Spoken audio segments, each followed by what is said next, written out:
Chapter 1 Entering the Celestial Gate. Lingyun Sect, the third Trialoft he Celestial Entrancy Examination. The bewildering heart ray. A thismament, a faint layer of purplemist enveloped theory, within which stewed twa 300 ouths. The expression soft hesiung individualise, varied great lies so me terrified, seemingly enduring semi-horrific ordeal, wily ithers worry expression soft grid, as if thabe heldun paralleled celestial fortunes with the cyto-featherial beauties. Aloft he individual cerespering disciples participating in the sex and examination, yet, without exception, they found themselves snared within the illusion, unable to break free. Gubai was among them, staring at the countless surretriasurs before him, wily around him see medto schwerlane array of fin chanting maidens, clad in revealing garments, their exquisite forms barely concealed. Foreign or malperson, fasting suck temptations, event the mistress salutamine dwood falter firmament. However, Gubai weighs an exception heffelt no pang soft grid. Instead, instantaneous lyrigan disclaritian broke free from Thylosian's grasp.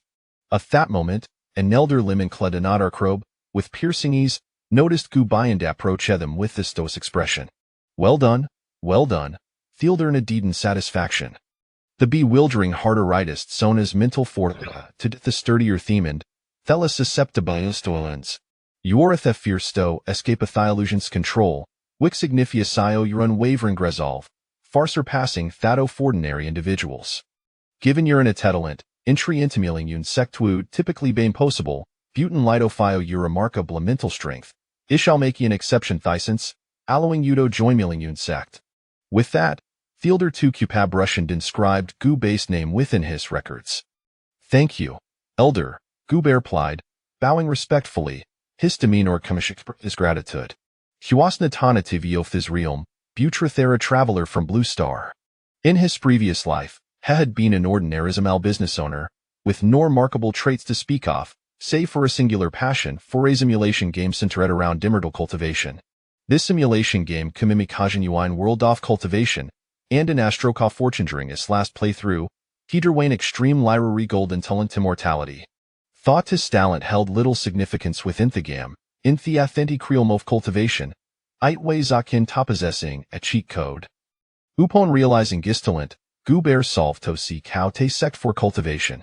His family background was not insignificant, and after considerable effort, ultimately discovered Lingyun sectan participate in the entrance examination. Of course, Gubai did not possess such unwavering mental fortitude to his ability to escape a Thylosian ins chabrief span was large attribute on other talent. Absolute rationality trait tinned him with an erring logic, preventing him from erring duet emotional impulses. It was precisely because of this talent that Gubai could break free from Thylosian in an instant, emerging gas the top performer in the mental fortitude assessment and successfully gain in Gentrine Celestial sect. Elder Jiang observed Thekulm faced I outh beforehime with growing satisfaction the boy see metoigs, Udian array of tranquillita thought fostereden inexplicably, even calming Jiang's son typically ristless spirit do it a he soon quay cultivation method. His cultivation style Lewis Rother peculiar, imbued with a heavy ray of malice if he did not deliberately suppress his energy, ordinary immortals might find themselves suffocated be the oppressive or irradiated. Yet this child managed to engage him in conversation with an unruffled demeanor, as if the malice surrounding him were non-existent. Such formidable mental composure indicated that this boy was destined for great achievements in the future. With his thought hot in mind, Jiang retrieved data from a storage pouch and handed it to Gubai. This token represents smidentity when you choose our cavidwelling, thin the sect, you may present this token to Slekton with superior conditions. Gubai did not refuse, accepting the token earnest lion expressing his gratitude or thank you, elder. Having experience set the harshness of society, Gubai understood Hedvin Tajisoft possessing ga powerful backing. Thielder before him evident lie recognized his exceptional character and suff to invest in him, hence the bestow aloft this token. Moreover, these ways will seduate the third talent the possessed from the simulator. Affinition innate ability to make others feel at ease, resulting in a heightened favorability from who encountered him. This washes third talent, not particularly high in quality, Morelio Fordinaric, yet exceeding practical. It was this talent, combined with history or performance, that'll deldergying to grant them the token. Gazing at the token in Hishand, Gubai wore a faint smile. For a nucomerto thworld off cultivation, this token was of paramount importance. When Thursawit, the would recognize that Gubai had Sumion backing him, thus refraining from deliberately making things difficult for him. Gubai did not labore further, silently cherishing this favor in his art. Simplicol melderjiang. Shu dai you encounter difficulties within the sect, dono thesitata to seek me it. As a neuter sect elder, my authority may be limited, boot within the outer sect, there assuredly animatera cano resolve. Elder Jiang patted Gubai on the shoulder, speaking with a smile. Gubai did in return, sharing a few casual exchanges with Elder Jiang before the elder turned to attend to their matters. It was not until Elder Jiang had departed that Gubai final litered to deactivate theskal off absolute rationality. His complexion was what palea shepetidicious through his grateful for Thebes salutarationalities glitherwise, facing Elder Jiang, how likely would na they been able to stand out. Thor emanating from Elder Jiang was overwhelmingly intimidating thoth nodelful, it inspired an instinctual fearic and tatato famuscon frontabiacat. This Elder Jiang just quite formidable must have been a fear such arter in his youth, Gubai mused inwardly. After a brief interval, another youth awakened within the bewildering heart array. These individual was familiar to Gubai, his name was Gubai. His scows and Hohate accompanied him. Upon regaining consciousness, Gubai scanned the surroundings, and upon spotting Gubai, his previous lying shirt settled instantly, prompting him to stride it toward Gubai. Gubai smiled and nodded. Hin Gubai had grown up together, and with Gubai's memories from his former life, he could bite demanded beyond his years. Thus, in her childhood, heften to Gubai in adventures, forging an exceptionally close bond. After a brief wait, the bewildering heart array concluded, official marking themed off T-sect's examination. It will not announce Athenamus those cycle shall henceforth be in her disciple softling sect. A foundation building cultivator stooge upon a high platform, speak in a solemn tone. Inner disciple, Sushua Chin. Inner disciple, Chentieju. Inner disciple, Gubai. These a three shall from this moment forth be in her disciple softling sect. Up in hearing this, the crowed below up Teden murmurs. I am truly envious averred that becoming an inner discipliofling sect guarantees so, least thestate sofa foundation building cultivator. A slongasando as no tact foolishly. Indeed, buton lyra reginu seria for Deden trying to the intersect. Silence. The foundation building gelder, noticing the raucous crowd, expressed mild displeasure. Thuff's voice was not lit, it treasonate in their soful. Ansel and Cephal instantly knew netared to fin thildera foundation building rank. Next, I will announce Athenami soft hosuha shall become outer, disciple softling sect. Outer disciple, Su Feng. Outer disciple, Chunchuchong. Outer disciple, Gubai. A continuous stream of names was proclaimed until, after dozen sof announcements, Gubai finally heard his own name. Upon hearing it, the tension that had gripped Gubai's art dissipated at last. Chapter 2 Growth of Mind. After announcing Gasarius off names, the foundation building gelder finally paused. Though Zuho na feared their names instant lighter nedashen, their unwillingness evident, yet they were powerless to get their fate. Decades hence, those Zuhusa names were yont he list might have ascended to lofty heights as Seamerdals, while ethers would have along sentimentas. I refuse to accept this. Why can't those ordinary individuals become cultivators, while I, a princio froilblood, am relegate to mere mortality? I outh cladin resplendent robes, with a striking la handsome evisage, bellowed in frustration. Hehe deck spended considerable sources anti forto participate tine thentrense examination noffling sect, onlatobe turned to ethigates. These ways afar criff from Thessina he had envisioned hehe aspired to be an disciple, yet of insecuring apposition asemi router discipli looted hum. The foundation building gelder did no Tevin cast a glance in his direction, soaring back to the sect in his word. A disciply off cheer refinement stitch, tasked with maintaining order, swiftly approached, showing no regard for the princess' noble status, and a liveretta for Sefukik, sending the princess brawling to the ground. At that moment, the princess escort finally erected, hastily dragging the now irrational prince away. Brother, where a true li fortuna to, have genuinely interred the celestial gate. Gubai exclaimed with ref. Among the Gu family, Asadef Froms himself and Gubai, a dozen theory outh shade accompanied them, butyl were deemed to lacking in potential for cultivation and had been turned away before even, participating in the examination. Ha ha ha, indeed. And Gubei, now thought you have intered Heiner sect, do not forget our older brother when I achieve great success. Gubei replied with asmal. The celestial gate examination consisted of 3 trials, testing aptitude, comprehension, and mental fortitude. Each of these elements was crucial, and those eliminated were predominant lit efficient in all 3 aspects. Gubei found himself in a similar predicament. These innate talent was deemed inferior, yet this perceptiveness was amendable, allowing him to barely qualify as an average practitioner. These was the hilarious and he was eligible to participate in the third level of team mental state assessment. Had it not been for his awakening first in the third level, relying on absolutarationality, and even gay top-tier evaluation for his mental state, gaining gentry and totaling immortal sect would have been a formidable challenge. As for his and Gubei, he was far more formidable, boast in exceptional talent across all 3 categories, particularly in terms of innate aptitude, for he possessed a special physique known as heavenly thunder body, rata dystoptier. The heavenly thunder body is an extraordinary trait in theorem of cultivation, enabling own to mastered hunder techniques with remarkable efficiency and granting a physical enhancement when employing such methods, marking him as a natural cultivator of hunder arts.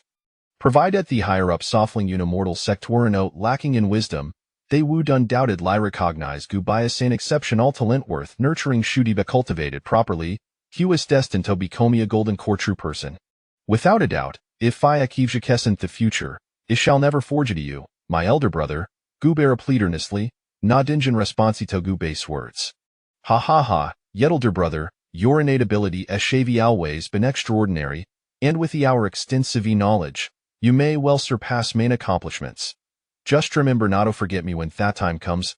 Gubei chuckled, and Thetwo exchanged meals. The early Airbinter was more yajust between Tetwo, ho had grown up together and shared an unbreakable bandai twice evident that should I thereof Tim sortagrathiing sint the future, they would undoubtedly assistoni another. Thus, Thetwo officially joined the immortal sect, becoming part of Tumulta to Dov cultivators. They did not immediately enter the sect, but lingered at the entrance, engage in light-hearted conversation, aware of new ways and neuter discipline while at heather ways ain indisciple, and opportunities for fuverunions would leclairs. Gubei, once you enter the intersect, you must devote yourself to diligent cultivation.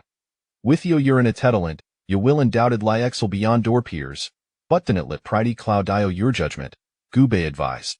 Be exceedingly cautious in the future reproach of your endeavor with careful consideration.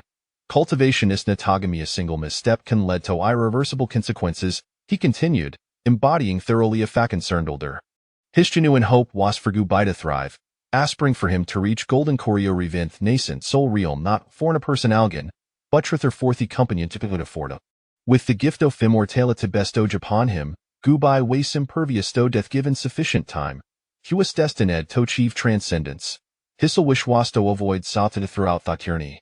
Gubei listened attentively Gubei's admonitions, exhibiting not ratio of impatience. Having known Gubei for over a decade, Haku discerned the zinser behind Gubei's words it was a pure and selfless affection, devoid of ulterior motives.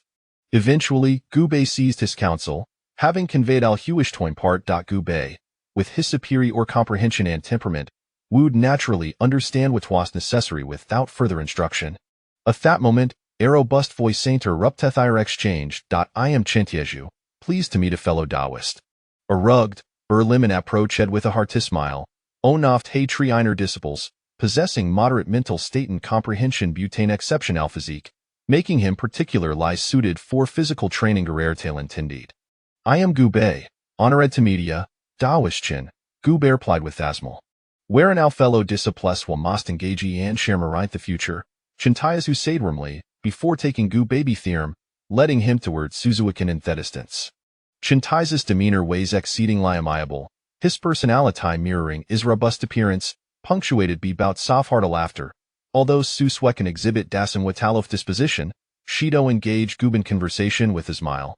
Though Gubi was merely an ordinary mortal at present, his future achievements were undoubtedly promising, making Hyman attractive associate for Thetwayaner disciples. Gubei ned to glance at Gubei, seemingly wishing to speak, yet Gubei's implyshukish with a smile, refraining from interrupting their conversation. He understood that they were seeking Gubei's company, not his, and his presence wouldn't critfordness. Thus, Gubai stood at a distance, observing Gubiithan approving Smileyst he trio engaged in conversation while making their way toward the intersect. Under their deliberate camaraderie, the atmosphere gradually became more congenial. The three conversed for an extended time until dust descended on Scooby had selected his gavid dwelling, they finally to night their leave. Seat upon the bed within his cave, Gooby felt lingering days, struggling to grasp the reality of his newfound status as a legendary genius. After remaining in a stupor for a considerable while, has suddenly broke he into a grin. Heffeltas if you were floating, weightless and theer. Yet abruptly, as if struck by a revelation, has shuddered in Shakuf's previous state. Extending his hands before his eyes, Gooby was struck by how foreign he peered, as though he were a completely different person from his former self. Remembering Gooby's earlier words of caution, resolute up at his own face. Smack, smack, smack. Each strike was delivered with fervor, until his cheeks flushed crimson, even drawn for high tough blood, at which point he finally ceased. Elder brother, it seems I may have been at a dargant just now, straying from it yourself, Gooby muttered to himself. Beneath the inky night ski, Gooby was gradually drifting away from the person. Chapter 3. Selecting a cave abode at the outer gate of Lingyun sect, on Tianyun Peak, Gooby stood before the entrance of a magnificent hall, suffused with an ethereal aura. This hall, known as the Hall of All Matters, served as the administrative center for the entire sect. All disciples seeking to undertake missions, select cave abodes, or collect their monthly elixirs would come to this place. Following the guidance of a senior brother, Gooby soon entered a room marked with Elder Qian's nameplate. Upon entering, Gooby observed that the interior was quite simple, containing only a table and a kindly old man reclining behind it. I am Gooby, here to select a cave abode, he announced. The old man, without lifting his head, casually grabbed a small notebook from the table and handed it to Gooby. This notebook contained a record of all the cave abodes within the outer sect. Allowing one to choose as they wished, however, Gooby refrained from taking the notebook. He was well aware that the cave abodes listed were likely those that had been overlooked by others. Quietly, he retrieved the token that Elder Jiang had given him and placed it before Elder Qian. Upon seeing the token, Elder Qian's demeanor shifted, becoming notably more cordial. Ah, so you are one of Elder Jiang's protégés. You needn't concern yourself with this notebook. I shall provide you with something far superior. With that, he took back the notebook and presented Gooby with a beautifully crafted map. This map contains exquisite cave abodes, available exclusively to inner sect members. Kindly inform me of your choice, and I shall record it for you, Elder Qian said with a beaming smile. Gooby, not one to be overly modest, carefully examined the map and soon selected a mountain peak renowned for its breathtaking scenery, one that had hardly any other disciples vying for it. Elder Qian's expression faltered slightly as he observed Gooby's choice. Are you certain of this location? While it is indeed picturesque, the concentration of spiritual energy here is rather low, which explains the lack of interest from others. Even though the cave abode itself is well placed, the spiritual energy may not be substantial, I am certain, Gooby replied with a calm nod. Possessing an immortal constitution, the speed of his cultivation was of little concern to him. Moreover, he was a person who cherished tranquility. Aside from the low spiritual energy, this location met all his preferences. Seeing Gooby's resolute attitude, Elder Qian ceased to press the matter further. He picked up a pen and recorded Gooby's information, subsequently producing 2 sets of uniforms, the prescribed cultivation method, and a token denoting his status. Handing them over to Gooby, the sect distributed elixirs monthly, but the quantity was rather meagered. To acquire more resources for cultivation, one would need to earn contribution points through undertaking missions. Typically, disciples opted to complete tasks to earn these points, which could then be exchanged for various cultivation resources, thereby accelerating their progress. This manual contains the sect's foundational technique, the everlasting technique. While it lacks any remarkable features, it is straightforward and accessible, allowing virtually anyone to cultivate it. Additionally, transitioning to other techniques afterward will not result in significant losses of magical energy. Elder Qian imparted several important notes regarding the sect's regulations before handing Gu Bai a thick booklet. This contains the sect's rules and various points of caution. Do take a moment to peruse it. Gu Bai accepted the booklet with a bow, his tone even as he expressed his gratitude. Thank you, Elder. After receiving the items, Gu Bai did not depart immediately. Instead, he engaged Elder Qian in casual conversation. Throughout their exchange, Gu Bai maintained an extraordinary calmness, neither overly enthusiastic nor cold. Yet, conversing with him evoked a sense of tranquility and peace, devoid of concerns regarding personal gain, which made Elder Qian feel remarkably at ease, as if he were chatting with an old friend after a long separation. The two enjoyed a pleasant discourse for quite a while until the next disciple arrived to register, prompting Gu Bai to take his leave. Elder Qian watched Gu Bai's retreating figure, feeling a twinge of regret. Their conversation had been quite enjoyable, truly deserving of the top rank in temperament assessment. One with such composure is bound to achieve great things in the future, Elder Qian mused, not giving it further thought, merely attributing it to Gu Bai's conversational skills. Upon exiting the hall, Gu Bai felt a surge of joy. His innate talent was indeed formidable. He had garnered Elder Qian's goodwill and, within less than a day of entering the sect, had established connections with two peak Qi refinement elders. With the protection of these two elders, he could evade the vast majority of troubles and enjoy special privileges, paving the way for a smooth path in his cultivation journey. Although he possessed the gift of immortality, he preferred to avoid unnecessary complications. Following the direction indicated on the map, Gu Bai swiftly arrived at his chosen cave abode. Nestled on the ethereal Miao Peak, it was an exquisite location, perpetually shrouded in mist yet exuding an air of serenity rather than foreboding. His cave abode was ideally situated halfway up the peak, within a charming courtyard that boasted two spirit fields and a small river flowing just outside. Gu Bai felt a wave of delight.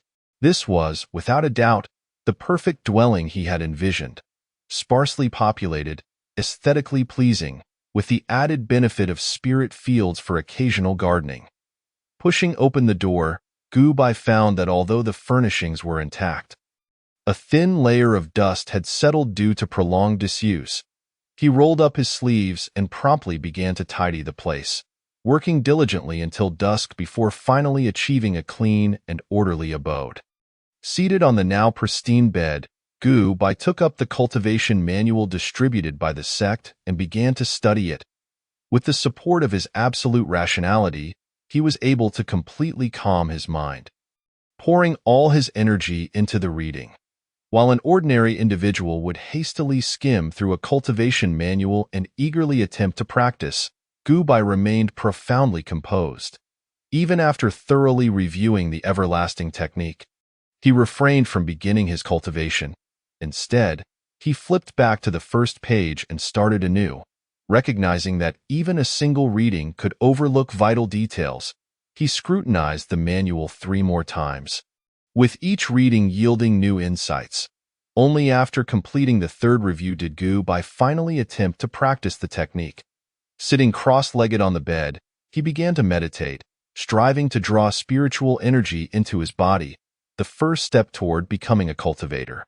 However, this step was arduous. Those with exceptional talent might succeed in less than an hour, while those less gifted could struggle for a month or even a year to sense the presence of spiritual energy. Gu Bai's aptitude was deemed subpar. Even with the enhancement of his absolute rationality and dedicating all his efforts, he still failed to perceive the existence of spiritual energy. Yet, he remained undeterred, continuing to focus intently on sensing the energy. The meditative process was exceedingly monotonous, necessitating a complete emptying of the mind without a single stray thought. Only in this state could one truly sense the spiritual energy. Ordinary individuals often succumb to distractions within mere moments, compelled to abandon their meditative state. However, Gu Bai was different. Bolstered by his absolute rationality, he maintained perfect control over his thoughts, sustaining his meditation throughout the night until dawn broke, accompanied by a gentle beam of sunlight. Through the curtain, a beam of sunlight cascaded upon Gu Bai's hair, transforming it into a strand of gold. At long last, Gu Bai became aware of the ethereal energy permeating the air, a recognition so faint it was almost elusive. Reaching this stage was not overly challenging. Many individuals, upon their first meditation, can sense the presence of this energy. However, a mere surge of excitement could easily disrupt their meditative state. Yet, Gu Bai remained as tranquil as a still lake. Even after perceiving the energy, his heart stirred not a single ripple. Instead, he calmly followed the techniques inscribed in his manual, meticulously guiding the energy into his body. Once he sensed the energy entering his being, Gu Bai immediately began to refine it, circulating it around his meridians in a complete cycle. Under Gu Bai's guidance, the energy began to flow through his meridians. However, many blockages within them caused a significant portion of the energy to dissipate. After completing a full cycle, he was left with only a tenth of the energy, and its pace was excruciatingly slow. After spending an entire morning, Gu Bai finally succeeded in refining that slender thread of energy. He had now ascended to the first realm of cultivation, the Qi refinement stage. This stage comprises a total of 9 levels, and he had officially become a cultivator of the first level of Qi refinement. Gazing at the energy within him, which was finer than a single hair, Gu Bai felt a flicker of excitement. With the potential for immortality at his fingertips, Gu Bai believed that with persistent cultivation, he would inevitably become invincible in this world.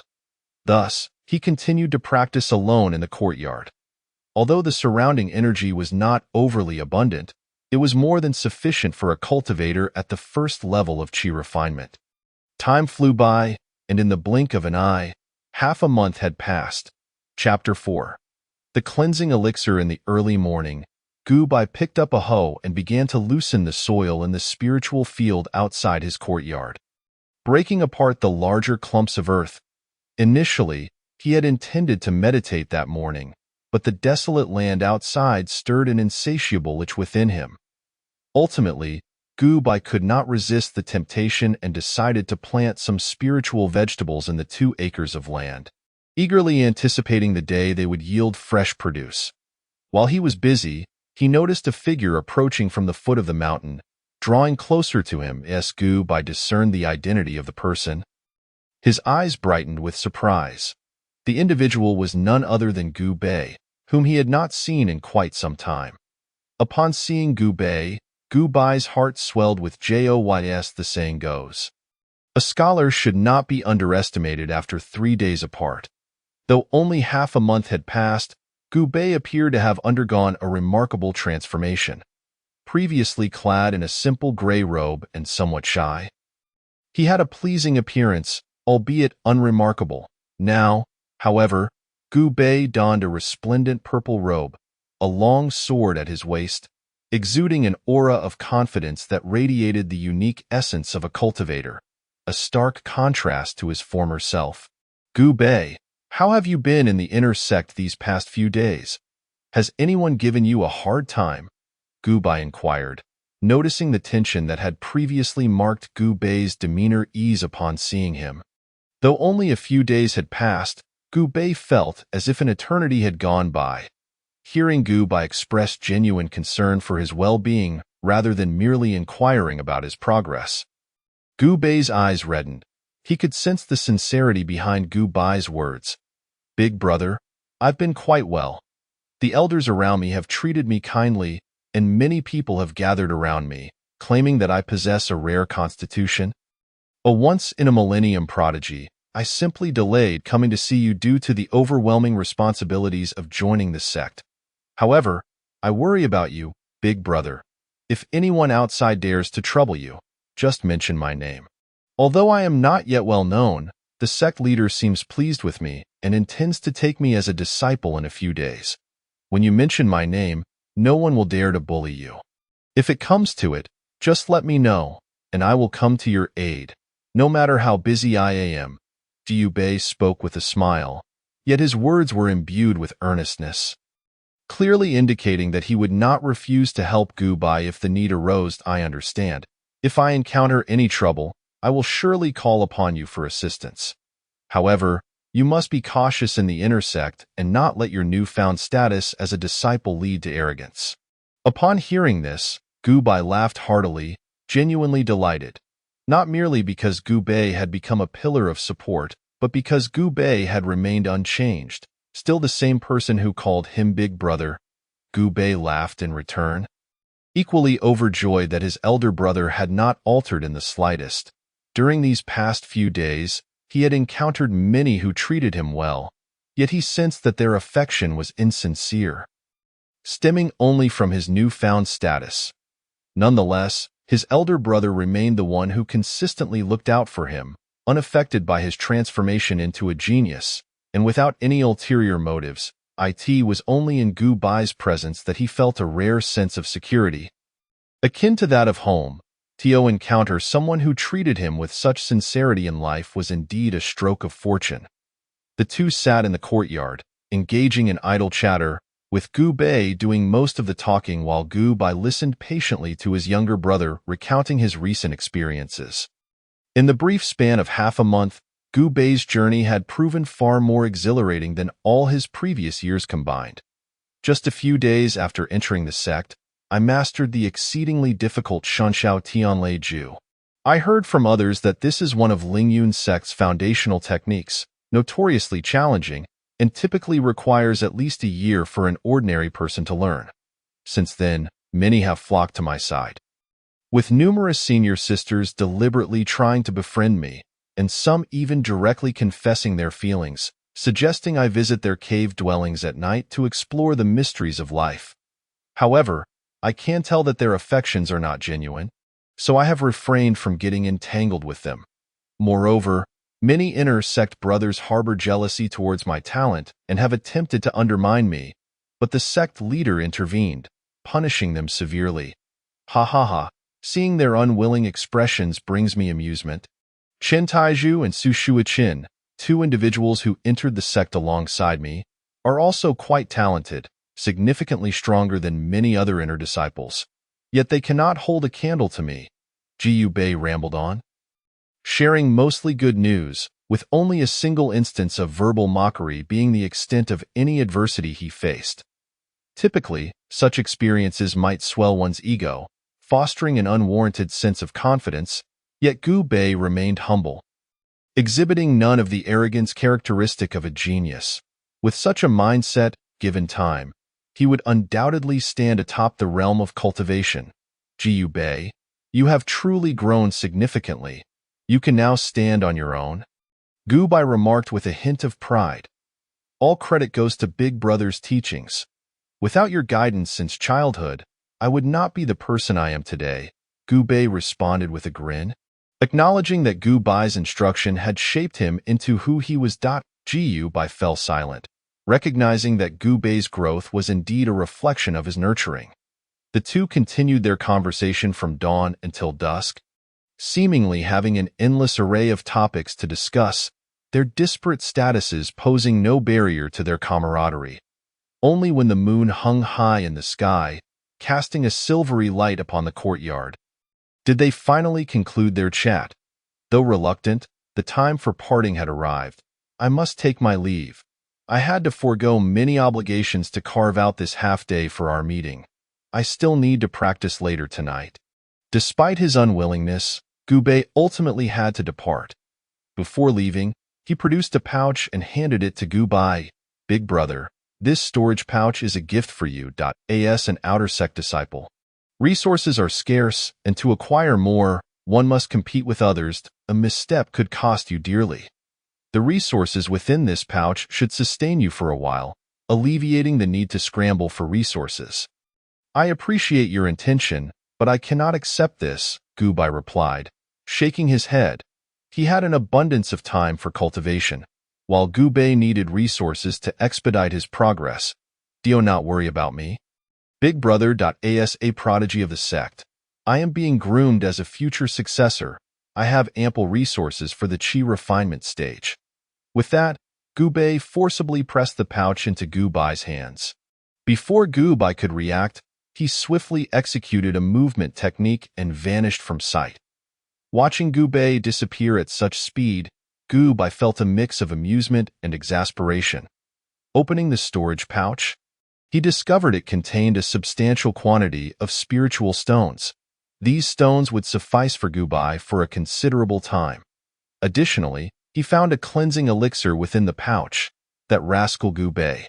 The Shisui Dan is of unparalleled value, being the most exquisite first-level elixir capable of slightly enhancing the innate talents of cultivators.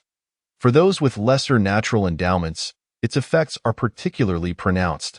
Naturally, such a miraculous effect comes at a steep price, making it one of the most expensive first-level elixirs, even surpassing the cost of the Foundation Establishment Dan. Although Gu Bei is virtually the heir apparent to the sect leader, a once-in-a-millennium prodigy, he has only been cultivating for half a month, and with his financial means, acquiring the Shisui Dan is beyond his reach. It is likely that Gu Bei, leveraging his genius status, has incurred a favor from another to obtain this precious elixir. Gazing at the Shisui Dan, Gu Bai felt a warm glow within. Chapter 5. A leisurely routine at noon, warm sunlight cascaded upon the ethereal peak, with the mist providing a gentle shield against the oppressive heat. While a light breeze added a refreshing touch, Gu Bai sat outside his small courtyard, leisurely playing chess with Elder Jiang, while Elder Qian attentively observed their match. Since entering the outer sect, Gu Bai maintained close contact with both Elders Jiang and Qian. With the blessing of his amiable disposition, he quickly developed a congenial bond with them. Elder Qian and Elder Jiang were already acquainted. Otherwise, Elder Qian would not have offered Gu Bai such favorable treatment upon seeing Elder Jiang's token. Gu Bai glanced at the chessboard, pondered for a moment, and made a move that shattered the previous stalemate. "Brilliant, absolutely brilliant," Elder Jiang exclaimed, unable to contain his admiration as he surveyed the board. Gu Bai's move was exceptionally clever, breaking through Elder Jiang's defenses in a single stroke. Moments later, Gu Bai placed his final piece, sealing off all retreat routes for the black pieces. "Haha, old Jiang, I never expected you to lose to a mere youth in chess." Elder Qian chuckled heartily upon witnessing Elder Jiang's defeat. "Humph, an unexpected turn of events, you see? After playing so many games with Gu Bai, he merely got lucky this time. It's nothing to boast about." Elder Jiang stood up, somewhat unconvinced. "Oh, come now. It hardly seems like luck. It appears you exerted your utmost and still could not best Gu Bai," Elder Qian retorted. "Not that impressive, really. It's mainly due to the Elder's excellent teaching," Gu Bai humbly interjected. "Indeed. The reason Gu Bai is so formidable is because of my superior instruction," Elder Jiang said, crossing his arms with a hint of pride. "Humph, is it truly your teaching? Or is it merely Gu Bai's own exceptional talent?" "Ultimately, it reflects your own shortcomings," Elder Qian countered, not one to back down. "Come now, old Qian, did you not say I was lacking? Let us have a match right now, and I shall show you my chess prowess." With that, the two elders commenced a fierce contest. Gu Bai observed the scene with a hint of exasperation. While the two elders shared a strong camaraderie, their competitive spirits compelled them to constantly vie for superiority. Not wishing to interrupt, Gu Bai turned and entered the house to prepare their meal. He first harvested some verdant green onions, jade cucumbers, and golden peanuts, all imbued with a trace of spiritual energy. Along with some pre-prepared yellow beef and purple potatoes, Gu Bai diced the potatoes and beef, placing the latter into a pot to simmer, adding an array of his homemade sauces until the beef was tender, before incorporating the diced potatoes. After an hour of stewing, he finally completed the dish of beef and potato stew. Simultaneously, he prepared a refreshing cold dish of jade cucumbers, fried golden peanuts for snacking, and a generous pot of spiritual rice. Gu Bai relished the cooking process. Prior to his transmigration, he cooked for himself daily and had developed considerable culinary skills, rivaling even the finest chefs in restaurants. Upon arriving in the world of cultivation, Gubai did not abandon his exploration of ingredients. Instead, he continuously sought to experiment with various new culinary delights. For cultivators in the qi refining stage, they had only just begun their journey in the realm of cultivation and could not relinquish the need for daily sustenance, requiring a modest intake of food for nutritional replenishment. Most cultivators relied on fasting elixirs to sustain themselves, consuming one such elixir to obtain enough nourishment to last a month without food. However, Gubai preferred to prepare his own meals, and the two elders were thoroughly captivated by his culinary skills, often coming to dine at his table. Both elders were outer disciples of the sect, possessing average talents, yet had contributed significantly to the sect in their youth, allowing them to enjoy a leisurely retirement as elders in their later years. They had little to occupy their time, save for the annual entrance examinations, leaving them mostly free. Consequently, after becoming acquainted with Gubai, they often visited to partake in his meals. Gubai had no objections to this.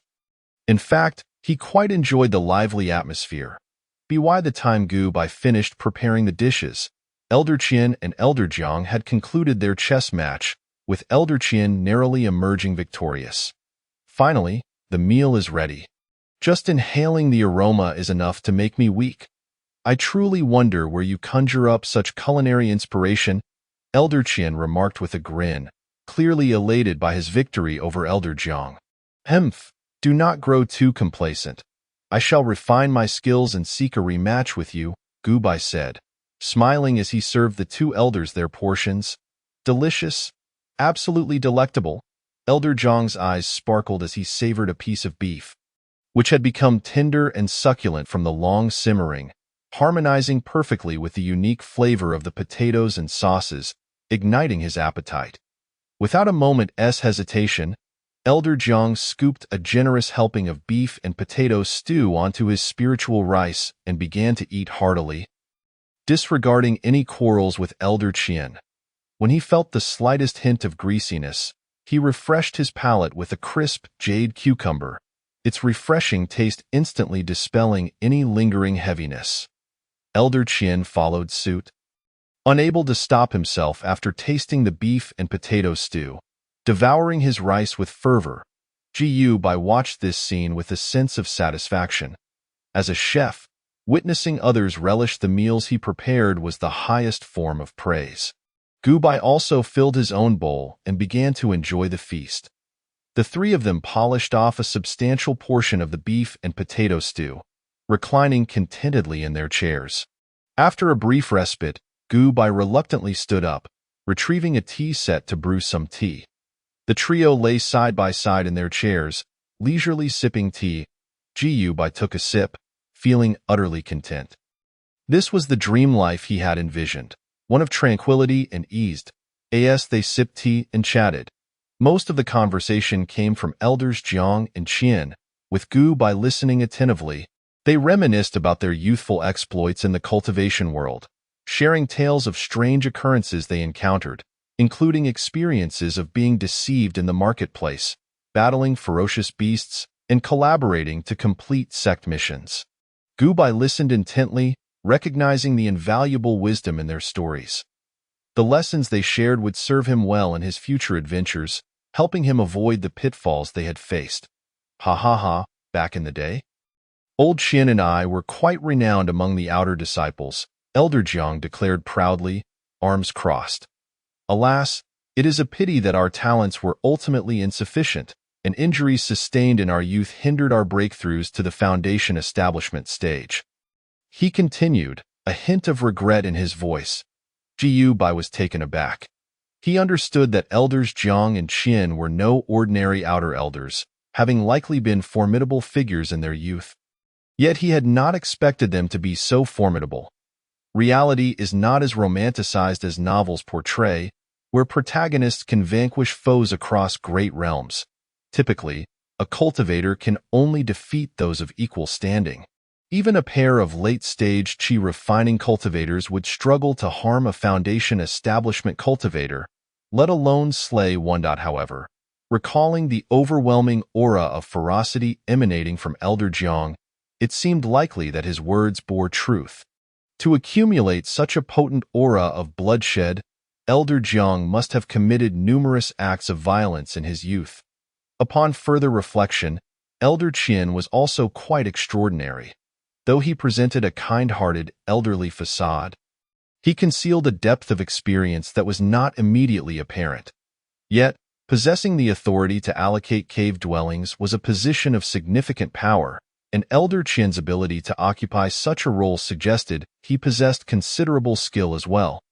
Gu Bai marveled at the formidable prowess of both elders in their younger days.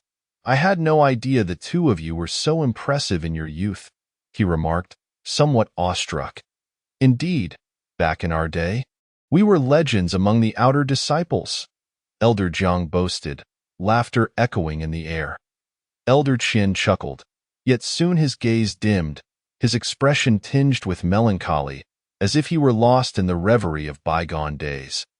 Elder Jiang mirrored this sentiment, his countenance equally forlorn, casting a pall over the atmosphere. Let us not dwell on this matter any longer." Elder Jiang waved his hand, deftly steering the conversation away. Observing the weighty ambience, Gu Bai quickly sought a lighter topic, engaging them in tales of sect gossip and extraordinary occurrences. With his eloquence, he succeeded in rekindling the lively spirit among them. Thus, the three of them reclined for an entire afternoon, only rising to depart for their respective abodes as twilight began to settle.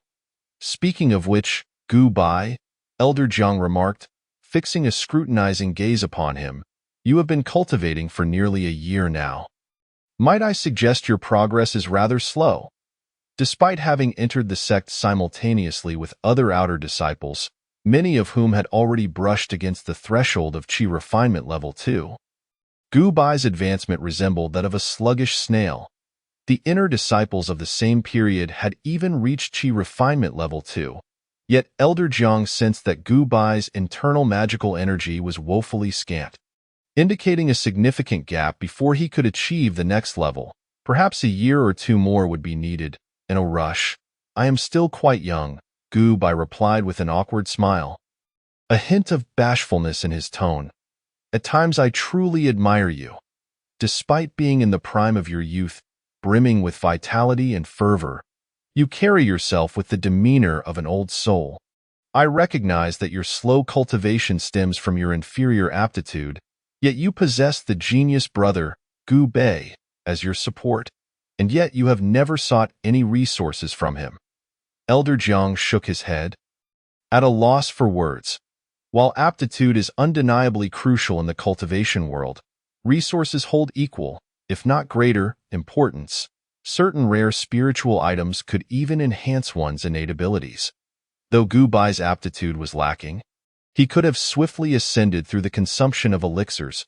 However, throughout the past 6 months, he had scarcely ingested any, relying solely on his own efforts, compounded by his dismal innate talent, resulting in an exceedingly sluggish pace of cultivation. Gu Bei would periodically visit Gu Bai, offering a bounty of cultivation resources, yet Gu Bai consistently declined, leaving Elder Jiang in a state of exasperation, pondering Gu Bai's reasoning. With such a remarkable background, why would he choose to forego the aid? If Gu Bai were to simply ask, he would never lack for resources. Even Elder Jiang and Elder Qian would gladly contribute their entire fortunes. Gu Bei is currently in a growth phase, desperately in need of resources. As his elder brother, how could I possibly hinder his progress by claiming a portion of his cultivation resources? Gu Bai responded. His tone resolute. He was destined for immortality. Whether his cultivation speed was swift or slow bore little consequence. However, Gu Bei was different. Should a lack of resources impede his cultivation and prevent him from breaking through to a higher realm, the weight of guilt would burden Gu Bai for a lifetime. The secret of his immortality was his greatest treasure, one he could never divulge, hence his seemingly lackadaisical demeanor. Well, understood. Elder Jiang handed Gu Bai a vial of high-quality Peiyuan Dan. stating, "Consuming one will enhance the cultivation of a Qi refinement practitioner for a month. Your low aptitude will result in substantial waste of the elixir's potency, yet it should still grant you an additional half-month of cultivation." Without waiting for Gu Bai to refuse, he firmly placed the Peiyuan Dan into Gu Bai's hand and swiftly executed a technique, vanishing from sight in an instant.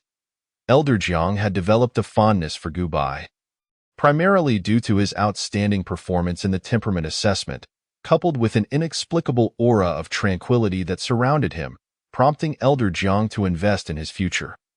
Ordinarily, he would have overlooked Gu Bai's lackadaisical approach. But after prolonged interaction, he had come to regard Gu Bai as his own junior, and thus could not turn a blind eye. Elder Qian also bestowed upon Gu Bai a vial of elixirs to enhance his cultivation. Vanishing in a manner similar to Elder Jiang before Gu Bai could voice any objections, Gu Bai regarded the elixirs in his hands, feeling a mixture of helplessness and joy. Helpless because the two elders harbored exceedingly high expectations for him, hoping he would strive to become a foundational practitioner. Yet, he felt joy in knowing that the elders truly regarded him as family, which accounted for their lofty hopes. It seems I can no longer afford to be so lackadaisical. Gu Bai mused to himself. Although he possessed the gift of immortality, others remained unaware. To avoid disappointing the two elders, Gu Bai resolved to exert himself, striving to break through to the foundational realm before his lifespan expired.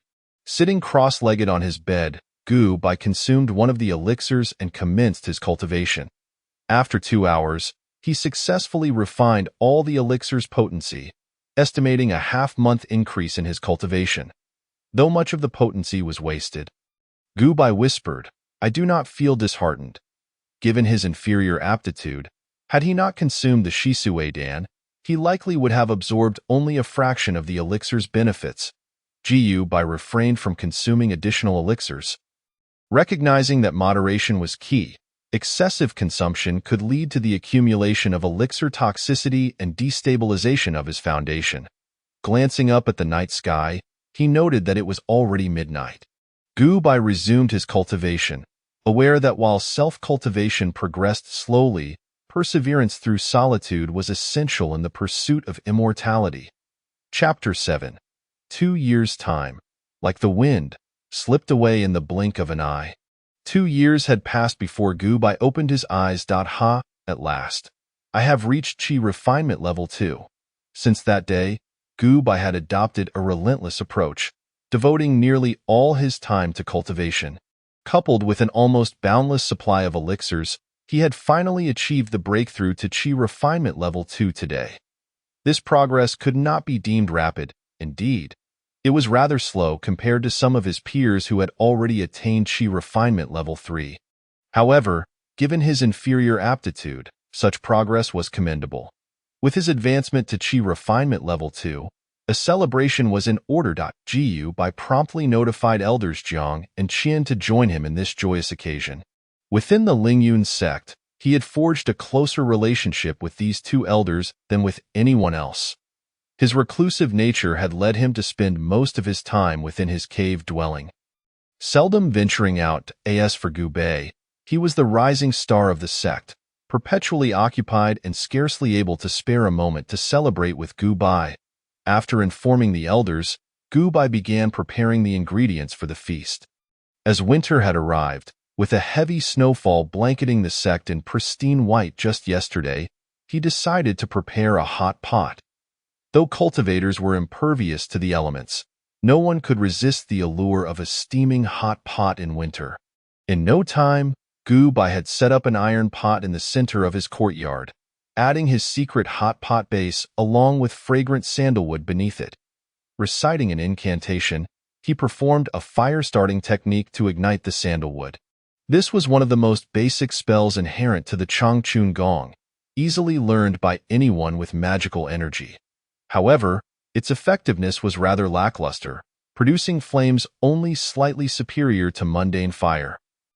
Wholly inadequate for any combat, serving merely to ignite. Before long, the iron pot began to bubble, emitting the distinctive aroma of hot pot.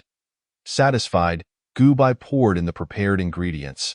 With everything in order, he settled beside the pot, eagerly awaiting the arrival of the two elders.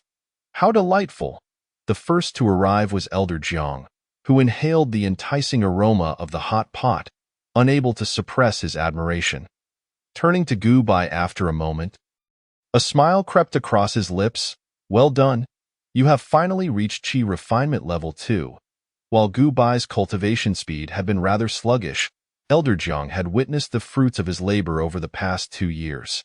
Gu Bai dedicated nearly every spare moment to his training, practicing for at least 6 hours daily to achieve this milestone within 2 years.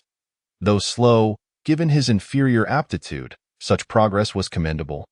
The credit belongs primarily to the elixirs you provided, Elder Jiang. Otherwise, I would not have advanced so swiftly. Gu Bai chuckled modestly. Enough with your false modesty. Accept this gift as a token of your achievement in reaching Qi refinement level 2. Elder Jiang rummaged through his storage bag and presented Gu Bai with a small azure shield. This shield, named the Qingyun Shield, was a mid-grade first-tier magical artifact, remarkably sturdy and capable of withstanding nearly all attacks from Qi refinement practitioners, even providing momentary protection against foundational-level assaults. This was my own protective artifact during my youth. Now that I have retired, it is of no further use to me. Consider it a life-saving talisman. Elder Jiang stated. Thank you. Elder Gu Bai did not refuse but rather accepted the Qingyuan shield with utmost seriousness. He understood that this was Elder Jiang's kind gesture, intended to protect him from potential dangers. A life-saving artifact bestowed upon him. Gifts from elders such as this were not something Gu Bai could dare to decline. Before long, Elder Qian also arrived, offering his praises to Gu Bai before retrieving a pair of white boots from his storage bag and presenting them to him. These were the White Cloud Boots, a mid-grade magical artifact. When empowered, they could significantly lighten one's weight and possess the innate spell of white mist, capable of generating a dense fog to obscure the enemy's perception. They had once served as Elder Qian's life-saving tool during his youth. With the White Cloud Boots, he had narrowly escaped encirclement by enemies on numerous occasions. However, now that he had long since retired, the sect would not send an old man like him on perilous missions, so he gifted the boots to Gu Bai. Gu Bai accepted this gift with equal seriousness, recognizing that both elders were concerned for his safety, which was why they had chosen to bestow upon him life-preserving artifacts rather than those related to cultivation. With these two magical artifacts, Gu Bai's capacity for survival would experience a qualitative enhancement. Typically, even in the later stages of Qi refinement, practitioners possessed only a few mid-grade artifacts. High-grade or supreme-grade artifacts were reserved for those at the foundation establishment stage. Thus, the two mid-grade artifacts would suffice for Gu Bai to utilize until he reached the foundation establishment realm. After the exchange of gifts, the two elders and Gu Bai leisurely admired the snowy landscape while enjoying a hot pot, relishing the tranquility of the moment. After bidding farewell to the elders, Gu Bai did not return to his cave dwelling, but instead prepared a set of hot pot ingredients, stowed the iron pot into his storage bag, and headed towards the inner gate. Although Gu Bai lacked the time to celebrate his breakthrough to the second layer of Qi refinement, he could certainly visit Gu Bai, who remained within the inner gate. Surely, there would be time for a meal together in the evening. However, as the disciple of the sect leader, he was under strict supervision and would not be permitted to leave the inner gate until he reached a certain level of cultivation. As Gu Bai strolled towards the inner gate, he admired the snow and hummed a little tune of his own composition. He soon arrived at the Duanya Bridge, one of the entrances to the inner gate of Lingyun Xianzong. The inner gate was located at the sect's main peak, Lingyun Peak, while the outer gate encompassed numerous small peaks surrounding it. Lingyun Peak was nearly vertical, surrounded by sheer cliffs that plunged into unfathomable depths, protected by formations that could temporarily repel the attacks of Golden Core practitioners. Only by crossing the Duanya Bridge could one enter the inner gate. The inner gate served as the true stronghold of Lingyun Xianzong. Becoming an inner gate disciple meant one was destined to become a pillar of the sect's mid-level hierarchy. In contrast, outer gate disciples were often seen as cannon fodder, with only a select few extraordinary individuals, or those exceptionally fortunate, ever able to cultivate to the foundation establishment stage and ascend to the sect's upper echelons. Standing before the Duanya Bridge, Gu Bai gazed up at the towering peak that pierced the clouds, unable to suppress his admiration. Despite having visited many times before, he was still struck by the awe-inspiring sight. A testament to Lingyun Xinzong's formidable foundation. Not lingering for too long, Gu Bai admired the view for a moment before stepping towards the Duanya Bridge. Halt! Outer gate disciples without an inner gate pass are strictly forbidden from entering. At that moment, a furious voice echoed from ahead. Jiyu Bai looked up to find a young practitioner clad in uniform attempting to stop him. Furrowing his brow, Gu Bai noted that he was a familiar face among the guards, as he often frequented the inner gate. Typically, they would recognize him and allow him to pass without much ado. Clearly, this individual was new and unaware of his identity. Just as Gu Bai was about to explain, an older practitioner swiftly pulled the young guard aside. Apologies, Taoist Gu, this junior is new and does not recognize you. The older practitioner spoke somewhat apologetically before promptly stepping aside to allow Gu Bai entry. It is quite all right. It is only natural for someone not to recognize me, Gu Bai replied, shaking his head with a smile. As Gu Bai's figure receded from view, the elder let out a sigh of relief. Isn't he merely an outer gate disciple? What makes him worthy of such treatment from us? The young practitioner questioned, perplexed. Though still young, he was already a Qi refinement practitioner at the 6th layer and would likely become a highly esteemed foundation establishment practitioner in the future. Even the elders at the foundation establishment stage did not warrant such careful consideration. Are you foolish? That individual is named Gu Bai, the elder brother of Gu Bei, the sect leader's disciple. They share a close bond. And it is evident that Gu Bai is here to visit Gu Bei. If we were to impede him and offend Gu Bei, once Gu Bei rises to prominence, a mere word from him could reassign us to the borders, and our good days would be over. Upon hearing this, the young practitioner's face paled, clearly frightened by the implications. What should we do now? Ha ha ha, look at you, scared out of your wits. Taoist Gu Bai possesses a gentle temperament and would not concern himself with such trifles. The older practitioner reassured him as Gu Bai stepped into the inner gate. A dense aura of spiritual energy enveloped him from all directions. In just a few breaths, he felt as though his body were brimming with vitality. The concentration of spiritual energy here far surpassed that of the outer gate. The cave he had occupied previously contained only about 30% of the inner gate's spiritual energy density. What abundant spiritual energy, Gu Bai exclaimed, marveling despite his many previous visits. After expressing his admiration, Gu Bai made his way towards Gu Bei's cave dwelling. Along the way, he encountered one or two inner gate disciples, most of whom greeted him warmly, and he reciprocated each salutation. Jiyu Bai enjoyed considerable popularity within the inner gate. Most disciples recognized him and treated him with kindness. Everyone knew that Gu Bei, the sect leader's disciple, shared a strong bond with his elder brother. This was also due to Gu Bai's amiable nature, as he could engage in conversation with almost anyone, and his frequent visits to Gu Bei had helped him form connections with most inner gate disciples. Before long, Gu Bai arrived at Gu Bei's cave dwelling, which was beautifully situated and rich in spiritual energy. Such exquisite residences were typically reserved for elders at the foundation establishment stage who had made significant contributions to the sect. However, exceptional talents like Gu Bei were also afforded such privileges. At that moment, Gu Bei stood outside his cave, practicing lightning techniques, while the courtyard was enveloped in crackling electricity. Beside him was an elderly gentleman clad in a white robe, his demeanor kind and gentle, offering guidance to Gu Bei. Not wishing to disturb them, Gu Bai stood at a distance, quietly observing. He recognized the elderly man.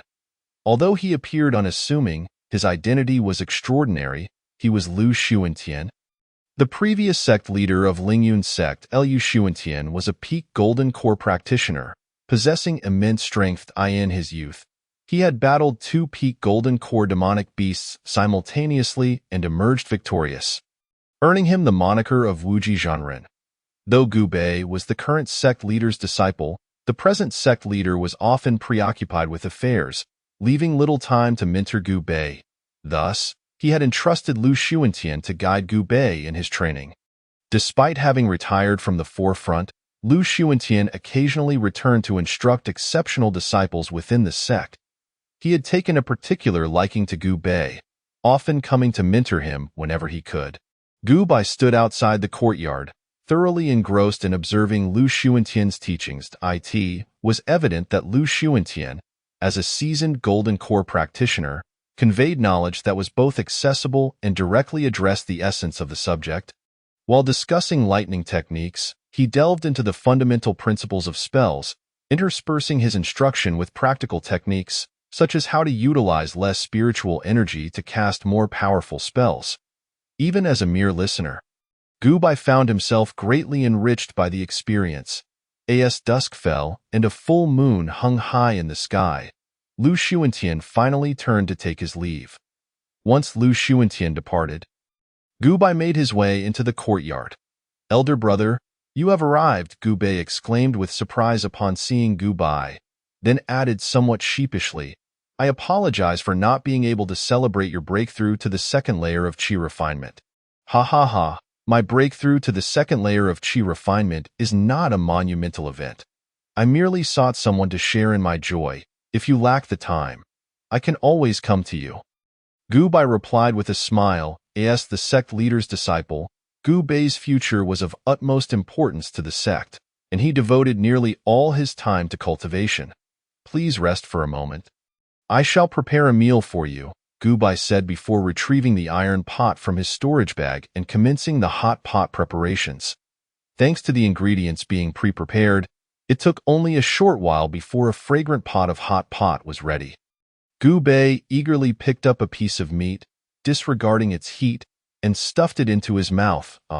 Nothing compares to the food prepared by Elder Brother. It is far more delectable than the offerings provided by the sect. Gu Bei, while indulging in his meal, lavished praises as if he had been starved for 8 centuries, exhibiting no semblance of decorum. Observing this scene, Gu Bei could not help but smile. Witnessing Gu Bei's sheer delight in eating brought him immense joy. Thus, the two of them chatted and savored the hot pot together. "It smells divine. Gu Bei, what delectable dishes have you prepared this time?" At that moment, an ethereal and melodious voice floated in from behind, accompanied by a fragrant aroma of herbs and greenery. Before Gu Bei could react, a whimsical girl clad in a green robe emerged from behind him, producing a pair of chopsticks seemingly from nowhere, and eagerly snatched a piece of mushroom from the pot, savoring it with great relish. Gu Bei and Gu Bei were unfazed by her antics and welcomed her into their shared meal. This girl was named Su Qingning, the beloved daughter of the current sect leader, Su Wuji, and notably, his only child. She was somewhat acquainted with Gu Bei, as she lived not far from his cave dwelling. Each time Gu Bei visited Gu Bei, he would bring an abundance of food, and occasionally, he would share some with Qingning when he had excess. Over time, they grew familiar with one another, and now, whenever Gu Bei brought delicacies for Gu Bei, Qingning would spontaneously appear without needing any invitation. Gu Bei did not mind her presence. After all, the more the merrier when it came to enjoying food. Chapter 9. Celebration indeed, as expected of Gu Bei. "Your cooking is exquisite," Qingning exclaimed. "If you enjoy it, please indulge yourself further." "I have plenty more to share," Gu Bei smiled in response to, "Oh? Have you made a breakthrough to the second level of Qi refinement?" Qingning suddenly remarked, noticing Gu Bai's apparent advancement. "Yes, I just recently made the breakthrough," Gu Bei replied modestly. Qingning felt a bit embarrassed. Here she was, celebrating Gu Bai's achievement, yet she had rushed in without offering any congratulations. simply diving into the feast. After a moment's contemplation, Qingning retrieved a jade box from her storage pouch and handed it to Gu Bai.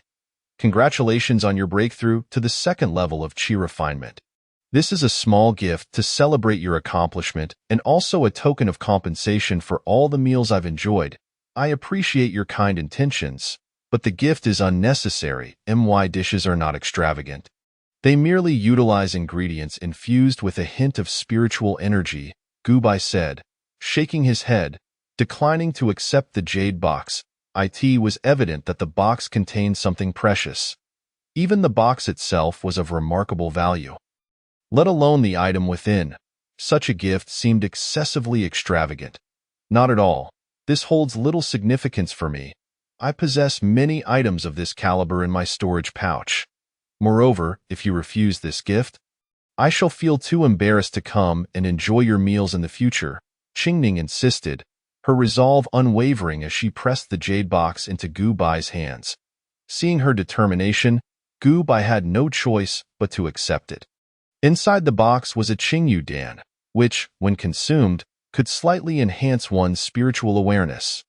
Sensing that Gu Bai might not recognize the item, Qingning took the time to explain its effects. Gu Bai nodded, silently committing this act of kindness to memory. Any elixir capable of enhancing one's spiritual awareness was exceedingly valuable, often worth several times more than ordinary medicinal pills. Such a vial of elixir could likely only be freely gifted by a second-generation immortal like Qingning. With Qingning's presence, the atmosphere grew more lively, and they began to discuss various intriguing tales from their sect. I heard there will be a grand competition in 6 months' time. Anyone under the age of 40 and not yet reached the foundation establishment stage may participate. The rewards for this competition are said to be the most generous in nearly a century, Qingning announced with great excitement. With my cultivation at the 7th level of qi refinement, I should fare decently in the competition. She added, best of luck to you. I am certain that with your capabilities, you will excel in the sect's grand competition. Gu Bai raised his cup in congratulations. Though Qingning's 7th level of qi refinement was somewhat modest, her innate talent was extraordinary, having been personally tutored by the sect leader since childhood, equipped with various magical artifacts. Even when facing those at the 8th level, she could hold her own, likely securing a commendable position in the competition. By the way, Gu Bai, are you considering participating in the sect competition? Gu Bai inquired curiously, noting that Gu Bai was currently at the 4th level of qi refinement. Although it was a bit low, he had only been cultivating for just under 3 years, which was an impressive pace. Yes, I intend to participate in this competition. Although my cultivation is relatively low, it presents a valuable opportunity for practical experience. Gu Bai responded with determination. Just be cautious during the competition. If you find yourself outmatched, do not hesitate to concede, Gu Bai advised, ensuring they were well fed before bidding farewell to the two and turning back towards the outer sect. Alas, with my cultivation at the 2nd level of qi refinement, I lack the qualifications to compete in such events, Gu Bai mused as he walked, contemplating the upcoming competition. However, he could seize the opportunity to learn various spells, so that when his cultivation was sufficient, he would not be defenseless. Early in the morning, Gu Bai made his way to Elder Zhang's residence. Without waiting for Elder Zhang to respond, Gu Bai pulled him onto a reclining chair and began to massage him without a word. Ah, Elder Zhang lay back in the chair, nodding in satisfaction. Speak up. What brings you to me without cause? What could it be? I merely noticed you seemed fatigued, so I thought to offer a massage. Gu Bai replied, a hint of embarrassment in his smile. Don't play coy with me. Just tell me what you really want, Elder Zhang countered. Having just reached the 2nd level of qi refinement, I have yet to learn any substantial spells. Only a few basic ones included in the Changchun Gong. Therefore, I wish to visit the scripture pavilion to select some spells and a new cultivation method. However, selecting a method requires sect contribution points, which can only be earned through various tasks.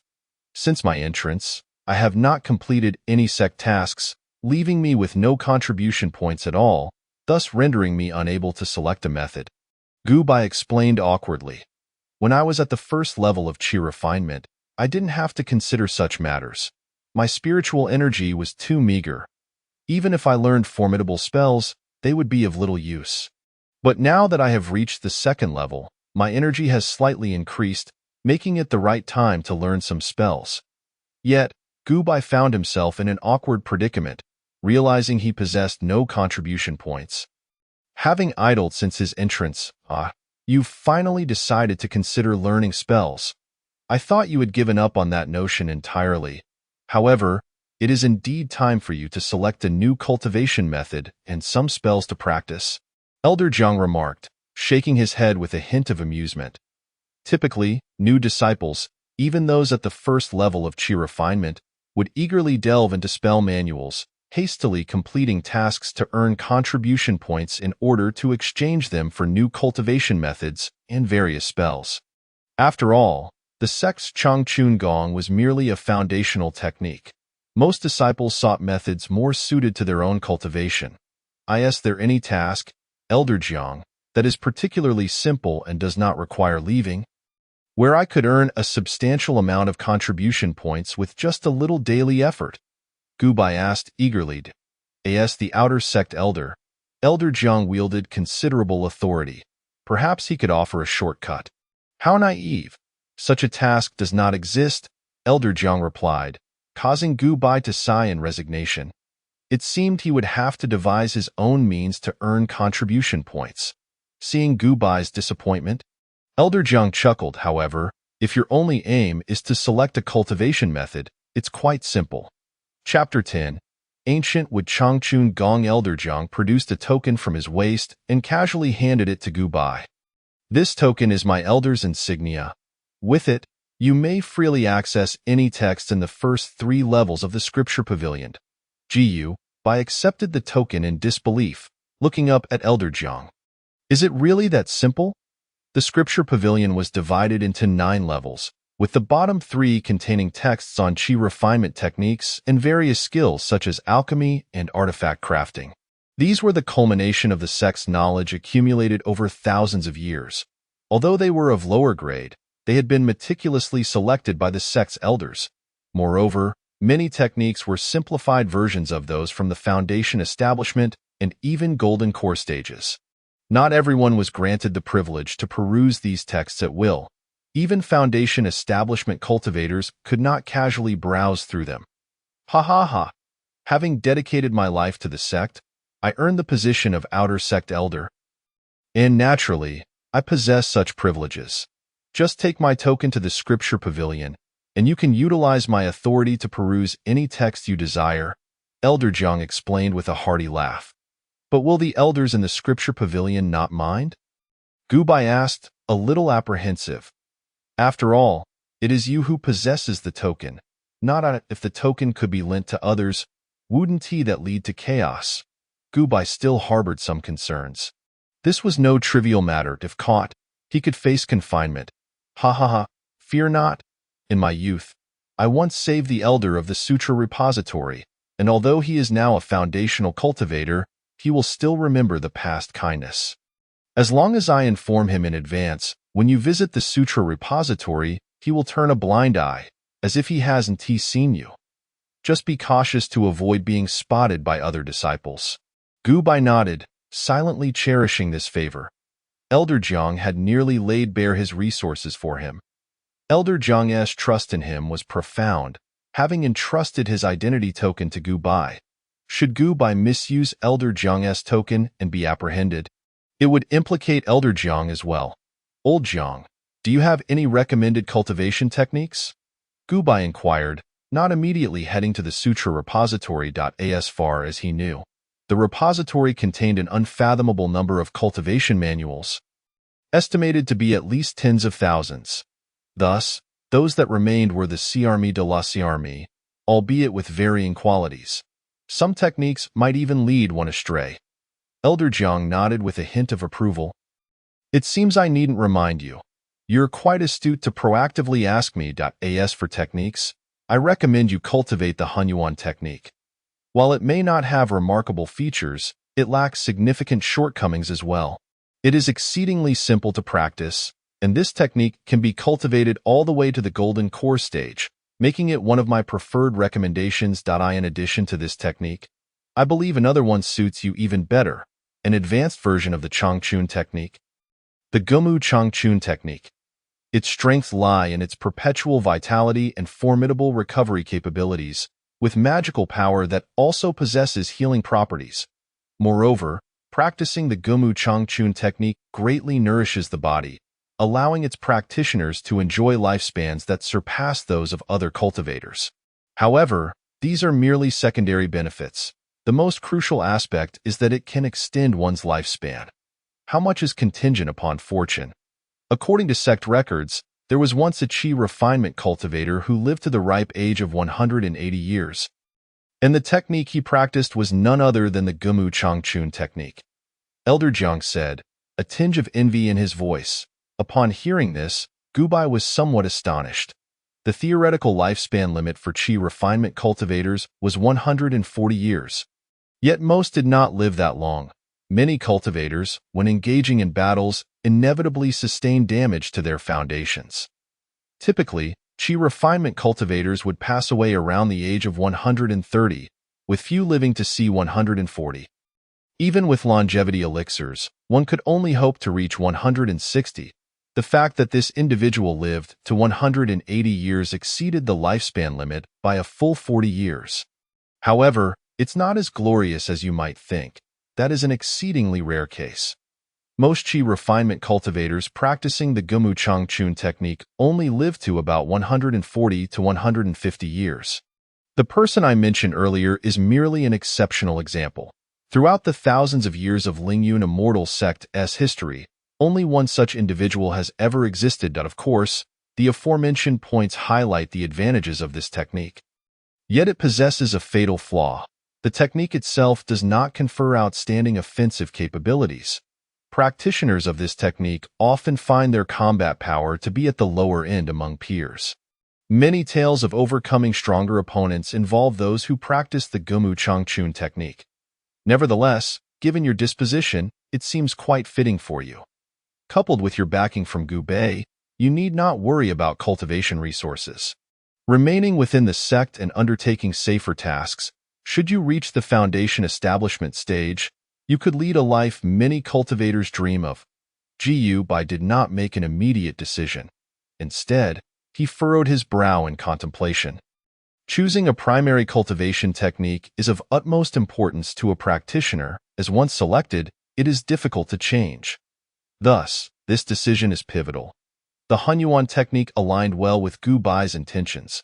Conversely, the Gumu Changchun technique seemed somewhat superfluous to him. While it promised an increase in lifespan, Gu Bai was inherently immortal, rendering it of no utility to him, and its strong recovery ability held little significance. However, after much contemplation, Gu Bai ultimately resolved to cultivate the Gumu Changchun technique. Although he was immortal, this was his greatest secret, one he could not expose to others. The Gumu Changchun technique served as an excellent cover. Even if Gu Bai lived far beyond the lifespan limits of his realm, others would not harbor undue suspicion, attributing his longevity to the peculiarities of his cultivation technique. This was crucial for Gu Bai, who cherished his current identity. While he could wait until his apparent lifespan was nearly exhausted to simulate death, that would preclude any further encounters with familiar faces. As for his lack of combat prowess, it mattered little. Gu Bai was inherently easygoing, disinterested in dueling others, and had not ventured outside the mountain since joining the sect. I have made my decision. I shall cultivate the Gumu Changchun technique. Are you certain? Once you determine your primary cultivation technique, altering it becomes exceedingly difficult, Elder Jiang inquired, his expression turning serious. Chapter 11. The Sutra Repository. Gu Bai nodded earnestly. Yes, I have decided. Truly decided? Are you certain? Absolutely certain? Elder Jiang pressed, his tone rapid. Absolutely, Gu Bai replied swiftly. Seeing Gu Bai's resolute demeanor, which did not suggest a hasty decision, Elder Jiang nodded in satisfaction. As for spells, I have little to recommend. Most of the spells I practice pertain to combat, and what I know primarily consists of offensive spells, which may not suit you. You might consult Elder Qian. He possesses a wider array of spells and should be able to recommend a few useful ones. Gu Bai nodded, bidding farewell to Elder Jiang before heading to Elder Qian's residence. Recommended spells, you say? Elder Qian sipped the tea brewed by Gu Bai, glanced at him, and remarked, I suggest you select a lightness technique, a combat spell, and a defensive spell. For the lightness technique, I recommend the Yulong Step, which is a superior lightness technique that can be cultivated to the peak of the foundation establishment stage and can even evolve into a form of evasion technique at higher levels. This lightness technique is incredibly agile and allows for a short-term increase in speed at the cost of magical power. In my youth, I practiced this technique to a profound level, enabling me to evade most cultivators' attacks, which allowed me to stand out among my peers. Gu Bai nodded. This lightness technique was indeed impressive and could complement his Gumu Changchun technique well. Although the Yulong Step consumed magical power significantly, the Gumu Changchun technique possessed formidable recovery effects. As for offensive spells, I recommend the Wanfeng Entangling technique, a wood-type spell that can generate numerous vines through magical power to ensnare enemies. These vines are equipped with numerous barbs, making it exceedingly difficult for practitioners of the same realm to break free once ensnared. It serves as both a means of restraining and attacking. While it may not sound particularly strong in description, it is highly practical. I once managed to briefly trap a foundation establishment cultivator using this technique. Moreover, since the Wanfeng Entangling technique is a wood-type spell, it aligns perfectly with the technique you will be practicing. For defensive spells, I recommend the Muka technique, which allows you to form a suit of wooden armor that encases your entire body, providing excellent defensive capabilities. Gu Bai nodded. True to Elder Qian's reputation, these three spells were not only practical but also of considerable depth. They represented the pinnacle among the spells in the Sutra repository, suitable for use even at the foundation establishment stage, aligning perfectly with his preferences. Very well, focus on cultivating these three spells for now. There's no need for more. As the saying goes, mastering one technique can conquer all. If you dedicate all your energy to perfecting these three spells, you will be well equipped to handle most unforeseen circumstances. Once you retrieve the cultivation techniques from the Sutra repository, come find me. I am well versed in all three techniques, so feel free to ask me any questions. Of course, should you encounter any techniques that you find satisfactory, feel free to practice them, as long as you deem them useful. Thank you, Elder Qian, for your guidance. Gu Bai respectfully bowed to Elder Qian. Navigating the path of cultivation independently compared to having someone to guide you is an entirely different experience. With the seasoned Elder Qian's mentorship, Gu Bai's learning of spells would significantly accelerate. He would be able to avoid many pitfalls that previous practitioners had encountered, which could be considered a tremendous boon. All right, no need to be so formal. I don't expect any repayment from you. Just take care of me when I grow old. Gu Bai nodded earnestly. Although cultivators do not require retirement, and even in old age, they do not lose their mobility, he still took the matter seriously and noted it down. Soon, Gu Bai arrived at the entrance of the Scripture Pavilion, a towering structure divided into 9 levels. He stepped onto the first floor, which contained a plethora of cultivation techniques for the foundation establishment realm. A cursory glance revealed an overwhelming variety of methods, making it quite challenging for someone of his limited experience to select the most effective ones. Fortunately, Gu Bai had come prepared. He made his way directly to Area 3 of the pavilion and, after a brief search, quickly located his target, the ancient wood longevity technique, hidden away on the lowest shelf of a far corner. It was a placement meant to deter ordinary seekers, as the technique, while remarkably effective in prolonging life, rendered its practitioner weak in combat. If all disciples of the sect were to practice this technique, who would be left to fight for the sect? Thus, it was deliberately concealed, known only to a select few, among whom Elder Jiang was one. After acquiring the ancient wood longevity technique, Gu proceeded to the second floor of the pavilion, where various spell manuals for the Qi refining realm were recorded.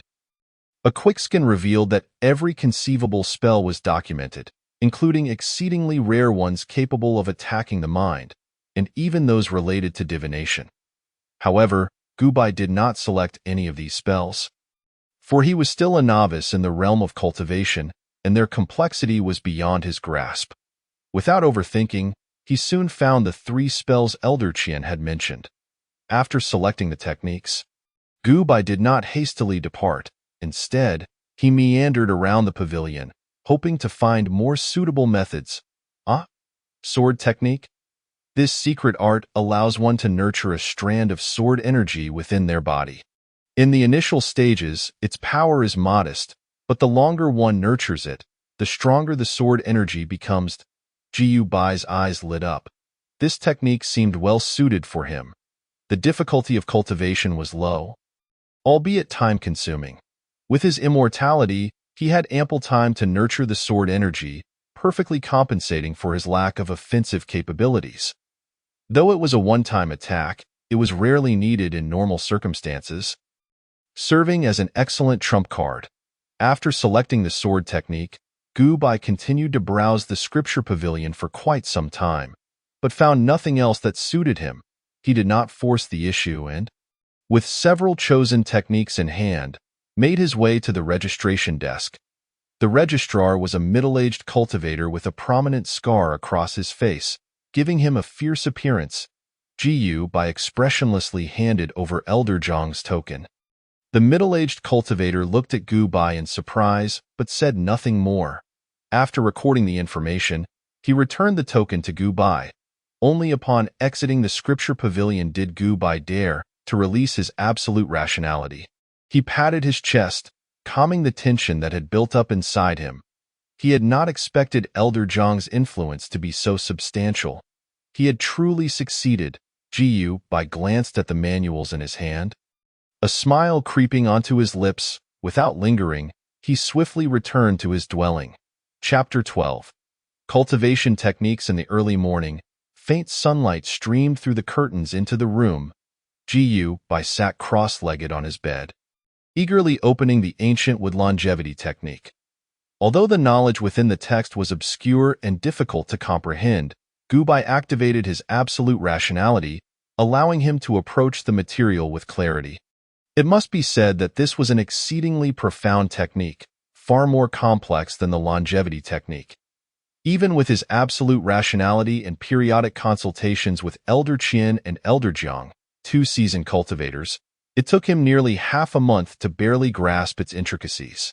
Sitting in meditation on his bed, Gu began to execute the cultivation route of the ancient wood longevity technique. The complexity of this route was immense, but Gu had thoroughly internalized it. After his initial attempt, he successfully activated it, and over the course of the next month, he ultimately transformed all his spiritual energy into that of the ancient wood longevity technique. Truly, the wonders of the ancient wood longevity technique were beyond comprehension. Gu could not help but marvel.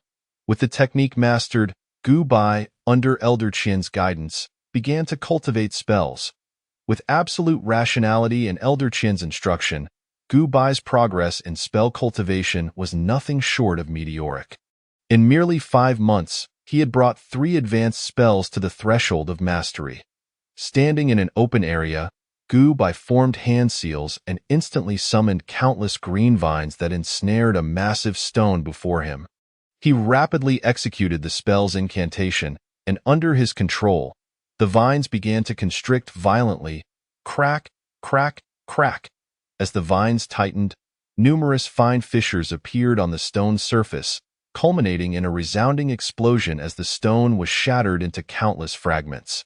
Next, he channeled his spiritual energy to perform the dragon step, instantly creating multiple afterimages of himself. Finally, he cast the wooden armor technique, enveloping himself in a thick layer of wooden armor. Unsatisfied with this alone, he further manifested a substantial heart-protecting armor over his chest. Elder Jiang, watching from a distance, nodded approvingly. He casually drew his sword, unleashing a crimson sword energy that sped toward Gu Bai, striking him squarely in the chest. Fifth Gu Bai was sent flying several meters back, and after a prolonged pause, he finally stood up at that moment. He noticed that the thick wooden armor on his chest had been nearly cleaved in half. Fortunately, it had still managed to absorb the brunt of the attack, preventing any significant injury. Old Jiang, your strike was rather harsh, wasn't it? Were we not supposed to test the strength of the wooden armor technique? You said you wouldn't use your full power, only 1 or 2/10 of your spiritual energy, yet you came at me with everything from the start, Gu Bai protested, rubbing his chest in indignation as he struggled to his feet. I used only 1/10 of my power. It is merely your own inadequacy, Elder Jiang replied, feigning innocence while unable to suppress a smirk. Quite impressive. Although your innate talent is mediocre, your comprehension is commendable. To reach the threshold of mastery in such a short time is no small feat, Elder Qian remarked with a hint of satisfaction. Achieving proficiency in 3 spells within 5 months was indeed a remarkable accomplishment. He had witnessed Gu Bai's relentless effort during this period. The disparity between his previous aloofness and his current diligence was striking. Throughout the day, aside from sleeping and cultivating, most of Gu Bai's time was devoted to spell practice. Only the ancient wood longevity technique, with its remarkable regenerative capabilities, could withstand such rigorous training. As the trio engaged in casual conversation, a distant, sonorous bell tolled suddenly, boom, boom, boom. 3 resounding strikes echoed continuously, reverberating throughout the Lingyun sect. All disciples who heard the bell promptly set aside their tasks and made their way towards the plaza, with several figures soaring through the air on their swords. Is the inner sect competition about to begin? Gu Bai inquired of Elder Jiang. Elder Jiang nodded and replied, let us join the excitement. Gu Bai agreed, sharing the sentiment. Both Gu Bei and Qing Ning were participating in the sect competition, and he felt compelled to attend and cheer them on. The venue for the sect competition was situated in the outer sect, within a spacious plaza specifically constructed for combat. The area was dotted with hundreds of platforms, accommodating numerous simultaneous battles, and constructed from special materials that could withstand even the full force of a peak chi refining attack without sustaining damage. Moreover, standing beside each platform was an elder at the foundation establishment level, tasked with ensuring the safety of the disciples during the matches, as some participants might not gauge their strength accurately. At that moment, the plaza was teeming with cultivators, bustling as if it were a lively marketplace. Fortunately, most cultivators were well-mannered and spoke in hushed tones, merely whispering amongst themselves. Although all these cultivators had registered, many were merely there to enjoy the atmosphere and gain battle experience. On the observation platform stood 6 cultivators, each exuding a terrifying aura. Their expressions varied. At the forefront was a young man clad in a white robe, radiating an ethereal presence. This individual was the current leader of the Lingyun sect, Su Wuji, also the youngest golden core cultivator within the sect. At just over 150 years of age. No one dared to underestimate him. Despite being in the early stages of golden core cultivation, Su Wuji was a sword cultivator, capable of contending with mid-golden core cultivators when his life was on the line. He was a prodigy who had nearly reached his peak, already holding the position of sect leader. Behind him stood 5 other golden core cultivators, representing the true strength of Lingyun sect. A total of 6 golden core cultivators were visible, and it was likely that several more were hidden from view, adding to the sect's formidable power. Quickly, Gu Bai spotted Gu Bei and Qing Ning amidst the crowd. How are you feeling? Nervous? Gu Bai asked with a smile, turning to the 2 of them. Not at all. In fact, I'm quite excited. I can't wait to validate the results of my training over the years, Gu Bei replied, crossing his arms with a cool demeanor. Ha ha ha ha, your style, your tone. Are you sure you're still the Gu Bei I know? Upon witnessing Gu Bei's demeanor, Gu Bai could not help but let out a laugh. Hearing Gu Bai's laughter, Gu Bei found it increasingly difficult to maintain his composure. Brother, please lower your voice. Grant me a modicum of dignity, as I must uphold my persona before others, Gu Bei whispered, clearly accustomed to projecting a cool facade in front of others, only allowing a more obedient side to surface in Gu Bai's presence. Humph, I am not nervous at all, Qingning mimicked Gu Bei, crossing her arms and feigning indifference. However, with her exquisite features, her attempt at aloofness only rendered her even more adorable. Jiu Bai, too, took a leaf out of Gu Bei's book, adopting a seemingly stoic expression as he declared, I am not nervous in the slightest. Rather, I feel quite exhilarated. It was quite the surprise to see the usually composed Gu Bei sporting such an expression. With a chuckle, Gu Bei could no longer hold back, bursting into laughter, witnessing Gu Bei's reaction. Both Gu Bei and Qingning joined in the merriment, their laughter echoing joyfully, unperturbed by the bewildered gazes of those around them. The initial tension that had gripped them both dissipated instantly in the wake of their shared laughter. Gu Bei had intended to lighten the mood, recognizing the anxiety that both Gu Bei and Qingning harbored. After all, one was the disciple of the sect leader, and the other was his daughter. Despite their prestigious backgrounds, the pressure they faced was equally formidable, particularly for Gu Bei, who, as the sect leader's disciple, was making his debut in a public contest and needed to perform exceptionally well. Failure to do so could invite a deluge of skepticism. The effect was unmistakable. Gu Bei and Qingning soon shed their nerves. This camaraderie among the three allowed for such jesting. Had it been anyone else attempting to mock Gu Bei or Qingning, they would likely have met with immediate ire. Chapter 13. The Sect Competition. As the crowd began to gather, Su Wuji nodded slightly. Lingyun Sect, the sect competition officially commences. Without any preliminary remarks or lengthy preambles, Su Wuji announced the commencement of the contest. An elder from the Foundation establishment stage, holding a jade slip, stepped forward. In this sect competition, life and death are fated. Should you find yourself outmatched, do not hesitate to concede. Persevering in defeat could lead to dire consequences. Participants were invited to draw lots in an orderly fashion, with those drawing matching numbers set to compete against each other. The disciples below formed a queue and began to draw their lots. Gu Bei refrained from stepping forward.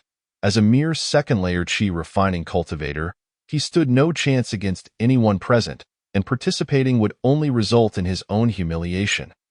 The disciples in attendance matched up with their respective opponents, and the arena swiftly filled with combatants. Over 100 disciples engaged in battle simultaneously, while the sect elders turned their attention to the arena, keenly observing for promising disciples. Due to the overwhelming number of participants, only a select few could compete immediately, while the majority had to wait their turn. Gu Bei's number was 6569, placing him towards the end of the lineup, while Qingning's number was 2588. Neither notably early nor late to as it would not be their turn for a while. The three stood together, watching the duels unfold. Most of the disciples on the stage were at the 5th or 6th layer of qi refining, with only a handful reaching the 7th layer or beyond. Given the age restrictions for participation, competitors had to be under 40 years old. As Gu Bei observed the fierce clashes among hundreds of combatants. A growing fervor ignited within him.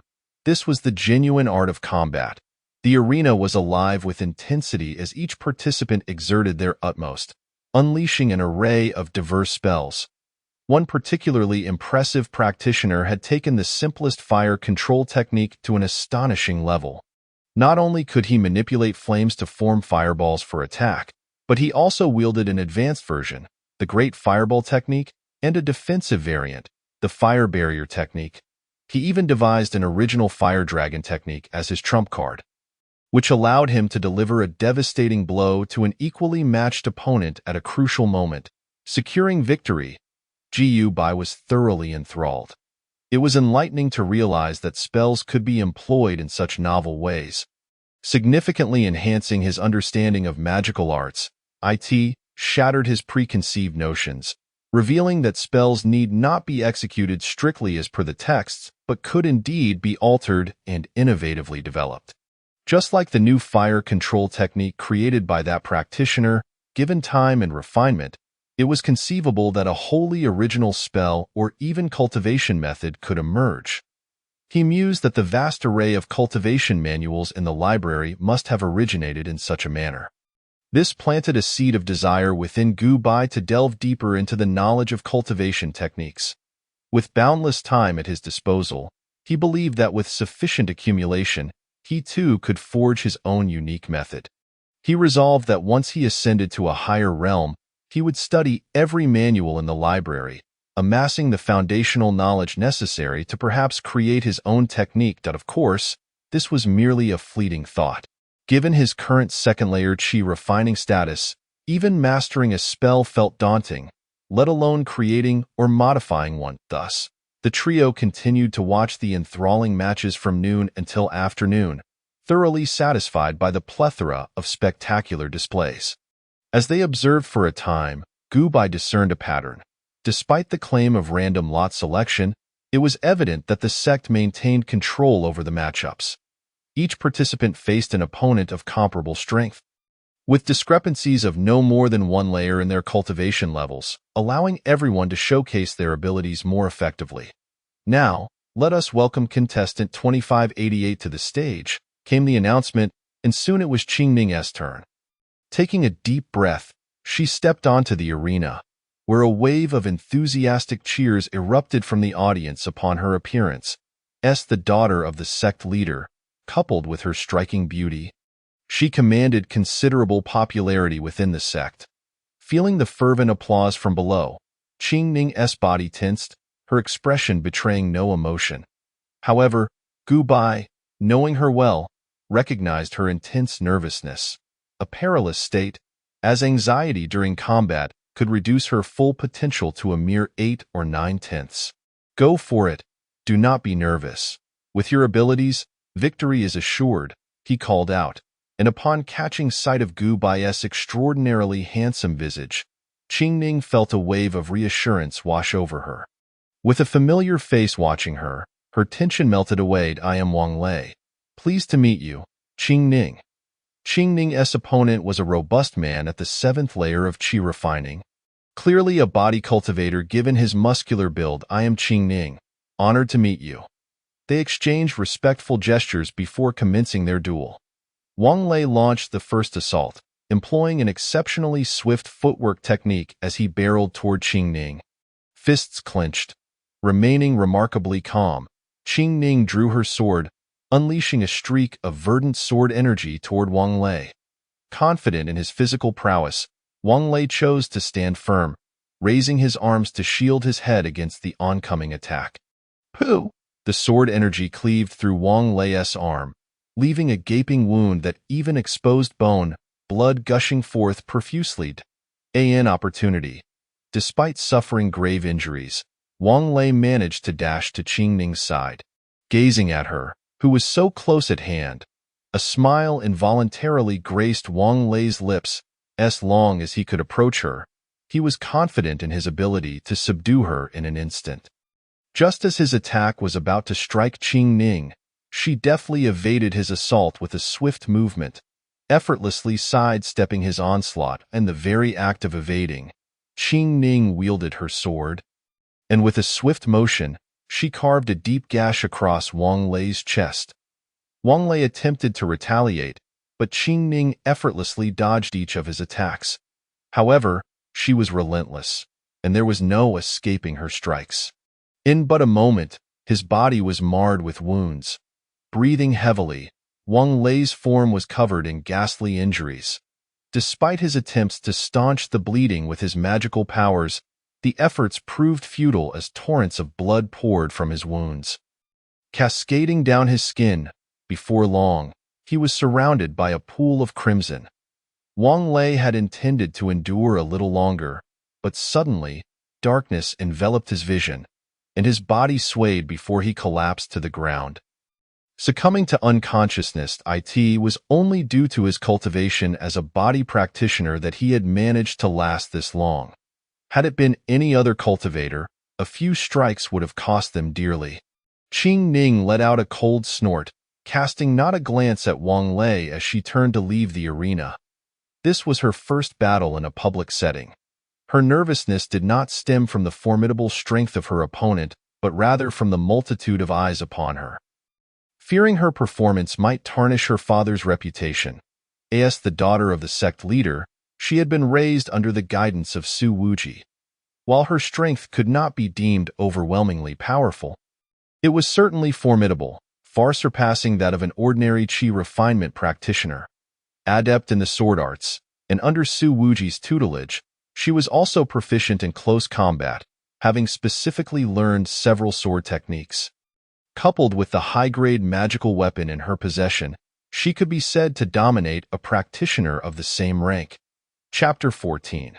Battling beyond one's level. Cheers erupted from the crowd below the arena, with spectators marveling at Qing Ning's prowess. Standing quietly at the observation platform, Su Wuji watched her every move, a faint smile appearing on his face. However, upon witnessing Qing Ning descend from the stage and engage in light-hearted conversation with Gu Bai, he quickly repressed his smile. "Congratulations on winning the match," Gu Bai said, extending his congratulations. "It was a breeze, not a hint of difficulty," Qing Ning replied with a smile. "You should also focus on your cultivation. Aim for at least the foundation establishment stage. I do not wish to see you grow old and frail while I remain youthful. Do you understand?" With her hands on her hips, she looked at Gu Bai, who was at the second level of qi refinement, her expression a mix of annoyance and concern. As the daughter of the sect leader, blessed with decent talent and abundant resources, she was assured of reaching the pinnacle of foundation establishment, if not even aspiring for the golden core stage. Yet, Gu Bai's talent was lacking. If he did not apply himself, he might not even reach the foundation establishment stage. She was not keen on the prospect of seeing him reduced to mere bones a century later. "You're right, big brother. You must strive hard in your cultivation, and don't leave us behind," Gu Bai chimed in, nodding in agreement with Qing Ning. His older brother was commendable in many aspects, save for his overly nonchalant demeanor. Seemingly indifferent to whether he could reach the foundation establishment stage. I know. I will work hard to cultivate and ensure I reach the foundation establishment stage," Gu Bai assured them. Just make sure you don't slack off. "I will supervise your training from now on," Qing Ning declared. Gu Bai nodded, affirming his commitment to diligent practice. Just as he and Qing Ning engaged in cheerful conversation, he suddenly felt a chill run down his spine, as if he were being watched by some terrifying creature. Startled, Gu Bai glanced around, yet the surroundings remained eerily calm, devoid of any lingering gaze upon him. "What's wrong? Your complexion seems off," Qing Ning observed, her tone laced with concern. "Nothing. It might just be my imagination," Gu Bai replied, shaking his head uncertainly. At the observation platform, Su Wuji glared at Gu Bai, gritting his teeth. He had never anticipated that his beloved daughter would be unexpectedly courted by a pig. The twist was that it was not Gu Bai, but Gu Bai, whose cave abode was conveniently next to his daughter's. He had initially intended to foster a relationship between Qing Ning and Gu Bai. But to his dismay, Qing Ning had developed an affection for Gu Bai. Watching the two below, engaged in jovial conversation, Su Wuji seethed, yet felt utterly helpless. "I hope you manage to cultivate to the foundation establishment stage. Otherwise, you'll have no chance of being with my daughter." An hour later, it was finally Gu Bai's turn to take the stage. His opponent was a diminutive, somewhat lecherous-looking practitioner at the 5th level of qi refinement. Judging by appearances, he seemed to be an underwhelming outer sect disciple, significantly older yet still at the 5th level, a rank slightly above Gu Bai's. Gu Bai felt a twinge of concern. Surely the sect leader could arrange for a more suitable opponent for you, right? Why not someone of the same level? Yet Gu Bai remained unfazed, exuding confidence. "Rest assured, big brother. Do not forget that I possess the heavenly thunder body, an unparalleled talent. not to mention a mere 5th-level Qi refinement practitioner. Even a 6th-level one would not pose a problem for me. I was hoping the sect leader would assign me a 6th-level opponent, but I suppose he was concerned about the risks. Hence the 5th-level match. Upon hearing this, Gu Bai let out a sigh of relief. Indeed, Gu Bei needed no cause for worry. The matchups were predetermined and unlikely to change unexpectedly. I am Gu Bei. Greetings, fellow practitioner. I am He Su. Greetings, fellow practitioner. Gu Bei approached the arena, bowing respectfully to his opponent before launching an immediate attack. In an instant, the arena crackled with lightning as Gu Bei extended his hand, condensing the chaotic bolts into a formidable lightning spear hurled towards He Su. Upon seeing this, He Su's expression shifted dramatically, sensing an overwhelming danger emanating from the lightning spear. Rapidly, He Su formed hand seals. After years of training, he managed to conjure a thick earthen shield in less than a second, positioning it before him to guard against the impending assault. Normally, the earth shield technique would take 2 seconds to cast, but through years of practice, he executed it with remarkable speed. Moreover, earth-based magic had a natural advantage over lightning-based spells, and He Su had already devised a counterattack strategy once he weathered this blow. However, to his utter shock, the lightning spear pierced through the earthen shield, continuing unabated towards him. Fortunately, a Foundation establishment elder intervened just in time, deflecting the lightning spear. A confident smile spread across Gu Bei's face. Possessing the heavenly thunder body significantly amplified the potency of his lightning techniques. He was practicing the sect's authentic supreme technique, the divine thunder transformation, a spell even Foundation establishment practitioners found challenging to master.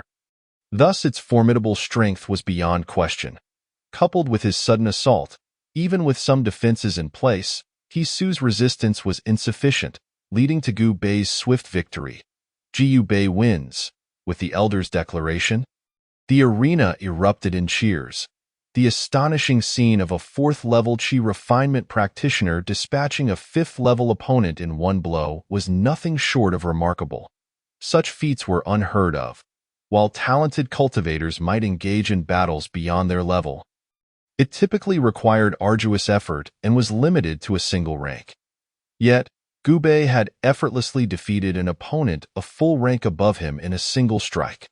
With this battle, Gu Bei solidified his reputation within the sect, proving his talent beyond doubt, and even those who had harbored skepticism were thoroughly convinced.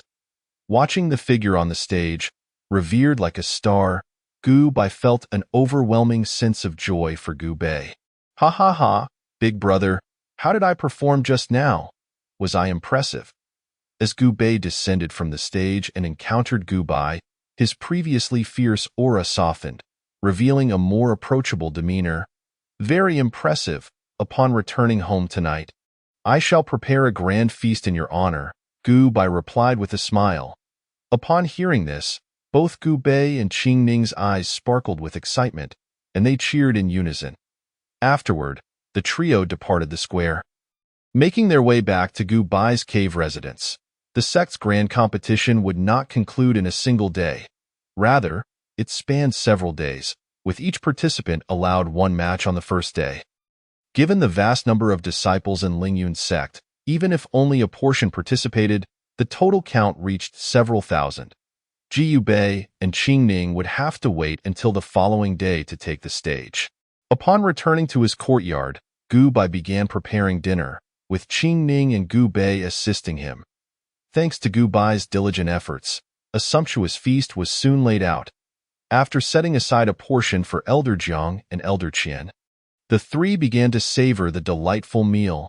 Delicious, truly worthy of being called Gu Bai, the master chef. A grand table laden with an abundance of food was swiftly consumed, leaving 3 individuals reclining in satisfaction on their lounge chairs, gazing up at the starry sky, relishing this rare moment of tranquility. The trio of spirited youths engaged in animated discussions about their aspirations, punctuated by bursts of laughter, deepening the bond that intertwined them. Chapter 15. A life-or-death struggle in the days that followed, Gu Bei and Qingning participated in several competitions, facing increasingly formidable opponents. By the fourth round, Qingning found herself matched against a practitioner at the 8th level of Qi refinement. After a fierce exchange, Qingning ultimately secured victory, narrowly overcoming her opponent through the might of her superior-grade magical artifact. Gu Bei, however, faced a practitioner of the 6th level of Qi refinement, 2 full ranks above him. If you find yourself unable to win, concede. Do not force it. Your opponent is 2 levels above you, Gu Bei cautioned, concern etched on his face. He understood Gu Bei's strength, yet battling someone with such an advantage was undeniably a perilous endeavor. Indeed, he is at the 6th level, while you are at the 4th.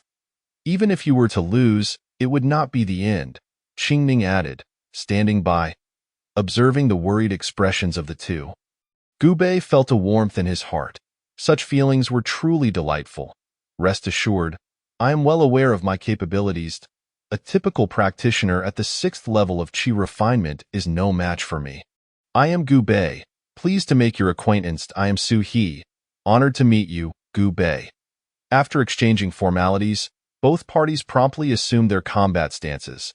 Gu Bei did not underestimate his opponent. He recognized Su He as an inner sect disciple who had reached the 6th level of Qi refinement for several years and served as a disciple of the Law Enforcement Hall. Possessing ample combat experience and strength, Gu Bei was the first to summon a violet shield and a silver lightning spear. His magical artifacts, an exquisite mid-grade artifact, the purple cloud shield, and a superior-grade artifact, the silver thunder spear. Su He similarly summoned a defensive artifact and an offensive long sword. Though both were merely mid-grade, Gu Bei unleashed the divine thunder transformation, enveloping himself in crackling lightning, while the spear reverberated with thunderous roars. The two combatants clashed, with Su He, despite his considerable combat experience and prowess, being pressed back by Gu Bei's relentless assault. The ferocity of Gu Bei's lightning was overwhelming, coupled with his intricate attack strategies that took on various forms, forcing Su He to expend most of his energy on defense. The divine thunder transformation, which Gu Bei practiced, had an exceptionally high ceiling, allowing him to manipulate lightning into myriad shapes for attack. It was a versatile spell with no discernible weaknesses, though its offensive power was somewhat lacking. Yet, bolstered by Gu Bei's heavenly thunder body, the might of his lightning reached new heights. Though Su He was on the defensive, he showed no signs of defeat, merely appearing somewhat beleaguered. The stalemate persisted. While Gu Bei's attacks were formidable, Su He managed to hold his ground under the strain of his full defense. This posed a critical challenge for Gu Bei, as the divine thunder transformation was immensely draining on his spiritual energy. With his 4th level Qi refinement, he could not sustain it for long. If he could not subdue Su He in a short time, he would ultimately be the one to falter. With determination, Gu Bei poured the majority of his remaining energy into the silver thunder spear and lunged fiercely at Su He, the experienced practitioner.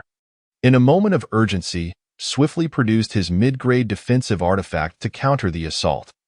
The silver thunder spear was a superior-grade artifact. With Gu Bei's full-force strike, Su He's seemingly impenetrable defense was breached, creating an opening. An opportunity, Gu Bei thought, as he swiftly closed the distance. Wrapping his arms around Su He, he then unleashed the divine thunder transformation, generating a layer of lightning around them. Su He, caught in Gu Bei's grasp, was immediately besieged by electric shocks, yelping in pain. However, Gu Bei's spiritual energy was nearly depleted, and even though he managed to form lightning, its potency was diminished. Under the electric barrage, Su He found his spiritual energy severely affected, rendering him unable to utilize his powers, let alone access his storage pouch. Despite his predicament, Su He retained some ability to act. Gritting his teeth, he tremblingly drew a dagger from his waist, an item he had prepared for emergencies. kept within easy reach to prevent theft or inaccessibility. With the dagger in hand, Suhi raised his left arm and attempted to stab Gu Bei in the back, striving to break free from his hold. In pain, Gu Bei not only tightened his grip but also resolved to endure, as both competitors now engaged in a test of will and endurance. The stronger spirit would claim ultimate victory. Gu Bei watched the unfolding scene with red-rimmed eyes, clenching his fists, feeling utterly helpless. This battle belonged solely to Gu Bei. Only through trials of blood and fire could he truly grow. Gu Bei held Suhi tightly. Even as his back was pierced and blood flowed freely, Suhi's movements slowed. After the two exchanged polite gestures, an intense battle ensued.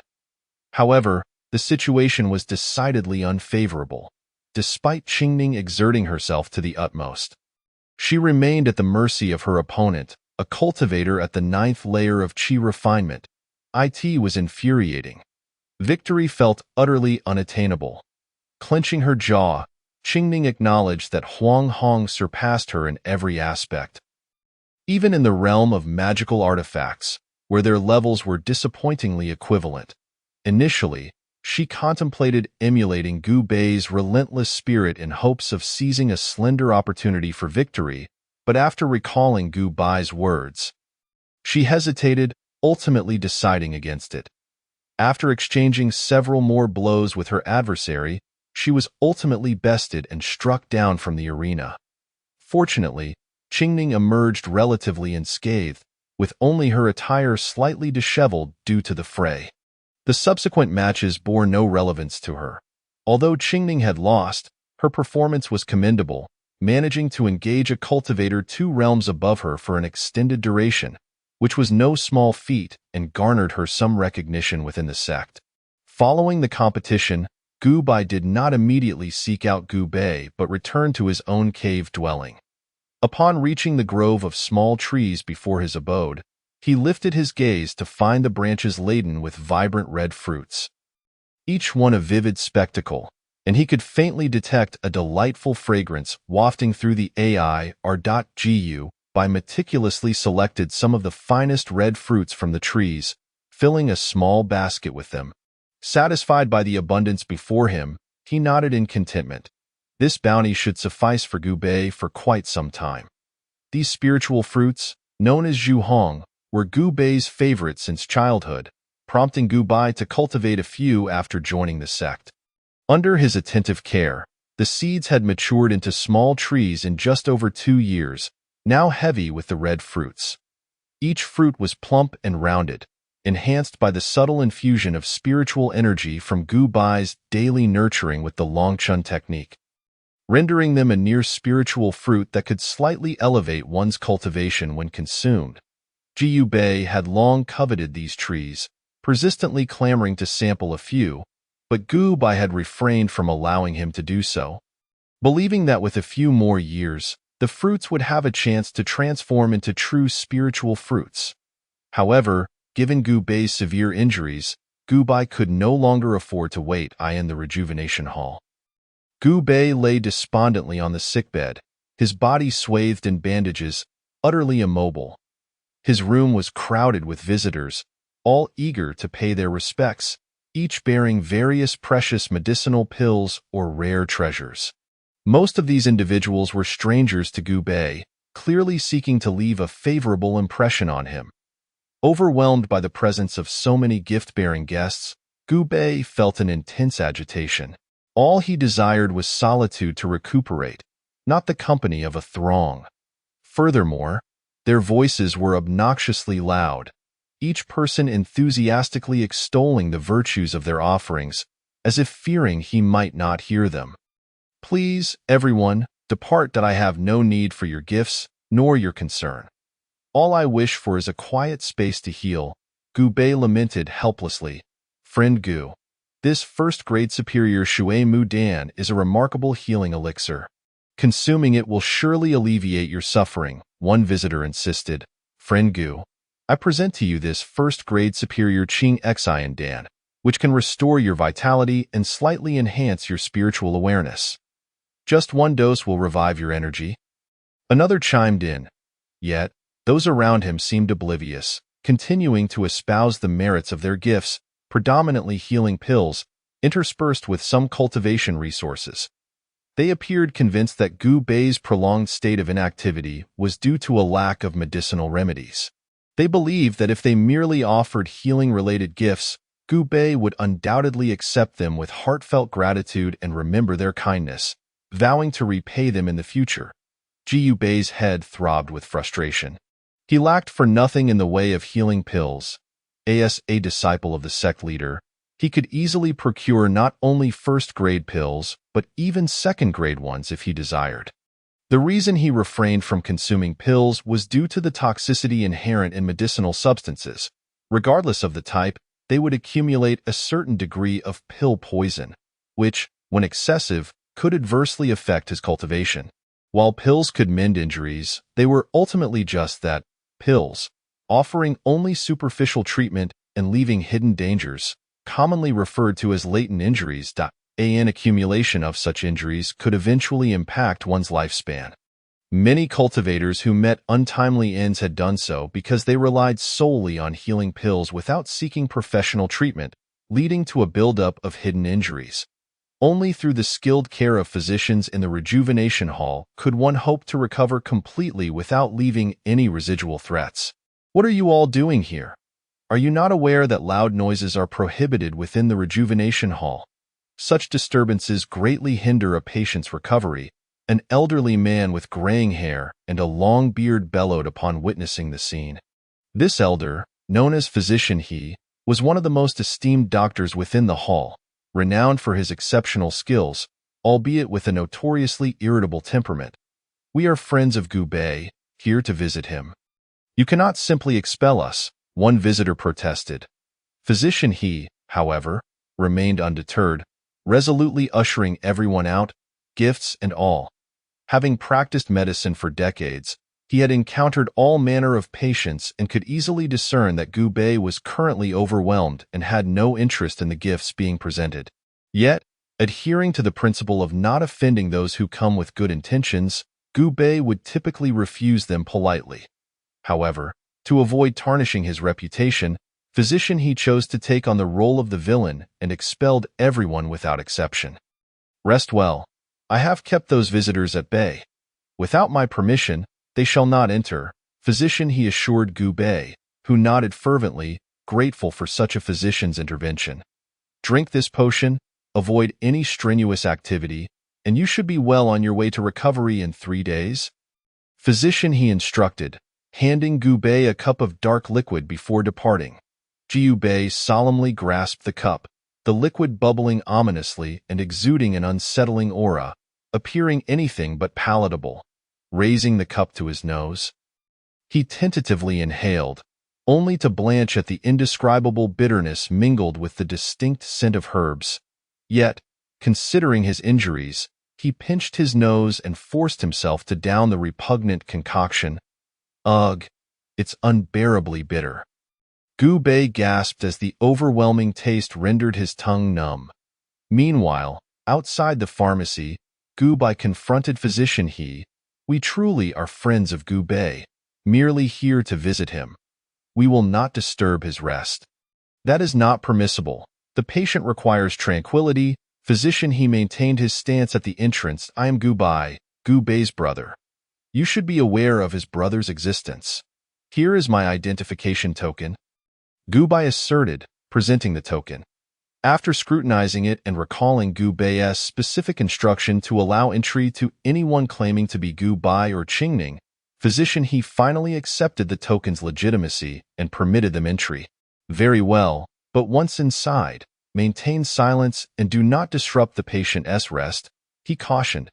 Jiu Bei nodded eagerly, not begrudging Physician He's strictness, as it indeed fostered an environment conducive to Gu Bei's recovery. Gu Bei, look what I have brought for you, Gu Bei exclaimed, placing the basket of Zhuhong fruits at Gu Bei's bedside. Lying on the sickbed, overwhelmed by the bitter taste, Gu Bei's spirits lifted at the familiar voice. Brother, you have come to see me, and you brought my favorite Zhuhong. His eyes sparkled with excitement as he eagerly snatched a fruit from the basket, savoring its crisp, sweet tart flavor that effectively masked the lingering bitterness. "You are so good to me, brother," Gu Bei beamed, grinning like a child with a treasure. "Take your time. No one is competing with you for them. If you find them insufficient, I'll fetch you more." Gu Bei replied with a smile, "I also brought some spiritual fruits, though not ones I grew myself. They were meticulously selected," Qingning added, presenting another basket filled with fruits radiating rich spiritual energy, clearly of extraordinary quality. Gu Bei accepted them with joy, recognizing the earnest effort Qingning had put into selecting gifts that were ideal for his recovery. "You really must be more careful next time and not overexert yourself," he advised. Observing Gu Bei's injuries, Gu Bei felt a twinge of sympathy. Ji Bei, somewhat embarrassed, understood Gu Bai's words, yet his youthful arrogance as a prodigy lingered. The two did not linger long at the rejuvenation hall. After a few casual exchanges and confirming that Gu Bei was not gravely harmed, they departed without causing him further disturbance. Time flowed gently, slipping away in an instant. 5 years had elapsed since the inner sect competition. Throughout this period, Gu Bei had not been idle. He diligently practiced his cultivation techniques daily, ensuring a steady supply of medicinal pills. At last, his cultivation level reached the 4th layer of qi refinement. A rather slow progression compared to his peers, most of whom had already attained the 5th layer. However, Gu Bei remained unperturbed, neither increasing his training hours nor diminishing them, continuing his cultivation in his own manner. "Old Jiang, let us have some tea." Early in the morning, Gu Bei arrived at Elder Jiang's cave dwelling, expertly pushing open the door as if it were his own home, and seated himself before the tea set to brew tea.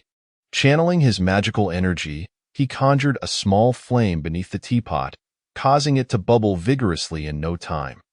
Within a few breaths, Gu Bei skillfully prepared the tea, adding the leaves just as Elder Jiang leisurely sat up from his bed. "You, young lad, are truly full of energy, arriving here before dawn," Elder Jiang yawned, speaking in a somewhat languid tone. He picked up the teacup, savoring a sip before exhaling deeply, revealing a look of enjoyment. "Is the flavor to your liking? This tea is cultivated from my own trees, nurtured over several years, using the tenderest leaves for this fine brew. Indeed, it is fragrant yet not overwhelming, with a lingering aftertaste. An exceptional tea," Elder Jiang praised. "I didn't expect you to possess such talent for cultivation," he continued. "If this tea were entrusted to others, they could hardly yield such quality." With a grin, Gu Bei acknowledged that his cave was surrounded by hundreds of meters of uninhabited land, all fertile soil. Thus, he had taken the liberty to cultivate various spiritual plants throughout his backyard. The two settled into recliners, sipping tea intermittently, relishing the tranquility of the moment. Both elders treated him well. Resembling kind and wise guardians, Ji Bei cherished these leisurely moments spent with them, enjoying tea, engaging in light banter, and occasionally playing chess.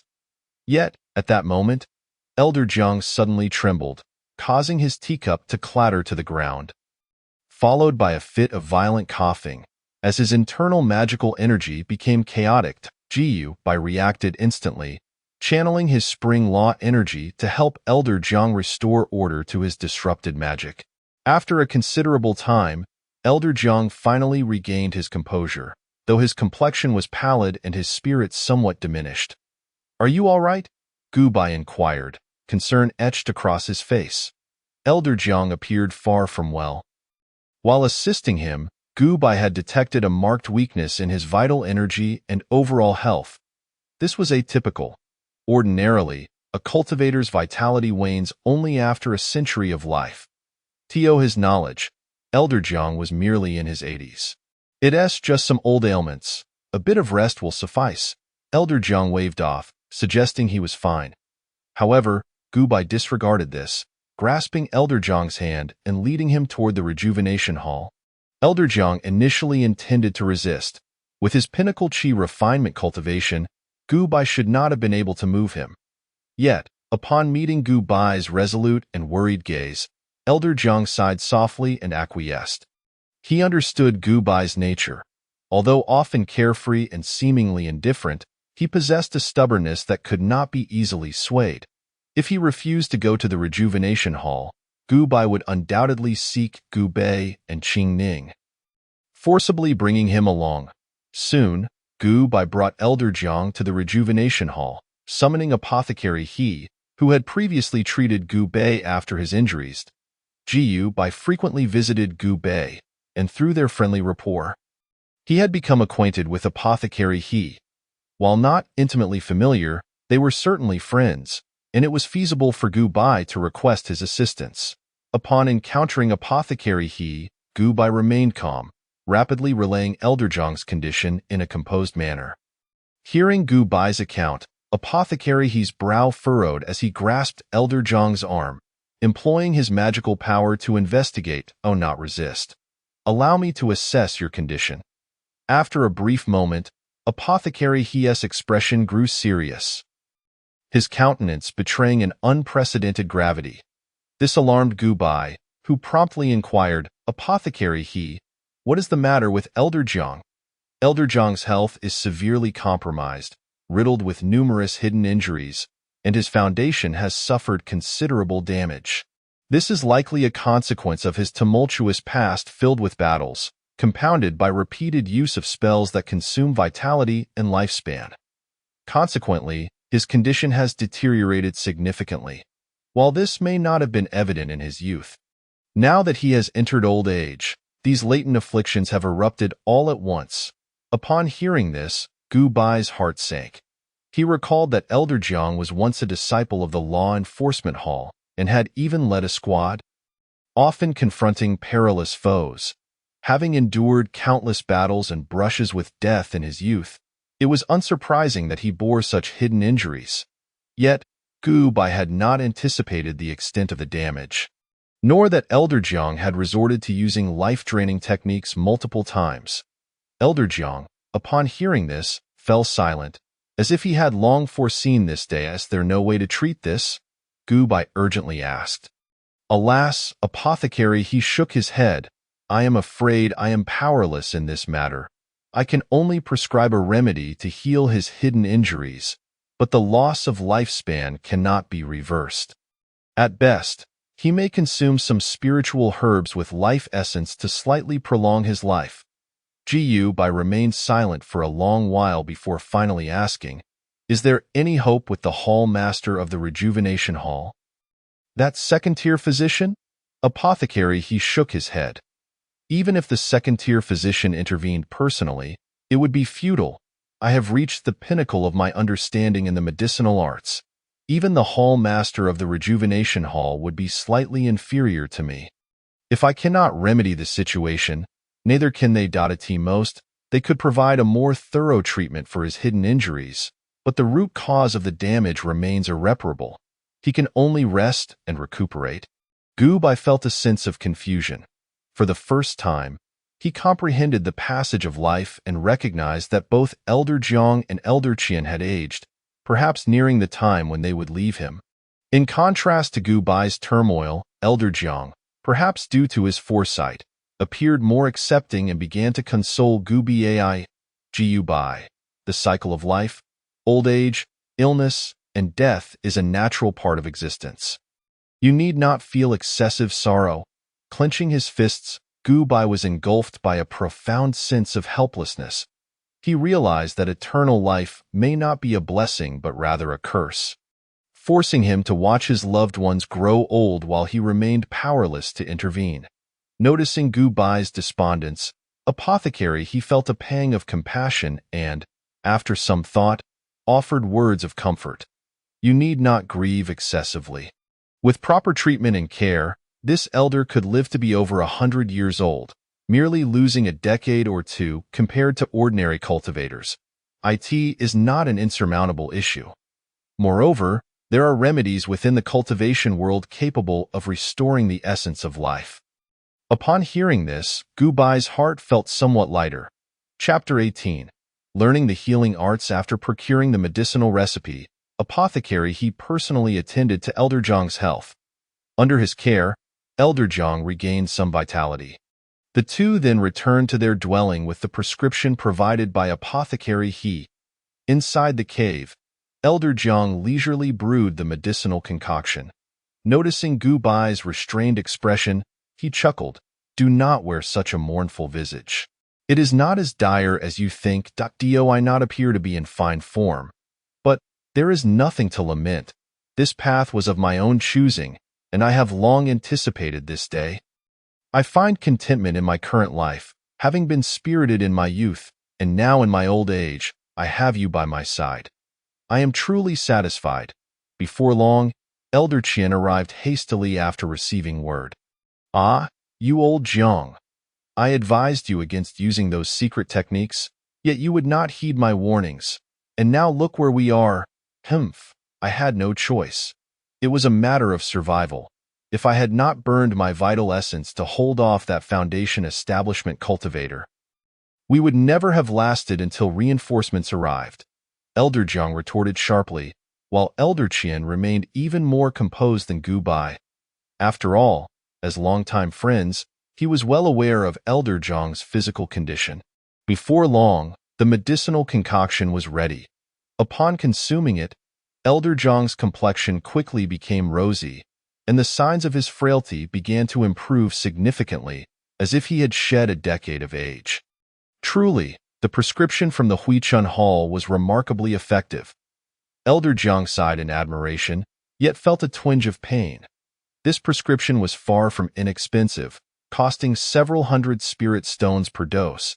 It was fortunate that he had accumulated a considerable fortune in spirit stones during his earlier years and, as an elder of the sect, received a substantial monthly allowance, enabling him to afford such costly medicine. For other qi refining practitioners, such luxuries were entirely out of reach. Observing Elder Zhang's transformation, Gu Bai felt a slight sense of reassurance. Yet simultaneously a wave of helplessness washed over him as he could only watch Elder Jiang age, while feeling powerless to intervene. "I wish to go to Huichun Hall to study the art of medicine," he declared resolutely after a moment of contemplation. Gu Bai made up his mind. Since other physicians could offer no assistance, he would take it upon himself to learn the medicinal arts and devise his own methods to treat Elder Jiang. With his exceptional rational skills, Gu Bai possessed talents that greatly surpassed those of others. Given time, he was confident he could become a pharmacist. Even if he ultimately failed or could only extend Elder Jiang's life by a year or two, he would have no regrets. "Are you certain you wish to go to Huichun Hall? Becoming a physician is no simple task. It is one of the most challenging professions to enter," Elder Jiang inquired. "Since I have little else to occupy my time, I might as well learn some medical skills. Once I master them, I will have a means of sustenance," Gu Bai replied earnestly. He had resolved that while time remained on his side, he would pursue his studies at Huichun Hall. "Alas, I cannot dissuade you. Tomorrow, I shall write a letter of recommendation to the pharmacy, suggesting you as an apprentice. However, do not allow this to hinder your cultivation. Treat the art of medicine as merely a hobby." Elder Jiang sighed in resignation. He understood Gu Bai's deep emotional ties and did not wish to witness him gradually succumb to age. Yet he felt powerless to stop Gu Bai, knowing his character. Though usually calm and amiable, Gu Bai possessed a stubbornness that, once resolved, could not be swayed by anyone. Even if Elder Jiang forbade him from pursuing this path, Gu Bai would still find a way to study in secret. It was better to support him than to oppose him. Elder Jiang believed that after experiencing some hardships, Gu Bai would naturally reconsider. For the art of medicine was undoubtedly one of the most arduous disciplines in cultivation. Nevertheless, once one became a physician, the resources for cultivation would not be lacking. Pharmacists were even more sought after than alchemists. Yet their numbers paled in comparison. Even within the vast Lingyun sect, there were only a handful of first-tier pharmacists and a single second-tier pharmacist. On Qingzhou Peak, the Huichun Hall thrived with life. adorned with rare and exotic flowers and herbs. These unique plants, though diverse, were arranged in perfect order, forming what appeared to be a formation imbued with an ethereal aura, an ideal sanctuary for healing and recuperation. The mountain housed 2 to 3 dozen courtyards. The front served as the healing quarters, while the rear was dedicated to the cultivation of medicinal herbs. Inhaling the perpetual fragrance of medicinal herbs that wafted from Qingzhou Peak, Gu Bai instantly found himself enamored with the place. He entered the largest courtyard, filled with an array of herbs, where an elderly man with white hair was seated, brewing a pot of traditional Chinese medicine. "I am Gu Bai, here to pay my respects to Physician He." This elder was none other than the pharmacist who had treated Gu Bai, and as Gu Bai wished to become an apprentice at Huichun Hall, he needed to choose a master. Fortuitously, he was already acquainted with Physician He, having maintained contact since their first meeting a decade ago. "Ha ha ha, you have finally come to apprentice under me," exclaimed Physician He joyfully upon seeing Gu Bai. His hearty laughter echoing. He had noticed Gu Bai's patience and exceptional mindset, believing him to be particularly suited for the medical arts. He had once intended to take Gu Bai as his disciple but had been rejected. Now that Gu Bai had finally sought him out, Physician He was overjoyed. "Yes, I have come to realize that while I am still young, I should learn a skill to earn my keep in the future." Gu Bai nodded earnestly. "Then you must study diligently. Becoming a physician is a formidable challenge requiring the mastery of numerous tedious concepts. I do not wish to discourage you, but even with considerable talent, it will take at least a decade to barely scratch the surface. Each year, hundreds of disciples aspire to become pharmacists, yet few persist. Typically, only a dozen or so remain after such trials. Even then, many struggle to attain the status of pharmacist, spending their entire lives studying without ever succeeding. Huichun Hall boasts countless disciples, approximately 150, but a new physician emerges only once every 4 to 5 years. At this point, Physician He's tone turned serious. "Given your background, even if you do not become a pharmacist, you could still lead a stable life, potentially even becoming a foundation-building practitioner. However, if you waste your time here, the chance of achieving that may slip away. You still wish to pursue the path of a physician." Faced with Physician He's probing, Gu Bai did not waver. "Even so, I still wish to become a pharmacist." He believed in the possibility of immortality. No matter how challenging it may be to become a physician, he would eventually master it. It was merely a matter of time. However, Gu Bai no longer wished to stand idly by his friends and family aged. While he could not halt the passage of time, he could use the knowledge he acquired in the medical arts to grant his loved ones a longer life, even if just for a few years. Once he mastered the art of medicine over several decades, he would not feel powerless when Gu Bai or Qingning grew old. He would be equipped with the means to help them. Thus, even if he faced loss, he would have no regrets. "Ha ha ha, well said." Physician He laughed heartily at Gu Bai's determination. "Here, take this book. It contains the knowledge of the medical arts you will need to learn." Gu Bai accepted the book from Physician He, glancing at its size with a puzzled expression. "Is this all there is to the content?" Suppressing his laughter, Physician He replied earnestly, "I believe you may have misunderstood. This book merely lists the titles of other texts. When you have the time, head to the 6th area of the Scripture Pavilion. There, you will find an extensive collection of books on the medical arts. Refer to the titles in this book and begin your studies one by one. You must at least familiarize yourself with the majority of them." Upon hearing this, Gu Bai's heart trembled slightly. Flipping through the pages, he widened his eyes in astonishment. This book listed at least 1,000 titles, all pertaining to the medical arts. Indeed, it is as extensive as it seems. This is the necessary path to becoming a pharmacist. Rest assured, all the books listed are carefully selected gems. There is no superfluous knowledge among them. Gazing at the multitude of titles, Gu Bai felt a pang of anxiety, reminiscent of his high school days. "You need not complete all of them initially. For now, Focus on memorizing the foundational volumes of human anatomy, volumes 1 to 25, the comprehensive theory of medicine, volumes 1 to 50, the basic applications and integrations of herbs, volumes 1 to 88, and the methods of counteracting 10,000 poisons, along with the complete guide to foundational healing spells. As for the rest, you only need to be familiar with them. Memorization is not required. Gubai nodded with difficulty. Just hearing the titles left him feeling overwhelmed. Dio not appear so disheartened. Each of these medical texts represents the culmination of a pharmacist's lifetime of effort. The sheer number of volumes here is the result of Lingyun sect's accumulation over thousands of years. Any one of these books, if presented outside, would be invaluable. Gubai nodded in agreement.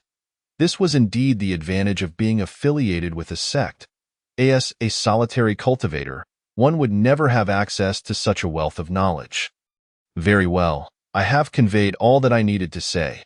Now, peruse these texts thoroughly.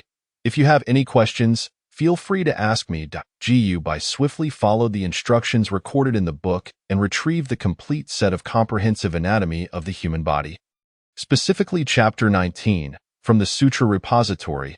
He returned to his cave abode, seated himself at the table, and gazed at the tome before him, which was as thick as a fist and 2 to 3 times larger than a typical book. The corners of Gubai's eyes twitched. This was merely the first volume of the comprehensive anatomy of the human body, which comprised a total of 25 volumes. As he flipped the pages, the twitching intensified, for the minuscule text, no larger than ants, covered the entirety of the book, with illustrations of the human body occupying only a small fraction. A mere glance left Gubai feeling dizzy. Activating his absolute rationality, all distractions vanished in an instant, rendering him akin to a machine, channeling all his energy into reading this volume.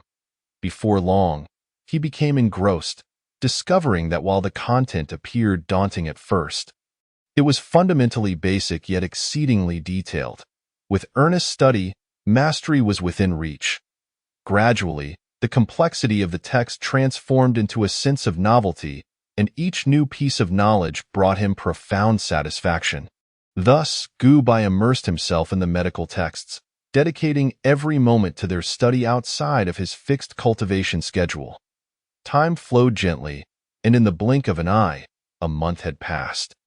As he closed the final page of the last volume, he exhaled softly.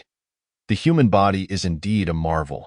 Having thoroughly absorbed the comprehensive anatomy of the human body, Gubai had gained a general understanding of human anatomy. He now knew the function of every muscle and bone. With each deepening insight, Gubai found the human body increasingly wondrous, resembling the most intricate of machines. The author of this tome was undoubtedly a genius. Although the title Comprehensive Anatomy of the Human Body seemed unremarkable, it encompassed all knowledge related to the human body, offering unique perspectives in many areas. After a brief respite, Gubai returned to the Sutra repository to retrieve the complete set of theoretical foundations of pharmacology. This collection was of paramount importance, primarily elucidating the foundational theories of pharmacology. Once again, Gubai plunged into the ocean of knowledge, acquiring new insights every second, relishing the process without a hint of monotony. Finding genuine joy in his studies, during this journey, he developed a profound interest in pharmacology. Even when he temporarily set aside his absolute rationality, he continued to learn efficiently, for nothing serves as a better motivator than passion.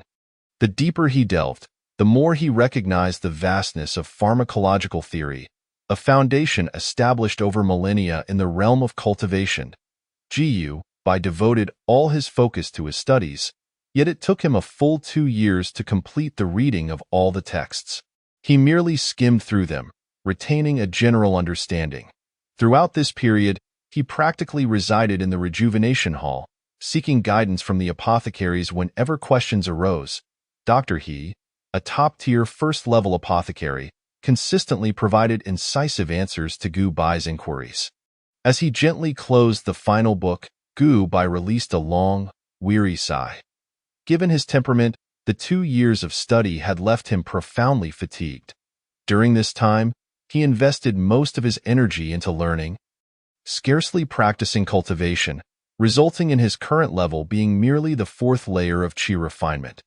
Nevertheless, he emerged with a wealth of knowledge, having gained a deep understanding of pharmacology and establishing an almost flawless foundation.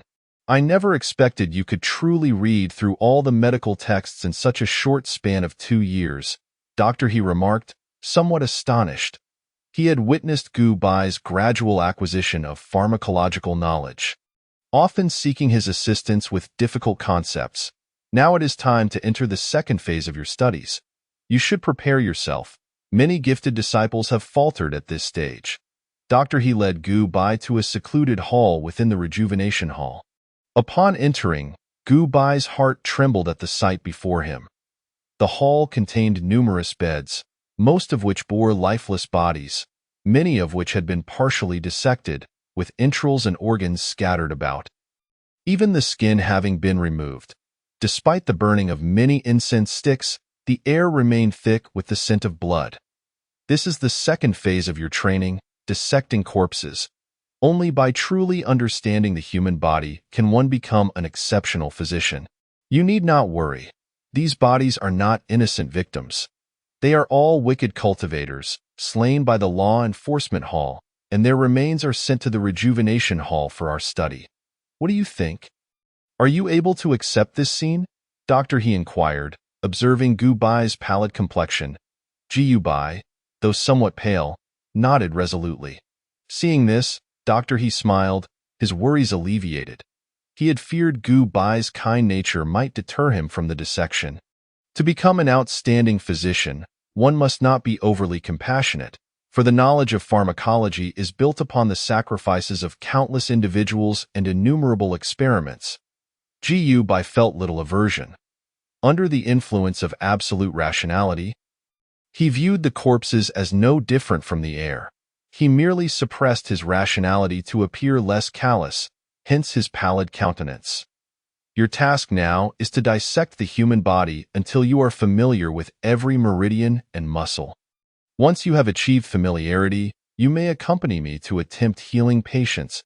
Dr. He led Gu Bai into a room where a female corpse lay on a table, surrounded by various surgical instruments.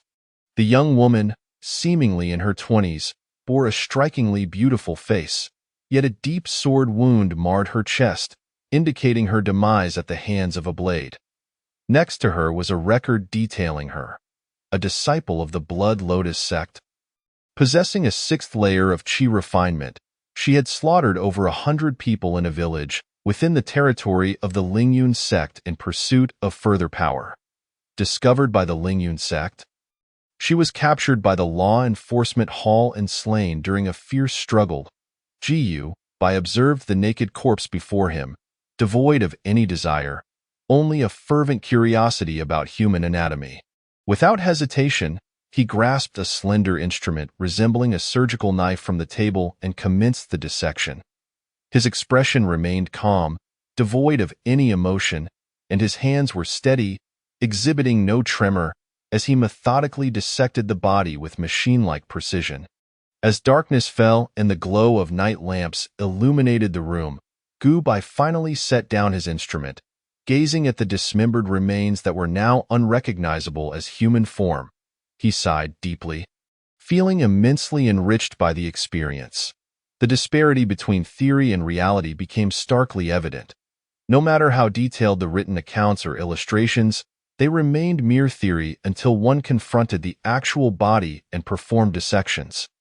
Over the course of the following month, Gu Bai dissected more than a dozen corpses, both male and female, most bearing fatal wounds, primarily the nefarious rogue cultivators or demonic cultivators from neighboring realms who had committed atrocities within the Lingyun sect and were subsequently executed by the law enforcement hall. During this month, Gu Bai gained a new understanding of the human body, thoroughly integrating the knowledge from the comprehensive anatomy of the human body. Very good, Doctor, he remarked, increasingly satisfied with Gu Bai's progress. Your theoretical knowledge of pharmacology is now remarkably solid. Many seasoned first-level apothecaries would envy your grasp of theory. What you lack is merely experience. Now, you shall accompany me in the rejuvenation hall to treat patients, and I will teach you some healing spells along the way. Gu nodded, a smile involuntarily gracing his lips. After more than 2 years of studying medicine, he had finally reached the point of practical application. The number of injured in the rejuvenation hall was not substantial, primarily consisting of law enforcement hall disciples recuperating from their injuries. After all, the world was currently at peace, and while there were tensions between sects, war had not yet erupted. Although patients were few, the number of apothecaries was even scarcer, resulting in each physician being responsible for 4 or 5 patients on average. Dr. He brought Gu Bai to a slight, frail cultivator and turned to him, inquiring, "This is Taoist Kuwait Xing from the Law Enforcement Hall." He was struck in the abdomen by a malevolent spell during a battle with a demonic cultivator. Conventional healing potions have proven ineffective. What are your thoughts on his treatment? Gu Bai glanced at Kuwait Xing, observing the dark wound on his abdomen while rapidly recalling the medical texts he had studied. After a brief moment, Gu Bai calmly stated, "If I am not mistaken, he has likely been struck by the venom of the Yin serpent. According to the records in the Shuangguang Pharmacopoeia, to counteract the Yin serpent's poison, one must use qingxin, xianzang mushrooms, and a touch of hongban grass, brewed in a ratio of 3 to 5 to 2, to create a medicinal broth that will neutralize the toxin. After employing the mystical technique to thoroughly mend the wound, the repeated application of the medicine 3 times would allow for complete recovery." Dr. He nodded with satisfaction, affirming, "You are indeed correct. According to the records in the texts, it is possible to heal such injuries. However, reality often diverges from what is documented." He continued, "I wonder if you have noticed that the cultivation method practiced by Kuwei Tianxing is a fire-attributed technique, the mystical yang method, which clashes with the medicinal properties of the red spots herb. This could lead to a disturbance in Kuwei Tianxing's magical energy. Although it may not have a significant impact, if Kuwei Tianxing were on the brink of death, this clash of medicinal energies could have dire consequences. Thus, while the methods described in the text are effective, they do carry certain risks. One must not blindly trust the written word. Adaptability is crucial, as no one experiences injury exactly as documented in books." Dr. He, a top-tier level 1 apothecary, swiftly discerned the flaw in the prescription. However, he praised, "To have such skill on your first attempt at healing is remarkable. You already possess the potential to become an apothecary, though you still lack some experience." Dr. He let out a hearty laugh, patting Gu Bai on the shoulder in commendation. Gu Bai, however, did not let this praise inflate his ego. Instead, he lowered his head in contemplation. After a brief moment, a spark of inspiration ignited in his eyes. "What if we add a bit of heavenly water herb juice and slightly adjust the proportions?" The infusion of heavenly water herb would neutralize the fiery potency of the medicine, ensuring that even Kuwei Tianxing's fire-attributed cultivation would not affect him. Upon hearing Gu Bai's suggestion, Dr. He did not respond immediately. Rather, he began to ponder.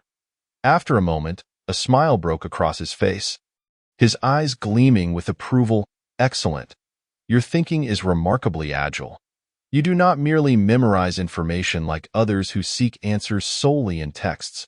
Instead, you have thoroughly grasped and integrated the knowledge, understanding how to adjust the prescription.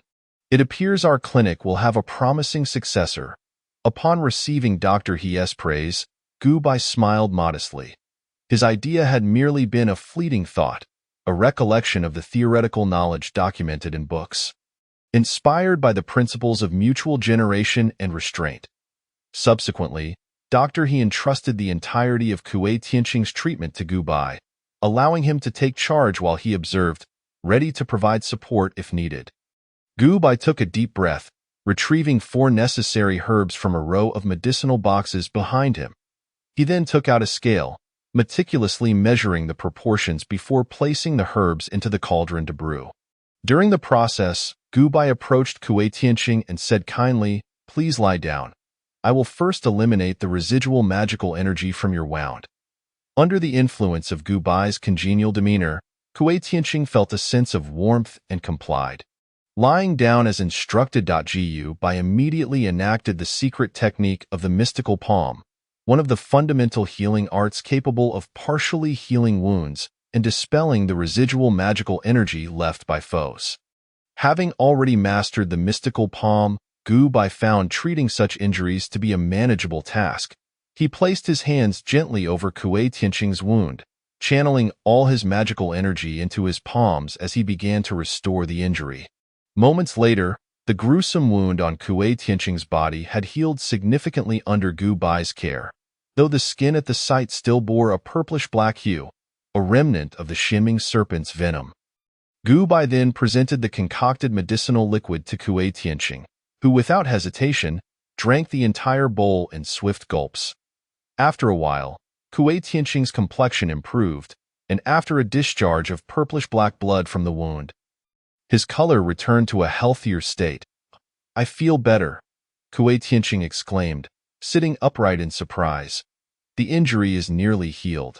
If you take the medicine I prescribed 2 more times and allow yourself a few days of rest, you will fully recover," Gu Bai affirmed with a nod and a smile.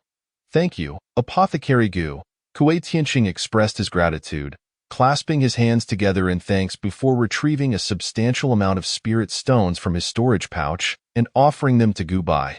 Upon a cursory glance, Gu Bai estimated there were over 200 spirit stones, while the total cost of the prescribed herbs was approximately 100 spirit stones, leaving a profit of 100.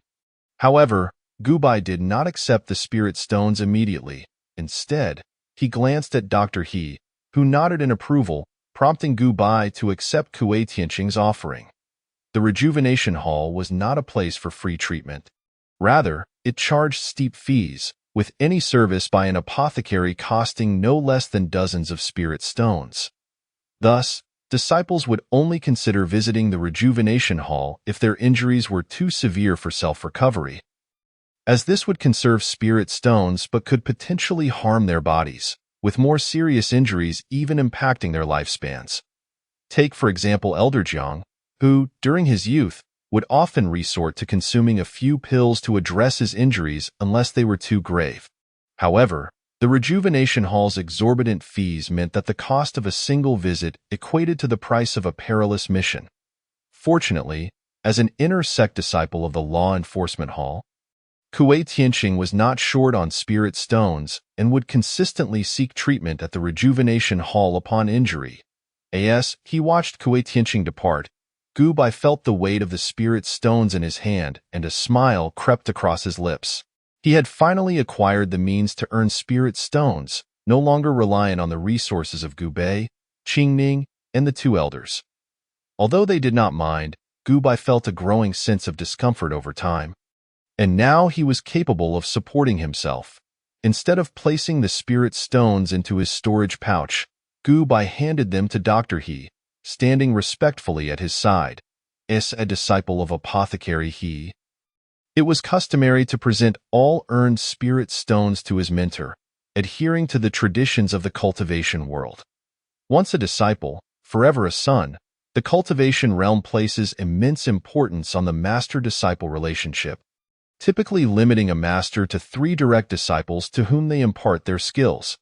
This relationship is often more profound than that of a father and son, regardless of the cultivation technique. Once a disciple takes on a master, even if they possess the means to acquire resources, they must surrender the majority to their mentor, who, in turn, provides for the disciple. Should the disciple err, the mentor will promptly correct them. For instance, just moments ago, Dr. He had swiftly identified the shortcomings in Gu Bai's prescription, allowing Gu Bai to learn from his mistakes and amend his approach. This relationship would only dissolve once the disciple had fully graduated, at which point they would establish their own independence. Dr. He accepted the spirit stones with a cheerful smile but did not take them all. Instead, he returned 50 spirit stones to Gu Bai as a token of appreciation for his efforts. "Well done. Your performance just now was commendable. This spirit stone is your reward." Bai did not let this praise swell his pride. Instead, he recognized his shortcomings and humbly sought Dr. He's guidance on the conflict between medicinal attributes and magical energies to avoid repeating the same mistakes in the future. Had Dr. He not pointed out the issues earlier, Kuei Tianqing might have experienced chaotic magical energies due to the prescription, leading to catastrophic outcomes. After listening to Dr. He's elucidation on the conflicts of medicinal properties, Bai stood in contemplation. His mind raced with thoughts, and he began to consider various other questions, such as how to rapidly quell chaotic magical energies within an injured individual. Within moments, he had formulated several related inquiries and did not hesitate to pose them to Dr. He. As expected of a top-tier level 1 apothecary, Dr. He had answers for most of Bai's questions and even provided fresh perspectives on those he was unsure about. With decades of experience in healing, Dr. He possessed a wealth of knowledge, while Bai's agile thinking and absolute rationality allowed him to approach problems from a logical standpoint, raising questions Dr. He had not previously considered. Observing Bai's earnestness and active engagement, Dr. He found himself increasingly fond of his diligent student. No master would disdain a student who is committed to learning, possesses a lively intellect, and engages in meaningful discussions. Furthermore, Bai's humble nature and deep respect for his mentor shone through. He often brought Dr. He hand-roasted tea or self-cultivated spirit fruits as tokens of appreciation. Though these gifts were not particularly precious, they were imbued with heartfelt sentiment, which Dr. He greatly cherished. The two engaged in a lively exchange of questions and answers that extended well into the night. With Bai enriching his foundational knowledge and gaining a fresh understanding of the medical arts within just a single day. Before parting, Dr. He handed Bai a notebook filled with his insights on medicine. This notebook contains my reflections on the medical arts, a culmination of my lifelong learning. Take your time to study it. Once you thoroughly comprehend it, you will be well on your way to becoming a top-tier level 1 apothecary. Thank you, Apothecary He. I will dedicate myself to studying it diligently, Bai responded earnestly. Bai solemnly accepted the notebook and then expressed his gratitude to Dr. He. Dr. He nodded, recounting how, in his youth, fortune had not favored him.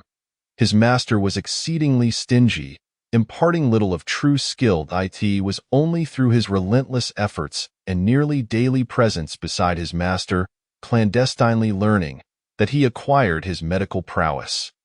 However, this endeavor consumed a vast amount of his time. Despite his extraordinary talent and profound love for the healing arts, it was not until he was over 50 that he ascended to the rank of physician. Nevertheless, he ultimately became an elder of the Huichun Hall, overseeing the pharmacy and managing all the elixirs within. Hence, when he accepted Bai as his disciple, he poured forth his resources, wishing not to let Bai's talents lie dormant. Upon returning to his cave abode, Bai opened the notebook, discovering that it contained Dr. He's theoretical knowledge of medicine, primarily detailing the uses of various elixirs, one of the two major classifications of healing arts, focusing on saving lives through the application of these spiritual remedies.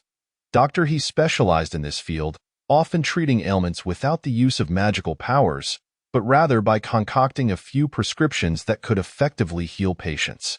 From that moment on, Bai followed Dr. He, assisting in healing and, when faced with less severe conditions, would also take matters into his own hands.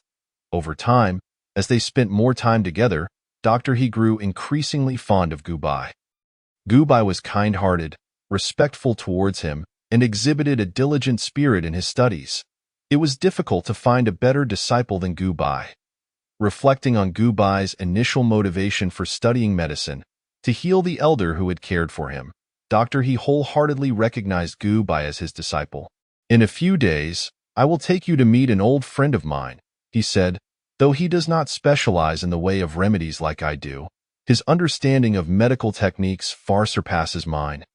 His mastery of magical manipulation is unparalleled, and he possesses many advanced secret techniques in the healing arts. Make a good impression and strive to learn from him. Dr. He was paving a path for Gu Bai. Although he had unique insights into the way of remedies, his skills in healing spells were rather ordinary, merely reaching a competent level. Dr. He did not wish to squander Gu Bai's potential. Hence his introduction to his old friend. Chapter 22. First-level physician cultivating, reading, and studying Dr. He's notes consumed Gu Bai's every moment. The Huichun Hall seldom had patience, resulting in a tranquil atmosphere. Allowing Gu Bai to dedicate most of his energy to delving into Dr. He's notes. Come, I will take you to the Shuiwei Hall for a visit. Dr. He had not forgotten his intention to pave the way for Gu Bai. And after making arrangements with his friend, he led Gu Bai to the Shuiwei Hall. Located at the front of the Huichun Hall, the Shuiwei Hall was where disciples usually came for treatment. The physicians there primarily employed secret techniques of the healing arts, which, although considerably depleting in magical energy and less effective than spiritual remedies, were affordable and thus favored by ordinary disciples. Upon arriving at the Shuiwei Hall, Dr. He displayed familiarity, guiding Gu Bai through winding corridors until they reached a door. As they entered, Gu Bai beheld a kind-faced elder treating an injured cultivator. The elder's aura contrasted sharply with Dr. He's fiery temperament. It was gentle and harmonious, perfectly aligned with Gu Bai's preconceived notions of a physician. The elder's hands emanated waves of green light, and even from a distance, Gu Bai could sense the rich vitality radiating from them. The elder then placed his hands upon the wound of the injured, and the injury began to heal at a visibly rapid pace, restoring within mere breaths, leaving only a faint white scar behind. Once the injured cultivator departed, the elder smiled at Dr. He and remarked, "How do you find it, old He? Is this not far superior to your precious elixirs? It requires no expensive spiritual remedies, merely the expenditure of magical energy to heal the wounds. Humph, your techniques can only address common injuries. When faced with complex afflictions, they prove ineffective. My remedies are far superior, capable of treating all ailments, including poison and bodily restoration, far exceeding the utility of your mere healing techniques," Dr. He retorted dismissively. Dr. Su, the elder, showed no sign of irritation, maintaining his smile as he responded, "Regardless of how effective your remedies may be, they cannot alter the fact that they are exorbitantly priced. Healing wounds necessitates the use of costly spiritual elixirs. On the other hand, the secret techniques of healing arts require only the expenditure of magical energy. While their efficacy may not rival that of elixirs, they come at almost no cost." Upon hearing this, Dr. He fell silent, refraining from further rebuttal. It could be said that both sides possessed their own merits, and there was no clear superiority. Gu Bai, brimming with enthusiasm, greeted Dr. Su with a respectful bow, recognizing the importance of politeness as he sought to learn. "This is my disciple, Gu Bai, who shows great promise and is a fine individual. As an elder, you might consider mentoring him when you have the opportunity, teaching him some of the secret techniques of healing arts," Dr. He suggested, subtly implying that Dr. Su should take Gu Bai under his wing. Dr. Su nodded with a smile. As an old friend, he was more than willing to accommodate this small favor. However, he regarded Dr. He with some confusion, unsure why he held Gu Bai in such high esteem. "Are you aware of his reason for studying medicine?" Dr. He explained that Gu Bai was learning to heal the elder who had cared for him and had diligently studied, having completed all the recommended readings in merely 2 years. "Very well. I can teach him the healing arts," Dr. Su acknowledged, nodding to himself, deciding to impart his knowledge to Gu Bai without reservation, motivated by their long-standing friendship and Gu Bai's noble character. The world of cultivation was not solely characterized by deceit. It also harbored many good-hearted individuals. From that point on, Gu Bai not only studied remedies under Dr. He but also took time to learn the secret techniques of healing arts from Dr. Su. Dr. Su generously shared all his knowledge without reservation. Thus, Gu Bai found himself constantly in the company of both physicians, rushing to assist whenever there were patients in need. Once the two physicians had finished treating their patients, Gubai would seek out other pharmacists to help, seizing the opportunity to learn more. For an extended period, Gubai could be seen throughout the Huichun Hall, participating in the healing of nearly half the injured individuals. Even when not called upon, he would stand quietly by, absorbing experiences to enrich his knowledge. Gubai's amiable nature, gentle disposition, and remarkable emotional intelligence endeared him to the other physicians, who appreciated his willingness to assist without expectation, simply to acquire more knowledge of the healing arts. Consequently, in this nurturing environment, Gubai thrived rapidly. The most effective method for a pharmacist to advance was to interact with more patients and accumulate diverse experiences. 2 years passed swiftly, during which Gubai underwent a profound transformation. His foundation was exceptionally solid, and he even mastered the highly challenging healing technique known as Kumu Fengchun, a secret art of the healing arts only a few physicians could learn. It could be said that Gubai's expertise in the healing arts had surpassed that of most physicians in the Huichun Hall. That, of course, Gubai did not neglect his cultivation. It had been 12 years since he joined the sect, and he diligently practiced for 5 hours each day. One morning, he sought out Gubai, bringing him to a grand hall where several physicians awaited. Gubai recognized these physicians as his acquaintances, those with whom he shared a good rapport. Gubai, you have been learning medicine under my tutelage for 5 years. You are already qualified to become a physician.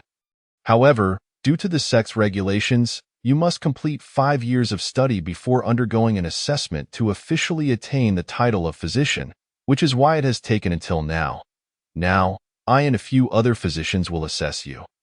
Some will pose questions, and you need only answer them. If you pass, you will officially become a physician. Gubai nodded, feeling eager and confident in his abilities, convinced of his success. The sect stipulates that I, as your master, cannot be near during the examination. I will await your good news outside. Let us begin, said a middle-aged cultivator with a smile, introducing himself as Dr. Fong. Although not particularly old, he possessed profound expertise in the healing arts and was responsible for the questioning during this assessment. Gubai nodded, responding with composure to the various questions posed by Dr. Fong. Most of the inquiries were quite fundamental, not delving into complex knowledge. Gubai's extensive reading had not been in vain. He encountered no significant challenges. After an hour, Dr. Fong ceased his questioning and declared, "Congratulations, you are now officially a physician." With that, Dr. Fong presented Gubai with a token, smiling as he added, "Take this. It represents your identity as a pharmacist. With this token, you are recognized as a first-level physician by the Lingyun sect. Gubai eagerly accepted the token, his eyes gleaming with anticipation. The token, crafted from precious Tianshui jade, possessed the ability to subtly nourish its holder's body, and the more Gubai beheld it, the more he cherished it. Upon learning of Gubai's success in the examination, he nodded with a sense of satisfaction. Surprised by Gubai's remarkable talent, in just over 4 years, he had nearly mastered a lifetime of knowledge, leaving he with only a slight edge in experience. I have little left to teach you. The path ahead will rely on your own efforts, he remarked, a hint of nostalgia in his voice. All credit goes to my master's teachings, Gubai replied with utmost respect. Upon hearing Gubai's words, he chuckled heartily and presented him with a storage pouch. These are the spirit stones you've earned over the past 2 years as a healer. Although I have kept them, I have stored them in this pouch for you, and now I return them. I cannot accept this. These spirit stones are rightfully yours, Gubai calmly declined, not even glancing at the pouch. I insist you take them. There's no need for such formality between us, he insisted, forcefully placing the storage pouch into Gubai's hands. I possess no valuable artifacts to gift you, so let these spirit stones serve as your initiation gift. At that moment, Physician Su arrived. Having spent 2 years with Gubai, he had developed a deep bond with him. Naturally, he would not miss such a significant occasion as Gubai becoming a healer. Physician Su retrieved a piece of talisman paper from the storage pouch and handed it to Gu Bai.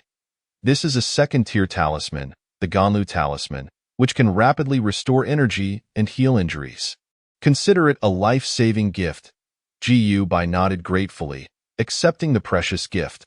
The second-tier talismans were exceptionally rare and notoriously difficult to craft, beyond the means of an ordinary qi refinement cultivator.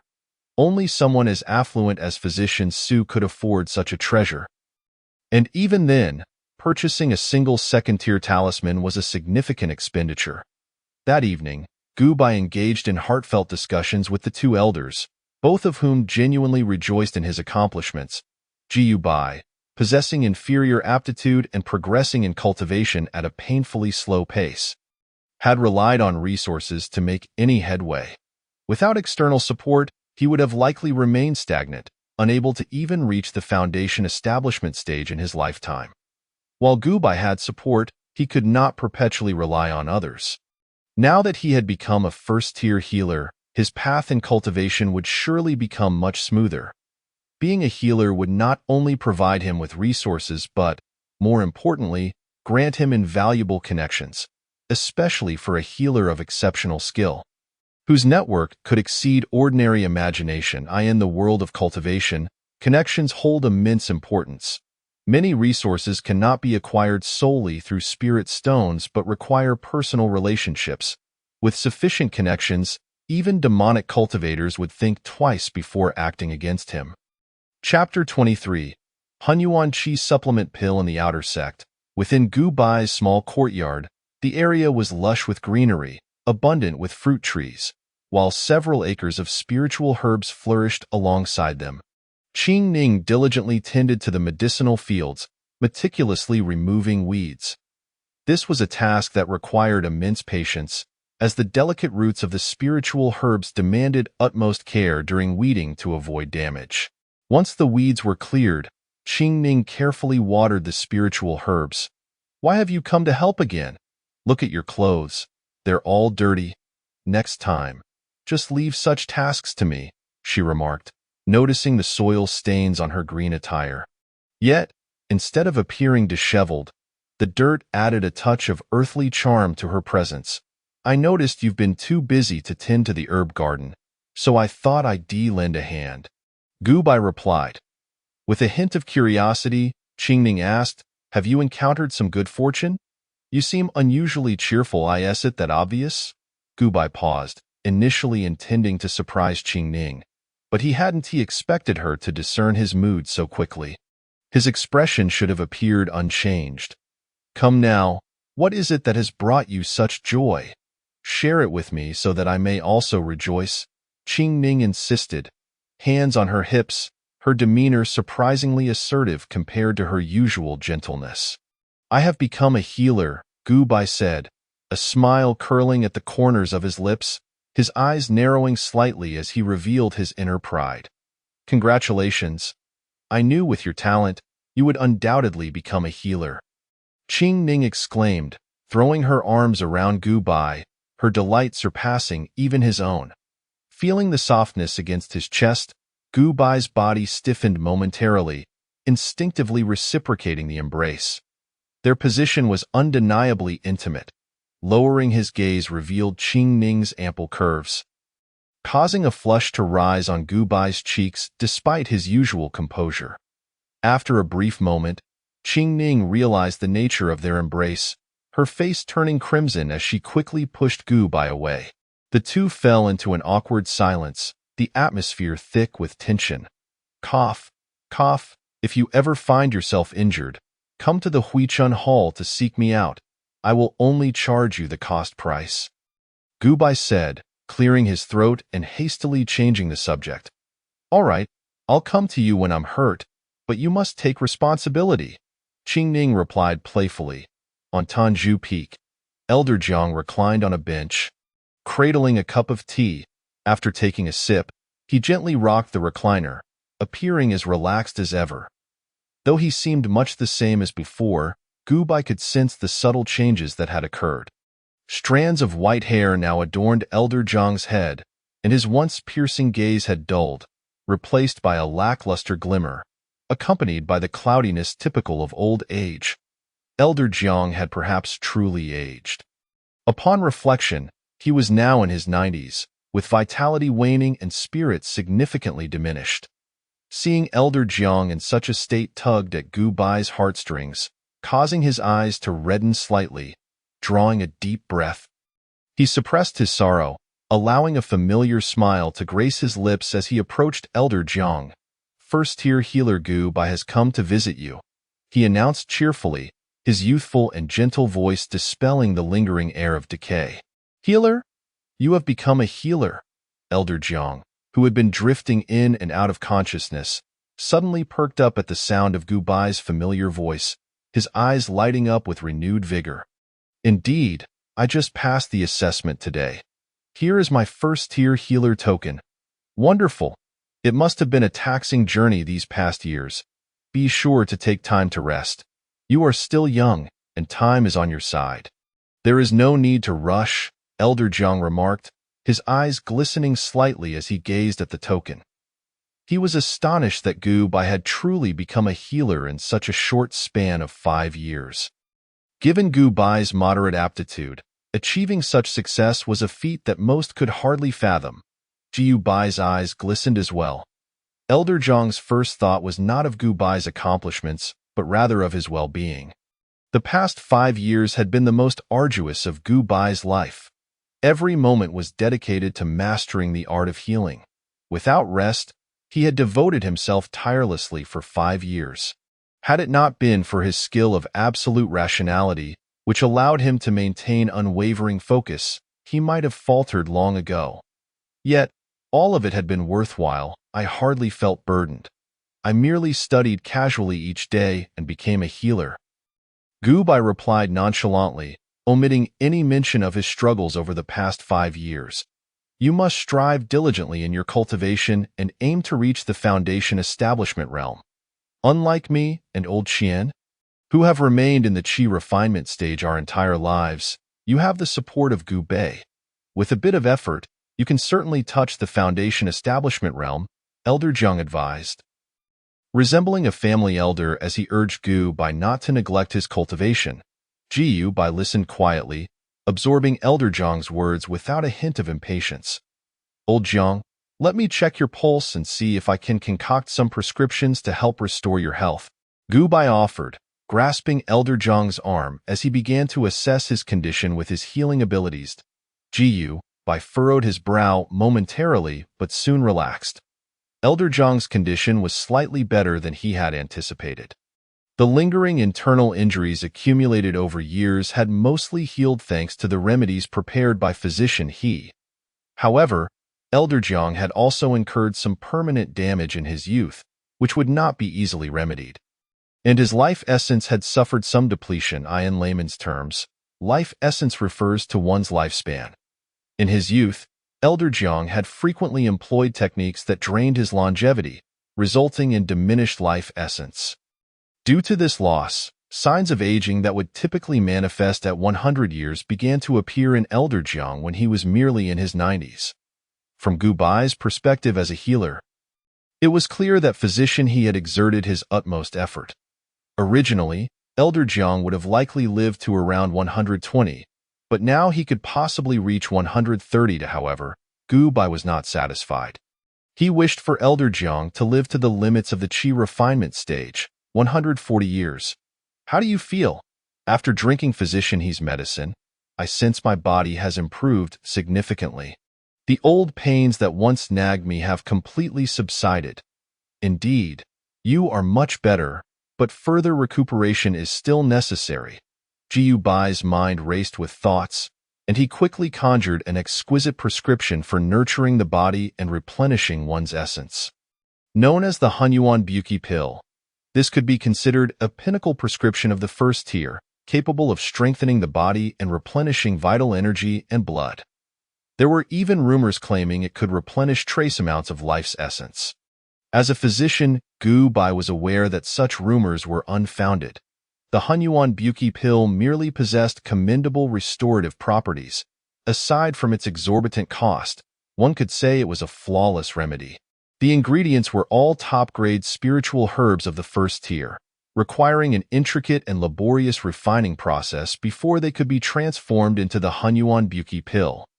The difficulty was comparable to concocting a first-tier superior elixir. And within the entire Huichun Hall, only his master, Physician He, possessed the skill to successfully refine it. In the realm of medicinal prescriptions, lower-tier formulas were relatively straightforward, requiring only the combination of various spiritual herbs in specific ratios. However, as one ascended to higher tiers, the complexity grew exponentially. The production process became akin to alchemy, necessitating the use of a medicinal furnace to perfectly meld the effects of the herbs. Though the Hunyuan Buki pill was indeed costly, Gu Bai, as a disciple of Physician He, who oversaw the pharmacy, could procure the spiritual herbs at near cost price. Moreover, having gained some wealth since becoming a physician, he could afford this steep price. Gu Bai intended to seize a moment to refine a batch of Hunyuan Buki pills for Elder Jiang to restore his vitality, while also preparing a few for Elder Qian. Despite the high cost of the Hunyuan Buki pill, as a pharmacist, he could still manage to bear the expense. Furthermore, with his master, Physician He, managing the entire pharmacy, all spiritual herbs within the Huichun Hall were under his master's purview. Thus, as He's disciple, Gu Bai naturally enjoyed certain privileges, allowing him to purchase spiritual herbs at almost cost price with the highest priority, selecting from many herbs that were inaccessible to ordinary apprentices and even some physicians. Such a connection was invaluable. Chapter 24. The inflated Gu Bai. After visiting Elder Jiang, Gu Bai accompanied him to Elder Qian's abode for a visit. Elder Qian appeared much the same as before. With little change, however, Gu Bai discerned that Elder Qian had aged somewhat, his vitality no longer as vigorous as it once was. Gu Bai engaged in conversation with both elders for an extended period, during which they expressed heartfelt joy for him. In the inner courtyard, Gu Bai was enveloped in lightning, skillfully manipulating the chaotic energy as if it were flowing water, shaping it into various forms.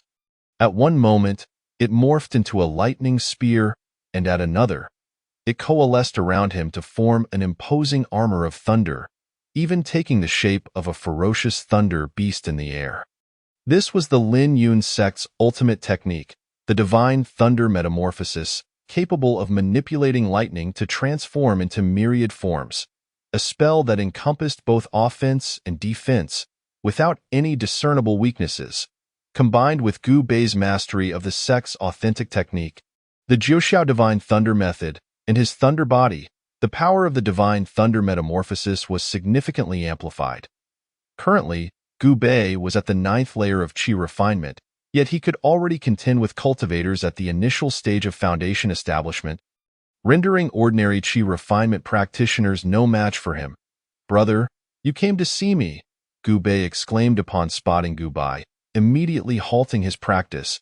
"I have become a physician," Gu Bai replied with a smile. "Indeed, you are worthy of being my brother. I knew you would surely succeed."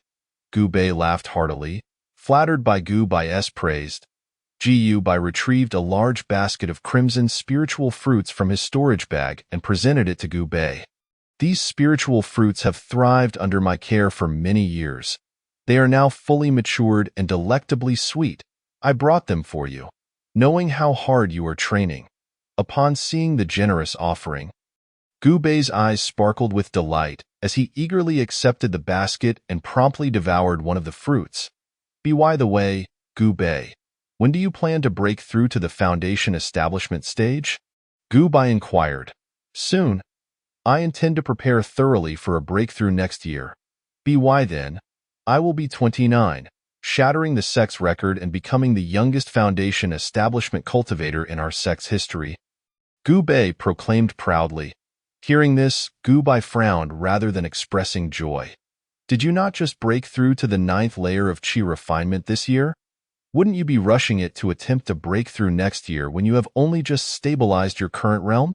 Only by doing so can I maintain my competitive edge." You cannot fathom how fierce the competition in the inner sect is. Point 2 of my contemporaries have already reached the 8th layer of chi refinement. If I linger too long at the 9th layer, I risk being surpassed by them, Gu Bei replied, his tone tinged with arrogance, as if anyone sharing his realm would tarnish his reputation as a prodigy. Fool! It seems the flattery has clouded your judgment. When did you become so concerned with reputation? The pace of others' cultivation has nothing to do with you. The key is to establish a solid foundation first. If you hastily attempt to break through to foundation establishment without a firm base, you will only have yourself to blame later. Take Qingning, for example. She is quite wise and has remained at the 9th layer of chi refinement for over 5 years, delaying her breakthrough to solidify her foundation. Such diligence will pave a smoother path for her in the future. Jiu Bai, observing Gu Bei's demeanor, did not indulge him and chastised him directly. Jiu Bai was genuinely upset. Having spent much time focused on mastering medical arts, he had seldom met with Gu Bei, only to confront him with this display upon their reunion. Jiu Bei dared not retort, lowering his head to absorb Gu Bai's admonishments. Gu Bai rarely became angry, but when he did, his tone turned fearsome, instilling dread in Gu Bei. Brother, you are right. I see my error now, Gu Bei responded, displaying his high comprehension by quickly awakening from his previous arrogance.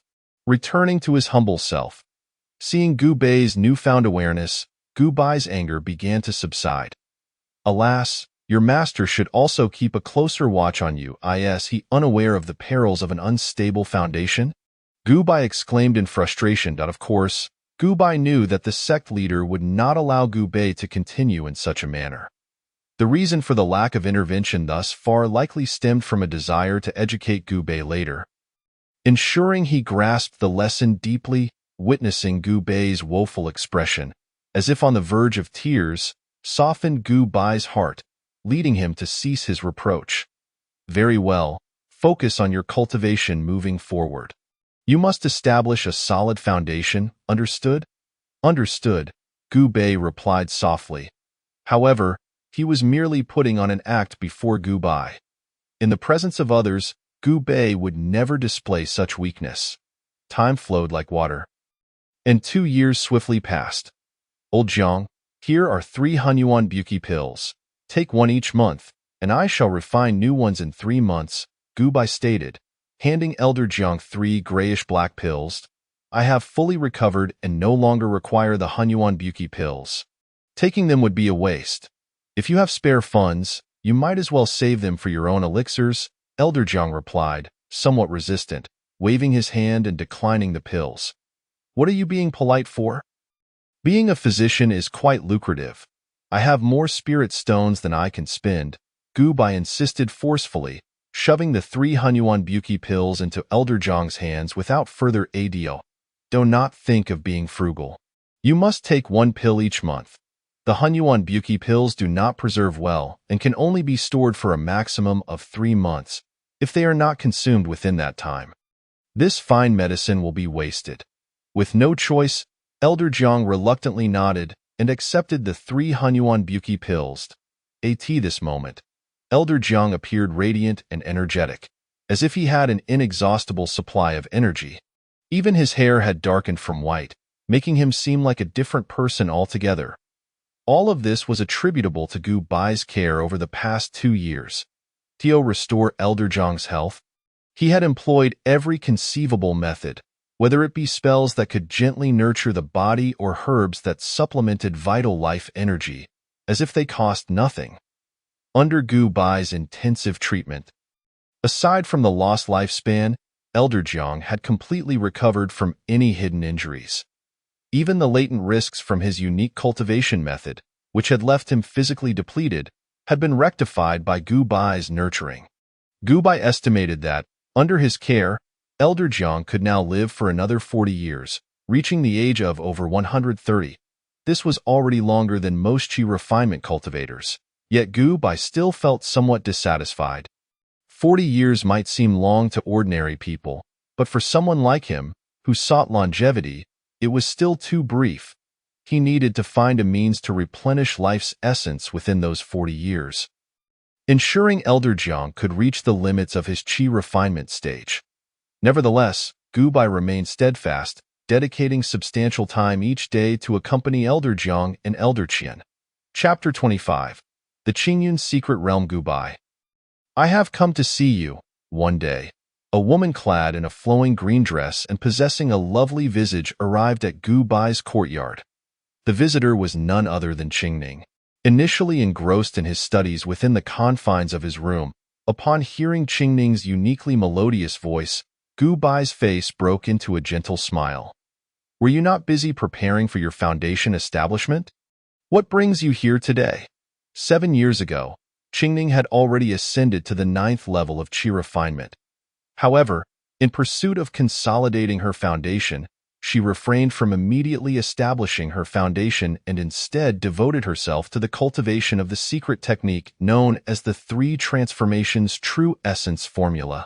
This remarkable technique, a revered treasure of the Lingyun sect, enables the practitioner to compress their spiritual energy, rendering it more refined. It is worth noting that this process incurs a certain loss of cultivation. Each practice session typically results in a reduction of approximately 20% of one's cultivation level, with a maximum of 3 sessions permitted.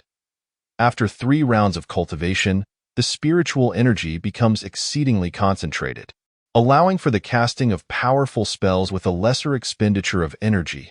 Nevertheless, while the efficacy of the 3 transformations true essence formula is undeniably formidable, the act of compressing one's spiritual energy results in a drop in cultivation level. For instance, compressing from the 9th level of qi refinement would likely lead to a loss of about 2 levels. As is widely acknowledged, cultivators over the age of 80 often experience a decline in their vitality, rendering the establishment of a foundation nearly impossible. A practitioner of ordinary talent, even with the regular consumption of medicinal pills and daily dedication to cultivation, might only achieve the 9th level of qi refinement by the age of 60.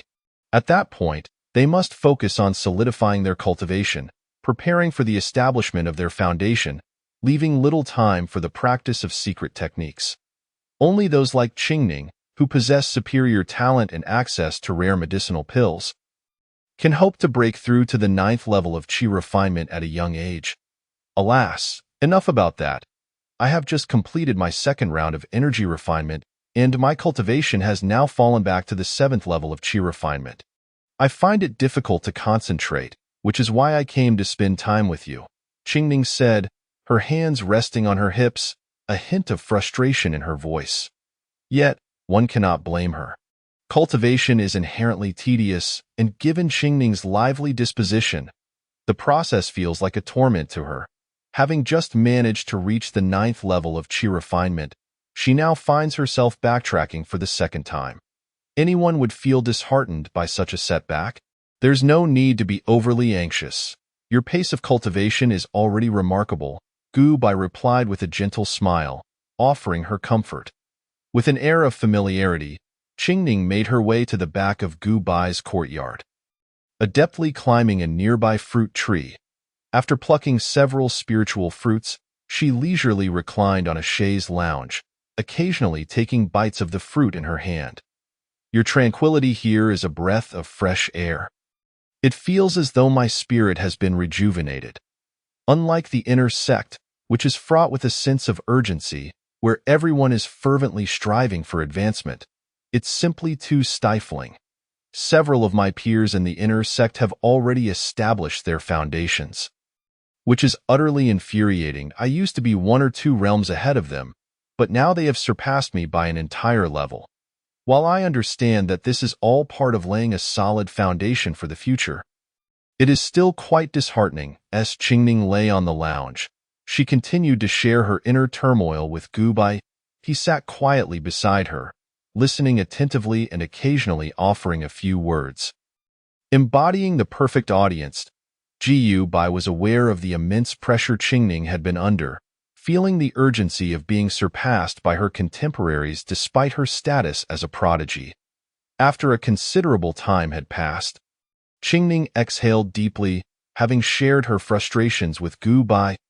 Instantly, she felt a wave of relief wash over her.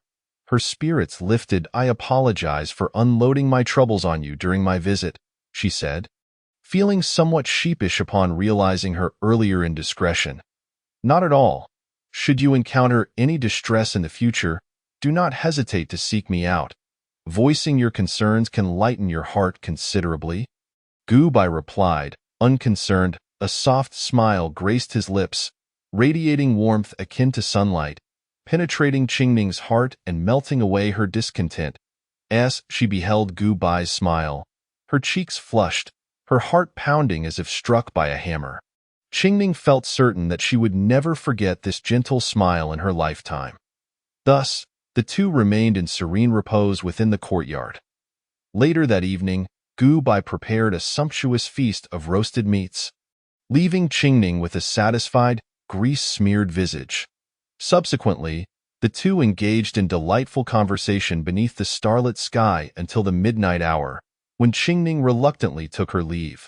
After all, staying out overnight rather than returning to her cave dwelling would tarnish her reputation. And so, the days passed in tranquil monotony, and before long, 3 years had slipped by. Gu Bai immersed himself in medical texts daily, spending his free time at the Huichun Hall, treating the injured and enhancing his medical expertise. In terms of magical techniques, he had mastered the 3 spells he had been practicing, particularly the sword concealment technique, with his 3 sword energies nurtured over the course of more than a decade. Gu Bai estimated that each sword energy held the power equivalent to a peak Qi refinement practitioner's full force strike, serving as a formidable trump card. Naturally, he maintained his daily routine of cultivation, having persevered for 17 years and reached the 5th level of Qi refinement 2 years prior. His aptitude, however, was undeniably mediocre. Even with an ample supply of medicinal pills, his progress remained painfully slow. Gu Bai himself was unperturbed, continuing to follow his established path, attending to his duties. Yet, this was causing considerable anxiety for those around him, particularly for Gu Bai and Qingning, who were more anxious than Gu Bai himself. One day, as Gu Bai was engaged in his usual cultivation, Gu Bai unexpectedly arrived. "Brother, are you aware of the Qingyun secret realm?" Gu Bai nodded, having heard the 2 elders mention it. The Qingyun secret realm is a small secret domain located in Qingzhou, teeming with countless rare materials and treasures unique to the realm. It is jointly overseen by the 4 major golden core factions of Qingzhou, opening its gates only once every decade, allowing only 50 individuals to enter, with the requirement that their cultivation not exceed the Qi refinement stage. The 4 major sects share 40 of the available spots, while the remaining 10 are allocated to other forces within Qingzhou. The Lingyun sect, in particular, possesses 10 spots, reserved for exceptional talents or individuals who have made significant contributions to the sect. "Yes, I've learned about the Qingyun secret realm from the 2 elders," Gu Bai replied. "That's excellent. The Qingyun secret realm will open in a month, and I plan to participate alongside Qingning," Gu Bai said, nodding in affirmation. "Congratulations. If the 2 of you join forces, you will be virtually invincible at the Qi refinement stage. And I am certain you will reap significant rewards," Gu Bai remarked.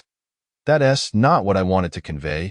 Gu Bai shook his head, his expression somewhat awkward. "A year ago, I led a team from the Law Enforcement Hall to capture a demonic cultivator who had established their foundation. I received substantial credit for this, and as a reward, the sect granted me a spot in the secret realm. However, as the chief disciple of the Law Enforcement Hall, I already possess 1 spot, which leaves me with an extra. What I wish to ask is, brother, would you like to join us in the Qingyun secret realm? With Qingning and I together, we can guarantee your safety within." Gu Bai proposed. However, Gu Bai shook his head in refusal. "Why cultivation is inadequate. Only at the 5th level of Qi refinement. I would merely be a burden. You should offer the spot to someone else." Gu Bai spoke the truth. With only the 5th level of Qi refinement, he would be a liability in the secret realm, where every participant must at least be at the 9th level of Qi refinement. "Brother, let me be frank with you. While the Qingyun secret realm is rich in rare resources, for us talented disciples of the sect, they are easily attainable. Moreover, the realm is fraught with peril. Casualties are almost guaranteed each time it opens. Yet, every decade, countless gifted individuals scramble to gain entry. Do you know why? Chapter 26. The creation of the Qingyun fruit. Upon hearing this, Gu Bai fell into contemplation. Indeed, while the Qingyun secret realm yields a plethora of scarce resources, the most valuable among them are merely second-tier resources. For someone like Gu Bai, the sect's leader's disciple, acquiring what he desires is as simple as making a request to the sect leader. Thus, they are not truly precious. Furthermore, the realm is perilous, filled with second-tier foundational beasts, various venomous insects, traps, and rival cultivators from other sects, leading to a notably high mortality rate. Then why is it that every 10 years, when the secret realm opens, the disciples of various sects are eager to gain entry? Gu Bai did not keep him in suspense, stating directly, "This is somewhat of a well-guarded secret, known only to a select few." Within the Qingyun secret realm, there exists a unique spiritual fruit known as the creation Qingyun fruit. A specialty of the realm. It is nurtured by trace amounts of life-altering energy, allowing it to thrive. Consuming the creation Qingyun fruit can bolster one's foundation and even slightly enhance one's life essence, facilitating future breakthroughs in cultivation while also extending one's lifespan. For cultivators below the 9th level of Qi refinement, consuming the creation Qingyun fruit allows them to ascend by one level without any cost. However, this precious fruit can only be found within the Qingyun secret realm. It cannot be taken out, as it loses its vitality and effectiveness once removed from the realm. The fruit is only effective when consumed within the secret domain. Qingning and I have already discussed this. We intend to take you to the Qingyun secret realm and procure a creation Qingyun fruit for you. This would enable you to swiftly elevate your cultivation level. Absolutely not. Such a treasure is undoubtedly precious. You two have far greater need of it than I do. Gu Bai firmly rejected the idea, unwilling to burden Gu Bai and Qingning because of his own desires. Brother, given your current pace of cultivation, reaching the 9th level of Qi refinement before the age of 80 will be exceedingly difficult. Consuming the creation Qingyun fruit will save you years of arduous training while also enhancing your foundational strength, making it much easier for you to break through to the foundation establishment stage. Therefore, you must go. Qingning and I have agreed that with the combined strength of the two of us, acquiring several creation Qingyun fruits will be no issue, ensuring each of us has one. Gu Bai shook his head resolutely, firmly rejecting the proposition. Jiu Bei gritted his teeth and, with a hint of anger, declared, "Elder brother, if you choose not to go, then I shall abstain as well, and Qingning will not attend either." Gu Bai was somewhat taken aback. He had not anticipated such unwavering determination from both of them, willing to go to such lengths for him.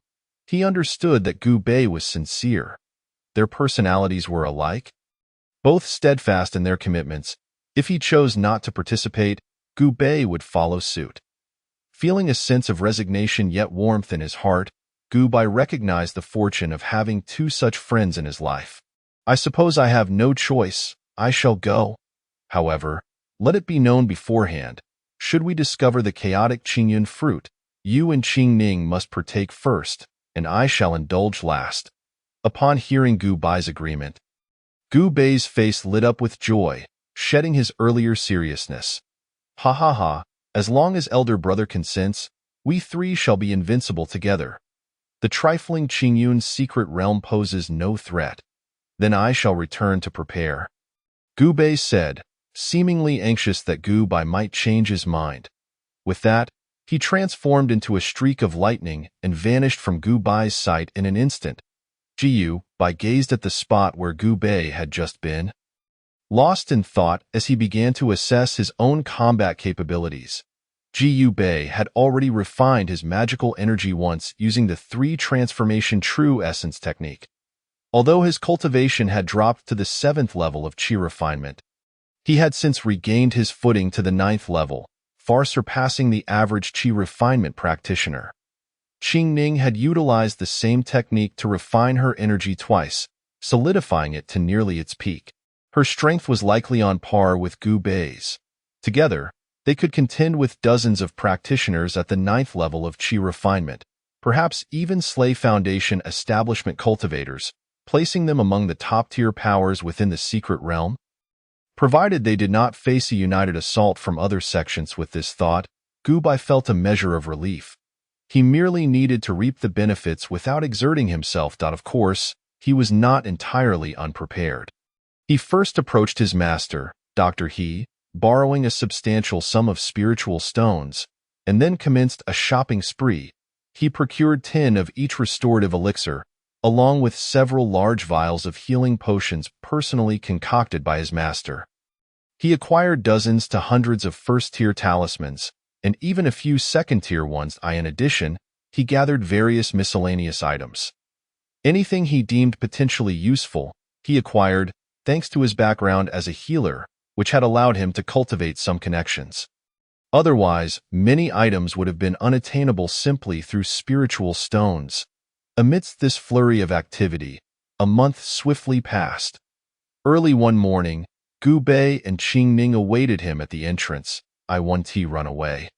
I will certainly accompany you both to the secret realm," Gu Bei said with a hint of exasperation, glancing at the two flanking him. "Humph. As long as you know, be good and follow me into the secret realm." "I shall take you flying," Qingning declared with her hands on her hips, a touch of pride in her demeanor.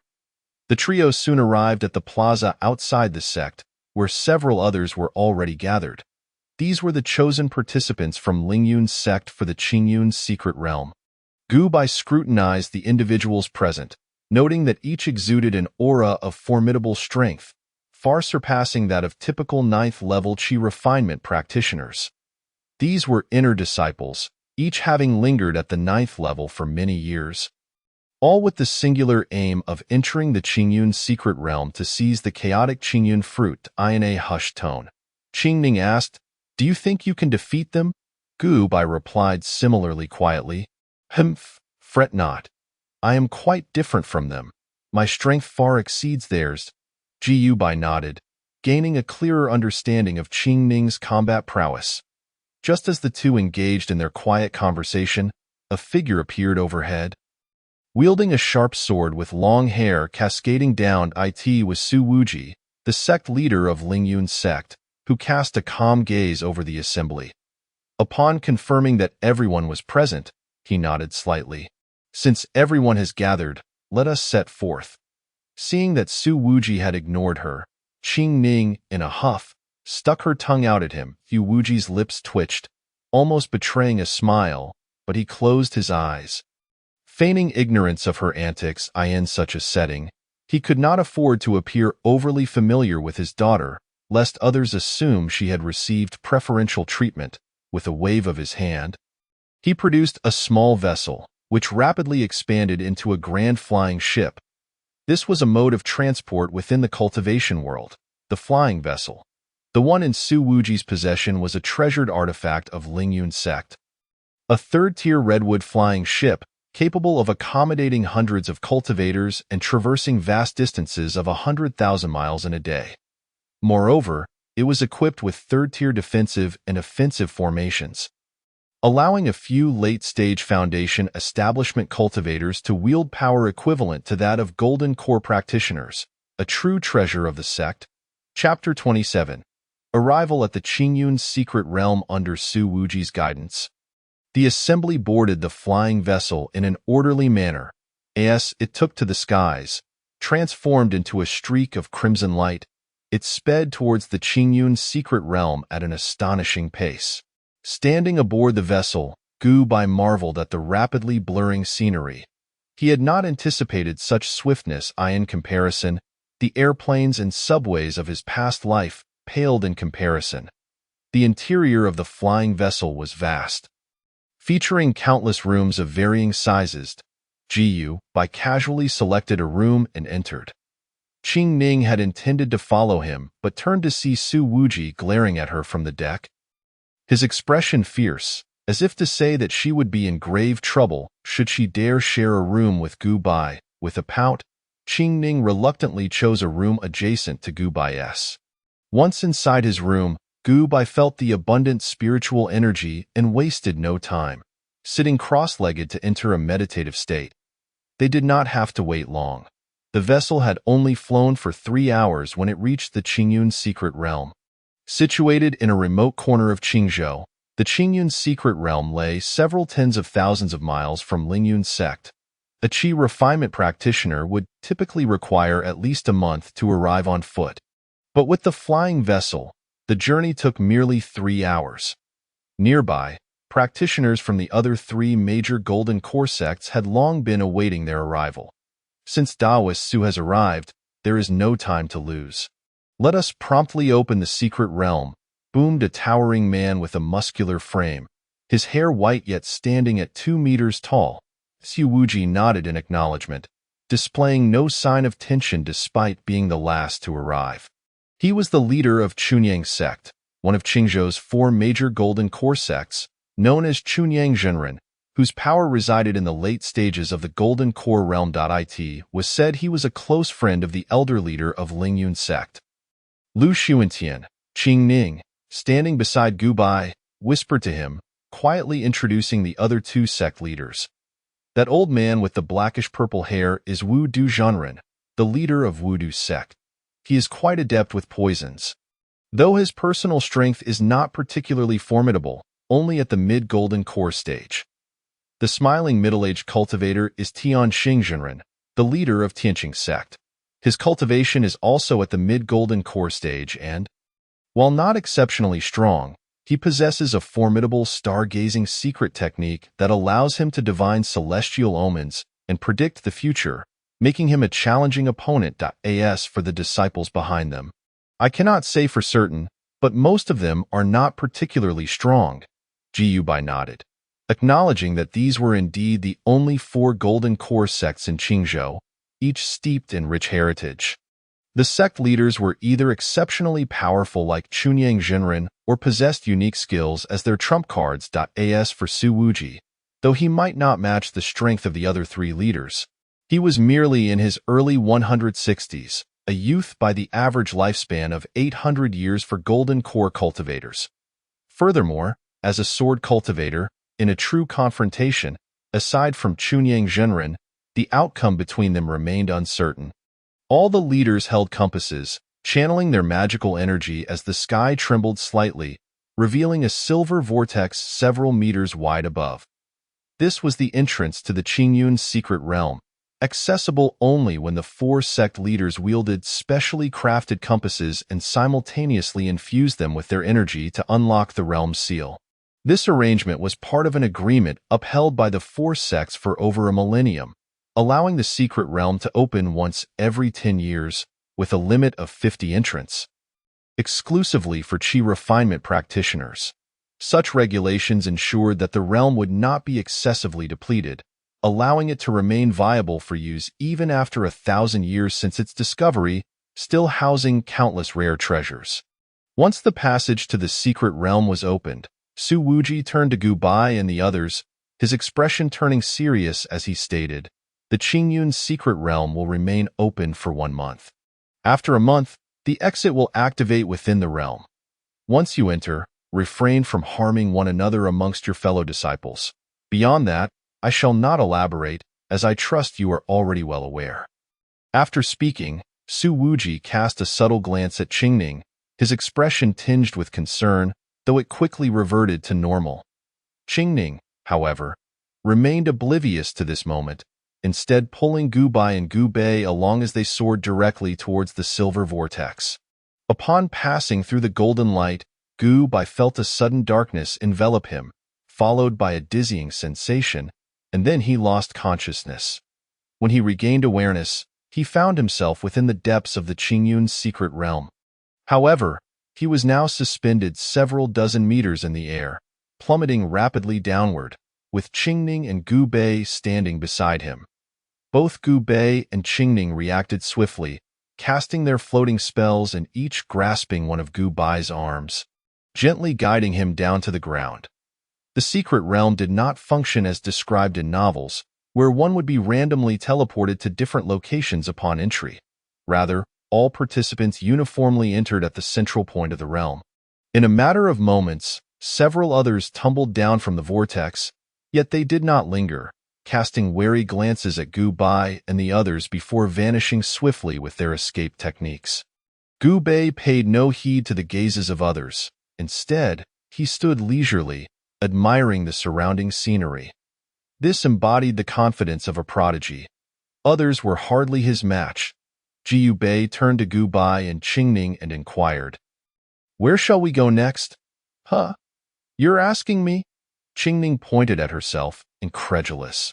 "You didn't devise any detailed plan?" "None at all.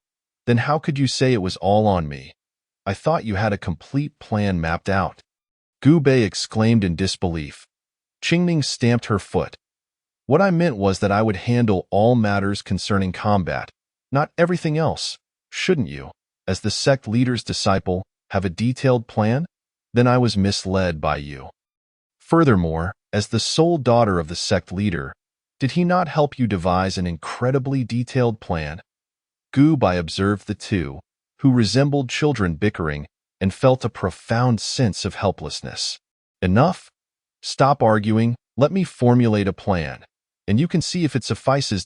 Gu Bai interjected, halting the quarrel between them. Upon hearing Gu Bai's words, the two ceased their bickering immediately, their expressions filled with anticipation. Gazing at him as if he were a paternal figure, Gu Bai's lips twitched. It was understandable, given that Qingning's father was a doting parent who had shielded her excessively, rarely allowing her to leave Lingyun's sect. Consequently, she had faced little adversity throughout her upbringing, and despite being older than Gu Bai, her demeanor resembled that of a young girl. Jiyu Bei shared a similar fate.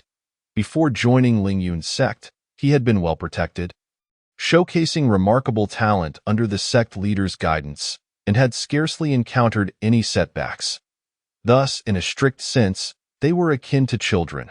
What appeared as maturity and steadiness was merely a fade. Lacking the depth of Gu Bai's maturity, "Does anyone have a map of the Qingyun's secret realm?" Gu Bai asked, exasperated. Instantly, both Qingning and Gu Bai produced maps. Jiyu Bai unfurled a map and scrutinized it earnestly. Chapter 28. The poisonous fog marsh. Fortunately, he had adequately prepared before entering the secret realm, gathering essential information about it. And he had even inquired about the experiences of those who had previously ventured into the Qingyun's secret realm. He had a fairly comprehensive understanding of the conditions within the realm. Lowering his gaze to the map, Gu Bai soon formulated a rough idea.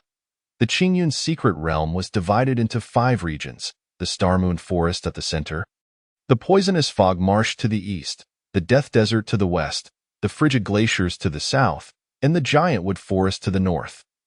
Their primary objective was to locate the Qingyun fruit, which, as he understood, was exceedingly rare, with the known quantities in the entire Qingyun's secret realm barely counting on one hand. They were currently positioned in the central Starmoon Forest, which had become exceptionally safe after millennia of development. There were virtually no formidable beasts, but due to the extensive exploitation over the years, the Starmoon Forest had nearly exhausted its treasure trove of rare materials, let alone the exceedingly scarce Qingyun fruit. Thus, they had to venture into the other 4 regions to have any chance of finding the Qingyun fruit. Thankfully, the maps provided by Gu Bai and Qingning were meticulously detailed, recording not only the territorial ranges and strengths of various beast races, but also indicating the known locations of the Qingyun fruit. Gu Bai studied the map, his mind racing. "We should head to the poisonous fog marsh. According to the intelligence provided by the sect, there is a Foundation establishment beast, the poison arrow frog, in the center of the marsh, and its lair is suspected to contain a Qingyun fruit. You both have confidence in defeating the Foundation establishment poison arrow frog together?" Gu Bai turned to Gu Bai and Qingning, who responded affirmatively. "Yes, indeed. The poison arrow frog's strength is relatively low among Foundation establishment beasts. It should not pose a challenge for us. However, its venom is troublesome, and the one in the secret realm seems to have undergone some mutation, making its toxins even more potent. Antidote pills would be ineffective. Moreover, the environment of the poisonous fog marsh is complex, teeming with venomous insects, and the air is filled with toxic mist, making traversal perilous. While we are not particularly concerned, we must ensure that you will be all right, eldest brother, Jiubei remarked, his brow furrowed. With a confident smile, Gu Bai reassured them, do not forget, I am a recognized physician of the Huachuntang. The toxins within the poisonous fog marsh are hardly a problem for me. The toxic gas from the poison arrow frog may be a nuisance, but once we arrive, I will observe and see if I can concoct an antidote in advance. Then we shall rely on you, eldest brother. Liu Bei and Qingning expressed their trust in Gu Bai, promptly setting off towards the poisonous fog forest. Watching their retreating figures, Gu Bai felt a twitch at the corners of his mouth. Although he had perfected his dragon step technique and could move swiftly, with his current cultivation at the 5th layer of Qi refinement, he could not keep pace with the two who were at the 9th layer. Gu Bai remained still, awaiting their return. Moments later, a streak of lightning flashed past, and Gu Bei reappeared before him, closely followed by Qingning, who was riding her flying sword. They stood before Gu Bai, resembling children caught in a misdeed. Unsure of what to say, with a gentle sigh, Gu Bai felt weary. Gu Bei and Qingning were still too naive. Eldest brother, let me carry you, Gu Bei offered sheepishly. That will have to do, Jiu Bai nodded. Once Gu Bei hoisted Gu Bai onto his back, he grinned widely, transforming into a bolt of lightning as he sped towards the poisonous fog forest. Ha ha ha, I'll lead the way. Qingning, miffed, stomped her foot in defiance and promptly took flight on her sword to chase after Gu Bei. Thus, the two traversed the secret realm with abandon, a privilege afforded to their level of strength, as there were scarcely any creatures within the realm capable of threatening them. Even if they encountered a Foundation establishment beast, they could easily flee if need be, unlike others who would not dare to act so recklessly. In just half an hour, the duo reached the poisonous fog forest, where a vast expanse of dark purple mist obscured their vision. Visibility dropping below 5 meters. The mist possessed a potent isolating effect, hindering spiritual awareness. At this point, Gu Bei and Qingning also set aside their playful demeanor, adopting serious expressions. As Gu Bai dismounted from Gu Bei's back. He staggered slightly, his complexion pale, as if he had experienced motion sickness. Taking a deep breath, he managed to quell his churning stomach. Jiu Bei felt a twinge of guilt, while Gu Bai dismissed it. Standing before the purple poisonous mist, Gu Bai's countenance grew grave as he recalled the information regarding the poisonous fog marsh. The poisonous fog marsh was considered the most perilous area within the Qingyun secret realm, rife with various toxic substances, each containing potent venom. Many of these poisons were immune to antidote pills. Furthermore, the marsh was shrouded in a mist that could sever spiritual awareness. A moment's inattention could lead to a sneak attack from the marsh's venomous creatures. Even a Foundation establishment cultivator could face life-threatening danger from a mere bite, let alone a Qi refinement cultivator. Consequently, very few cultivators dared to enter the poisonous fog marsh, even after a millennium. Several sections remained unexplored. Jiu Bai gathered his magical energy to encase a small cluster of poisonous mist. Approaching it cautiously, he took a deep breath and inhaled the entire mass of mist. An overwhelmingly foul odor assaulted his nostrils, followed by a wave of dizziness, leaving him feeling weak. Jiu Bei and Qingning stood by, wide-eyed in astonishment. The poisonous mist within the marsh was highly toxic and should not be directly inhaled. Most cultivators would employ their magical energy to keep the toxins at bay, and even if they accidentally inhaled some, it would only be a trace amount. However, this method was extremely taxing, requiring them to expend considerable energy to guard against the mist, rendering them unable to unleash their full potential within the poisonous fog marsh. Jiu Bai's reckless inhalation was akin to conducting a deadly experiment. One misstep could cost him his life. Eldest brother. Are you all right? I have antidote pills. Do you want some? I'm fine. Gu shook his head, indicating that he was fine. He then closed his eyes, intently sensing the condition of his body and diligently analyzing the characteristics of the poisonous mist. Rather than consuming an antidote pill, Gu Bai allowed the toxic fog to permeate his body in just a short while. His complexion turned a shade of dark purple. However, moments later, Gu Bai's furrowed brow relaxed. With his profound medical expertise and personal experience with the toxic mist, he had gained a fundamental understanding of its composition. The poisonous fog was a concoction of countless plant toxins, combined with the venom from numerous toxic beasts, forming a lethal miasma. Gu Bai surmised that the misty marshes were originally mere vapors, but certain plants within the marshes emitted toxic gases to kill nearby beasts for nutritional absorption. Most of these slain beasts were already imbued with a degree of poison, which caused the plants to release even more concentrated toxins. Over time, the mist gradually became saturated with these harmful substances. The beasts residing in the poisonous marshes adapted to the toxic environment, and their own venom levels increased due to the presence of toxins, creating a vicious cycle. Consequently, the toxicity of the mist intensified over thousands of years, reaching a terrifying threshold where a single breath could claim the life of an ordinary cultivator. Chapter 29. Testing the poison. As Gu Bai pondered, he suddenly felt a sharp pain in his chest, followed by a violent expulsion of blood. The blood he coughed up was not the usual crimson but a foul-smelling black hue. His body had been infiltrated by the toxic gas, and while his face appeared merely pale, internally, he was in a state of disrepair.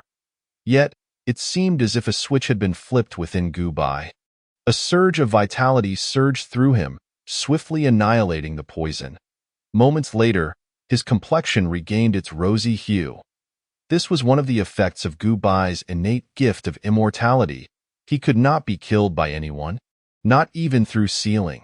Regardless of the severity of his wounds, as long as he willed it, he could recover instantly. Of course, Gu Bai feigned having consumed a pill before activating his talent to heal his injuries.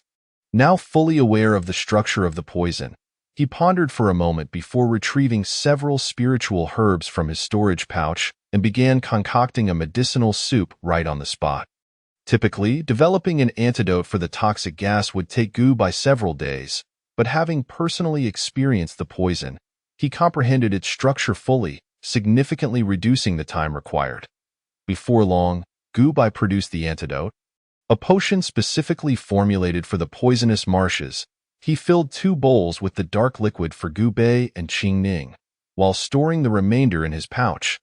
This was his hastily concocted antidote.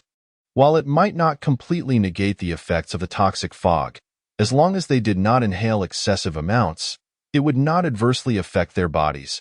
Gu Bai and Qing Ning were momentarily taken aback by Gu Bai's series of actions. "Impressive, Brother Gu," Qing Ning remarked, her face brimming with admiration. Gu Bai's recent maneuver had been nothing short of seamless and remarkably impressive. Without hesitation, the two drank the potion, their expressions instantly shifting as they grimaced at the overwhelming bitterness. "Don't spit it out. You must finish it all," Gu Bai urged, watching them intently. Only after they completed the potion did he nod in satisfaction. To ensure the potion's efficacy, Gu Bai had included potent ingredients, resulting in its extreme bitterness. Observing their grimaces, he felt a twinge of sympathy. "Here, this is my homegrown Zhu Hong. It's sweet and sour and should help offset some of the bitterness." He produced a few Zhu Hong from his pouch and handed them to them. "Brother, you're so kind to me," Gu Bai beamed, accepting the Zhu Hong and eagerly popping it into his mouth without a second thought. Qing Ning mirrored his enthusiasm, her smile nearly splitting her face. Watching their gleeful antics, Gu Bai placed a hand to his forehead, feeling a wave of exasperation as doubts about their ability to ensure their own safety washed over him. Fortunately, both seemed relatively dependable. Upon entering the misty marshes, they immediately became vigilant. Ji Bei led the way, with Qing Ning closely following, ensuring Gu Bai was safely positioned in the middle. They were quick to detect any lurking dangers, such as poisonous snakes within the toxic marsh. The poisonous marsh was thick with deep purple-black mist, interspersed with grotesque, elongated plants. The trio advanced cautiously into the depths of the toxic mire, with Gu Bai occasionally spotting vibrant, poisonous spiritual herbs along the way. These herbs, having thrived in the toxic environment, exuded a potent toxicity, and Gu Bai wasted no time collecting them into his pouch. As the saying goes, medicine and poison are two sides of the same coin. A skilled physician must understand various toxins. After all, how could one heal without knowledge of poisons? Some physicians are even more adept at using poisons than poison masters themselves, albeit typically in a more defensive manner. Prepared, Gu Bai contemplated utilizing the diverse collection of toxins he had gathered, intending to concoct poisons as a trump card upon returning to his sect. Just as Gu Bai was about to harvest a particularly striking poisonous mushroom, a purplish-red snake lunged from the marsh, darting towards him like an arrow, moving with astonishing speed. When the snake was within a meter of Gu Bai, a silver spear suddenly shot forth from in front of him, piercing the snake's head and pinning it to a nearby tree. Almost immediately, a sword aura followed, cleaving the snake in two. Ji Bei and Qing Ning reacted almost instantaneously. Phew, that was close. How did that snake have no aura whatsoever? Gu Bei remarked, a hint of confusion in his voice. Only then did Gu Bai come to the realization of the imminent danger he had sensed earlier. The snake's speed had been too rapid for him to react in time. Thankfully, Gu Bei and Qing Ning had acted promptly. As he gazed at the pinned snake, Gu Bai's pupils constricted slightly. He recognized this creature as the purple-striped phoenix tail snake. Its venom was exceptionally potent, nearly incurable, and its body was covered in a natural membrane that concealed its aura, placing it among the top 1,000 toxic creatures in existence. It was a surprise to encounter such a beast in the Qingyun's secret realm. Be cautious. We have no idea how many toxins lurk within this poisonous marsh, Gu Bai warned gravely. While he himself was unfazed, no poison could kill him. Gu Bei and Qing Ning were different. Had they been bitten by the purple-striped phoenix tail snake, he might not have been able to heal them in time. The two nodded earnestly in response. Ji Bai did not waste the opportunity presented by the snake. He retrieved a scalpel from his possession and delicately extracted the snake's gallbladder. This was a rare antidote, capable of neutralizing nearly any snake venom, including that of the purple-striped phoenix tail snake. Next, he carefully removed the snake's venom sac. This venom was exceedingly rare. Thus far, aside from the gallbladder of the purple-striped phoenix tail snake, no antidote had been developed for its venom in the cultivation world. The best one could do was suppress it or use an incredibly precious third-tier pill. As they delved deeper, the color of the poisonous mist darkened, transitioning from a deep purple-black to a pure black, with its toxicity escalating dramatically. The trio faced numerous ambushes, with various poisonous snakes, scorpions, and even lethal vines launching attacks, presenting an array of dangers. Fortunately, Gu Bei and Qing Ning possessed keen instincts, consistently detecting threats ahead of time. Stop, Gu Bei suddenly whispered, halting in his tracks. Chapter 30. Slaying the Foundation Stage Beast. The poison arrow frog. Gu Bai and Qing Ning immediately came to a standstill. It seems we are near the lair of the poison arrow frog. I can sense a powerful pressure emanating from the cave, one that only a Foundation Stage beast could possess. Ji Bei pointed towards a shadowy cave ahead and whispered softly. Ji Bei nodded gravely. While Gu Bei and Qing Ning refrained from taking immediate action, instead looking to Gu Bai for further instructions. In such perilous circumstances, the two of them had become remarkably reliable, adhering strictly to Gu Bai's commands without venturing on their own. Gu Bai stood at the entrance of the cave, surveying the surroundings with keen observation. Before long, he discovered a set of footprints outside the cave, unmistakably left by a poison dart frog. The prints were marked by a small puddle of purple viscous liquid. Gubai crouched down, dipping his fingers into the toxic substance for a closer examination. He was certain that this was the secretion of the poison dart frog, yet it appeared slightly different from what was documented in medical texts. The coloration was deeper, and the toxicity seemed more potent. Furrowing his brow, Gubai sensed trouble brewing. The greatest fear for a physician was encountering such a scenario. The poison dart frog, as reported, had indeed undergone subtle changes in its bloodline due to the toxic fog marsh environment. Although these alterations were minute, they rendered the antidote originally designed for the poison dart frog entirely ineffective, especially considering the frog had already reached the foundational realm. To develop a new antidote would necessitate extensive experimentation, and even a master physician like he would require at least a month to concoct a viable remedy. The poison dart frog itself was not particularly formidable, yet its venom posed considerable complications. This was precisely why, despite the cave likely housing the coveted Qingyun fruit, it had remained untouched by cultivators for so long. Fortunately, Gubai was no ordinary individual. Seizing a moment when Gubei and Qingning were distracted, he stealthily licked a bit of the toxic fluid. Instantly, he felt the venom racing down his throat at an alarming speed. Even his most potent magical defenses were futile. Within mere breaths, the toxin had spread throughout his body. Soon after, extensive decay began to manifest across his physique. Calmly, Gubai consumed a second-tier detoxification pill, which immediately took effect, suppressing the toxin, though only to a limited extent. Tea proved insufficient to combat the venom of the poison dart frog, which was exceptionally difficult to contain. Enduring the pain, Gubai meticulously observed the entire process of the toxin invading his body and the antidote's struggle against it. The toxicity diverged from the medical records, seemingly exacerbated by the poison dart frog consuming various toxic substances, thereby intensifying its venom. After pondering this for a while, Gubai retrieved a medicinal pill from his storage pouch and swallowed it.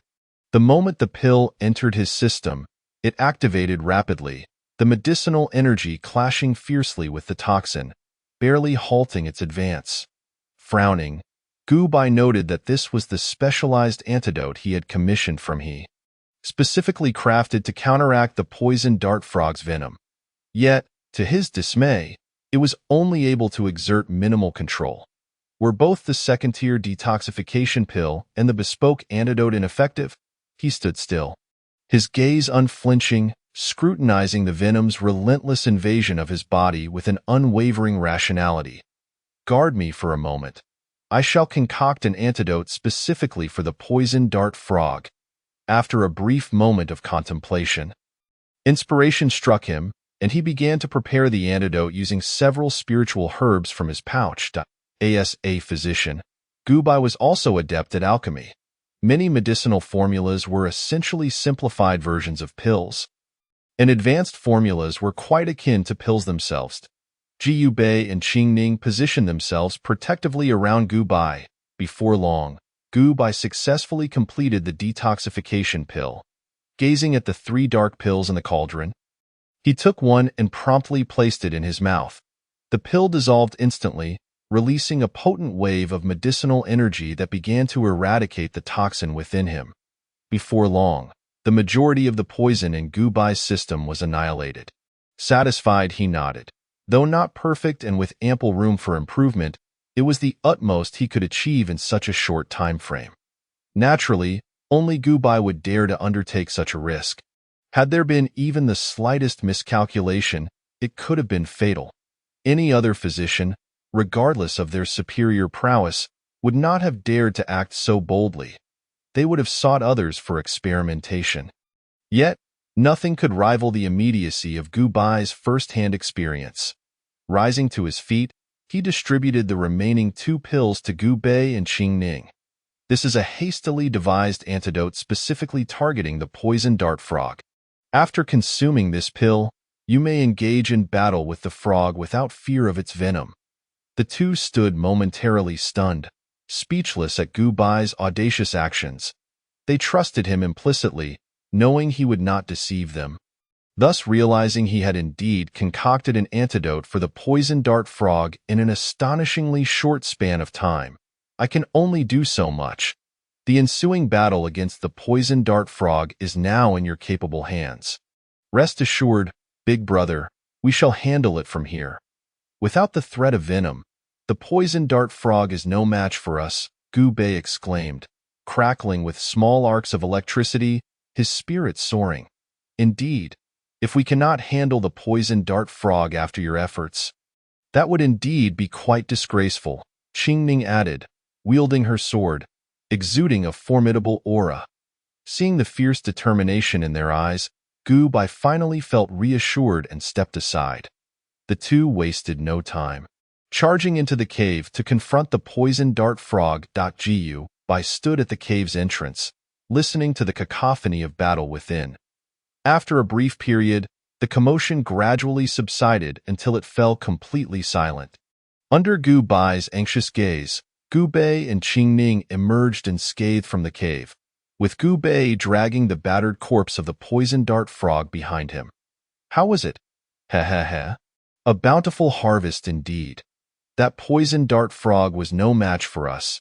Even in its desperate final stand, unleashing a torrent of venom, it was utterly ineffective against us.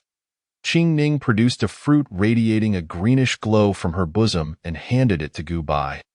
As expected, the intelligence had proven accurate.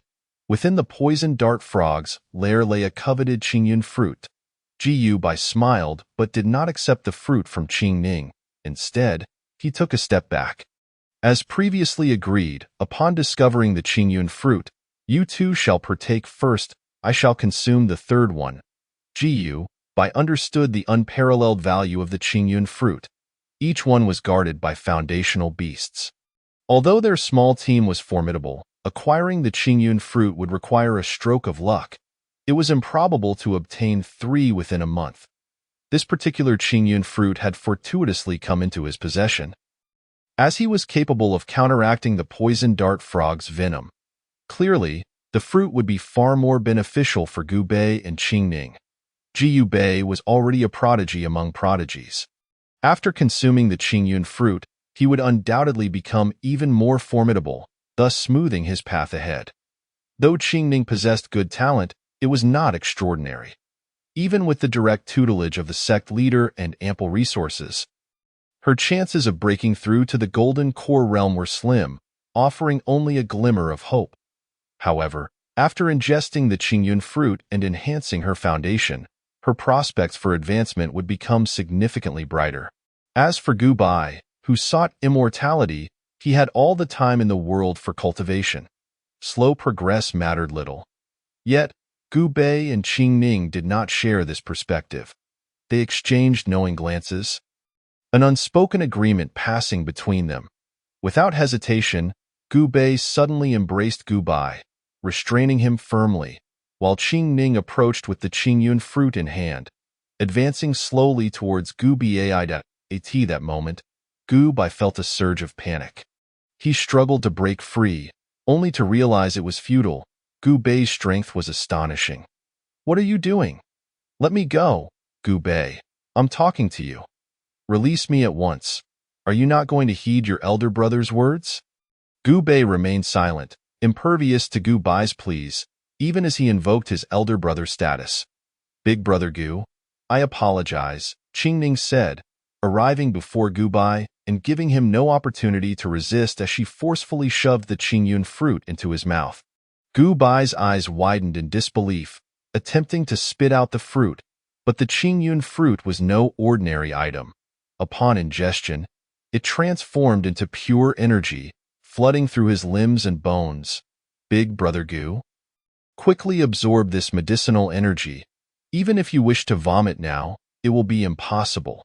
If you do not absorb it, it will simply go to waste. This is what we risked our lives to obtain. With a notably stern tone, Qingning declared that Gu Bei had also released Gu Bai from his constraints. casting an apologetic glance towards Gu Bai. This was, after all, the first time in his life that he had taken action against his elder brother. Their display of firmness was a result of desperation. From their perspective, Gu Bai evidently required the Qingyun transformation fruit far more than they did. Both had already attained the 9th level of qi refinement, and if they so wished, could break through to the foundation establishment stage at any moment. The reason they refrained from doing so was to refine their own magical power, solidifying their foundation in preparation for future advancements. However, Gu Bai's situation was markedly different. His aptitude was merely subpar, and among the lower ranks, he was at the very bottom. Despite his relentless efforts in cultivation and the continuous consumption of high-grade elixirs, his progress remained excruciatingly slow. After 17 years of arduous training, he had only reached the 5th level of qi refinement. As one progresses in cultivation, the pace inevitably slows. At this rate, it would take him 3 to 4 decades to attain the 9th level.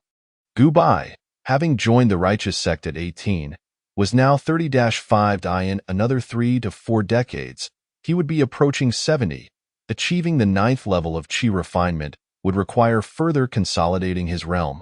By the time everything was prepared, he would likely be over 80 years old. At that age, his vitality would begin to wane, drastically reducing his chances of a successful breakthrough. Should he fail to break through, the prospect of establishing his foundation would elude him for life. Moreover, Gu Bai's aptitude made his first breakthrough highly likely to fail, which greatly distressed the two companions. They contemplated various strategies, but none yielded significant results. In their frustration, they resorted to coaxing Gu Bai into the Qingyun's secret realm. Once he consumed the Qingyun transformation fruit, he would be able to effortlessly break through to the 6th level of qi refinement, and perhaps even enhance his aptitude, making future breakthroughs to foundation establishment much smoother. As for the notion of them consuming the fruit first and only allowing Gu Bai to partake of it later, that was merely a ruse to placate him. In truth, they had long since agreed that once they discovered the Qingyun transformation fruit, they would ensure Gu Bai consumed it regardless of his consent. Feeling his body begin to absorb the medicinal power, Gu Bai let out a resigned sigh, forced to accept the reality of his situation. Sitting cross-legged, he commenced the absorption of the substantial medicinal energy. Fortunately, the potency of the Qingyun transformation fruit was not excessively overwhelming. Rather, it was as light and fluid as water, allowing Gu Bai to absorb it with ease. During the absorption process, the medicinal energy began to enhance Gu Bai's aptitude, gradually improving it. This transformation was more profound and fundamental than the effects of the marrow-cleansing pill previously gifted by Gu Bai. Gu Bai's cultivation rapidly ascended, swiftly reaching the 6th level of qi refinement. However, possibly due to his low realm, the transition from the 5th to the 6th level consumed only a fraction of the medicinal energy. Without hesitation, Gu Bai continued to refine the abundant medicinal power, his aura steadily yet resolutely elevating until he soon reached the pinnacle of the 6th level of qi refinement. The medicinal energy of the Qingyun transformation fruit was nearly depleted, yet Gu Bai found himself unable to break through the barrier to the 7th level. Entering the 7th level marked a significant milestone, yet the challenge of breaking through proved formidable. Gu Bai recognized this as the first bottleneck he had encountered in his cultivation journey. Many cultivators with similarly poor aptitude spent their entire lives unable to surmount such obstacles. This was the tragic fate of those with inferior talent. Extraordinary individuals like Gu Bai encountered no such difficulties and effortlessly ascended to the 7th level. Fortunately, Gu Bai was not an ordinary cultivator. He possessed a remarkably robust background far exceeding that of typical practitioners. He promptly retrieved a bluish-brown pill from his storage pouch and swallowed it. This was a high-grade breaking barrier pill, significantly increasing the likelihood of breaking through to the late stage of qi refinement. Naturally, such a pill was exorbitantly priced, beyond the reach of ordinary cultivators. Even with wealth, acquiring it was a challenge.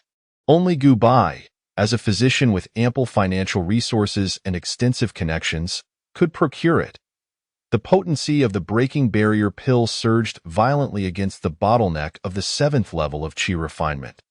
Break for me, Gu Bai exerted all his strength, channeling his magical power to relentlessly assault the barrier.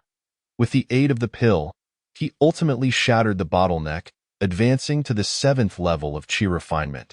Feeling the abundant magical power surging within him, Gu Bai exhaled a long breath of stale air. A smile graced his lips as he nodded in satisfaction. Truly, the Qingyun transformation fruit had spared him at least a decade of arduous cultivation, allowing him to leap 2 levels while stabilizing his realm without any discomfort. Indeed, even more stable than his own efforts at cultivation. Congratulations, elder brother.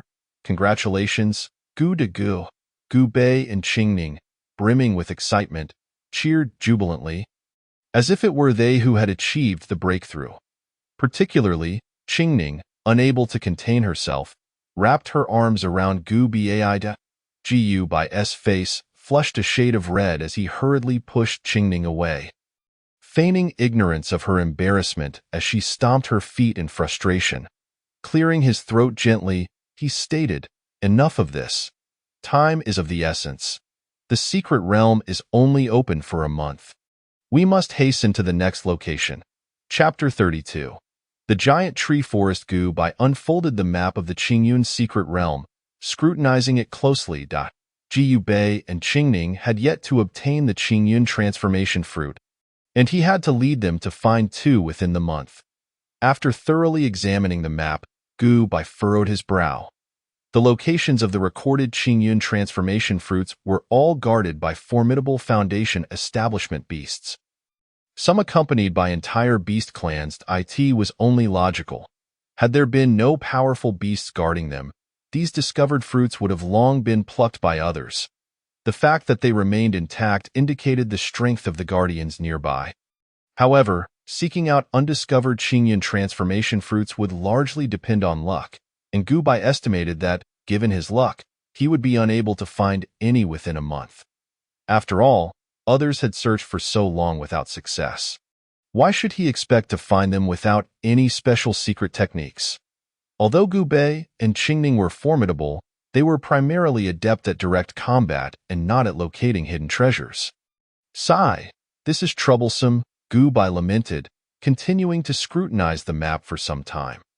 The poisonous vine giant python in the poisonous marsh, the crimson scorpion beast in the death desert, the frigid wolf king in the extreme cold glacier, and the silver-backed bear in the giant marsh were all documented as locations of the Qingyun transformation fruit, yet each was fiercely guarded by powerful beasts. Even the weakest of them, the frigid wolf king, was protected by an entire wolf pack tribe. Over the past few centuries, many talented individuals from various sects had sought to defeat these beasts to seize the Qingyun transformation fruits, yet none had succeeded. Those fortunate enough to obtain the fruits had stumbled upon them by chance, hidden away from sight. The poison arrow frog they had slain was also a stroke of luck, as Gu Bai was fortunate enough to neutralize its venom. After much contemplation, Gu Bai ultimately focused his attention on the giant tree forest. According to the map, deep within the forest lay a Qingyun transformation fruit, albeit guarded by a second-tier silver-backed bear. The silver-backed bear was an exceptionally ferocious beast, possessing immense strength and nearly indestructible defenses. Reigning as a king among beasts in the same realm, it was exceedingly difficult for ordinary cultivators to breach the silver-backed bear's defenses, let alone contend with one at the Foundation establishment stage. Nevertheless, Gu Bai and his companions had no other recourse. Compared to other beasts, the silver-backed bear was relatively more manageable.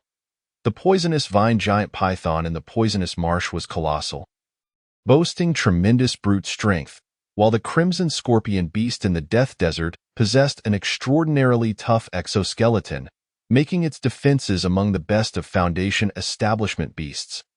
Additionally, its tail bore a potent toxin that was corrosive in nature. Akin to sulfuric acid, and not a conventional venom, there was no remedy for it. Any Qi refinement cultivator would face certain death upon contact, and even he had no means to counter it. Even a second or third-tier physician would find it futile, as for the weaker frigid wolf king. It commanded a clan, typically appearing in coordinated packs, making it one of the most troublesome beasts to deal with. After weighing the options, it seemed the silverbacked bear was the most manageable adversary. Even if they were unable to defeat it, they could make a hasty retreat. Next, we shall venture into the giant tree forest to confront the silverbacked bear. Are you too confident?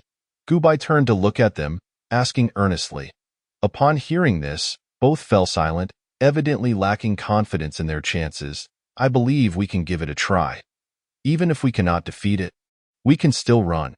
Although the silverbacked bear possesses formidable strength, it is not particularly swift. Even if we cannot defeat it, we should be able to escape.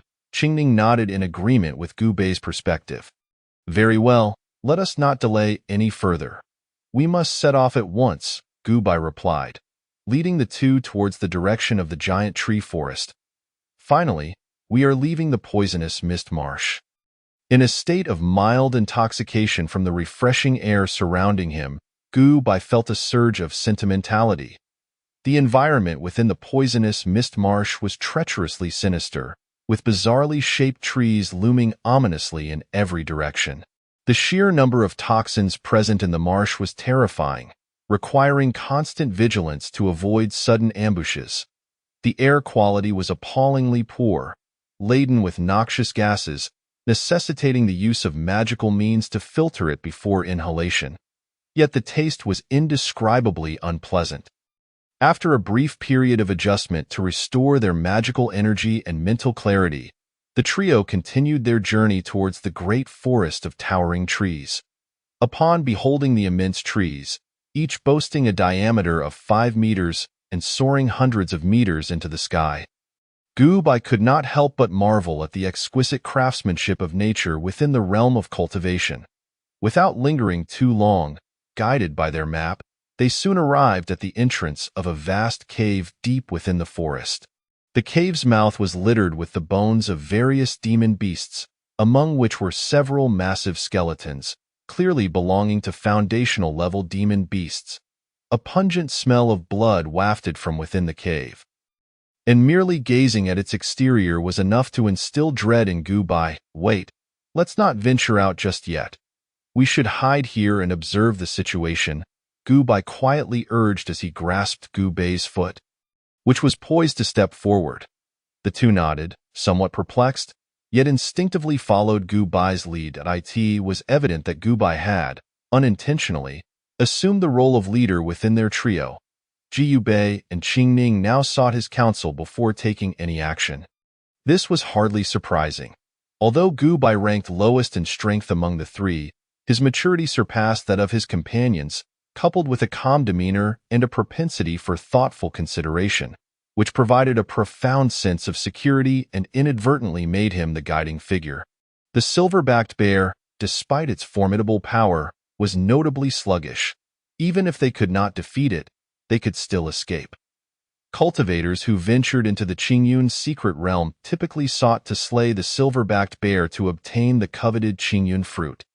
Undoubtedly, some astute individuals lurked in the shadows, waiting for others to engage in a fierce struggle with the silver-backed bear, hoping to reap the benefits from the ensuing chaos. If we were to charge out now, even if we were strong enough to slay the silver-backed bear, we would likely be in a dire state afterward, and that would spell danger for us, Gu Bei explained thoroughly, rather than cryptically. The reasoning behind their decision to remain concealed in the future, should you encounter a similar scenario or an unclear situation, refrain from acting hastily. Instead, hide in the shadows and wait quietly. Jiyu Bei imparted this wisdom, hoping his companions would remember his counsel. That, of course, Gu Bei's knowledge was greatly attributed to the two elders, who often regaled him with tales of their experiences in the cultivation world. Jiyu Bei listened intently, naturally absorbing insights into the darker facets of that realm. Jiyu Bei led the two into a thicket, where he produced 3 concealment talismans, affixing one to Gu Bei and Qingning, and placing one upon himself as well.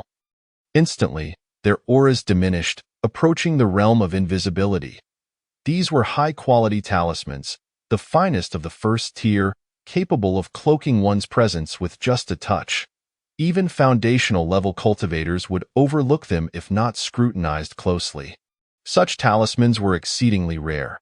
Even the most skilled first-tier talisman makers would require a month to craft merely a handful. Gu Bai had exerted considerable effort and utilized his connections as a healer to procure just 6 of them. Following this, Gu Bai donned a large cloak, enveloping all 3 within its folds, rendering their figures utterly invisible. This cloak was a mid-tier magical artifact that utilized the refraction of light to create a transparent effect. This should suffice. Gu Bai sighed with relief, knowing that after this elaborate preparation, even foundational-level cultivators would struggle to detect them, let alone chi-refining cultivators. Now, all that remained was to wait patiently. Gu Bai exhibited remarkable patience, remaining hidden for 2 days without making a sound. "Brother, are you certain there are others hiding nearby? We have been waiting for 2 days, and there has been no sign of life," Gu Bai inquired. "Patience is key. Without it, one risks becoming the prey," Gu Bai replied, shaking his head, unperturbed. Just as Gu Bai finished speaking, a group emerged from a concealed corner. Chapter 33. The terrifying power of the silver-backed bear. They cautiously approached the cave's entrance. Judging by their attire, they appeared to be disciples of the Tianqing sect. "There's no need for such vigilance, Captain. We've been lurking here for a day or 2 without encountering anyone. So it stands to reason we are the only ones in the vicinity," remarked a youthful figure clad in a blue robe, exuding a sense of nonchalance. "Better safe than sorry. Caution is the mother of safety. Let us act quickly to slay the silver-backed bear and seize the Qingyun fruit. If we can't defeat it, we mustn't linger. Speed is of the essence. Any sounds of battle will surely attract other cultivators." The middle-aged leader, Meng Chuan, admonished, casting a disapproving glare at the young disciple. "Had it not been for your father, a late foundational cultivator, offering me a handsome reward to assist you in obtaining a Qingyun fruit, I would never have set foot in this wretched place," he continued, his frustration palpable. The young disciple opened his mouth to retort but found himself at a loss for words, his face flushing with embarrassment. "All right, during the battle, I'll take the lead in distracting the silver-backed bear while the rest of you provide support as for you." Meng Chuan gestured dismissively at the young disciple, smirking. "Your role is merely to observe. If you can refrain from causing us trouble, that will be your greatest contribution." The young disciple's complexion darkened further. Meng Chuan's words rang true. He was indeed a quintessential second-generation immortal, possessing only average aptitude and relying on pills to bolster his cultivation. Lacking any practical combat experience. Meng Chuan's assessment was fair. Should the confrontation arise, he would be of little assistance and would likely encumber his companions, diverting their attention to protect him. "You're nothing but a useless burden. Had it not been for my father's kindness in taking you in, you'd still be wandering as a rogue cultivator somewhere. So what right do you have to speak to me?" The young disciple spat, his expression contorted with rage, having completely lost his composure. Meng Chuan sighed, choosing not to respond, and strode towards the cave entrance. Just as he reached the cave's mouth, an imposing roar resonated from within. "Prepare for battle," Meng Chuan commanded as a massive brown bear, standing 3 meters tall and brimming with muscle, charged forth from the cave. In an instant, Meng Chuan summoned a green wooden shield to shield himself. However, the silver-backed bear's strike was swift and powerful, its muscular arm crashing down upon Meng Chuan with tremendous force. Bang! Meng Chuan was sent flying several meters, barely managing to regain his footing as he coughed up a mouthful of blood. He glanced at the shield, now bearing a distinct dent, and his heart sank. Although he practiced both physical and magical cultivation, he had fought foundational-level demon beasts before and had thought he could withstand the silver-backed bear. But the disparity was staggering. The bear's single blow had sent him sprawling and had dented his mid-tier defensive artifact without affording him a moment to react. In a flash, the silver-backed bear leaped forward, closing the distance between them in mere seconds, and struck down again. Meng Chuan's pupils constricted as he hastily raised the shield, casting a defensive spell to conjure a golden barrier before him. Yet, the golden shield crumbled as easily as paper, instantly torn apart by the bear's claws, which then slammed into the shield with unrelenting force. Bang! Meng Chuan was hurled backward once more, blood spewing forth. Some of it mingled with internal fragments. Fortunately, at that moment, his three companions sprang into action, unleashing various spells to impede the silver-backed bear. The ground beneath the bear transformed into a marsh just as it sought to strike. Catching it off guard during a moment of transition, the bear became ensnared in the muck, while countless golden chains emerged, binding it tightly in place. A colossal fire dragon surged forth, crashing into the bear with immense force. Boom! The fire dragon struck the silver-backed bear perfectly, with some flames splashing onto the ground, stirring up clouds of dust that obscured the bear's figure. Did we succeed? A fiery-haired female cultivator behind Meng Chuan asked nervously. However, Meng Chuan shook his head gravely. Such an attack would hardly be sufficient to slay the silver-backed bear. Just as he finished speaking, a thunderous roar erupted from amidst the dust, dispersing the haze and revealing the bear's silhouette. The silver-backed bear emerged relatively unscathed, its fur slightly singed, which only served to heighten its fury, causing its muscles to swell and its size to increase significantly. Run! Upon witnessing this scene, Meng Chuan's pupils constricted sharply, and without a moment's hesitation, he turned and fled. Among their ranks, the most formidable spell belonged to the red-haired female cultivator and her fire dragon technique. Even a foundation-building beast would suffer grievous injuries if struck directly. However, he did not anticipate that the silverback bear's defenses would be so robust.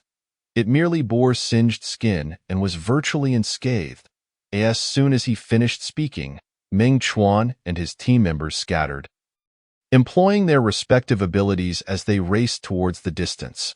Meng Chuan, being quite reliable, did not forget the young cultivator. Instead, he veered and lifted the young man into his arms, subsequently executing a swift movement technique to propel them away. The silverback bear roared in fury and pursued Meng Chuan and his companions. "Brother, should we stealthily seize the creation azure cloud fruit from within the cave now?" one suggested. "Indeed, Brother Gu," with the silverback bear distracted. "This is the perfect opportunity," the other chimed in. Upon hearing their words, Gu merely smiled and shook his head. "Do not rush. Matters are far from as simple as you presume. Since everyone is aware of the azure cloud fruit within the silverback bear's cave, they will undoubtedly attempt to lure the creature away to pilfer the fruit. However, the fact that the azure cloud fruit remains after such a duration suggests that there are likely other silverback bears within the cave. We need only to patiently wait and allow others to probe the situation." As if on cue, moments later, 3 figures emerged from a concealed corner, disregarding the need for stealth as they dashed towards the cave. Just as they entered, a resounding roar erupted from Deng Shui's location, followed by the sounds of a fierce battle echoing from within the cave. In a short while, the 3 emerged in a state of disarray, closely followed by a silverback bear, notably smaller than the previous one and possessing strength likely at the peak of the chi refinement stage, presumably a female bear. The chi refinement silverback bear did not exit the cave but stood within, letting out a furious roar before retreating deeper inside. Meanwhile, the foundation-building silverback bear, alerted by the commotion, hastened back to the cave. After observing the entire confrontation with the silverback bear, Gu furrowed his brow and turned to Gu Bei and Qing Ning. "You have seen the general power of the silverback bear. If it comes down to a clash, do you believe that the 2 of you together stand a chance against it?" Gu Bai's expression was grave as he spoke. It is quite a predicament. I have confidence that my swordsmanship could breach the silverback bear's defenses, but its attacks are exceedingly fierce, and I harbor no certainty of withstanding a single blow. Qing Ning replied solemnly. Gu Bei's expression mirrored concern, yet he remained optimistic. I am confident I can hold the silverback bear at bay. You need only focus on attacking from behind in a life-or-death struggle. The outcome may not be as predictable. Can you truly manage that? You witnessed that the middle-aged cultivator was clearly a body cultivator, yet even he struggled to endure the silverback bear's assault. Gu Bai remarked, crossing his arms with worry. Rest assured, the divine sky thunder technique I practice includes a body refinement secret method that utilizes lightning for enhancement. Although I have yet to reach the foundation building stage, my physical prowess already surpasses that of a foundation-building body cultivator, even exceeding that of the aforementioned middle-aged man. Combined with a defensive spell, I should be able to stall the silverback bear for a sufficient time. Body refinement is an arduous endeavor for ordinary individuals, requiring extensive time and the consumption of various vital resources to enhance physical constitution. However, for those with innate talent, the process can be expedited significantly, provided they have ample resources at their disposal. Gu Bei, evidently a prodigy in body refinement, showcased a talent in physical techniques that rivaled his prowess in cultivation. With substantial resources, he could elevate his physique to the foundation-building stage within a decade. Gu Bei waved his hand confidently. Despite having witnessed the silverback bear's might, he felt no fear, but rather a surge of determination. Gu Bai nodded. Although Gu Bei could be somewhat arrogant, he would not speak falsely. If Gu Bei claimed he could withstand the silverback bear's onslaught, then he surely could. Qing Ning shared the same sentiment. At the very least, he would not deceive him. With the capability to injure the silverback bear, their combined strength, along with their superior magical artifacts, could indeed lead to the creature's demise. Having developed a general understanding, Gu Bai chose not to reveal their presence, remaining hidden in the shadows as he awaited developments. He did not believe he was the only one concealed. Aside from them, others likely lurked in the darkness, poised to reap the benefits of the situation. Gu Bai was unwilling to allow them to expend their efforts in vanquishing the silverback bear only to have others seize the spoils. Thus, the three remained quietly hidden, and as time passed, over half a month slipped away. During this period, the silverback bear occasionally ventured out to hunt, always leaving the female bear to guard the cave. Only foraging nearby to ensure a swift return. Of course, two groups hidden in the shadows could no longer contain their impatience, attempting to slay the chi refinement female bear while the silverback bear was away, in hopes of seizing the creation azure cloud fruit. Yet, without exception, they all failed. The moment the female bear was attacked, she would emit a thunderous roar, prompting the foundation-building silverback bear to swiftly return to the cave, leaving no opportunity for others. It's about time. It has been nearly 10 days without anyone else emerging. There should be no one left hiding, Gu Bai finally spoke. Upon hearing this, Gu Bei and Qing Ning nearly wept tears of joy. For over half a month, they had concealed themselves beneath the grass, not daring to move even an inch. When thirsty, they would gather water with spells, and when hungry, they would consume spirit pills, scarcely daring to stir. Gu Bei was relatively fine, but for someone as restless as Qing Ning, the experience had been torturous.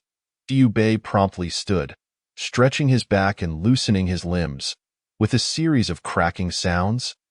He exhaled deeply. He then strode purposefully towards the cave, simultaneously removing the garments he wore. Unlike other cultivators with delicate physiques, Gu Bei's body radiated strength, with well-defined muscles that did not appear cumbersome. Subsequently, arcs of lightning erupted from his body, gradually forming a suit of armor composed of electricity around him. Gu Bei also retrieved a shield from his storage bag, clearly a superior magical artifact, and then produced the silver lightning spear, a fine artifact gifted to him by his master. "Come forth," Gu Bei bellowed. The silverback bear seemed to sense the impending danger, emerging from the cave in a fury, roaring at Gu Bei before charging fiercely towards him. Just in time, Gu Bei thought, rushing forward to meet the silverback bear head dash on. As the two collided, Gu Bei thrust the long spear fiercely towards the silverback bear. The silver lightning spear, a superior artifact, was imbued with powerful lightning and exceptional sharpness, piercing through the bear's defenses and embedding itself deeply into its flesh. Yet, it only penetrated an inch before the bear's resilient muscles firmly ensnared the spearhead, preventing any further advancement. The silverback bear retaliated, its attack blocked by Gu Bei's shield, but it relentlessly barreled into him. Gu Bei was sent staggering back 3 steps, feeling as though he had been struck by a massive iron ball.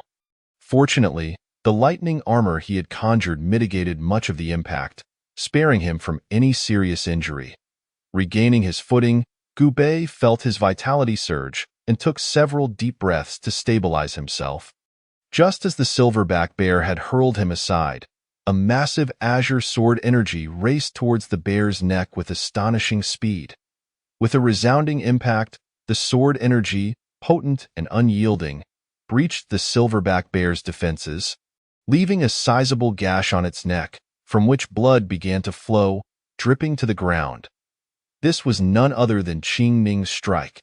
As a sword cultivator, his offensive capabilities surpassed those of other cultivators, and no creature dared to disregard his assault.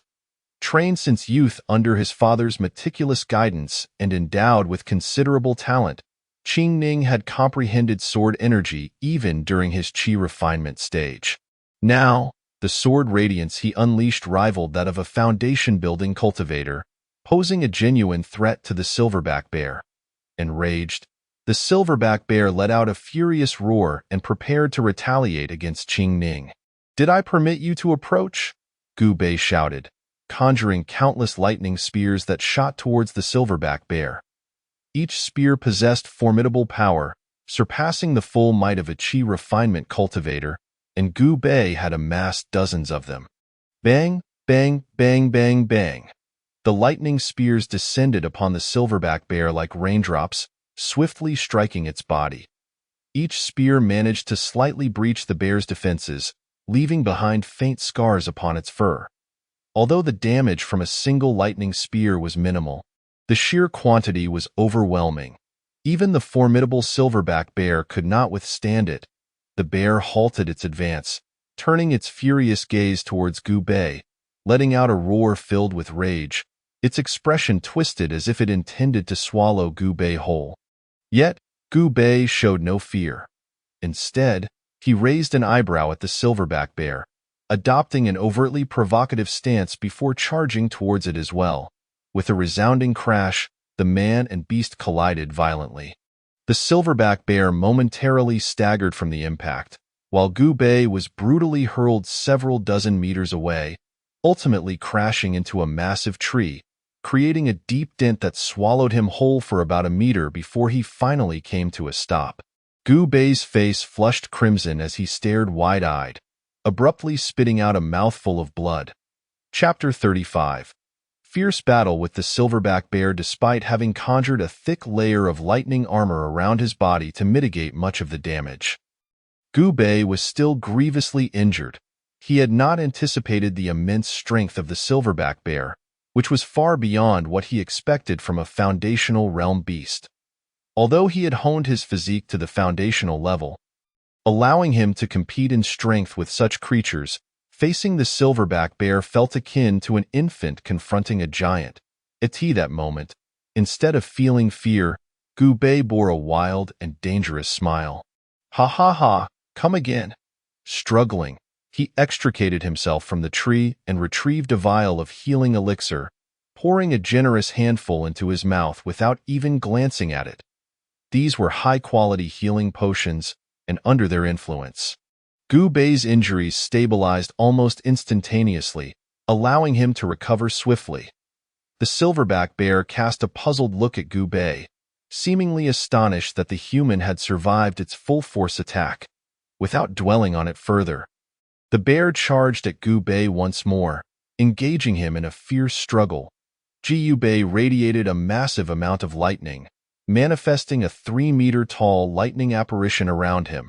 Though composed of electricity, this apparition was unyielding, managing to momentarily withstand the silverback bear's onslaught.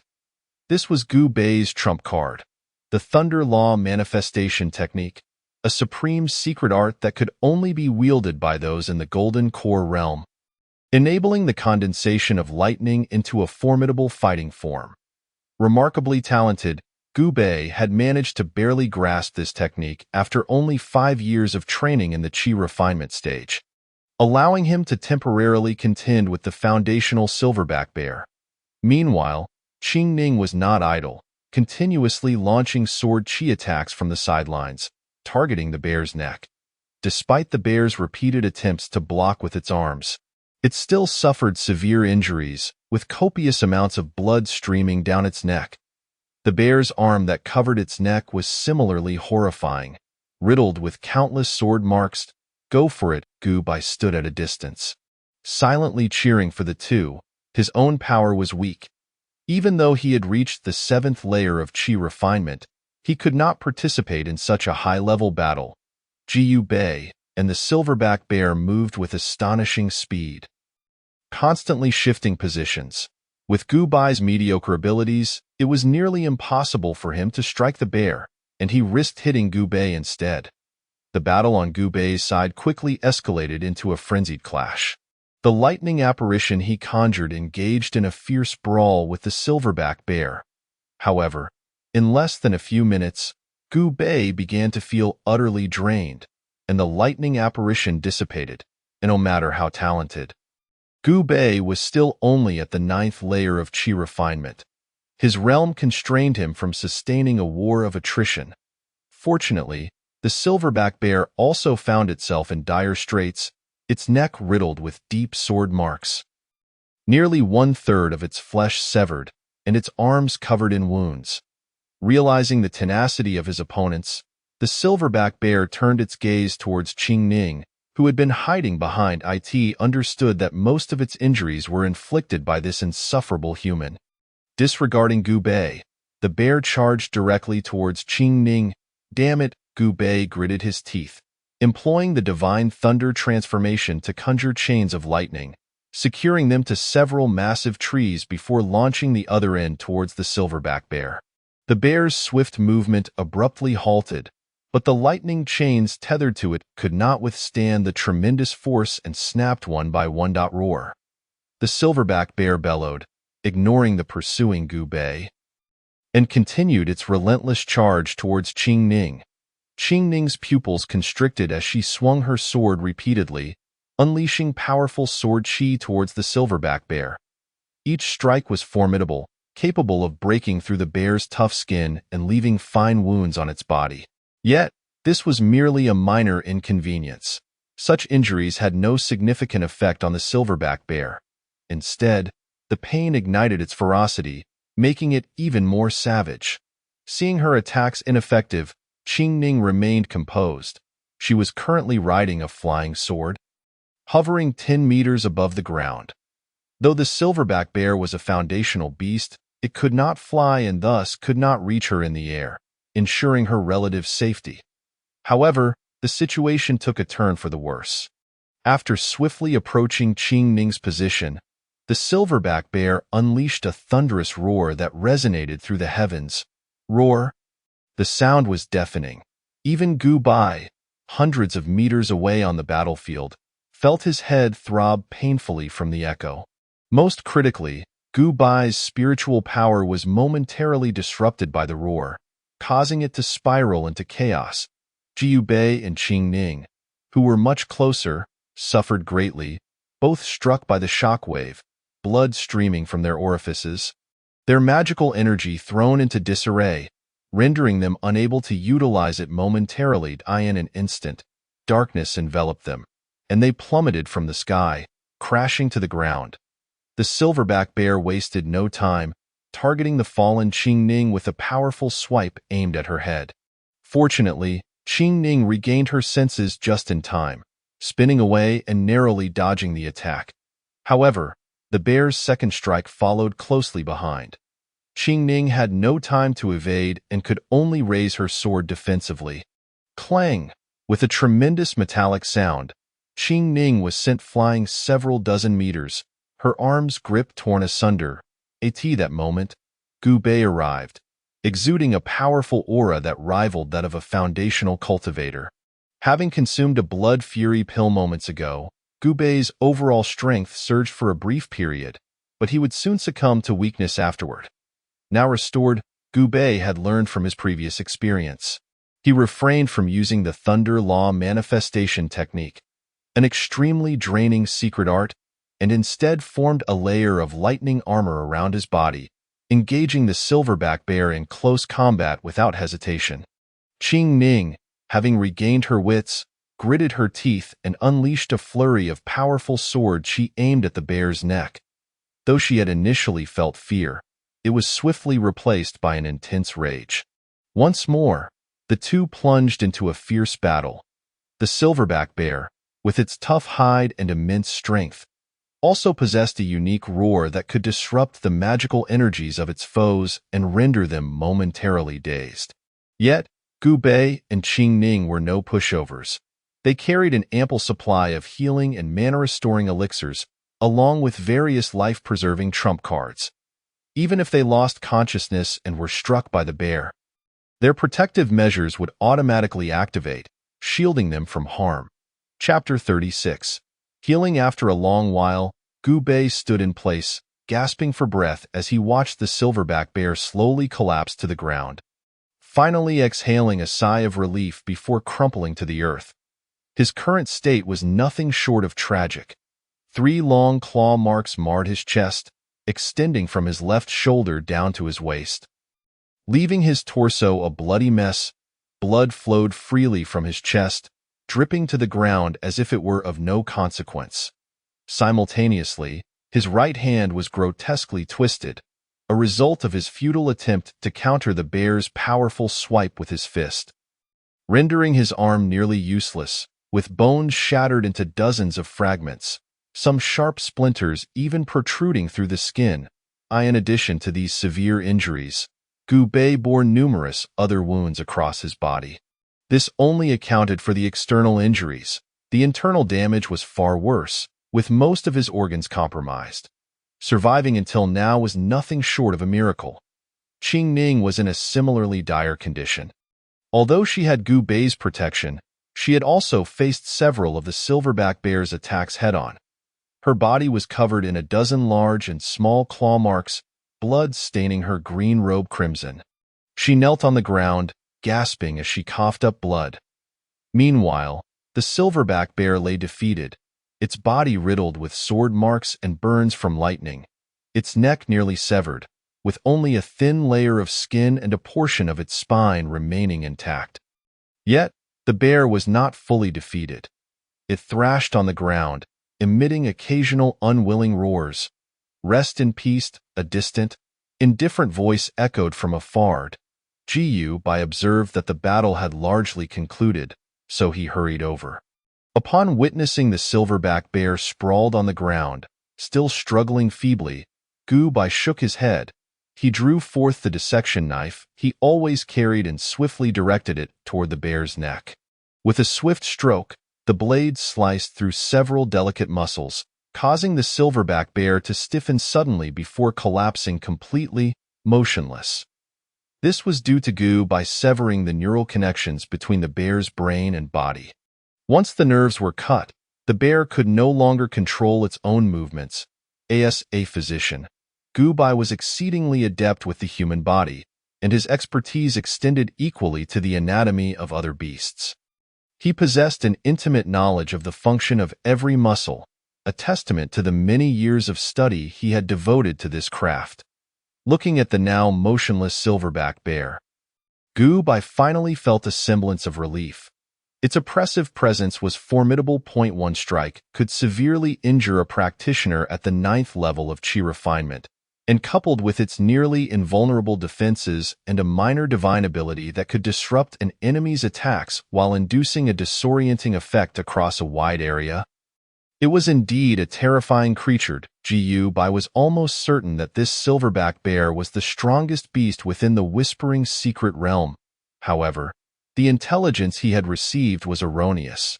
The bear was far from the weakling it had been purported to be.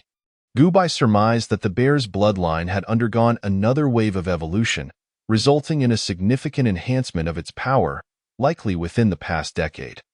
Shaking his head, Bai chose not to dwell on this matter further. First, he needed to attend to Bai, who was injured more severely than himself. While Bai's own injuries were serious, they did not pose a threat to his life, allowing him to recuperate on his own. Nodding resolutely, Bai approached Bai and commenced treatment. Among Bai and Qingning, Bai bore the brunt of the injuries, barely clinging to life. In contrast, although Qingning appeared to be covered in wounds, her injuries were not as grave. She would not succumb to death in the immediate future. After administering a few healing pills to Bai's hands glowed with a faint green light as he began his healing process. Bai exerted all his effort into the secret technique Withered Wood Revives, a high-tier healing art that could restore an injured party's condition almost instantaneously. Under Bai's diligent care, Bai's breath finally stabilized, no longer fluctuating erratically. Subsequently, Bai retrieved several silver needles from his waist pouch and, with remarkable speed, inserted them into various points of Bai's body, channeling his mana to treat his injuries. Moments later, Bai deftly withdrew the needles, which swiftly returned to their container. As the needles exited, a copious amount of blood gushed forth from the tiny puncture wounds, causing Bai to resemble a blood-soaked hedgehog. Bai remained unfazed. This was a unique technique within the realm of medicine, utilizing mana to concentrate the tainted blood near the needle holes, resulting in its expulsion alongside the extraction of the needles. Bai had sustained severe internal injuries from the silverback bear's colossal paws, which possessed formidable penetrating power. His internal organs were already severely damaged, filled with copious amounts of tainted blood, which justified Bai's use of this technique. Although Bai's complexion grew pale from blood loss, his breath gradually stabilized, freeing him from the clutches of death. Bai then took out a large vial of green potion from his storage pouch and, using his mana, applied it liberally across Bai's body. This specially formulated potion possessed healing and hemostatic properties, proving to be remarkably effective. Feeling Bai's breath gradually stabilize, Bai finally exhaled in relief. He then produced a bag of transparent thread from his storage pouch and began to stitch Bai's wounds. Bai's body was covered in claw marks, varying from shallow scratches to deep gashes that even exposed bone. If these wounds were not stitched, the healing process would be prolonged, leaving behind unsightly scars and internal injuries. Fortunately, Bai's extensive experience allowed him to work with fluidity and precision, and in a short while, he managed to stitch Bai's wounds together. He then turned his attention to Bai's severely injured arm, which was twisted beyond recognition, eliciting a pang of sympathy within Bai. Taking a deep breath, he pressed down on the arm, channeling a surge of mana that manifested as fine threads, akin to tentacles, penetrating into Bai's arm. This was another medical secret known as spirit veil threads, allowing the mana to condense into minuscule threads that could be meticulously controlled. Under the control of these threads, a series of cracking sounds ensued as Bai's bones were forcibly returned to their rightful positions, and the misaligned muscles were gradually repositioned as well. The process was excruciating. Even in his unconscious state, Bai trembled throughout. After a brief glance at Bai, who was beginning to resemble his former self, Bai felt a slight sense of relief. He then retrieved a pill glowing with a soft green light from his storage pouch and administered it to Bai. This was a concoction personally crafted by his mentor, containing a wealth of herbal essences that would expedite recovery. Bai placed his hands on Gu Bei's back, channeling his mana to assist the medicinal properties in healing his body. After a considerable duration, Gu Bei's complexion began to regain its color, and under Gu Bai's care, his injuries had partly mended. Gu Bai, however, appeared pale, his mana severely depleted. With no time to rest, he ensured Gu Bei was settled before moving towards Qing Ning. Chapter 37. Exploring the cave. How is your condition now? Gu Bai inquired gently. Qing Ning opened her eyes and quickly reported on her state. Upon hearing her response, Gu Bei nodded in relief. Noting that she had not sustained serious internal injuries, merely receiving a few scratches from the silverback bear, which made her appear worse for wear. Qing Ning's injuries were manageable. They merely required stitching and application of healing ointment. Gu Bai was confident that under his care, Qing Ning would fully recover in a matter of days without leaving any scars. However, upon observing the extent of Qing Ning's injuries, Gu Bei felt a pang of awkwardness. After all, stitching the wounds necessitated removing much of her clothing, which presented a dilemma given Qing Ning's gender. Please don't frighten me. Do I have some insurmountable issue? Gu Bai frowned, his expression troubled, which alarmed Qing Ning, prompting her to ask anxiously. Gu Bai shook his head, chuckling softly. There is nothing of great concern. Your injuries are quite manageable, but we must stitch the wounds before treatment. Otherwise, unsightly scars may remain. However, this will require removing much of your clothing. He rubbed the back of his head, feeling somewhat guilty about the situation.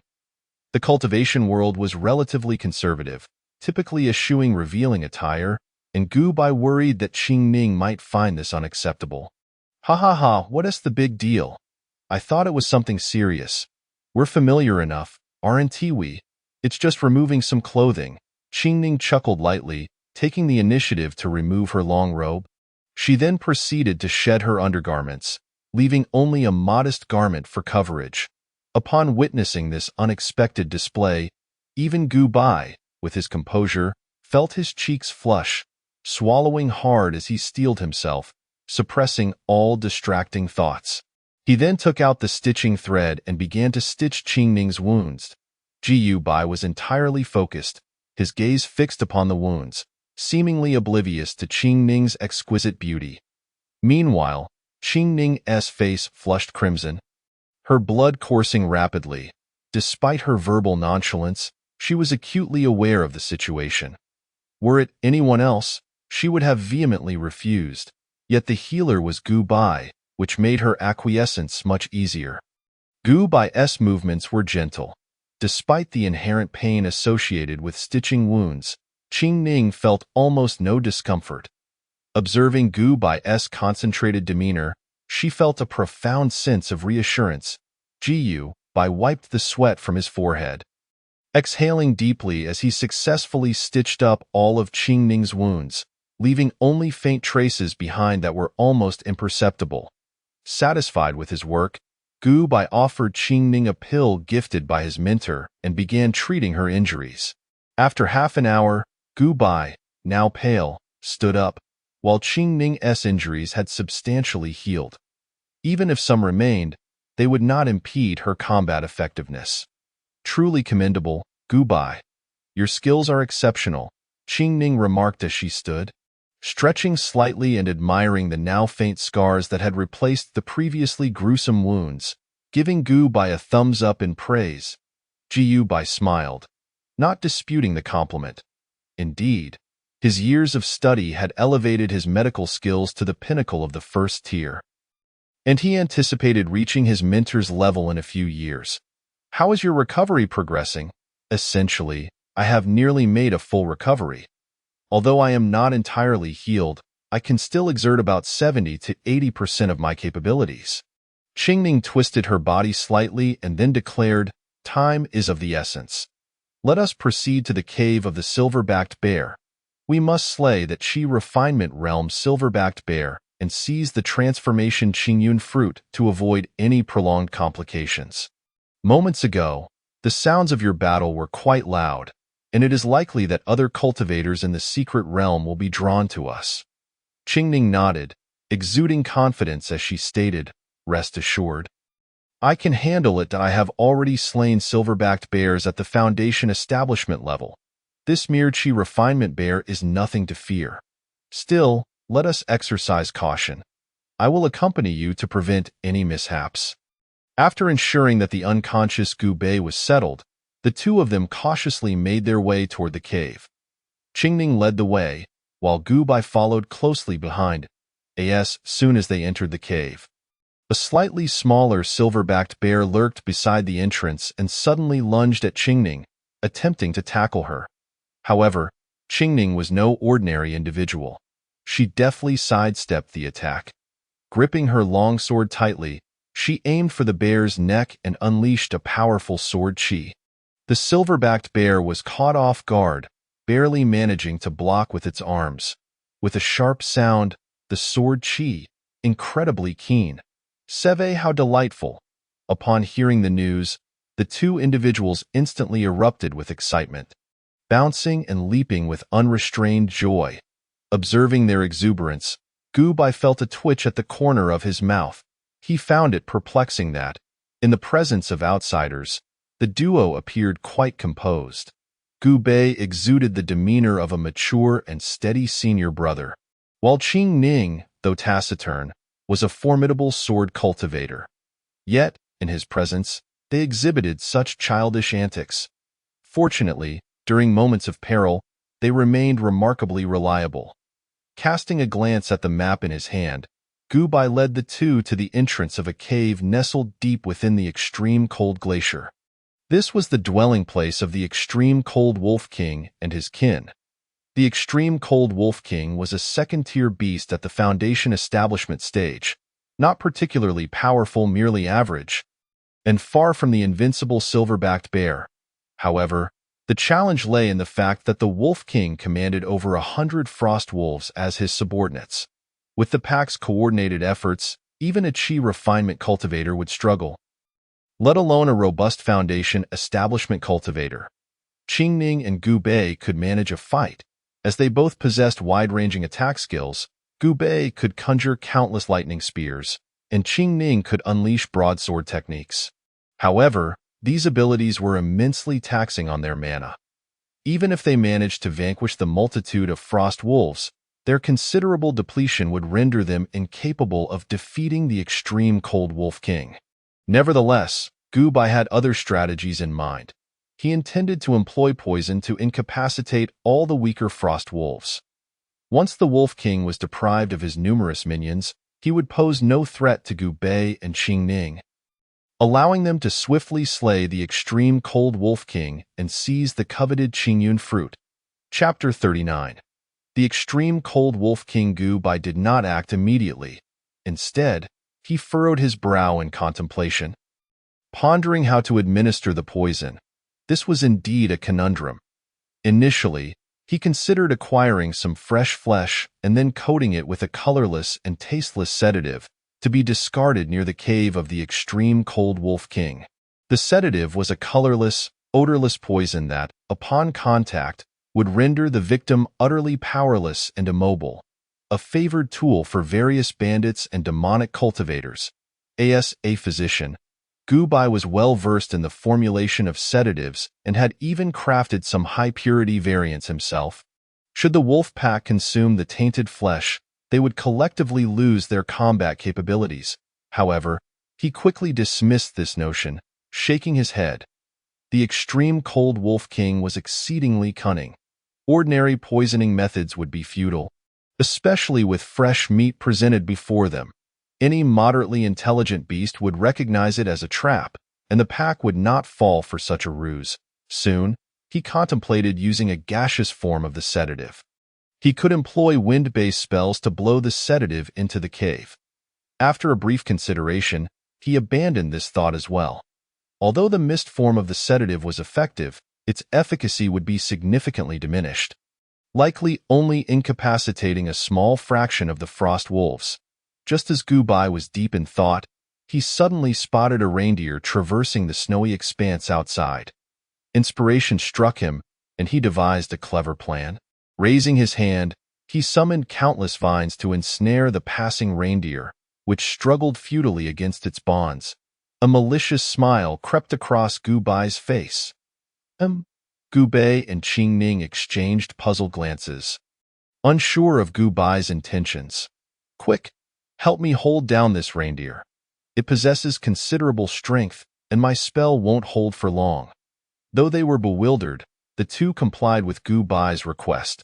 Once the reindeer was subdued, Gu Bai began retrieving various ominous substances from his storage pouch, poisons he had gathered from the toxic marsh. Long sleep mushrooms, drowsy grass, seven-step fall. He recited the names of the poisons under his breath before placing them into a cauldron to brew together.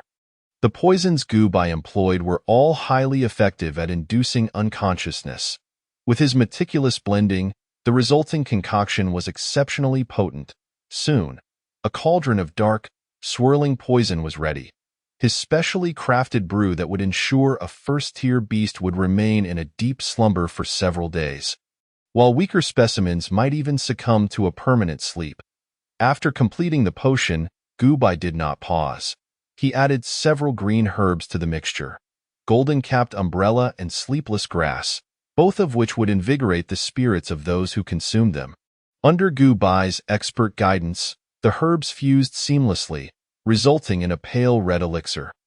After contemplating further, he poured in a white liquid, which instantly transformed the pale red potion into a clear, transparent solution that bore no discernible odor, resembling ordinary water.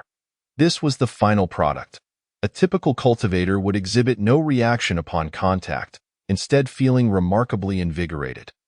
However, once the effects wore off, they would swiftly succumb to unconsciousness. Gu Bai administered the entire concoction to the reindeer held by Gu Bai and Qing Ning. He then retrieved a fine white powder from his bag, sprinkling it over the reindeer's body. "All right, release it now." Upon hearing this, the two promptly unbound the creature. The reindeer sprang to its feet without hesitation. Bolting into the distance, Gu Bai nodded slightly as he watched it disappear from view. The white powder he had used, known as fragrant powder, might have an odd scent to humans, but to beasts, it was utterly unbearable. The extreme cold wolves possessed an acute sense of smell and would quickly detect this aroma. If all went according to plan, the wolf pack would soon capture the reindeer, bringing it back to their lair to share among themselves. At that time, the reindeer would still be alive and kicking, and even the cleverest of wolf kings would not suspect that it harbored poison. The reindeer was quite large, towering 3 to 4 meters high, ample enough to satiate over 100 frost wolves. Once the entire pack had consumed the reindeer meat and succumbed to unconsciousness, it would be time for Gu Bai and his companions to strike. As anticipated, within a mere half-day, Gu Bai observed several frost wolves dragging the still-struggling reindeer back to the cave. Soon after, numerous wolves gathered, but none began to feed until the extreme cold wolf king had consumed the most delectable entrails, after which the others would partake in an orderly manner. The wolf pack was an astute species, possessing a strict hierarchy. Once prey was captured, the wolf king would feast first, followed by the stronger wolves, and only then would the weak and infirm be permitted to consume the remnants. Seeing this unfold, Gu Bai smiled. This precisely aligned with his intentions. He estimated that the entrails of the reindeer contained the highest concentration of toxins. After the wolf king consumed such a substantial amount of animal innards, when the poison's effects took hold, even a foundation establishment beast like him would be significantly impacted. After consuming the reindeer meat, the wolf pack entered a state of heightened excitement. Even during the night, they refused to sleep, instead restlessly prowling about. This fervor persisted until midnight, gradually yielding to exhaustion, as if their very spirits had been drained. All the wolves began to nod off, including those assigned to keep watch, who struggled to stay awake, yawning profusely as they neared slumber. The wolf king sensed the unusual behavior but was powerless to rectify it. Even if he commanded the frost wolves to rally their spirits, The influence of the poison would still render the majority into a deep sleep, with only a few elite wolves managing to remain awake. Shaking his heavy head, the Wolf King felt a sense of foreboding. At that moment, the majority of his frost wolves were already unconscious, and even his own condition was less than ideal. With a sudden, resounding howl, the Wolf King released a powerful cry. Upon hearing this, the other frost wolves were momentarily jolted into alertness. This was the innate ability of the extreme cold Wolf King, capable of enhancing the combat prowess of his pack through his howl, providing a brief stimulation to their spirits. Yet, it was but a drop in the ocean. Once the Wolf King ceased his howling, the rest of the frost wolves would soon succumb to drowsiness. He had no alternative. This was his only recourse. An hour later, the Wolf King's voice had grown hoarse, and his breath was severely depleted.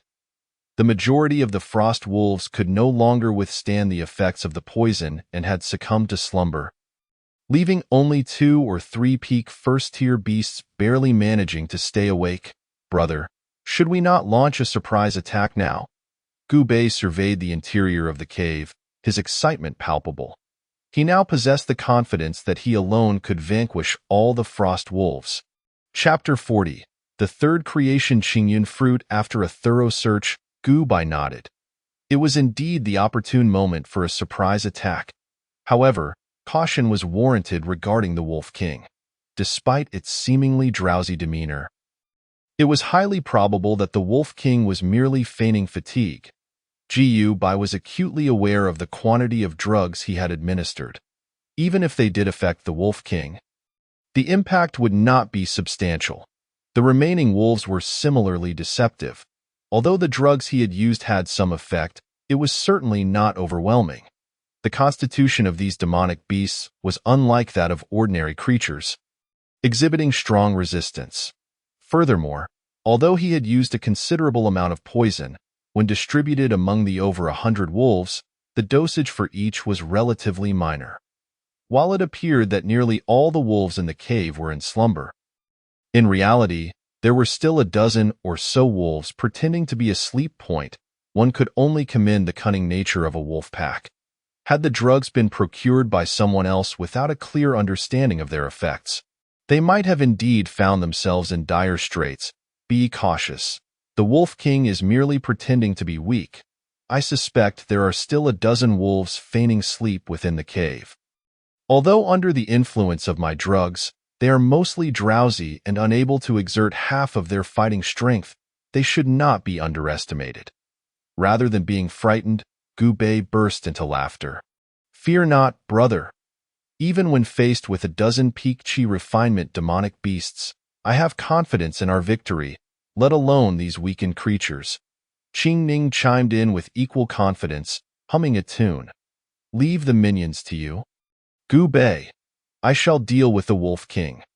Observing the self-assured duo before him, Gu Bei also smiled, his previously tense heart now at ease. Indeed, Gu Bei and Qing Ning were rare prodigies, having jointly slain a foundational realm tyrant, the Silverback Bear. Particularly notable was Gu Bei, who had faced the Silverback Bear head-on, hardly retreating an inch, demonstrating greater strength than the average Qi refinement cultivator. Thus, the ordinary Frost Wolf King was no match for them. Then I shall entrust this to you. I won't say much else, but do ensure your safety. The two nodded earnestly before rushing into the cave. Within the cave, the Wolf King sensed their presence and let out a roar, its earlier fatigue vanishing in an instant. Though its mind was slightly muddled, the Wolf King fixed its gaze intently on the two. The Wolf King roared. Several larger than normal frost wolves, lying on the ground, began to rise, albeit unsteadily, their bloodthirsty eyes locked onto Gu Bei and Qing Ning. Without a moment's hesitation, Qing Ning brandished her sword and charged directly at the Wolf King. The other frost wolves sought to assist their leader but were pinned in place by the electric spears. At that moment, Gu Bei unleashed arcs of lightning, summoning numerous electric spears that obstructed all the frost wolves, preventing them from interrupting the battle between Qing Ning and the Wolf King. The frost wolves exchanged glances, their unspoken understanding prompting them to charge simultaneously at Gu Bei. Jiu Bei grinned widely, manipulating the lightning spears in the air to strike at the approaching frost wolves. The scene became intensely contested. Despite the majority of the frost wolves reaching the peak of the first stage, they were no match for Gu Bei as for the Wolf King. Its condition was even dire, covered in wounds. Qing Ning seemed to have mastered a certain footwork technique that rendered her exceptionally agile. Each time the Wolf King tried to close in, she deftly evaded.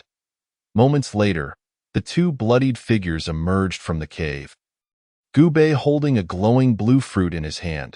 Upon witnessing this scene, Gu Bei felt a genuine smile spread across his face, the tension that had lingered in his heart finally dissipating. Without lingering too long, the trio swiftly found a concealed cave within the frigid glacier to hide. Inside the cave, they relaxed on the ground. The month-long ordeal had exhausted them, leaving little time for rest, either fighting or journeying towards their next battle. Having fought for their lives to obtain 3 creation Qingyun fruits, the sight of the 2 fruits on the ground brought smiles to their faces. Their efforts had finally borne fruit. However, rest was not yet an option. In 2 days, the exit of the Qingyun secret realm would open, and the creation Qingyun fruits could not be taken out of the realm.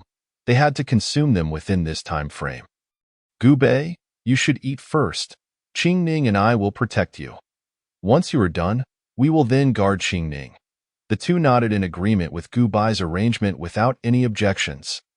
Wait a moment. I need to make some preparations first. Jiu Bai surveyed the surroundings. They were deep within the frigid glacier, several dozen meters below a fissure, where there was a natural cave. This location was exceedingly secretive, nearly impossible for an ordinary person to find, yet Gu Bai still felt a tinge of unease.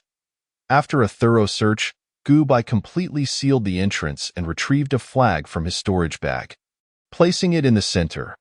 This was a first-tier superior concealment formation, a disposable array, costly yet deemed necessary for precaution. Placing several spirit stones in the center as energy sources, Gu Bai gradually activated the formation, effectively masking their presence. Only then did Gu Bai feel a sense of relief. All right, all preparations are complete. Jiu Bei, you may now consume the creation Qingyun fruit. Qing Ning and I will stand guard. Gu Bei nodded, promptly devouring the entire creation Qingyun fruit in one bite, then sitting cross-legged to begin digesting the fruit's transformative power. Jiu Bei's aura gradually rose, deepening and becoming increasingly profound, while his magical power coalesced. After a moment, Gu Bei opened his eyes and exhaled deeply. So this is the creation Qingyun fruit. Its effects are indeed formidable. Even with my current talent, I can feel an enhancement. I sense that, should I wish, I could instantly step into the foundational realm. A faint voice emerged from behind Gu Bei. Recognizing the familiar tone, he shivered involuntarily. Even without turning around, Gu Bei could sense Gu Bai's piercing gaze, prompting him to quickly amend his statement. Ha ha ha ha ha, I was merely jesting. One must accumulate a solid foundation. At the very least, I must cultivate the 3 transformations true essence technique to the 3rd transformation. Upon hearing this, Gu Bai finally averted his gaze, and Gu Bei patted his chest, relieved. Afterward, the two stood guard for Qing Ning, who fully refined the creation Qingyun fruit, sensing a surge of foundational strength within her, which brought a smile to her face. Ha ha ha ha. The 3 exchanged knowing glances before erupting into laughter, their voices filled with joy, celebrating the success of their endeavor. Each of them had consumed a creation Qingyun fruit, paving the way for even greater journeys ahead. Chapter 41. A Thunderous Strike. Slaying the foundation establishment cultivator Gu Bai calculated the time and realized that less than a day remained until the conclusion of the secret realm. The trio wasted no time, tidying up briefly before heading towards the Starry Moon Forest. The heart of the Starry Moon Forest. Several cultivators awaited their arrival, most forming pairs or trios, all appearing weary and tense. Vigilantly scanning their surroundings, Gu Bai and his companions said nothing, finding a secluded corner to rest.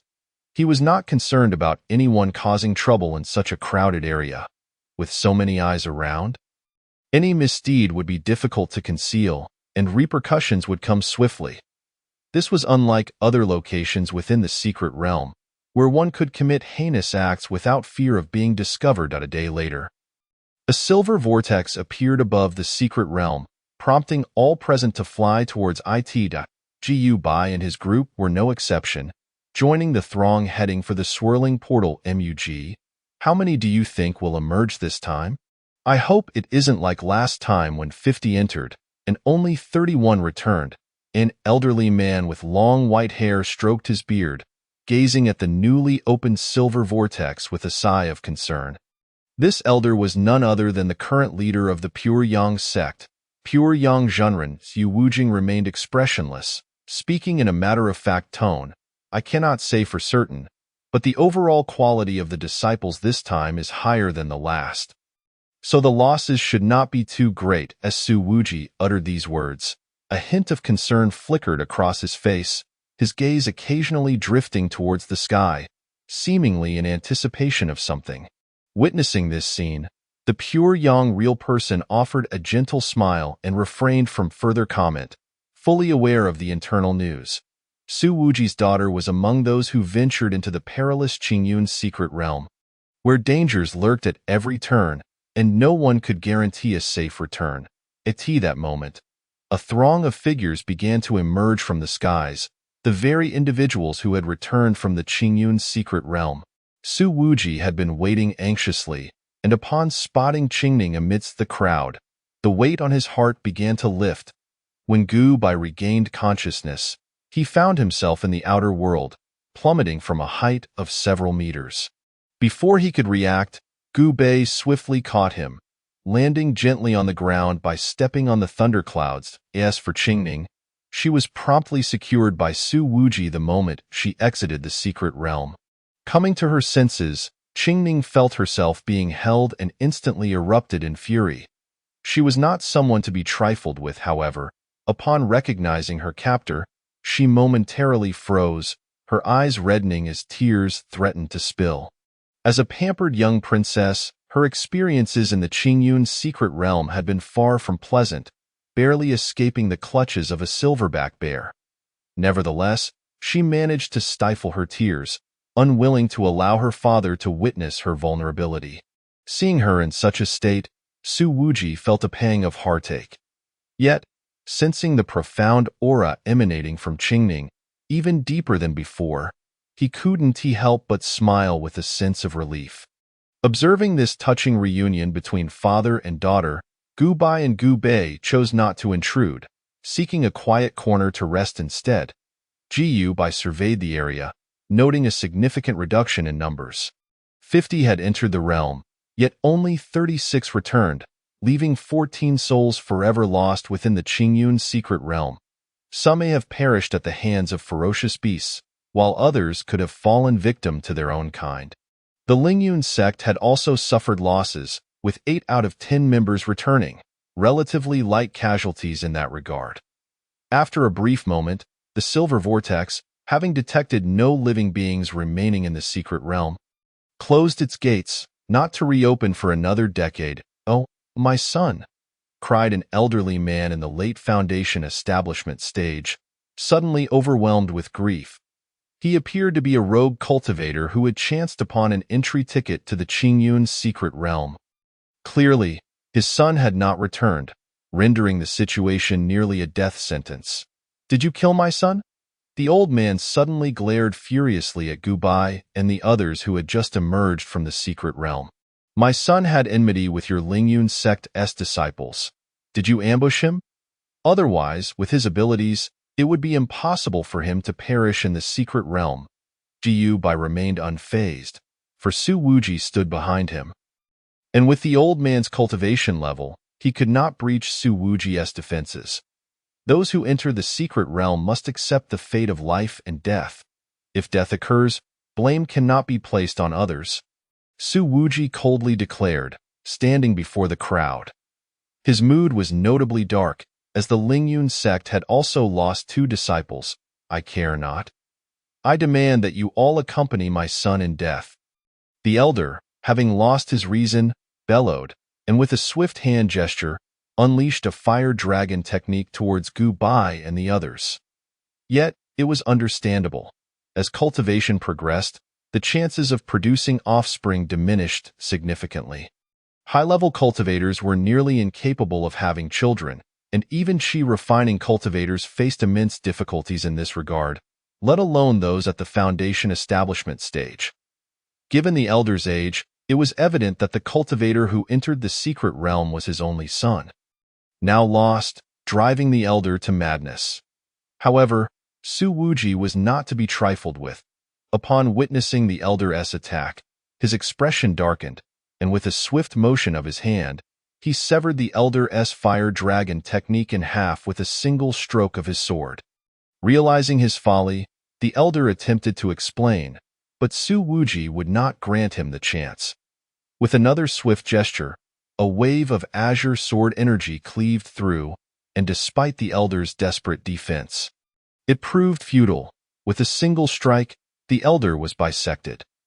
This gruesome spectacle sent a chill through the onlookers, compelling them to suppress their own thoughts. With only Su Wuji, the initial stage Golden Core sect leader of Lingyun, present amidst a gathering of mid-stage Golden Core leaders, it felt somewhat like confronting a soft target. The rogue cultivators, akin to wild dogs, would seize any sign of weakness, ready to pounce. Should Su Wuji display any hint of vulnerability, it would likely invite an ambush from the rogues upon their departure. After all, as a young sect leader, Su Wuji carried immense resources and the invaluable third-tier flying vessel, having only recently ascended to the Golden Core realm. Even a mid-stage Golden Core cultivator would covet such a vessel, let alone a foundation establishment rogue. The resources he possessed were enough to tempt them into reckless actions. Among the 10 slots for the Qingyun secret realm, 10 were reserved for rogue cultivators, primarily those in the late foundation establishment stage, with 1 or 2 even being Golden Core cultivators. Fortunately, Su Wuji's thunderous strike had intimidated the other rogues, forcing their ambitions back into the depths of their hearts. Chapter 42. Grilled fish. Casting a cold glance at the surrounding rogues, Su Wuji led Gu Bai and their companions aboard the flying vessel, returning to the Lingyun sect. Lingyun sect has a promising future, the pure young real person remarked with a smile as he watched Su Wuji's departing figure. If only my pure young sect could produce a talent like Su Wg. The Gu Bai courtyard within Lingyun sect. Elder Qian and Elder Jiang had been waiting with bated breath. Upon seeing Gu Bai return unscathed, both elders exhaled in relief. Well done, young man. It seems this foray into the secret realm has been quite fruitful. You've even broken through to the 7th layer of Qi refining, Elder Jiang observed, his face brightening with joy after sensing Gu Bai's cultivation level. Gu Bai's progress had always been a concern for him. Advancing steadily made it challenging to break into the foundation establishment stage. Thankfully, this issue had been resolved, as Gu Bai had encountered fortuitous circumstances in the Qingyun secret realm, achieving the 7th layer of Qi refining. Still in his youth, even if Gu Bai's aptitude were lacking, he could now endeavor to break through to the foundation establishment stage. After chatting with the 2 elders for a while, Gu Bai, not allowing himself a moment's rest, hurried to the revitalizing hall to see his mentors, Dr. He and Dr. Su. Upon noticing Gu Bai, Dr. He wasted no time, swiftly appearing before him and placing a hand on his shoulder to begin a physical examination. After a brief moment, Dr. He nodded, followed by a hearty laugh. Ha ha ha, as long as you're unscathed, that's all that matters. Dr. Su also nodded in satisfaction, waving his hand to envelop Gu Bai in a blue glow. Gu Bai felt a refreshing sensation, as if cleansed by pure water. The fatigue weighing on him dissipated as though it had been washed away. This was one of Dr. Su's renowned techniques, a water-based secret method known for its restorative properties. While it lacked healing capabilities, it effectively washed away fatigue and toxins. Gu Bai remained busy until late into the night, visiting those he was familiar with. Ensuring they were at ease that evening, Gu Bai reclined on a lounge chair in his courtyard, quietly gazing at the starry sky. This journey into the secret realm had exhausted him. Nearly everything had fallen upon his shoulders: scouting maps, gathering intelligence on beasts, formulating strategies, and guarding against ambushes from others. All the intellectual burdens had been placed squarely on Gu Bai, who even had to tend to the injuries of his companions. This entire expedition had left him feeling profoundly weary. He found himself somewhat envious of Gu Bei and Qingning, who had no worries but to engage in combat. However, this adventure had immensely broadened his horizons. The experiences within the secret realm were far more thrilling than anything he had encountered in his lifetime. Reflecting on the gains from this expedition, a faint smile crept upon Gu Bai's lips. With this experience, Qingning had further solidified her foundation, increasing her chances of breaking through to the golden core stage. As for Gu Bei, his potential was immeasurable. It seemed likely he would surpass expectations and reach the legendary nascent soul stage, perhaps even higher, catching glimpses of the pinnacle of the cultivation world. The lifespan of those at the golden core stage was 800 years, and with the aid of longevity elixirs or spiritual treasures, one could live up to 1,000 years, suggesting that both could accompany him for at least another millennium. Brother Gu. As Gu Bai lost himself in contemplation, a bright voice rang out from a distance. He looked up to find Qingning, who had stealthily entered his courtyard under the cover of night, carrying several blue fish. Brother Gu, these are the mysterious blue fish treasured by my father. Their flesh is exceptionally tender, a rare delicacy. Just as we emerged from the Qingyun's secret realm, I secretly brought a few along for us to celebrate. Gu Bai gazed at the several azure fish that Qingning held in her hands, his lips twitching slightly. If he was not mistaken, these should be one of the ornamental azure fish from the sect's hall pond. Qingning must have stealthily caught a few, hiding it from her father. Without further ado, Gu Bai took the azure fish from her. Having long been tempted by these exquisite Xianqing fish, he was well aware that, although they were ornamental, their taste was exceptionally delightful. He had long wished to savor this legendary fish. However, since they were the pet of the sect leader, he had refrained from touching them. Yet, now that they were brought by the sect leader's beloved daughter, the master would likely turn a blind eye. From his storage bag, he retrieved several fruitwood branches and arranged them in the prescribed shape on the ground.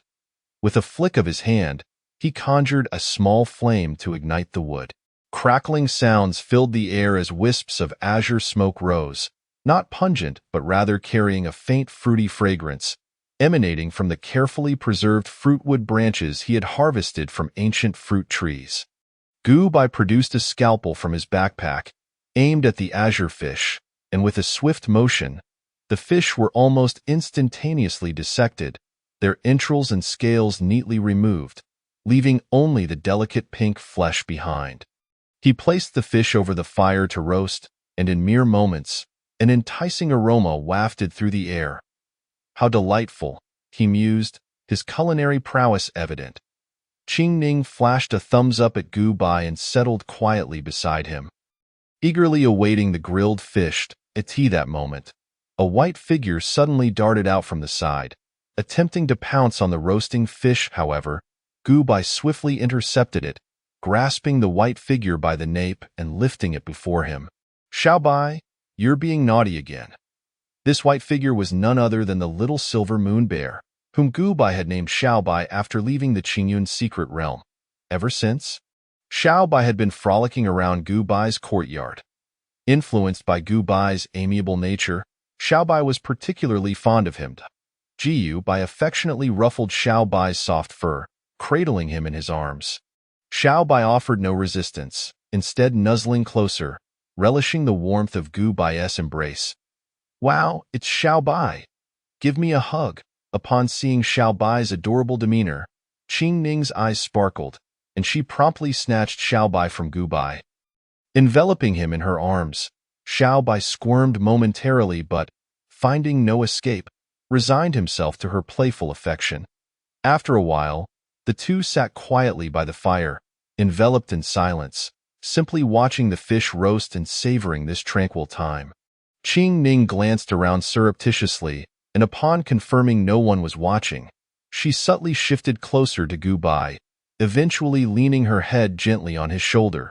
Gu Bai made no move to resist. Content to sit there in stillness, Qing Ning admired Gu Bai's handsome profile, a blush creeping onto her cheeks as she slowly leaned toward his face. "Big brother, I've come to play with you.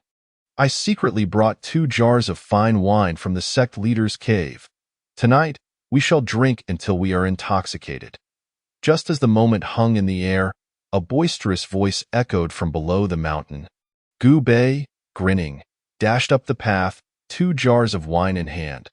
Upon witnessing the scene before him, he froze in place, his expression one of shocked.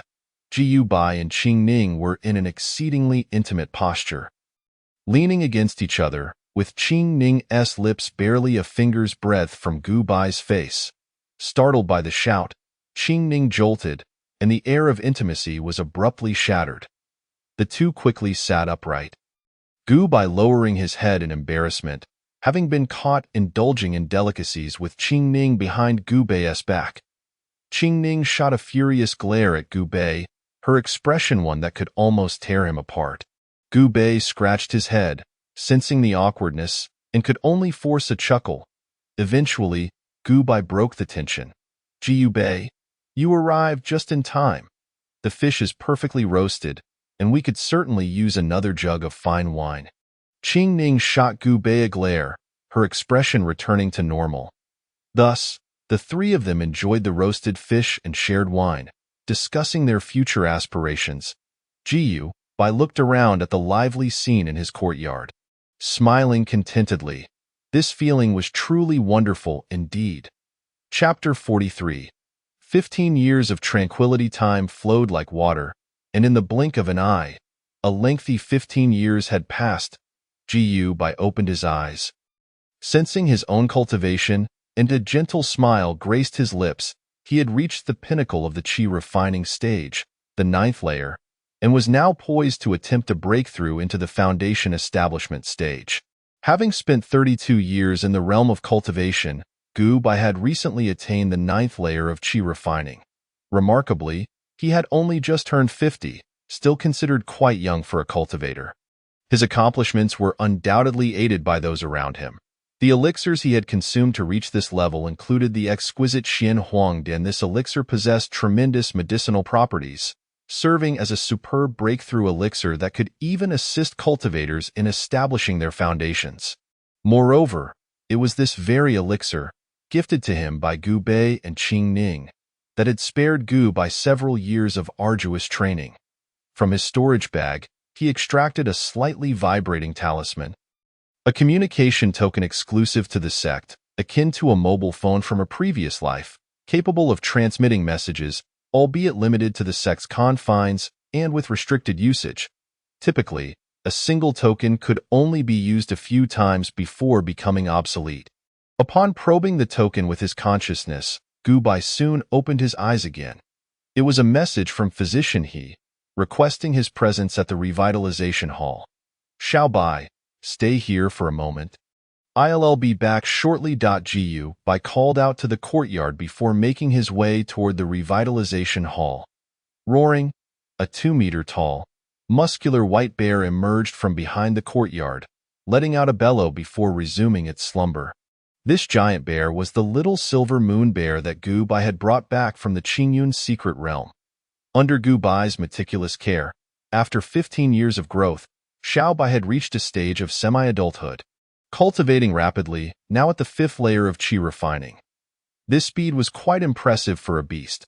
Most demon beasts had longer lifespans than cultivators of the same realm, naturally cultivating at a slower pace.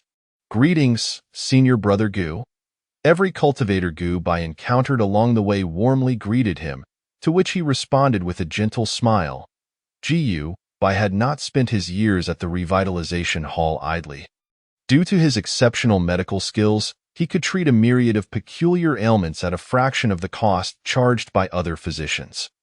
Most importantly, he was reasonable and amiable, often displaying a gentle demeanor. Rarely losing his temper in cases where cultivators were severely injured and lacked the funds for treatment, Gubai would sometimes even cover the costs himself, earning him a stellar reputation among the sect's cultivators. Whenever a cultivator was injured, they would seek Gubai first. Only when he was unavailable would they turn to other physicians. Over time, Gubai had built an impressive network of connections. It was said that at his command, countless foundation establishment cultivators would be willing to serve him as Gubai walked along. Observing the enthusiastic disciples around him, he could only smile wryly when a lively, younger female cultivator blocked his path. Her face flushed as she boldly declared, "Senior brother Gu, I like you. Let us become Tao partners." Gubai did not acquiesce. Instead, he offered a gentle smile, softly declining her proposal. "I'm afraid we may not be suited for one another. You will undoubtedly find someone far better than me." Upon hearing Gubai's rejection, the female cultivator's face turned crimson, and she suddenly burst into tears, fleeing without a backward glance. Gubai sighed in resignation. It was evident that the girl was a newcomer, having only recently entered the sect, and had likely fallen for him at first sight. Gubai had grown accustomed to such scenes, as different types of girls confessed their feelings for him almost every few days. Over the years, he had garnered much admiration from the female cultivators of the sect, owing to his handsome features, composed and gentle demeanor, particularly when he smiled. His soft smile was utterly irresistible to women. Many girls who pursued Gubai had circled around the sect numerous times, and his popularity even slightly surpassed that of Gubai. Chuckling at the onlookers' amusement, Gubai turned to head towards the rejuvenation hall. As soon as he stepped inside, he sensed an unusual atmosphere. His master, along with physician Su and several elder physicians from the rejuvenation hall, stood outside, seemingly waiting for him. Upon witnessing this scene, Gubai's smile faded, and he donned a serious expression. "What has happened?" "Physician," he patted Gubai on the shoulder, laughing heartily. "Do not worry. It is good news for you. Are you aware that the head of the rejuvenation hall, the second-tier physician, is now over 200 years old?" Gubai nodded. Physician Kue, the head of the rejuvenation hall, was the only second-tier physician within the Lingyun sect, but due to his advanced age, he had retreated into the background, effectively semi-retired. Could it be that Physician Kue intends to retire? "Precisely, Physician," he replied with a smile. Originally, Physician Kue planned to train a second-tier physician before retiring, but regrettably, the rejuvenation hall has lacked talent over the years, causing him to delay. Now, with his health deteriorating, even if he did not wish to retire, he must do so. Hence he intends to select a successor to inherit the position of head of the rejuvenation hall before his retirement. Gubai contemplated this. Over 200 years was considered quite elderly for a foundational cultivator, as many did not live to such an age. "Is there a candidate?" Gubai inquired, noting his master's evident delight. "Could it be you, master?" "Physician," he shook his head. "According to Physician Kue, the successor will be jointly elected by us physicians of the rejuvenation hall. Each of us has a vote, and whoever receives the most votes will become the head of the rejuvenation hall. Though I hold considerable esteem within the rejuvenation hall, I am not qualified enough. However, there is one person whose appointment as head would meet with unanimous approval among us present." Chapter 44. The head of the rejuvenation hall physician. He turned to Gubai. A knowing smile on his face. Gubai pondered for a moment, struggling to identify anyone suitable to assume the role of head. While the rejuvenation hall boasted several esteemed physicians like his master, Physician He, it remained leaderless, each physician unwilling to yield to another. Noticing Gubai's contemplative expression, Physician He playfully chided, "You little rascal, I am referring to you. Your mastery of pharmacology has already surpassed mine." and your medical skills have outstripped those of Physician Su. I can assure you that among the first-tier physicians at the Rejuvenation Hall, you are undoubtedly the most formidable. The most crucial point is that you are exceptionally young and adaptable in thought. Unlike us old fellows, you are the most fitting candidate. Gu Bai pointed at himself in disbelief. Me? It was understandable that Gu Bai would think this way. The profession of physician typically favored age, making it challenging for younger physicians to command respect. Indeed, it is you. You need not worry about the voting. Physician Su and I have good relations with the other physicians of the Rejuvenation Hall. For those I do not know, Physician Su is acquainted with them, and vice versa. Last night, we visited most of the physicians at the Rejuvenation Hall, and they will all cast their votes in your favor. Gu Bai felt a warmth in his heart. Although Physician He's words were light-hearted, he had likely leveraged decades of connections to garner such support for him. Though deemed the most suitable candidate, it was merely that, suitable. With so many eyes on the position, some individuals had been waiting for decades, making it nearly impossible for him to be elected under normal circumstances. Thank you both, Masters. Gu Bai deeply bowed to Physician He and Physician Su, saying little more, but he firmly etched this gratitude into his heart. After all the physicians had gathered at the Rejuvenation Hall, an elderly man with a long beard and a head full of white hair finally appeared before everyone. This was none other than Physician Kue, the current head of the Rejuvenation Hall.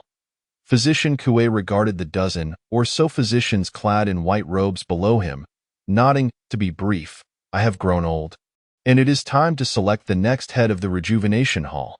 Each physician will have one vote, which they may cast for their recommended candidate. Voting will commence tomorrow at noon, at which point a new head of the Rejuvenation Hall will be chosen. The physicians remained calm, their expressions unperturbed, clearly already aware of this matter, while only a few appeared astonished, realizing the situation for the first time. Very well, you may return and rest. The outcome is essentially already determined. Gu Bai felt his lips twitch. He had never expected to find himself in such a privileged position, but he rather enjoyed this newfound sensation. The following day, Gu Bai arrived at the Rejuvenation Hall bright and early. Almost all the physicians had gathered there. Upon seeing Gu Bai, they greeted him warmly, their attitudes markedly changed from before. However, one middle-aged physician, stern-faced and taciturn, glared at Gu Bai with an unfriendly demeanor, as if harboring an irreconcilable grudge against him. Standing behind this physician were several others, who appeared out of place among the gathering. Gu Bai recognized this physician. He was Physician Qin of the Rejuvenation Hall, whose medical skills were on par with those of his master, Physician He. Physician Qin, along with Physicians He and Su, comprised the top 3 physicians of the Rejuvenation Hall. Excluding Gu Bai from consideration, Physician Qin was known for his reticent nature and peculiar temperament, yet he was ambitious, having long coveted the position of head of the Rejuvenation Hall. Had Gu Bai not emerged, he might have indeed seized the opportunity to become the head. However, Gu Bai paid little heed to Physician Qin. He posed no threat to him.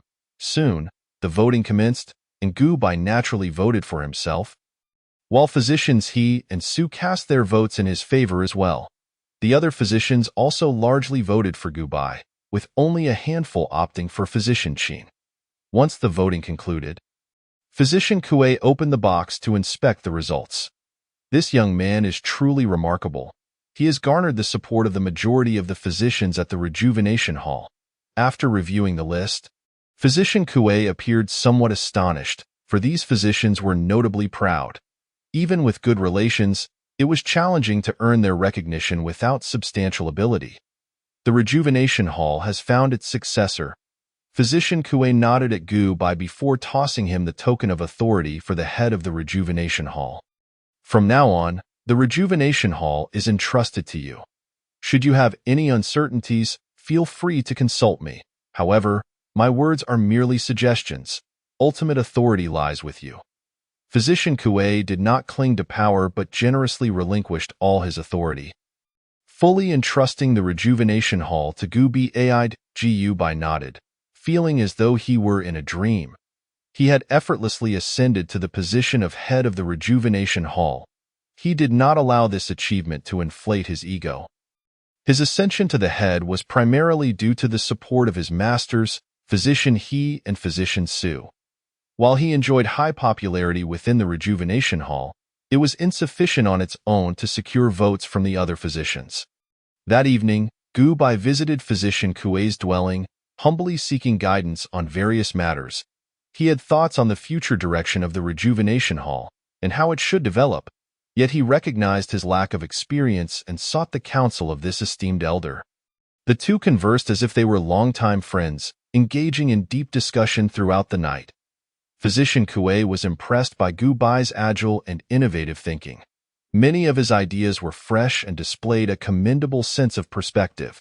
After conversing for an entire night, Physician Kuei was thoroughly captivated by Gu Bai, expressing his admiration for Gu Bai's youthful accomplishments. With you as the new head of the rejuvenation hall, I am entirely at ease. Your ideas are excellent and I fully support them, but do not rush. Avoid making too many changes right away. It is best to proceed gradually, modifying one aspect at a time. Although this approach may be slower, it is safer and less likely to lead to unforeseen complications. Of course, this is merely the advice of an old man. If you feel confident, you may follow your own vision, Gu Bai nodded. Having no intention of rushing to implement sweeping changes, he planned to proceed as Physician Kuei suggested, taking his time. With eternal life ahead of him, he had ample time to shape the rejuvenation hall into his ideal vision. If it did not succeed in 10 years, then perhaps in 20. If 20 years proved insufficient, then 50 would suffice. Gu Bai maintained a steady mindset and was in no rush. Looking at Gu Bai, Physician Kuei nodded in approval. I have grown old. The future belongs to the youth. Pursue your aspirations. Chapter 45. The emotions of Qingning. The following day, Gu Bai donned the distinctive robe of the head of the Huichun Hall. Adorned with golden patterns, seated at the table, he surveyed the myriad documents within the hall. Rather than succumbing to panic, he methodically began to peruse the files. These documents chronicled all affairs pertaining to the Huichun Hall, including various requests, an eclectic mix that required his attention as the hall's leader. For instance, the Law Enforcement Hall had requested 100 Huichun pills the previous day to serve as life-saving elixirs. Similarly, the Danding Division sought several hundred first-tier spiritual herbs for alchemical purposes. It fell upon him to deliberate whether to grant these requests and, if so, in what quantities. After all, these were the hall's own resources. And declining requests from fellow sects could be seen as unreasonable, given that mutual assistance was expected among the sect's factions. The Law Enforcement Hall maintained a relatively amicable relationship with Huichun Hall, often coming to the latter for healing. Naturally, granting their request for 100 Huichun pills was a given. However, the relationship with the Danding Division was less favorable, as the primary organization responsible for alchemy within the sect. They produced some restorative elixirs, overlapping with Huichun Hall's offerings. The Danding Division consumed spiritual herbs at an alarming rate, often finding themselves in need of additional supplies from other organizations, a practice tacitly approved by the sect. Refusing their request would not bode well. Moreover, Gu Bai pondered the matter of Physician Qin. Having lost the competition for the position of hall leader, how should Gu Bai treat him? If he sidelined Physician Qin, would that not dishearten other physicians? After all, it was merely a legitimate contest, devoid of underhanded tactics. Losing was part of the game, but treating Qin poorly might set a troubling precedent for how he himself could be treated in the future. Conversely, if he acted as though nothing had transpired, would others perceive him as weak and easily bullied? A multitude of such dilemmas flooded his mind, prompting Gu Bai to close his eyes and massage his throbbing temples. At that moment, he understood why Physician Kuei had seemed so joyful upon retirement. Taking a deep breath, he began to tackle the paperwork. Gu Bai was well versed in organizational management in his past life. He had been the owner of a small company that flourished under his guidance, rapidly evolving into a formidable entity within just a few years, all while he maintained absolute control. Although he had aspired to ascend to the ranks of the Fortune 500, destiny intervened, and he found himself in this realm of cultivation. If he could manage a company of over 1,000 employees, overseeing the few dozen in the Huichun Hall was a trivial matter. Issuing directives with precision, Huichun Hall transformed into a well-oiled machine under his stewardship, operating in a remarkably orderly fashion. GU, by first granted the law enforcement hall their request for 100 Huichun pills, albeit with a stipulation. Should they discover spiritual herbs while apprehending criminals, they were to sell them at a reduced price to Huichun Hall. The law enforcement hall readily agreed, as they often found such herbs in the storage bags of slain criminals, which they typically sold at low prices to the Danding division for alchemical use. Providing them to Huichun Hall at a similar rate posed no issue for them. As for the spiritual herbs requested by the Danding division, Gubai consented to their procurement, provided they were willing to exchange some elixirs in return. Regarding physician Qin, Gubai chose not to take action against him. Qin had not wronged him. Their rivalry was simply a matter of fair competition. Gubai's perspective was broad enough to avoid harboring petty grievances. If others perceived him as easy to intimidate, he would not hesitate to demonstrate his authority. Many senior physicians observed quietly from the sidelines, offering no counsel, instead awaiting Gubai's missteps to illustrate the challenges of leadership. Yet, to their astonishment, under Gubai's leadership, the Huichun Hall underwent a rejuvenation, with rules remaining intact but subtly refined. Amidst numerous choices, Gubai consistently identified the optimal course of action. Congratulations on your ascension to the head of Huichun Hall. Such a momentous occasion warrants a celebratory feast, came a cheerful voice. These 2 purple flame vultures shall serve as my gift to you. That night, in Gubai's courtyard, Qingning approached him, clad in azure robes, a smile gracing her face as she held 2 purple flying vultures. Without hesitation, she leaped forward, enveloping Gubai in an embrace that left him momentarily breathless. Despite the passage of time, Qingning had matured considerably, though her lively and gluttonous nature remained unchanged. You are already a young lady. It is time to exhibit some composure, Gubai managed to say after extricating himself from her grasp. Over the years, Qingning had maintained a close rapport with him, frequently visiting and bringing along unprocessed ingredients for him to prepare. Gubai welcomed her visits, and their bond had grown increasingly intimate. Qingning had even contemplated moving in with Gubai, alleviating the need for her frequent trips, but her father, Su Wuji, had resolutely denied her request, insisting that Gubai must at least reach the foundation establishment stage before being deemed suitable company for his daughter. Gubai understood Su Wuji's perspective.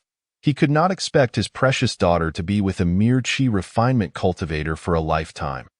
Humph! Let them dare to speak against me, Qingning scoffed dismissively. Wait a moment. I need to attend to these 2 purple flame vultures, Gubai replied, extricating himself from her embrace without lingering on the warmth. Watching Gubai's departing figure, Qingning stamped her foot in displeasure. Glancing down at her ample bosom, she found it obstructed her view of the ground. Is there a problem? Does Gubai not like girls? She mused, her cheeks flushing as she absent-mindedly pressed her hand against her chest. Turning his back to her, Gubai took several deep breaths to quell the rising frustration within him.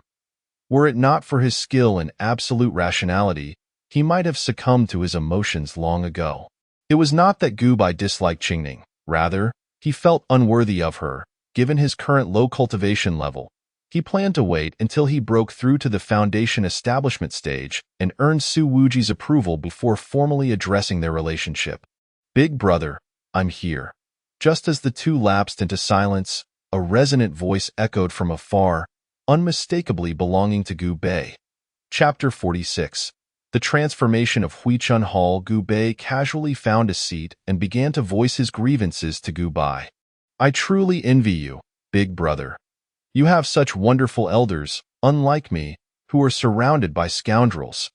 The old fogies in the law enforcement hall are insufferable. Despite my obvious talents, they refuse to yield their positions. But it won't be long before I break through to the mid-foundation establishment stage, and whether they like it or not, I'll seize my rightful place through sheer strength. Jiu Bei reclined wearily in his chair, clearly having faced considerable challenges and conflicts with the elders. Humph, that's simply because you're not skilled enough.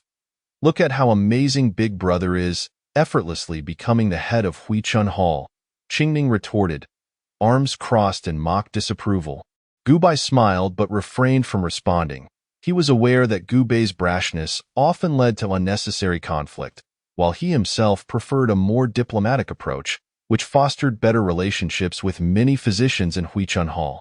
Gu Bei's talents warranted greater authority, but the elders' reluctance to relinquish power naturally led to friction. In contrast, Gu Bai's gentle demeanor and lack of overt hostility allowed him to navigate the complexities of the hall's dynamics more smoothly. His own talents were not as remarkable as Gu Bei's, resulting in less animosity from others, some even expressing a desire for Gu Bai to lead the hall. With the recent retirement of the former hall leader, Gu Bai's ascension had occurred with relative ease. As for Gu Bei's situation, he could only hope for his brother's success.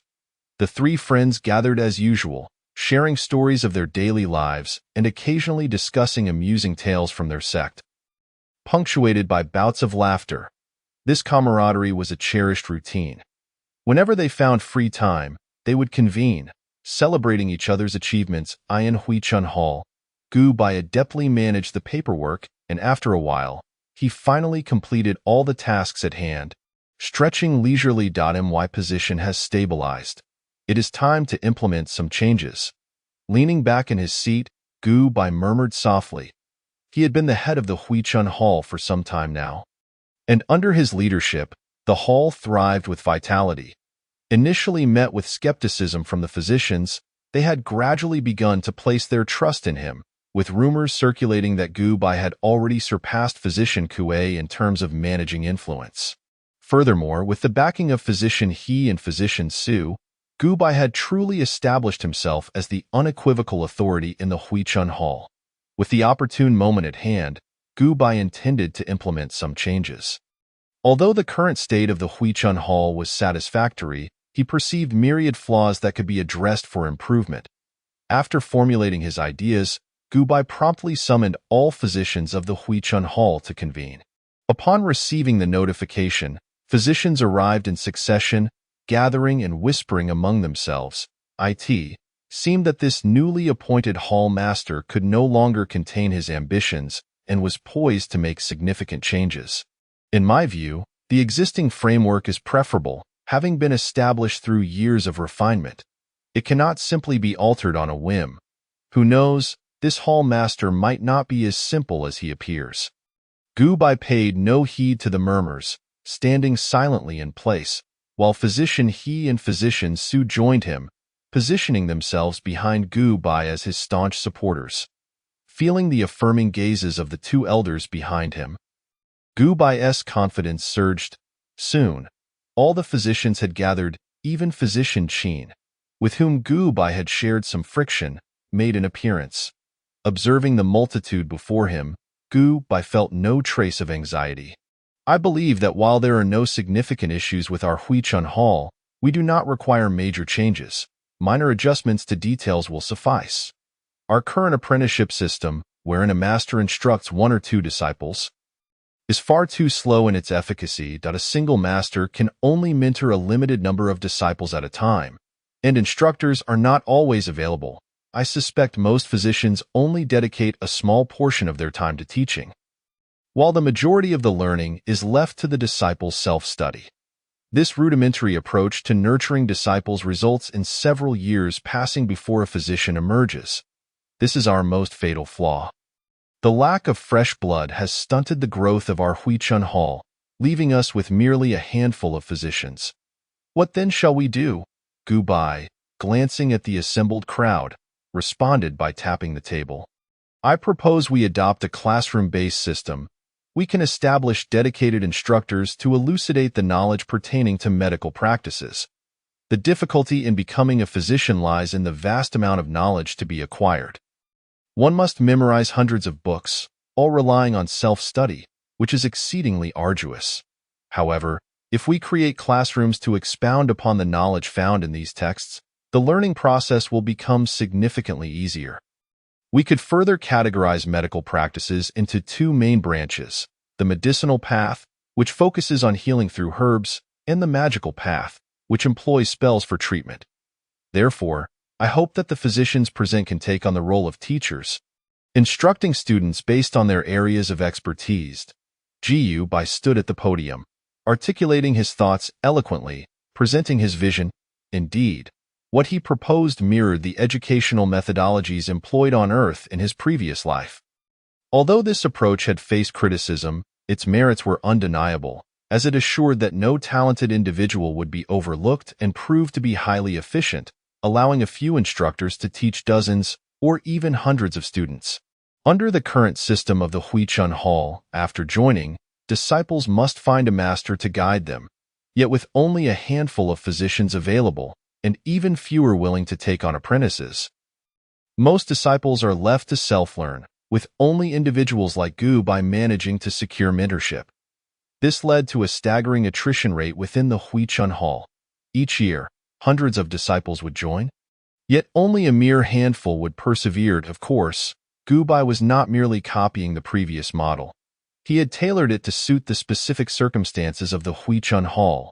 As silence fell, the crowd below was awestruck by Gu Bai's revolutionary thoughts, which completely overturned the traditional teaching methods within the realm of cultivation. I disagree.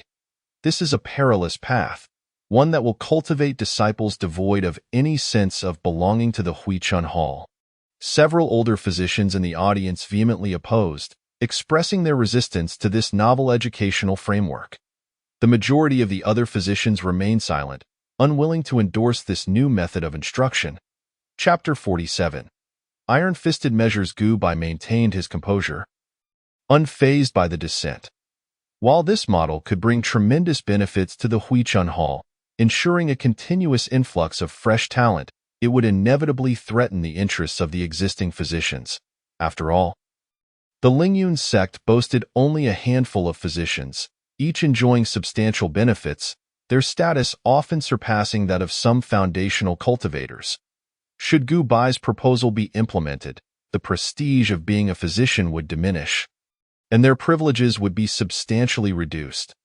This was an untenable situation for most physicians, who had endured great hardships during their training, emerging from a sea of hundreds or thousands of disciples. Now that they had finally achieved their status, the prospect of future disciples receiving an easier path was more unsettling to them than death. Observing the expressions of those below, Gu Bai shook his head in disappointment, lamenting their ignorance. They failed to grasp the significance of development. As the Huichun Hall expanded, their influence would grow, and with it, access to resources would increase. Rather than diminishing their status, the expansion would elevate it, positioning them as elder figures within the hall. Yet, it was evident that their vision was limited, fixated solely on immediate gains. Gu Bai even speculated that the stagnation of the Huichun Hall might stem from the presence of such individuals. Scanning the crowd, he discreetly noted the names of those who were most vocally opposed. I support this proposal. Gu Bai's plan is undoubtedly advantageous for our Huichun Hall. Those of you who oppose it should reflect on your true motives. Your own hearts know the answer. Physician, he declared loudly, asserting his influence and silencing several dissenters. I too support this. I am not like you relics who fear being surpassed by the younger generation. Physician Qin added, crossing her arms with an impassive expression, and of course, there were both supporters and detractors. Among the supporters were Physician He and a few others who enjoyed a close relationship with Gu Bai. However, what surprised Gu Bai the most was Physician Qin's unexpected alignment with his perspective. Upon reflection, it made sense. Her ambitions were considerable, and her own exceptional talent placed her as the most likely candidate for advancement to second-tier physician. Aside from Gu Bai, if the Huichun Hall flourished, her status would naturally rise, and she would not fear being left behind. She possessed her own sense of pride. A heated debate ensued, with Physician He representing the proponent side. Silence. Gu Bai's thunderous voice echoed, amplified by magical means, ensuring that all present heard him clearly. In my opinion, this method is flawed and rife with risks. The disciples produced through such a system will lack any sense of belonging. Yet, the commotion continued, with only a few quieting down, while others persisted in their disregard for Gu Bai's authority. Gu Bai's gaze hardened, his demeanor growing increasingly stern. I said silence. Taking a deep breath, he bellowed, "The hall must hear me." Instantly, the room fell silent, with all present astonished by Gu Bai's sudden display of anger. "How dare you speak to me in such a manner? What is so impressive about being the hall master? You presume to command me? If it weren't for your master and physician Su running around, who knows if you would even have attained this position?" An elderly physician with graying hair, clearly advanced in age, refused to quiet down, addressing Gu Bai with a tone laced with sarcasm, seemingly convinced that Gu Bai would not dare retaliate. He was the oldest physician in the Huichun Hall, possessing little actual skill but holding a seniority that rendered him untouchable in the eyes of others, who typically did not engage with him.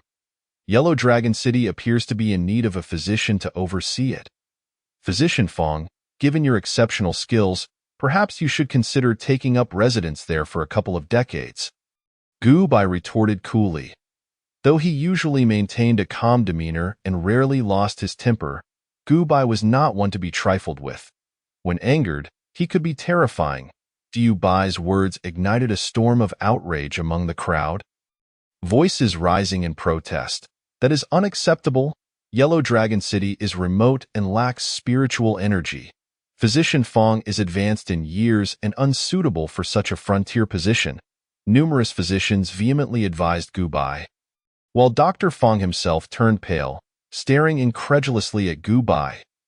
Huanglong City is situated on the periphery of Lingyun sect, beyond which lies an expanse of desolate desert. Consequently, the climate in Huanglong City is harsh, and spiritual energy is exceedingly sparse.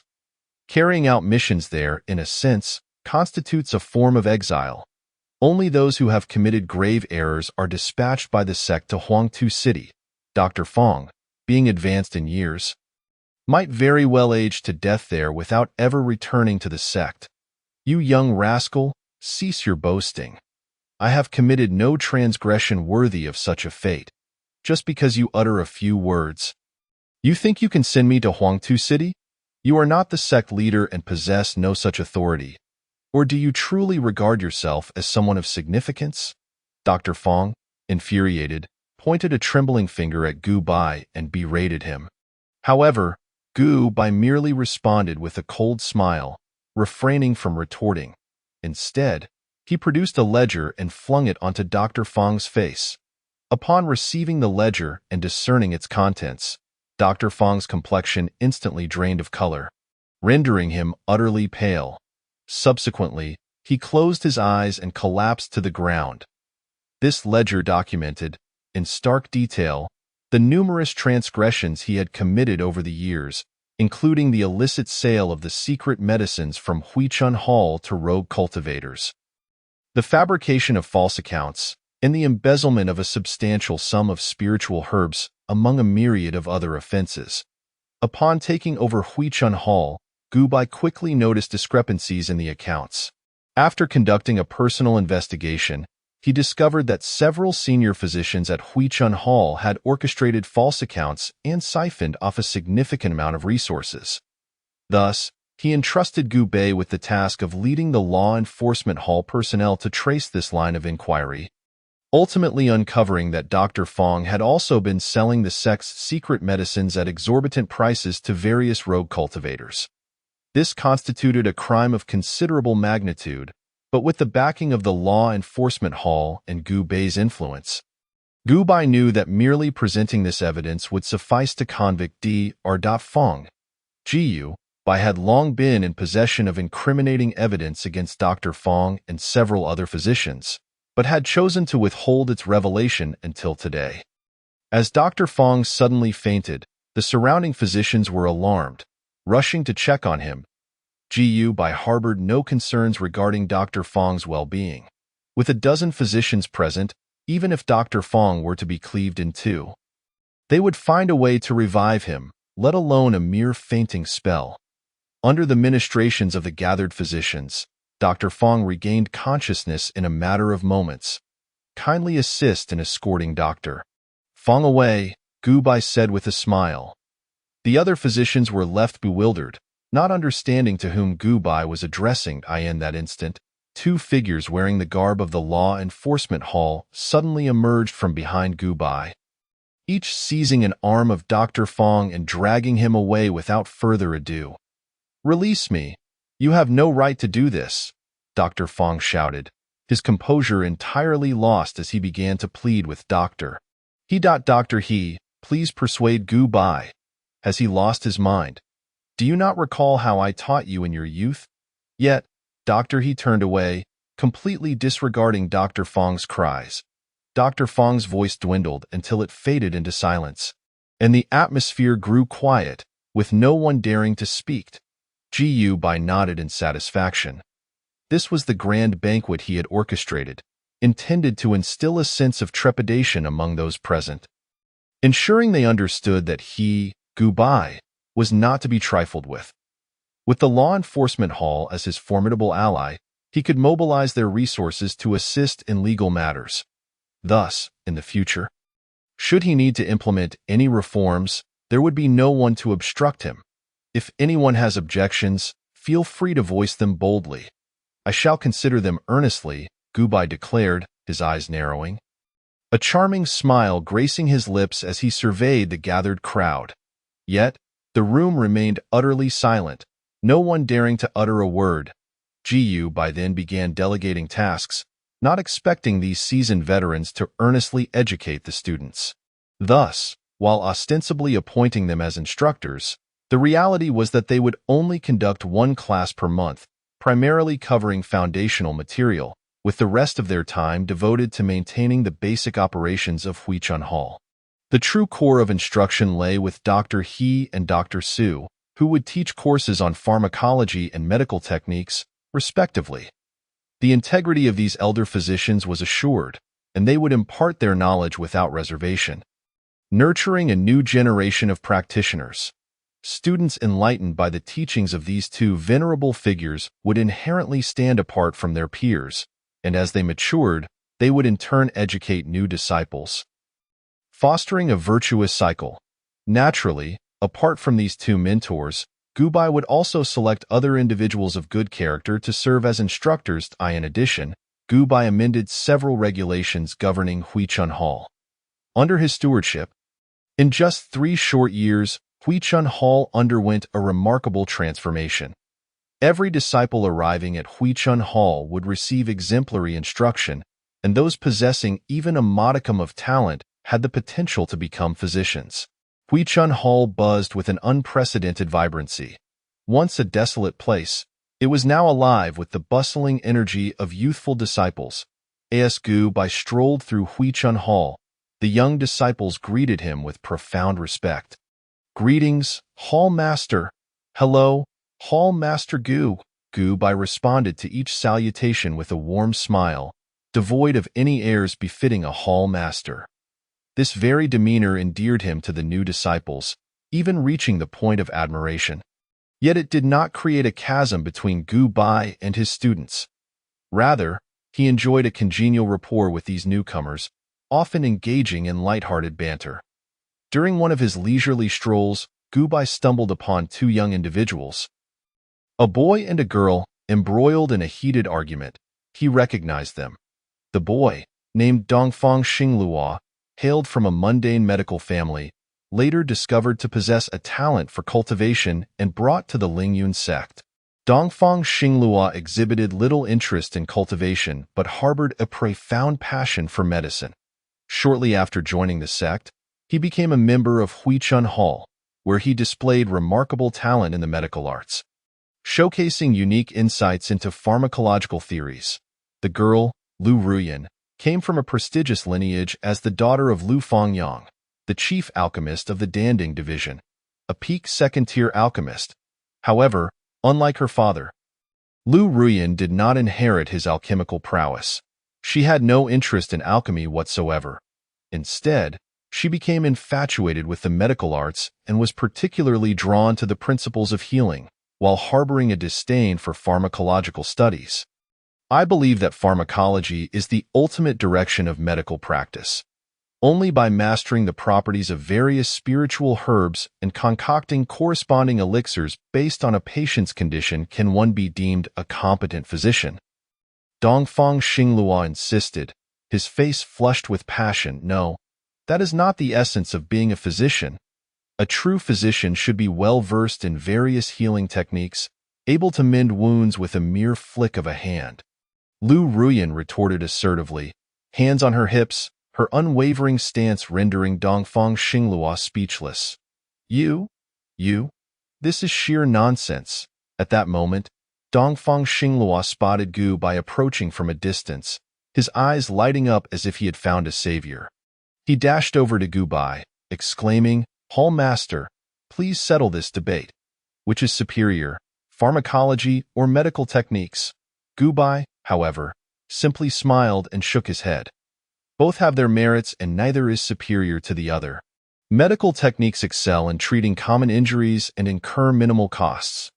Yet, they are not adept at addressing complex ailments or toxins, where pharmacology shines. Both are indispensable. Only by mastering both can one truly become a physician. Take Dr. He, for instance. While he is a representative of pharmacology, primarily employing various spiritual herbs for healing, he is also proficient in medical techniques, albeit rarely utilizing them. Dr. Su is similarly skilled. He too is well-versed in pharmacology. And when faced with issues that cannot be resolved through medical techniques, he concocts spiritual herbs tailored to the patient's condition. Jiyu Bai affectionately ruffled the hair of the two young disputants. Smiling as he said, "Do you understand?" "Yes." They chorused in unison, though they exchanged glances that suggested they still believed themselves to be correct. Jiyu Bai's smile deepened at this scene. He relished the youthful audacity displayed by young people. If they were not audacious and unwilling to yield, would they still be considered young? "Since you are so confident in the paths you have chosen, let me test you." Upon hearing these words, the two individuals not only did not feel fear, but rather became eager to participate. Jiyu Bai smiled faintly and began to pose a series of questions, most of which pertained to pharmacology for the young man. While the inquiries directed at the young woman revolved around medical techniques, the initial questions were quite simple, primarily foundational inquiries, to which both responded effortlessly, without the need for contemplation. However, as the questions grew increasingly profound, their responses became more laborious, their brows frequently furrowing, and the time taken to answer each question lengthened progressively. Chapter 49. The new generation. As the inquiries multiplied, Gu Bai found himself increasingly astonished. For the questions he was now asking had become quite intricate. Many of these queries would challenge even seasoned physicians. Yet, these two managed to provide tentative answers, demonstrating remarkable proficiency in medical knowledge. Given a few more years, it was conceivable that they might become physicians themselves. Pray tell, should one be afflicted by xianin poison, with chaotic spiritual energy and their life hanging by a thread? What measures should be taken to preserve life and treat the injuries? Upon hearing Gu Bai's question, both individuals frowned deeply and after a long pause, found themselves at a loss for words. Jiyu Bai chuckled softly. This question was one he had meticulously crafted, laden with foundational knowledge, yet intricately convoluted. A person well-versed in both pharmacology and medical techniques could effortlessly unravel it. However, those proficient in only one of the two disciplines would find it quite challenging to resolve, unless they were a second-tier physician capable of brute force solutions. Not wishing to overly challenge them, Gu Bai revealed the answer and then turned to leave, leaving the two in contemplation, their brows furrowed in thought. As Gubai strolled along the path, his spirits soared. His decisions were beginning to bear fruit, as he had already identified two promising talents. Should they continue their studies, their future achievements would likely rival those of Physician He or Physician Su, and they might even ascend to the rank of second-tier physicians. Beyond these two, there were several other commendable candidates, albeit of modest talent, yet their diligence suggested that, with a decade of hard work, they too could become physicians. This was merely the result of 3 years of effort. Given more time, a steady stream of exceptional talents would undoubtedly surface, as the sun gradually set on the horizon. The golden rays of the evening sun bathed the earth in a breathtaking glow. After inscribing the final character on the page, Gu Bai exhaled deeply. Though the Huichun Hall had undergone a remarkable transformation and was developing rapidly, the challenges it faced were indeed numerous. As the hall's master, he had to tackle a considerable array of issues daily, yet his wealth of experience rendered these challenges relatively manageable. Gu Bai stretched lazily, his mood exceptionally buoyant. Although there had been some initial turbulence at the Huichun Hall, instilling a sense of unease among the staff, stability had now been largely restored. The rapid development of the hall over the past few years had not gone unnoticed by the physicians, nearly half of whom genuinely acknowledged Gu Bai's leadership. The remaining half, lacking in medical expertise, were at risk of being replaced and had gradually become marginalized, exerting no significant influence over Gu Bai. Now, Gu Bai no longer found himself as overwhelmed as before. He spent only a few hours each day managing accumulated paperwork, allowing him ample time for other pursuits. "It is time," Gu Bai declared. Rising and heading towards the pharmacy, where he soon encountered Physician He at that moment. Physician He was in a large room within the pharmacy, instructing a group of students. Dozens sat attentively on benches. Deeply engrossed in his lecture, Gu Bai refrained from interrupting Physician He, instead opting to quietly wait in a corner.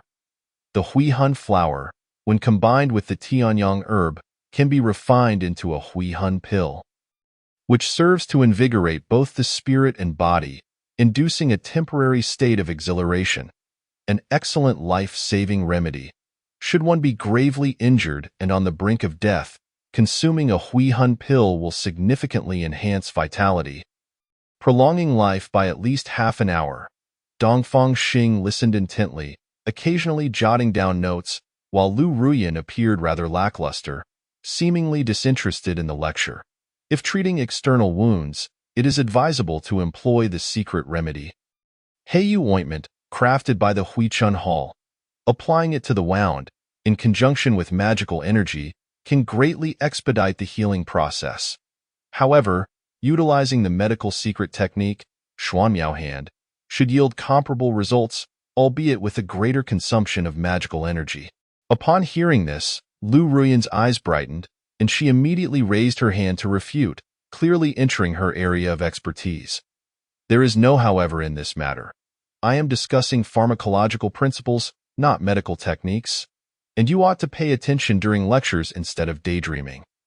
Physician He exclaimed, visibly irritated as he pointed at Lu Ruyan. Lu Ruyan turned away, clearly unconvinced by Physician He's reprimand. This only served to further aggravate Physician He, while Lu Ruyan's assertion held merit.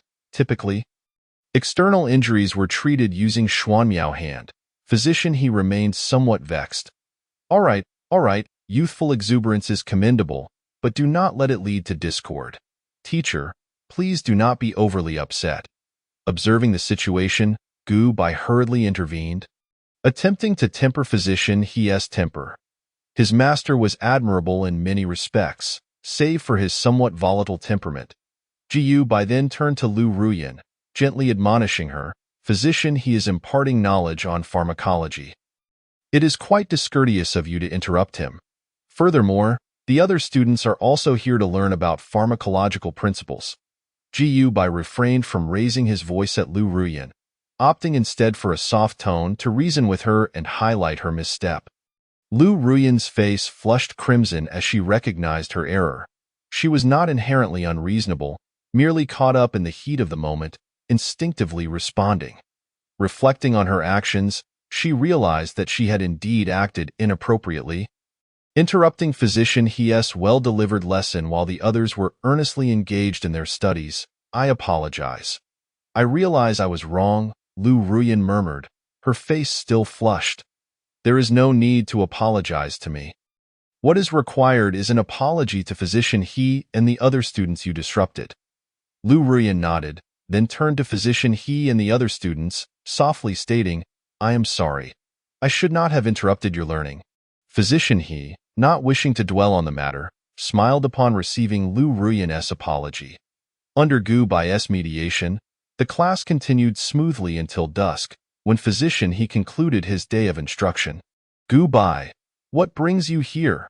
Physician He inquired, turning his gaze upon him.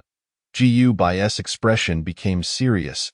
"I sought you out to collaborate on a formula that could replenish the depleted essence of life."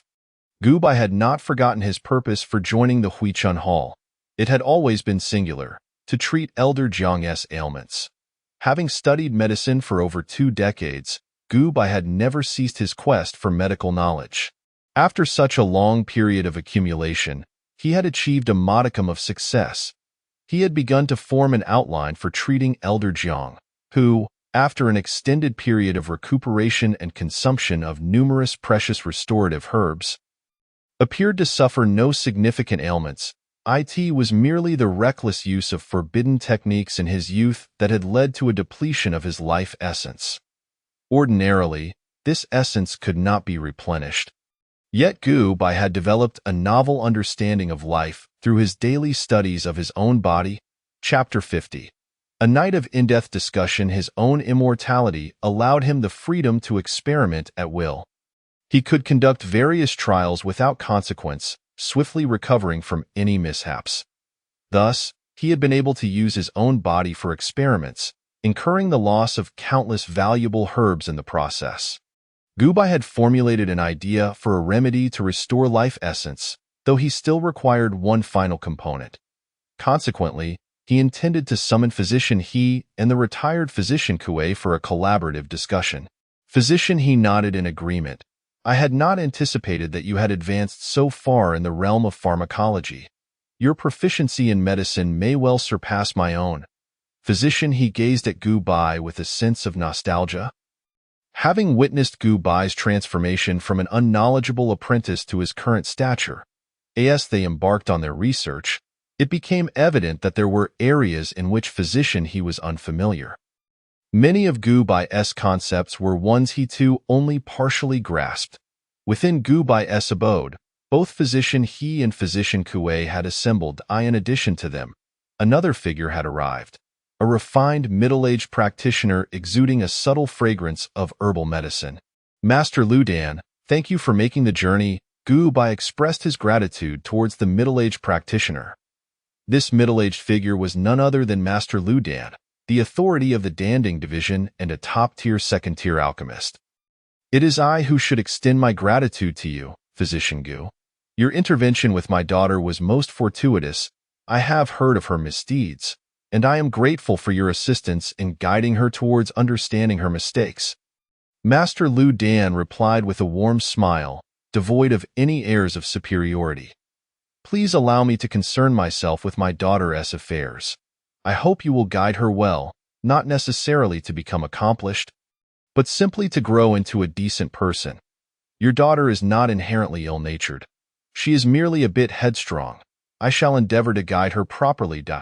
Gu Bai also chuckled and remarked, "This is precisely the primary reason why Master Lu Dan has come to assist.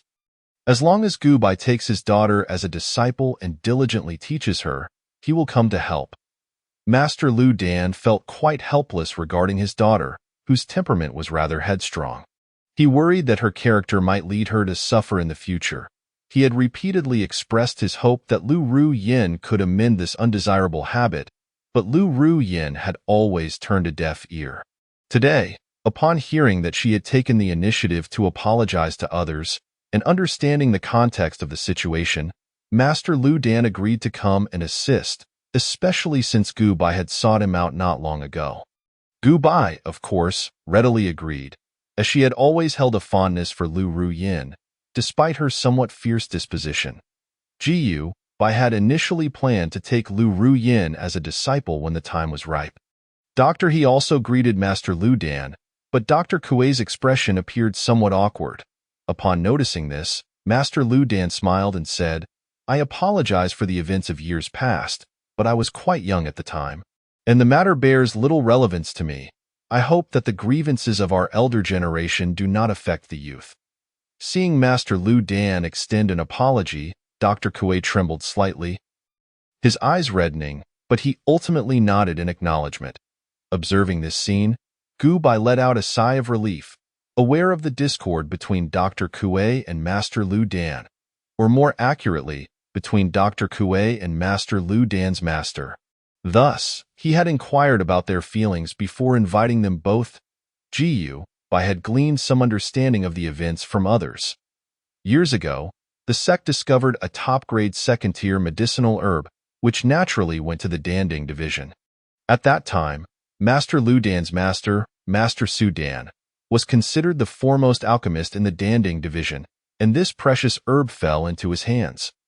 Master Su Dan intended to use this herb as the primary ingredient to concoct a pinnacle second-tier elixir. However, at that moment, Dr. Kuei's partner was gravely ill and required a top-grade second-tier herb for even a faint glimmer of hope for recovery. Yet, Dr. Kuei had just recently achieved the rank of first-tier physician, and utilizing a second-tier herb for treatment seemed overly extravagant. Had there been a genuine chance of a complete cure, Master Su Dan might have considered it, but given that it was merely a theoretical possibility, he naturally declined to provide the herb to Dr. Kuei. This directly resulted in the death of Dr. Kuei's partner, a matter that weighed heavily on his conscience, which indirectly led to the ongoing strained relationship between the Danding division and the Huichun Hall. Fortunately, Dr. Kuei had come to terms with it. With his current understanding, he knew that even if that second-tier herb had been available back then, it would not have saved his partner.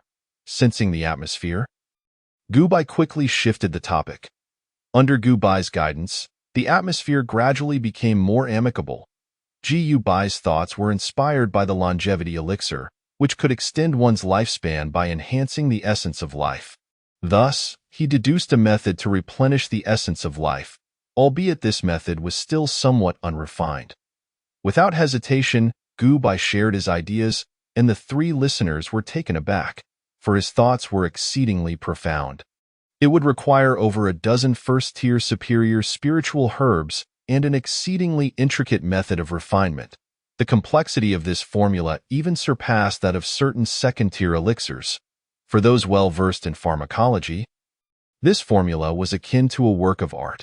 If perfected, it could seamlessly blend numerous spiritual herbs.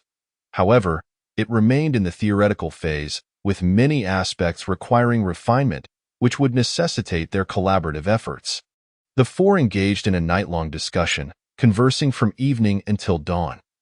Although they were focused on research, they were also learning from one another. The paths of alchemy and medicine share many similarities. Or rather, they were once unified before becoming distinct.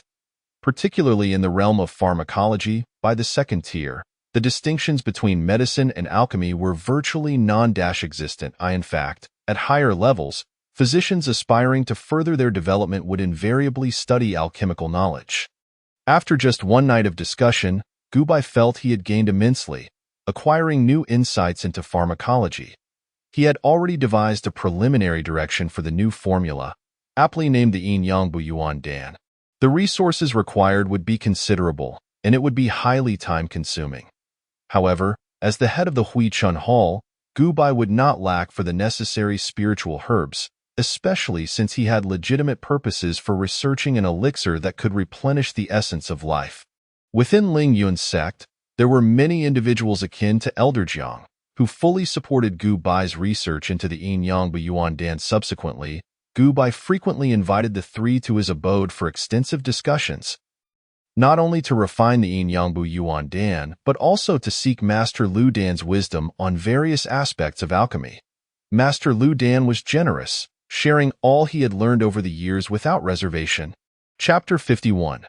The Temptation of Qing Ning. Thus, Gu Bai spent his nights researching the Yin Yangbu Qi Dan and his days attending to the affairs of the Hui Chun Hall, occasionally imparting knowledge to the disciples of the Hall. Gu Bai formally accepted Lu Ruyin and Dongfang Xing Luo as his disciples.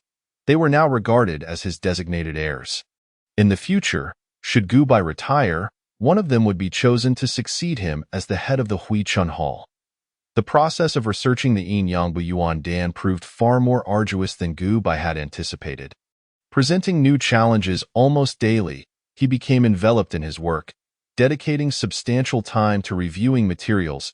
In the small courtyard, Gu Bai was deeply engrossed in reading medical texts, his table laden with various books. He had been studying in the courtyard for 3 to 4 hours, while Xiaobai lay beside him, snoring softly in slumber. These medical texts were borrowed from the scripture pavilion, containing the insights of past Hui Chun Hall physicians and records of new formulae. They were of great significance to Gu Bai, providing him with crucial inspiration.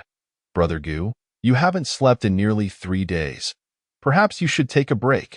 Just as Gu Bai was immersed in his reading, he suddenly felt himself being embraced. When he regained his senses, he found himself thrown onto the bed. Before Gu Bai could react, Qing Ning plopped down on his waist, firmly pinning his arms. "I'm fine. I know my own body's condition. I still have about 6 hours before I reach my limit," Gu Bai insisted, shaking his head and attempting to sit up.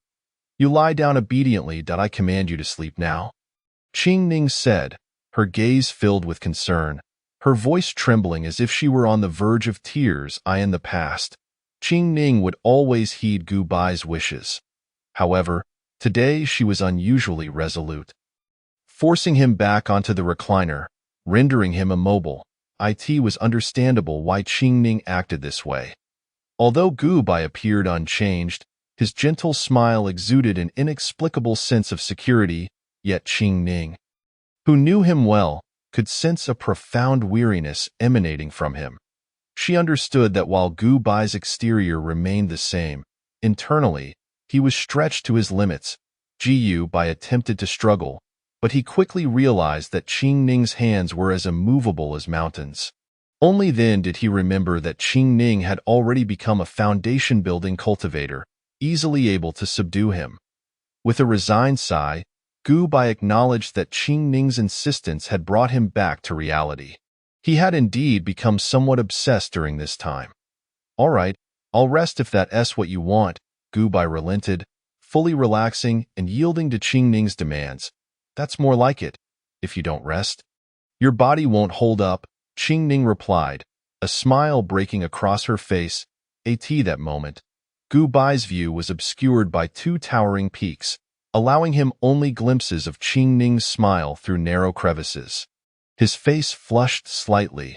This was rather overwhelming. Seizing the moment before his body could react, he swiftly summoned his rationality, attempting to suppress his rising desire. "Could you at least get off me?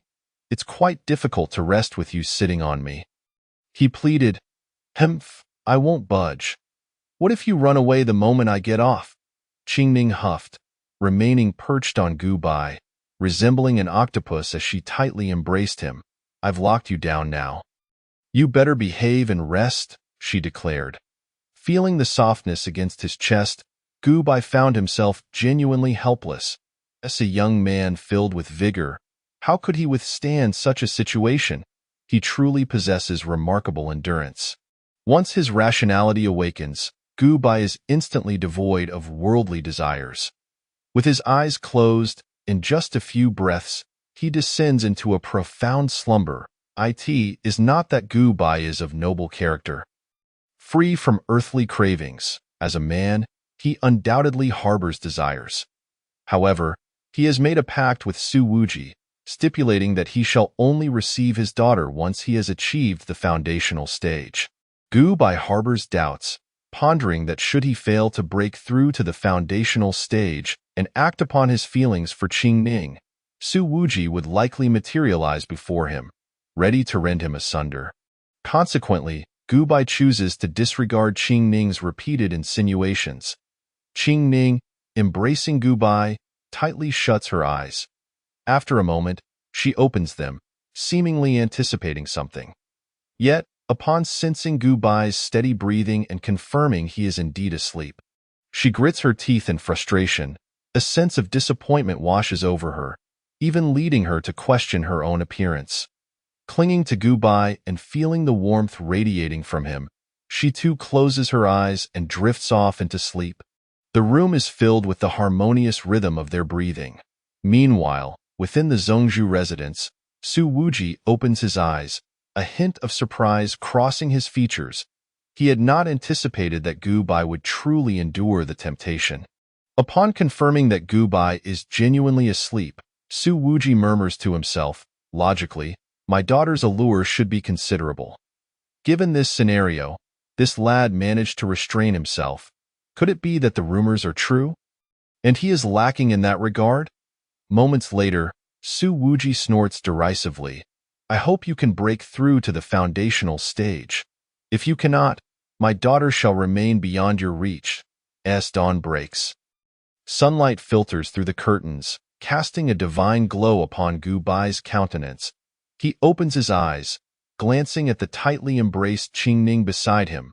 A smile graces his lips as he gently rises, covering her with the blanket. Feeling rejuvenated, Gu Bai stretches leisurely. His mind now clear and alert, it appears he must prioritize rest moving forward.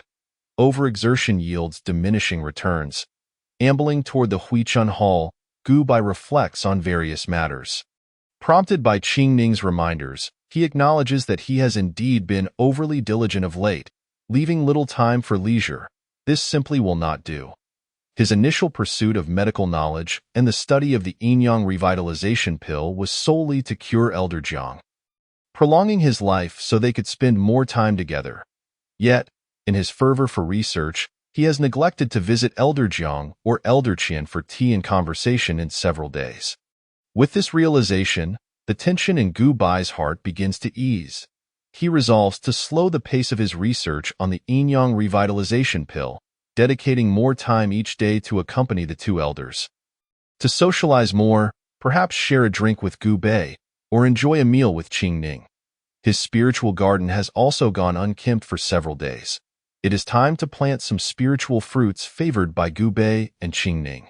This leisurely existence is the life he yearns for. Chapter 52. A visit to the elders. Upon reaching the Huichun Hall, Gu Bai adeptly manages a variety of documents, completing the long overdue tasks in under an hour. After savoring a sip of tea, he rises leisurely and gestures to a few disciples.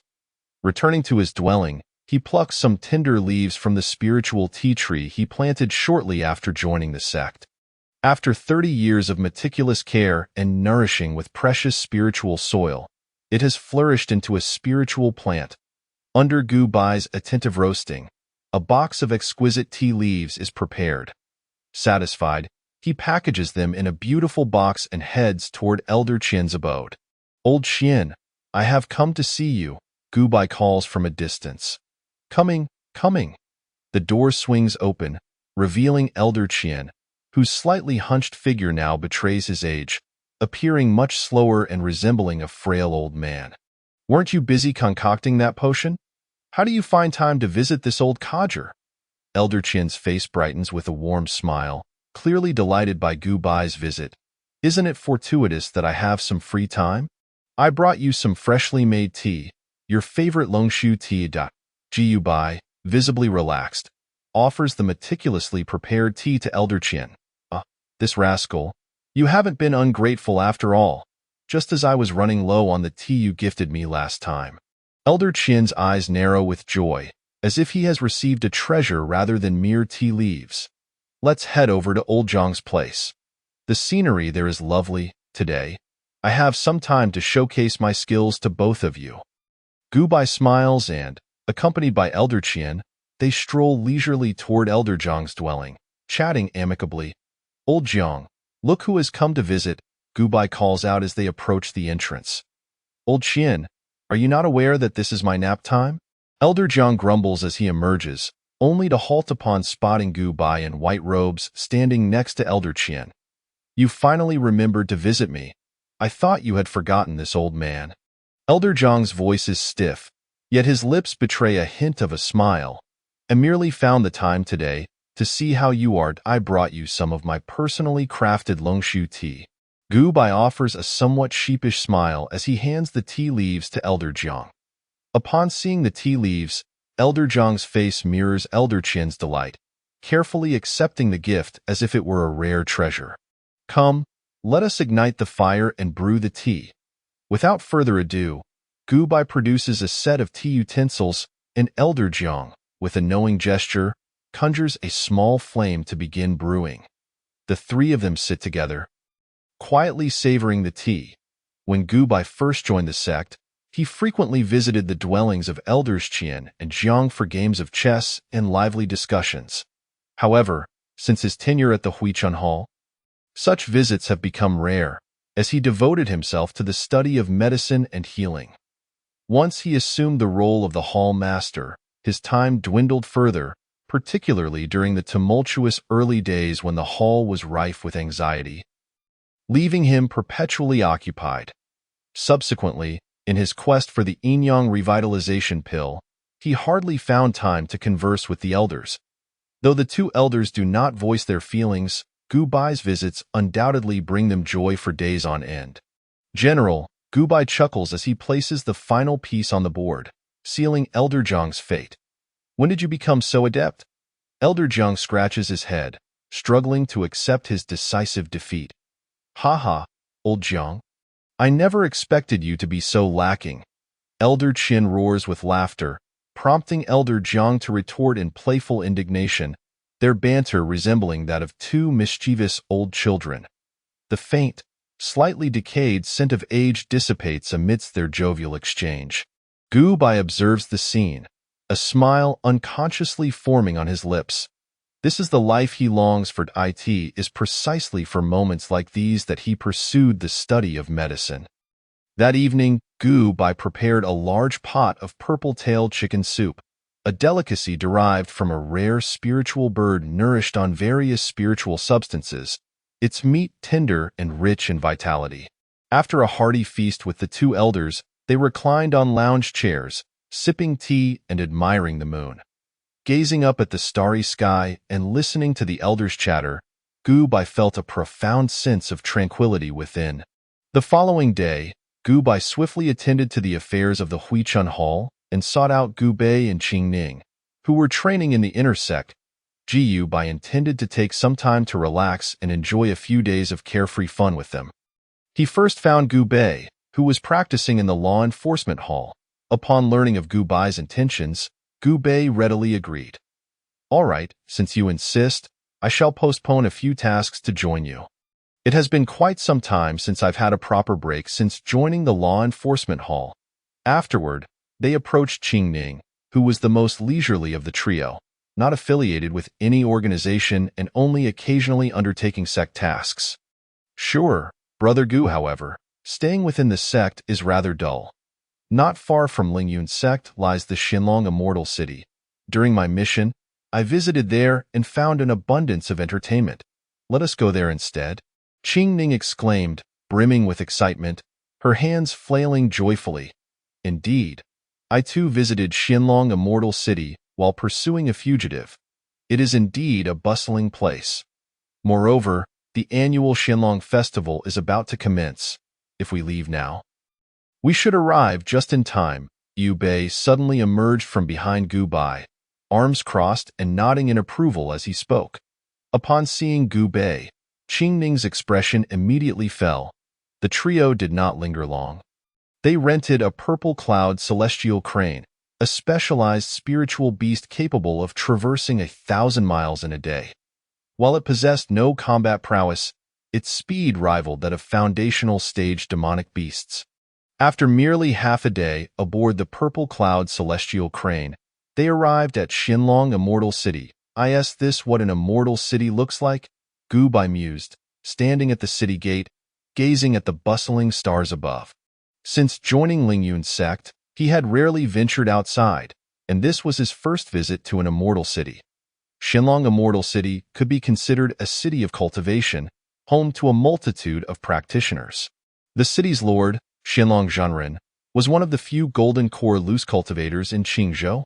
Moreover, Qianlong Zhenren had a golden core Qianlong by his side, making the duo exceptionally formidable, to the extent that even the four major golden core sects of Qingzhou would refrain from provoking them. Under the protection of a golden core master, Qianlong Immortal City flourished like never before. Chapter 53. Qianlong Immortal City. As they strolled through the city, Gu Bai noticed a plethora of shops lining the streets, each offering various cultivation items. Most of these establishments were backed by powerful factions, with nearly half supported by the four major sects of Qingzhou de Jiyu. Bai even spotted numerous shops owned by Lingyun sect. This prompted him to consider the possibility of selling some medicinal items from Huachuntang to earn a bit of commission.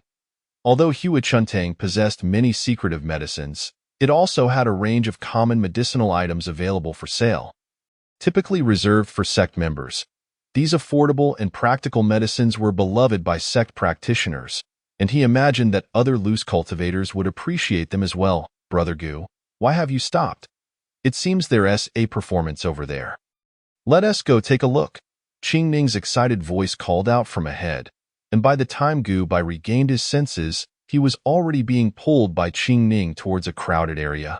Gu Bai smiled and set aside all thoughts, wholeheartedly enjoying the day out with Qing Ning on stage. Various acrobatics from the cultivation world were performed, such as sword swallowing and breaking stones with their chests, albeit infused with elements of cultivation. Yet Qing Ning watched with great excitement, and Gu Bai chuckled, joining her in enjoying the spectacle, occasionally tossing a few spirit stones as tips. Throughout the performance, Qing Ning held onto Gu Bai's hand. Unwilling to let go, Jiyu Bei stood behind them, chuckling at the scene, before quietly slipping away to another side. Not wishing to disrupt the two, as night fell, while Gu Bai and Qing Ning continued their explorations. Strange sounds erupted from the sky. They looked up to find a dazzling display of colorful fireworks blossoming in the night, forming various beautiful patterns. Wow, Gu Bai, look, Qing Ning exclaimed, nearly bouncing with excitement as she pointed at the sky. Gu Bai smiled and enjoyed the beautiful scene alongside her. Thus, the three of them indulged in joyous activities for several days, eventually finding an inn to stay in for the night, of course opting for 3 single rooms. Gu Bai had decided to wait until he reached the foundational stage to deliberate further, which left Qing Ning stamping her feet in frustration. Once they had sufficiently enjoyed themselves, it coincided with the time for the Xianneng Festival, during which a grand auction was held in the city center. The three of them joined in the excitement. The prerequisite for participation was possessing at least 500 spirit stones, a trivial matter for them. Not to mention Qing Ning and Gu Bai himself, as the head of Huachuntang, was wealthy beyond compare, surpassing the majority of foundational stage cultivators. Just as Gu Bai was about to present his spirit stones as proof of wealth, Qing Ning stepped in first, handing a token to the attendant. Here, this is my token. Upon seeing the token, the attendant immediately escorted the three to a splendid private room. This is a token given to me by my father. Holding this token means you are a distinguished guest of Qianlong City, entitled to the highest level of service. Qing Ning declared proudly, hands on her hips. Jiyu Bai clapped in agreement, playing along. The auction formally commenced.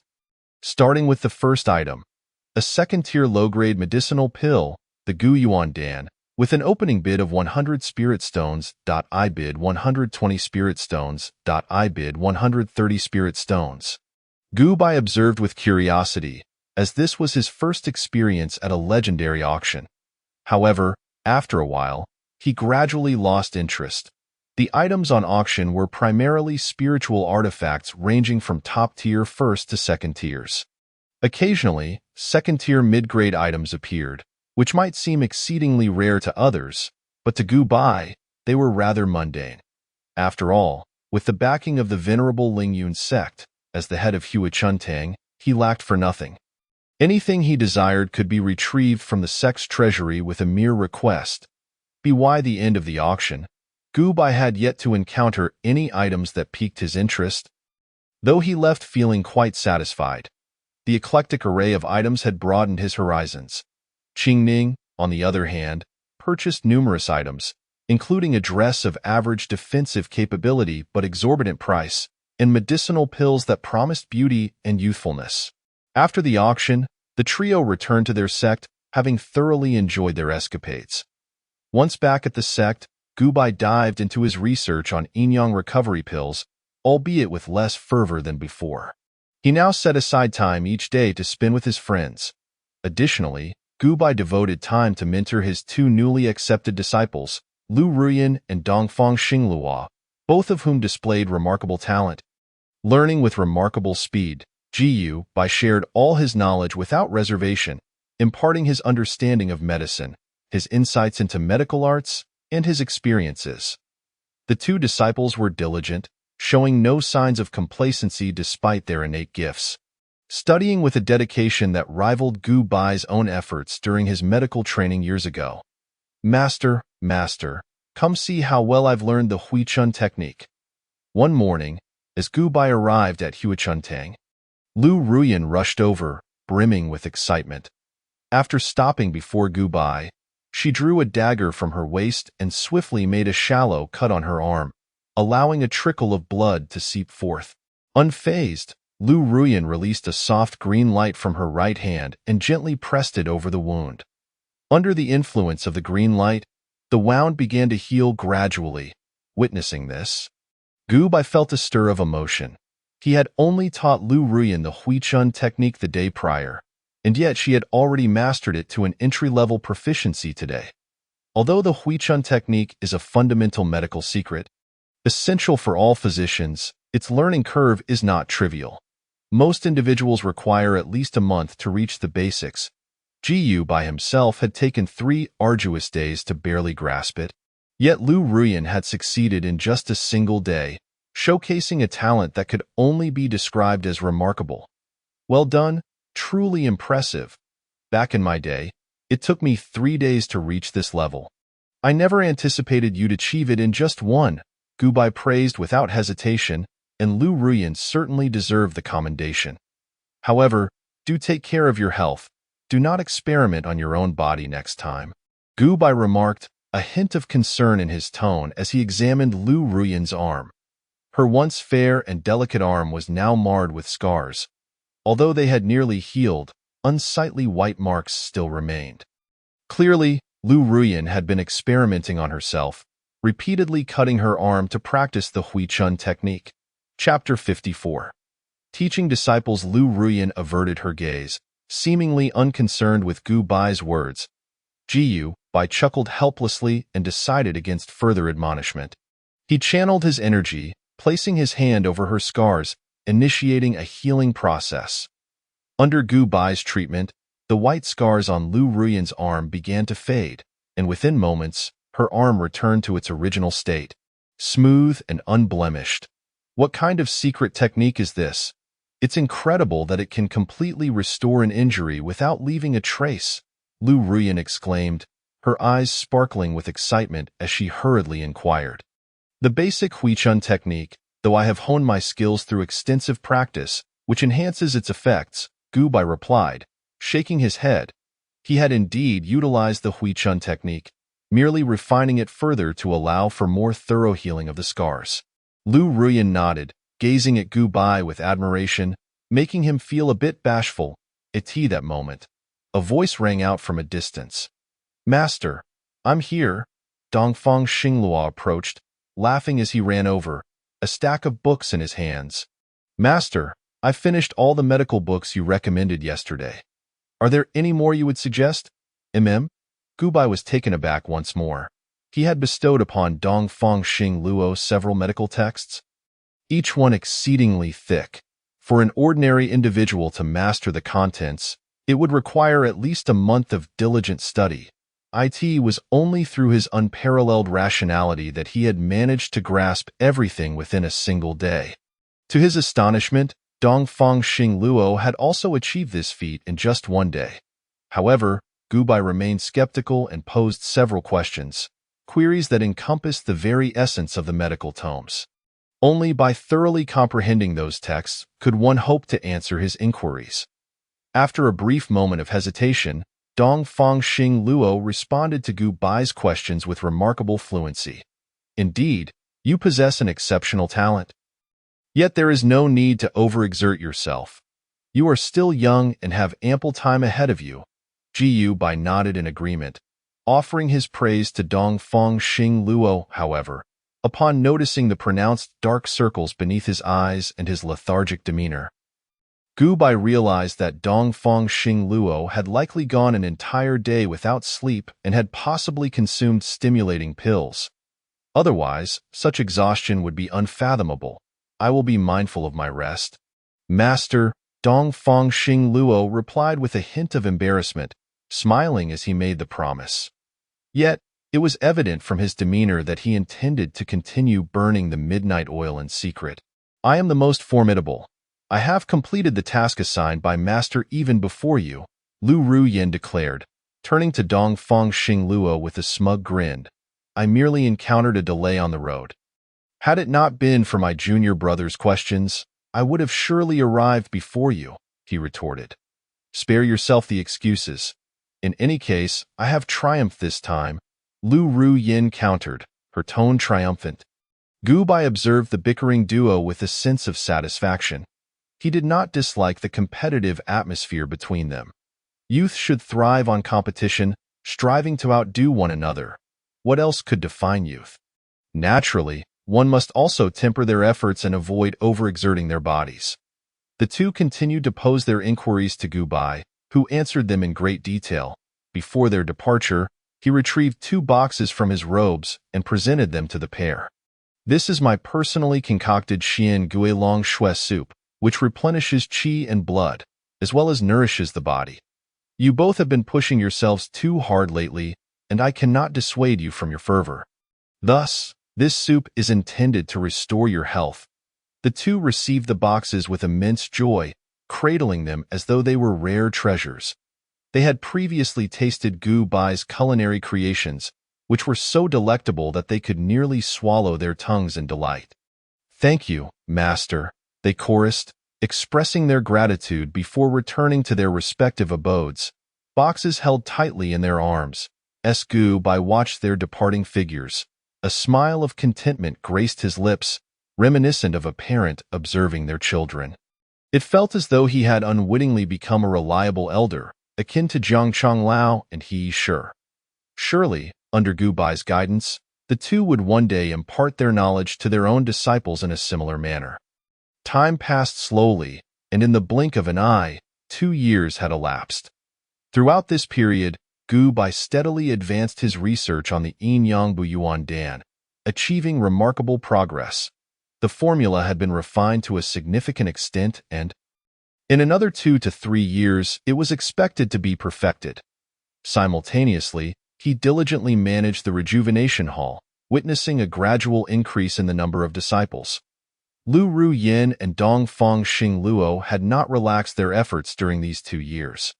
Under Gubai's tutelage, they had been diligently studying medicine.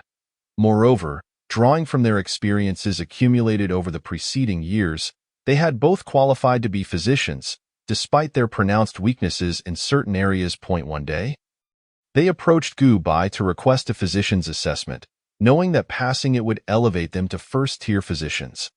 Master, rest assured, we will surely pass the assessment, Dongfang Xingluo declared, a confident smile gracing his lips. Reminiscent of Gubai himself, indeed, Master, had it not been for your insistence, I would have applied for the assessment long ago. Lu Ruyin chimed in, her tone equally self-assured. Gubai's gentle smile widened as he nodded. Watching the two enter the assessment hall, however, as soon as they stepped inside, Gubai's composure faltered. He began to pace anxiously at the entrance, appearing more nervous than either of them. Despite their formidable individual abilities, surpassing those of many physicians, the assessment encompassed both pharmacology and medical techniques, rather than solely one or the other. The pair had significant weaknesses. Lu Ruyin was hardly knowledgeable in pharmacology, while Dongfang Xing Luo had been somewhat more diligent, heeding Gu Bai's advice and attempting to learn some medical secrets. Yet, even if one excelled in one area, the potential for failure remained. Oh, so you also feel nervous, remarked he sure, chuckling as he patted Gu Bai's shoulder. You must learn to trust the youth. Even if you lack confidence in them, do you not have faith in your own teachings? They are your disciples. After all, I was completely unfazed during my own assessment years ago. Upon hearing this, Gu Bai exhaled deeply, feeling somewhat relieved. He had immense confidence in his teachings. The foundation he had instilled in them was remarkably solid. Even with their weaknesses, under his guidance, they had surpassed many others in areas where they were less adept, achieving a passing standard. Yet, Gu Bai had delved so deeply into the medical arts that ordinary proficiency seemed insignificant in his eyes, leading to such misunderstandings. Haha, you were a bundle of nerves back then. I consoled you for quite some time. How did it morph into a tale of you being completely unfazed? Sui Shi interjected with a soft laugh. That was merely an appearance of anxiety. In truth, I was simply bored out of my mind, which is why I paced so frequently, Gu Bai retorted, his face flushing with embarrassment. Observing the playful exchange between the two, Gu Bai found himself surprisingly untroubled. Their banter had dispelled any trace of his earlier anxiety. After some time, the two emerged from the hall, their faces alight with excitement. Master, we succeeded. Both Xing Luo and I are now physicians, Lu Ruyin exclaimed, bouncing with joy.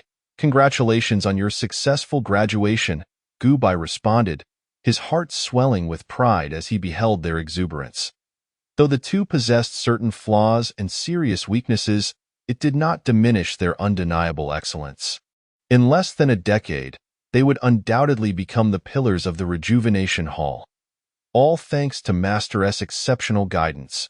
Without your teachings, we would not be who we are today, they said in unison, their smiles fading as they bowed deeply to Gu Bai, expressing their gratitude. A smile crept across Gu Bai's lips, mirroring the expression he sure had worn when he first became a physician.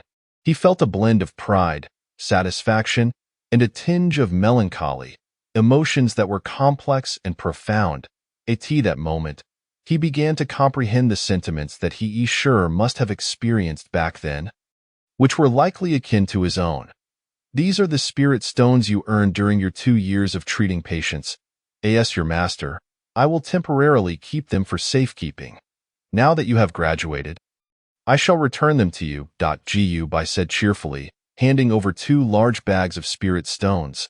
Over the past 2 years, they had treated numerous patients and gained considerable experience, earning a fair amount of spirit stones in the process.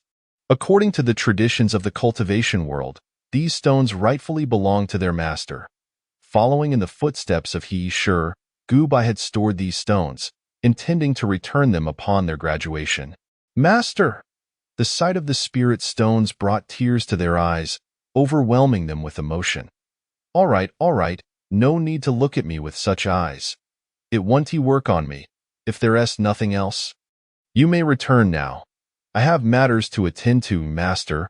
We will certainly repay your kindness in the future. As 2 individuals exchanged a smile, they grasped each other's hands and turned to depart together. Gu Bai observed their intertwined fingers, feeling a complex mix of emotions.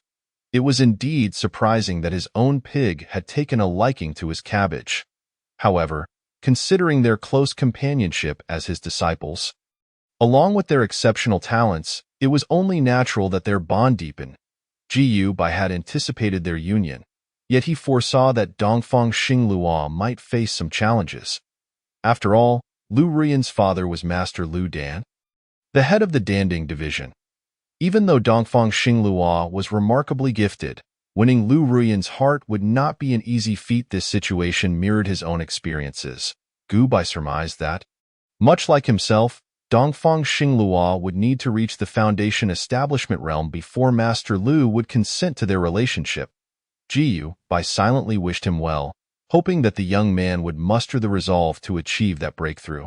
Since the two had successfully graduated, Gu Bai had seldom instructed them further, not out of a lack of desire, but because they had already mastered the theoretical knowledge. The remainder of their journey depended solely on their own efforts and the passage of time. With nothing pressing on his agenda, Gu Bai immersed himself in the study of the Yin-Yang Qi supplement pill. Time flowed swiftly, and 3 years passed in the blink of an eye on this particular day. Within the Danding Division's alchemy chamber, Gu Bai, Physician He, Physician Kue, and Master Lu convened. After 5 years of diligent research and countless precious first-tier spiritual herbs sacrificed, they had finally perfected the Yin-Yang Qi supplement pill. Aligning every detail, Gu Bai turned to Master Lu, requesting him to forge the potion. There's no rush. Let Gu Bai give it a try first. Among us, you have contributed the most and proposed the method.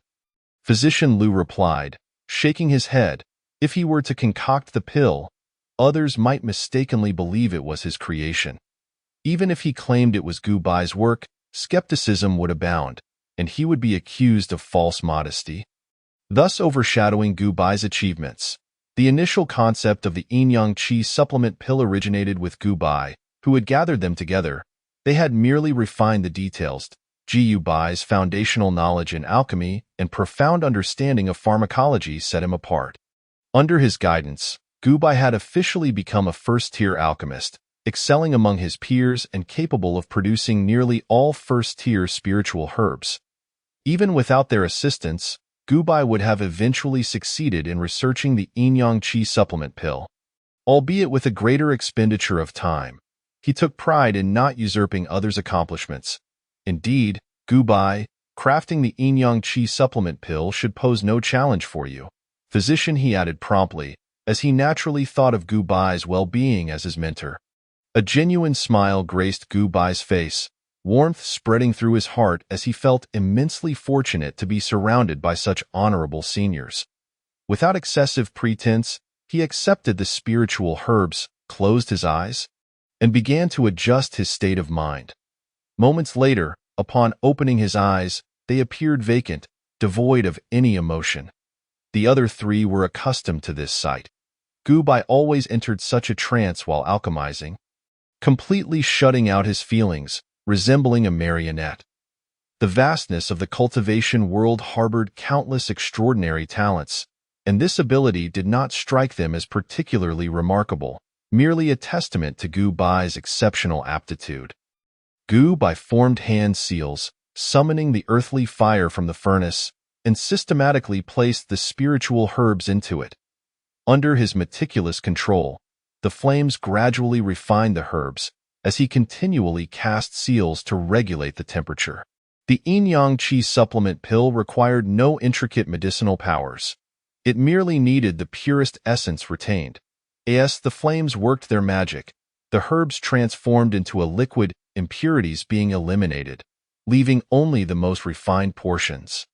This lengthy process demanded careful temperature control. The liquid gradually shifted from chaotic hues to a light golden color, ultimately culminating in a pure golden essence.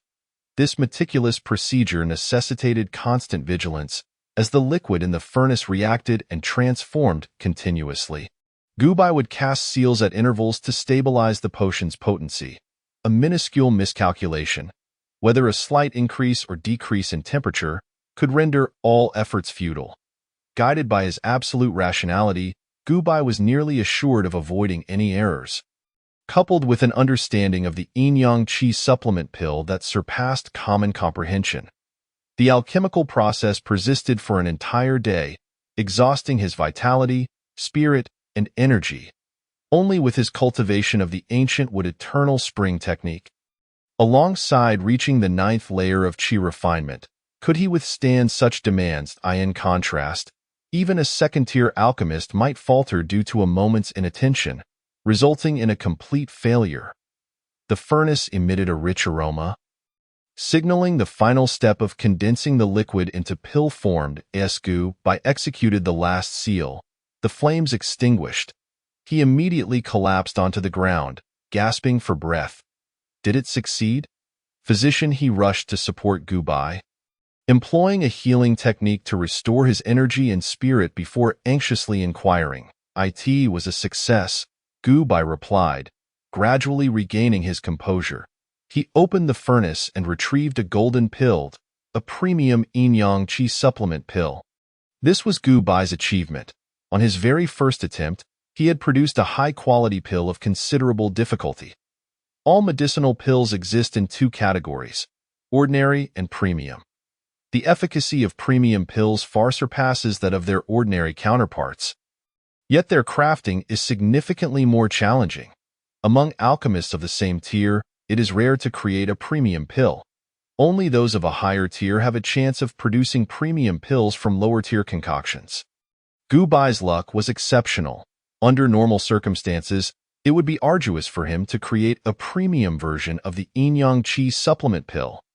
The excitement was palpable among those present as Gu Bai carefully sliced a minuscule fragment from the pill, smaller than a strand of hair, and placed it in his mouth. The pill dissolved instantly, and Gu Bai felt a delicate surge of medicinal energy coursing through him, as if it sought to mend his body. However, Gu Bai lacked any deficiency in life essence. Thus, the energy did not alter him in any significant way. For other cultivators, their life essence was akin to water in a cup, scarce and limited. In contrast, Gu Bai's life essence resembled an endless ocean, boundless and infinite. How is it? Any effects? Gu Bai nodded. While it bore no effect on him, it was indeed beneficial for others. Upon receiving this confirmation, excitement surged among them. Even the typically composed Master Lu could scarcely contain his elation. After all, this represented the creation of a new medicinal pill, particularly the immensely practical yin-yang qi supplement pill. For alchemists, this was an unparalleled honor. Crafting pills does not equate to creating new ones, much like how anyone can practice techniques, yet not everyone can innovate them. The endeavor to create a new pill is exceptionally challenging, demanding a profound understanding of the relationships between spiritual herbs. Typically, alchemists do not delve into the intricacies of herb interactions, often following recipes mechanically. Master Lu had also attempted to create new pills, dedicating considerable time to studying pharmacology, yet he had only succeeded in producing a few basic first-tier pills. On that day, Gu Bai announced his achievement, prompting the other second-tier alchemists of the Danding division to tirelessly study this new pill. They gazed at it with the fervor of treasure seekers, exclaiming, "How marvelous! It can be done this way." A multitude of alchemists engaged in fervent discussion, for even from the perspective of their second-tier status, the formula for the yin-yang source-replenishing pill was extraordinarily profound. The harmonious fusion of a dozen different elixirs presented an exquisite balance that was undeniably captivating. These second-tier alchemists proved to be remarkably efficient. In less than an hour, they validated the efficacy of this pill. It was indeed as Gu Bai had asserted, and moreover, it was an entirely novel creation. The alchemists scoured every record available, yet found nothing akin to it. When word spread that Gu Bai had collaborated with physician Kue, physician He, and alchemist Lu from the Pill Cauldron division to forge a groundbreaking first-tier elixir capable of restoring lost life essence, Gu Bai's fame skyrocketed. He was heralded as the most gifted apothecary and alchemist of the past millennium, his renown rivaling that of Gu Bai's journey was nothing short of legendary. Despite possessing mediocre talent and comprehension, his exceptional character allowed him to avoid the path of failure. Initially unremarkable upon joining the sect, he persevered diligently in his cultivation. He then sought to master the healing arts for the sake of his elder. Vowing to restore the elder's depleted essence, he fulfilled that promise. After joining the Rejuvenation Hall, he dedicated himself to learning and, in just over 20 years, ascended to the position of Hall Master. Under his stewardship, The rejuvenation hall underwent a remarkable transformation, yet he remained true to his roots, collaborating with others to create the yin-yang source-replenishing pill. Gu Bai possessed a gentle demeanor. His smile radiated warmth, endearing him to the female disciples of the sect. He patiently guided newly initiated disciples of the rejuvenation hall, never displaying impatience, even when faced with their repeated inquiries. Furthermore, Gu Bai carried an array of cultivation resources, generously gifting a few vials of elixirs to those with promising talents. Such a respectful, nurturing figure in the realm of cultivation was universally admired, a living legend. Even prior to the development of the yin-yang source-replenishing pill, Gu Bai's reputation had spread widely. Most disciples of the sect recognized him and held him in high regard. The successful creation of the pill catapulted his fame to unprecedented heights. While others might have succumbed to arrogance, Gu Bai remained humble. He was no genius, merely an ordinary individual. His achievements were the fruit of 30 years of relentless study, dedicating at least 6 hours daily to acquiring knowledge, coupled with an unwavering focus that allowed him to delve deeply into the mysteries of alchemy. Through relentless experimentation on himself, his understanding of medicinal arts surpassed that of his peers. Culminating in his remarkable accomplishments, Gu Bai's renown extended throughout Qingzhou, prompting numerous residents to extend invitations, expressing their desire to visit Lingyun's sect and meet him. That evening, Gu Bai declined all invitations and made his way to Elder Zhang's residence alone. "Old Zhang, I've come to see you. How are you? I told you I would successfully develop a pill capable of replenishing lost essence." After a brief pause, the door was slowly opened by Elder Zhang, who, despite Gu Bai's meticulous care, had succumbed to the ravages of age, now appearing as a kindly old man with snow-white hair. Seeing this, Gu Bai felt a pang of sorrow. Elder Zhang was now around 120 years old. For most Qi refinement cultivators, reaching this age often signified the end of their journey, especially considering Elder Zhang's earlier use of techniques that had cost him years of life. Even with Gu Bai's attentiveness, it was unlikely that Elder Zhang had many years left.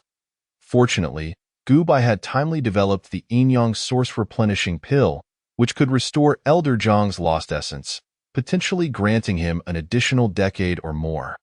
"Old Zhang, I have succeeded," Gu Bai said, taking a deep breath to steady his emotions. "You have truly endured much over the years. Achieving such success must have been exhausting." Elder Zhang, gazing at Gu Bai with misty eyes, resembled a true elder, caring deeply for Gu Bai's well-being. Overcome with emotion, Gu Bai could no longer maintain his smile, his eyes glistening with tears. Elder Zhang had been his guiding light throughout his cultivation journey, embodying the role of a reliable elder and providing a sense of familial love. Gu Bai, sentimentally inclined, had indeed faced many exhausting moments, often contemplating giving up, yet Elder Zhang's smile had spurred him on. With a heart full of tenderness, Elder Zhang embraced Gu Bai, gently patting his back. "Good child, you have done enough for me. Do not tire yourself so much, or I shall be pained to see it." In Elder Zhang's embrace, Gu Bai could no longer hold back, his eyes reddening, shoulders trembling. As Elder Zhang continued to age, the progress of the yin-yang source-replenishing pill had been painstakingly slow, the weight of years bearing heavily upon him. Nevertheless, he ultimately succeeded, dedicating 5 years to the creation of the elixir. After a lengthy pause, Gu Bai composed himself and retrieved a vial from his storage pouch, presenting it to Elder Zhang. "This is the premium yin-yang source-replenishing pill I crafted. Consuming it should restore your lost life essence." Elder Zhang smiled broadly as he accepted the pill, then produced a pristine silver sword from his storage pouch, offering it to Gu Bai. "This is the Silver Moon Sword. A top-tier artifact in my youth, it was my trusted companion as I traversed the lands, earning me great renown. Now that I am old and have not fought in years, I entrust it to you." Gu Bai accepted the Silver Moon Sword with the utmost gravity, recognizing the significance of this gift. A sword was akin to a sword cultivator's second life, and Elder Zhang's decision to part with it was a testament to their bond. The sword was forged from special materials, an extraterrestrial meteorite that could absorb magical energy and gradually enhance its quality. The longer it was nurtured, the greater its potential, albeit at a slow pace. I stumbled upon this meteorite in a secluded cavern and had a master craftsman forge it into the Silver Moon sword. Initially, its quality was barely that of a mid-tier artifact, but after decades of care, it has now reached the pinnacle of top-tier status. With further nurturing, it may one day attain the status of a supreme artifact. Gu Bai held the Silver Moon sword, feeling the coldness radiating from its blade. Instantly enamored by it. This was truly a weapon tailored for him. Requiring only magical energy for nurturing, it was perfectly suited for someone seeking immortality. Observing Gu Bai's delight, Elder Zhang chuckled and added, "I recommend you learn a sword nurturing technique. It is a secret method for enhancing artifacts. With prolonged nurturing, you will forge a deeper connection with your weapon." Gu Bai nodded, committing this advice to memory. He adeptly arranged 2 reclining chairs in Elder Zhang's abode, placing them in the small courtyard outside, where they reclined side by side, leisurely gazing at the starry sky. Gu Bai felt utterly relaxed. Free of any worries, his heart tranquil. How long had it been since he could simply lie back and admire the stars? Thus, he sat there, conversing with Elder Zhang about trivial matters until dawn broke. Rising from his chair, Gu Bai stretched, feeling an overwhelming sense of relief, as the fatigue accumulated over the years dissipated entirely. After bidding farewell to Elder Zhang, Gu Bai returned to the rejuvenation hall. A multitude of tasks awaited him. Having accomplished such a significant feat, a celebratory banquet was imperative, along with welcoming numerous visitors from other sects. Gu Bai intended to seize this opportunity to expand his network and promote the Rejuvenation Hall. As he approached the entrance of the Rejuvenation Hall, he sensed something was amiss. Typically, the hall was tranquil and devoid of commotion. Even with the influx of new disciples in recent years, it had never felt overcrowded. Yet now, the hall buzzed with activity, filled with older individuals, their hair graying, pacing anxiously at the entrance, engaging in hushed conversations. Upon spotting Gu Bai, they converged upon him like famished wolves drawn to fresh prey.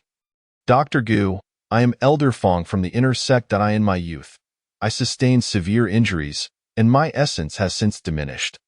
Might you still have any of the yin-yang source replenishing pills? I am willing to exchange a top-tier artifact for one." The other elders followed suit, inquiring if Gu Bai had any of the coveted pills left, offering precious spiritual items in return. Upon witnessing this scene, Gu Bai understood the situation clearly. He had anticipated this occurrence. Though he did not expect such a multitude to arrive, the technique for refining the yin-yang supplementing yuan pill is exceedingly complex. Even a second-tier alchemist would struggle to succeed. Thus far, only Gu Bai and Master Lu have managed to concoct it. The other second-tier alchemists of the Danding division have not been idle in their attempts, yet most have met with failure. The yin-yang qi supplementing pill requires more than a dozen types of spiritual herbs, rendering it more intricate than many second-tier pills.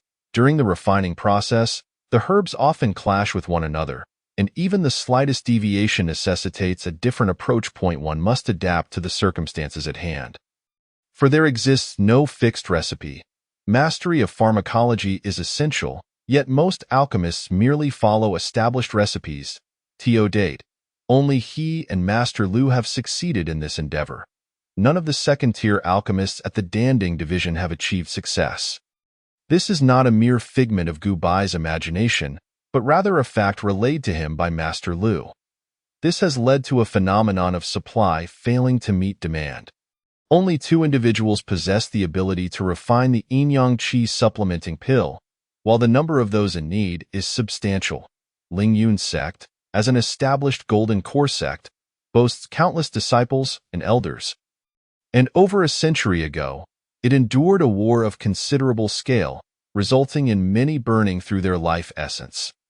This has led to a significant number of individuals, like Elder Jiang, existing within the sect, and the current period coincides with the time when many of these individuals are nearing the end of their lifespans. Many have expended more than a decade of their longevity, and the emergence of the yin-yang qi supplementing pill presents them with a chance at survival. To prolong their lives, they must seek the assistance of Gu Bai or Master Lu for the refinement. As a peak second-tier alchemist, Master Lu is inundated with tasks daily, with a throng of individuals queuing for his high-quality second-tier pills. The refining process for the yin-yang supplementing yuan pill is intricate, requiring at least a full day for completion. Thus, Master Lu cannot dedicate extended periods to its crafting and can only manage it occasionally. Consequently, Gu Bai stands alone as the individual capable of consistently and extensively refining the yin-yang supplementing yuan pill. Those who have suffered from the depletion of their life essence naturally pin their hopes for survival on Gu Bai, which is why they arrived at the Huichun Hall so early, eager for his assistance in pill refinement. Observing the multitude of elderly individuals surrounding him, seemingly intent on devouring him alive, Gu Bai let out a gentle sigh. "Do not rush. I shall not flee. Please form an orderly line, one at a time." He summoned several disciples from Huichun Hall to help maintain order, and under Gu Bai's guidance, the elderly formed an orderly queue. They arranged themselves according to their respective strengths, with the more advanced cultivators at the front. Those in the qi refining stage stamped their feet in impatience, yet they had no choice but to yield to the elders of the foundation establishment stage. The elderly, aware that they were dependent on others, naturally refrained from causing any disturbances. "What brings you here?" Gu Bai inquired softly, casting a glance at the elder before him. The elder exuded a calm aura. His internal power unfathomable, clearly a master of the foundation establishment stage.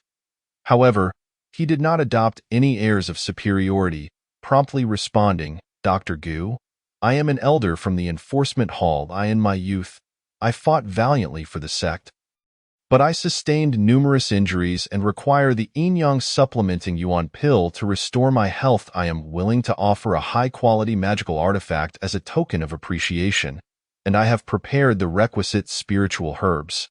I only require your assistance in refining the pill." Gu Bai nodded, but did not accept the elder's gift. "I shall assist you in refining the pill. However, there is no need for gifts.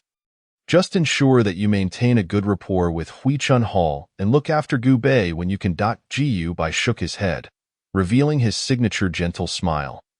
He refused the elder's gifts, opting instead to provide assistance to others free of charge, seeking only small favors in return.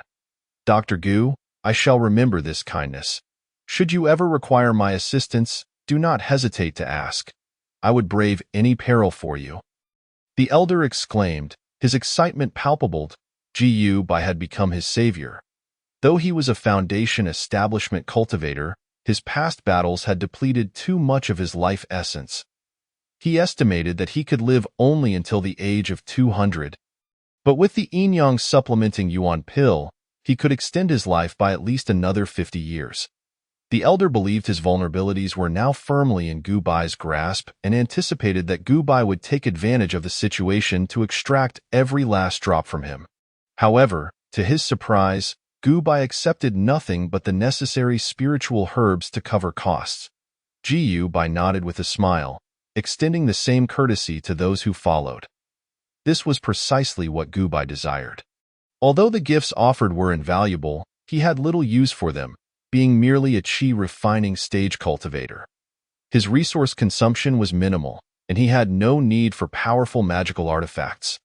Thus, it was preferable to decline gifts, ensuring that everyone owed him a favor.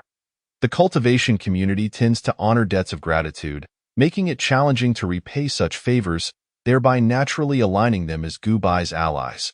After a considerable time, Gu Bai managed to attend to all who sought his assistance. Of course, he could not provide the yin-yang supplementing yuan pill to everyone. He only offered free assistance to those who had reached the foundation establishment stage, possessed unique skills, or held high positions. For those in the qi refining stage, Gubai offered substantial discounts, requiring only a modest sum of spiritual stones for his services, an amount that most qi refining cultivators could afford with some effort. If someone still found it difficult to pay, Gubai could do little, as his resources were limited. Thus, Gubai plunged into an intense work mode, dedicating a significant portion of his days to refining the yin-yang qi supplementing pill. Nevertheless, he did not become consumed by his work as he had in the past. He still made time to spend with friends and family. Beyond the sect, numerous individuals sought Gubai's help with pill refinement. For these outsiders, Gubai was less accommodating. After all, they lacked the recipe for the yin-yang qi supplementing pill and could only obtain it from him or Master Liu. Gu, by set his prices exceedingly high, surpassing those of many second-tier pills. In addition to spiritual stones, he also demanded a considerable quantity of spiritual herbs, approximately the equivalent of 3 sets of herbs required for the yin-yang supplementing yuan pill to refine just one. After all, Huichun Hall did not possess an abundance of spiritual herbs, and even the entire sect's stock could only satisfy a small fraction of the demand. Thus, Gubai was compelled to extract a heavy toll from these external forces, relying on them to provide the means to extend the benefits to those within the sect. Time flew swiftly, and amidst the flurry of activity, another 5 years passed. Gubai had become adept at casting intricate seals, and as he completed the final seal, the pill was finally refined. At last, he had accomplished the task of producing all the yin-yang supplementing yuan pills. Exhaling a long breath, he felt an overwhelming sense of relief. It had been an arduous journey. Just the sight of the pill furnace now induced a visceral sense of nausea. Gubai even found himself regretting having taken on so many orders.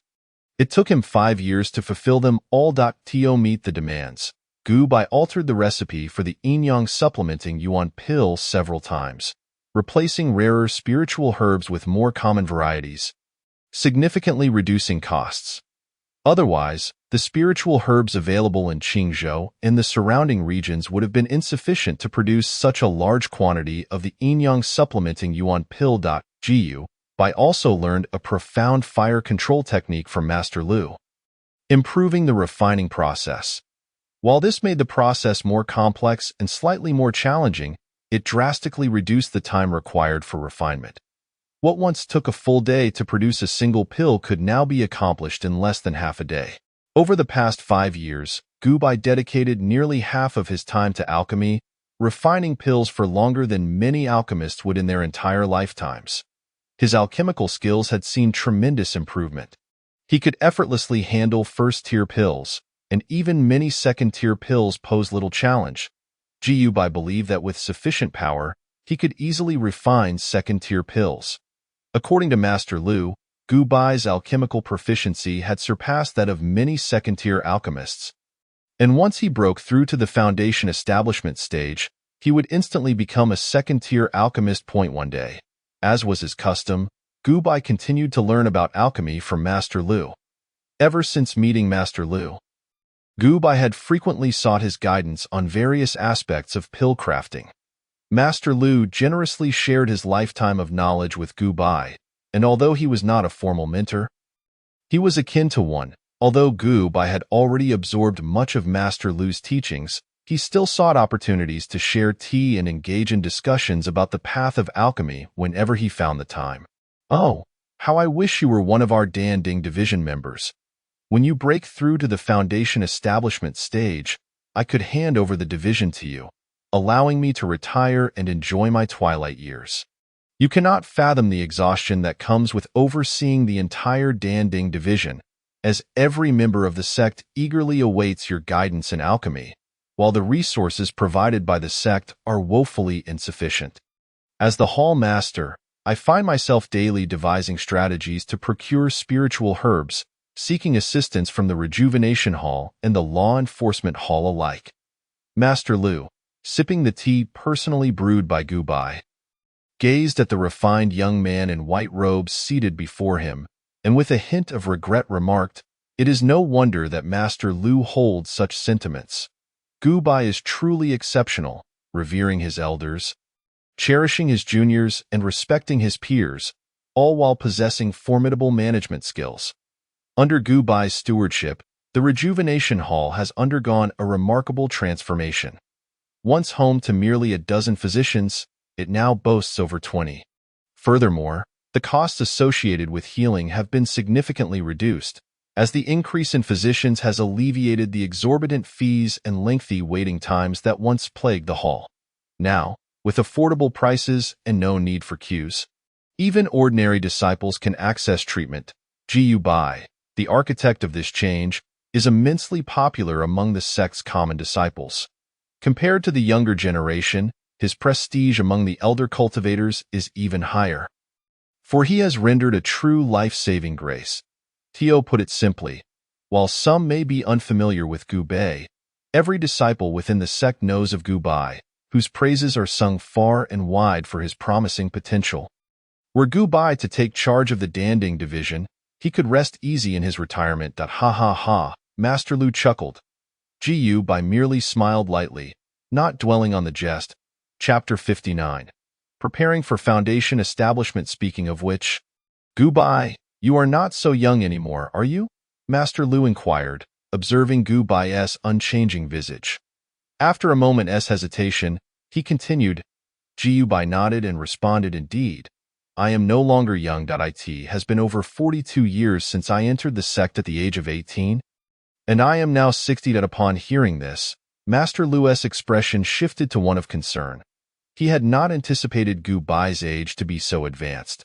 Judging by Gu Bai's appearance, he would have guessed him to be no older than 40. 60 is considered middle-aged in the realm of chi refinement, and failing to break through at this age poses a considerable risk. You should endeavor to establish your foundation in the coming years. Do not delay any longer.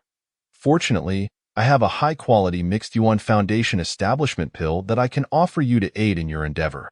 As Master Lu spoke, he retrieved a delicate jade vial from his storage bag and presented it to Gu Bai. After a brief moment of hesitation, Gu Bai accepted the vial, recognizing the necessity of the mixed yuan foundation establishment pill. Generally speaking, the probability of chi refinement cultivators successfully breaking through to the foundation establishment stage is quite low. Only extraordinary talents have a chance of success. Otherwise, the failure rate is a staggering 90%. In the event of failure, one might face catastrophic consequences, ranging from sudden death to the severing of meridians, resulting in a life of disability. Consuming a foundation establishment pill not only enhances the likelihood of success by 30%, but also fortifies the meridians against harm.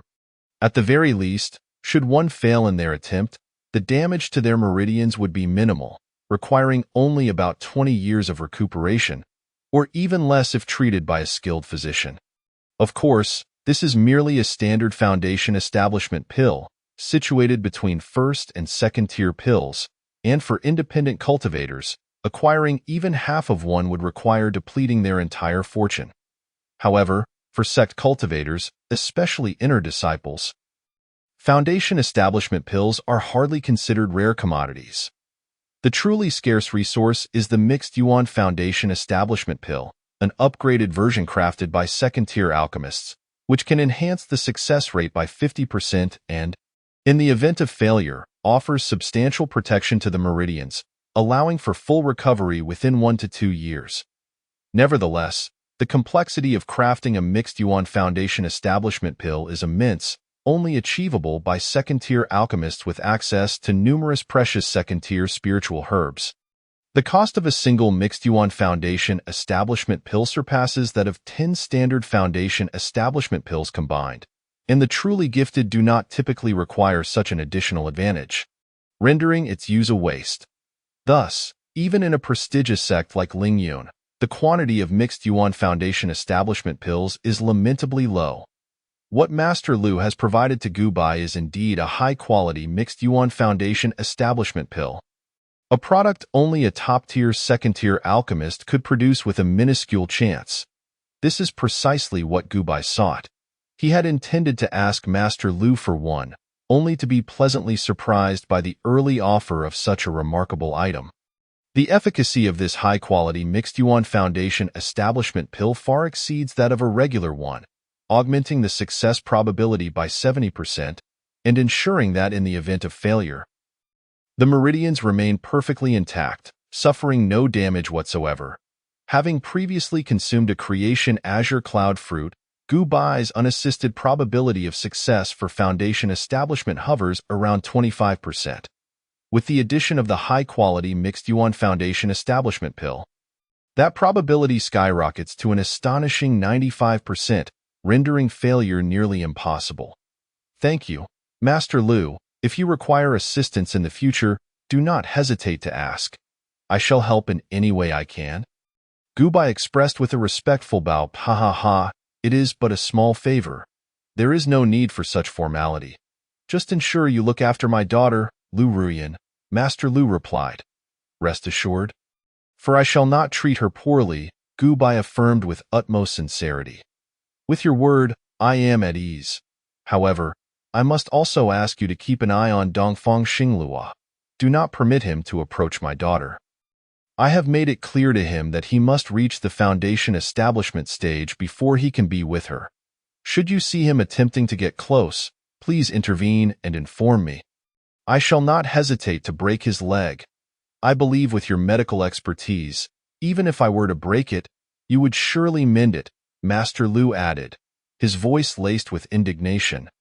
But if I do indeed break that young man's leg, do not rush to heal him. Wait until he has successfully established his foundation. Master Lu slammed his hand on the table, gritting his teeth in anger. Witnessing Master Lu's ire, Gu Bai couldn't help but twitch his lips. Feeling a twinge of fear, the usually composed Master Lu transformed into a tempest of fury when the subject of his daughter arose, a stark contrast to the calm and graceful alchemist he had been moments before. Gu Bai felt fortunate that he had refrained from acting against Qingning. Otherwise, Su Wuji would likely have torn him apart. The young man Dongfang Xinglua has a good disposition. He is unlikely to breach our agreement, Gu Bai stated, defending his disciple. Let us hope so, Master Lu declared, finishing his tea in one gulp. After exchanging farewells with Gu Bai, he returned to the Danding division, where his responsibilities awaited him. Seated at the table, Gu Bai gazed at the small jade vial in his hand and murmured to himself, having spent a decade at the 9th layer of Qi refinement, my progress has reached its limits. It is time I prepared to break through to the foundation establishment stage. Theoretically, once one reaches the 9th level of Qi refinement, one may attempt to establish a foundation. However, very few cultivators would actually do so, as their magical power has not yet been refined to perfection, and the probability of a successful breakthrough remains quite low. Typically, a cultivator of average aptitude would require a decade or more to hone their cultivation to its utmost before choosing to advance their realm after reaching the 9th level of Qi refinement.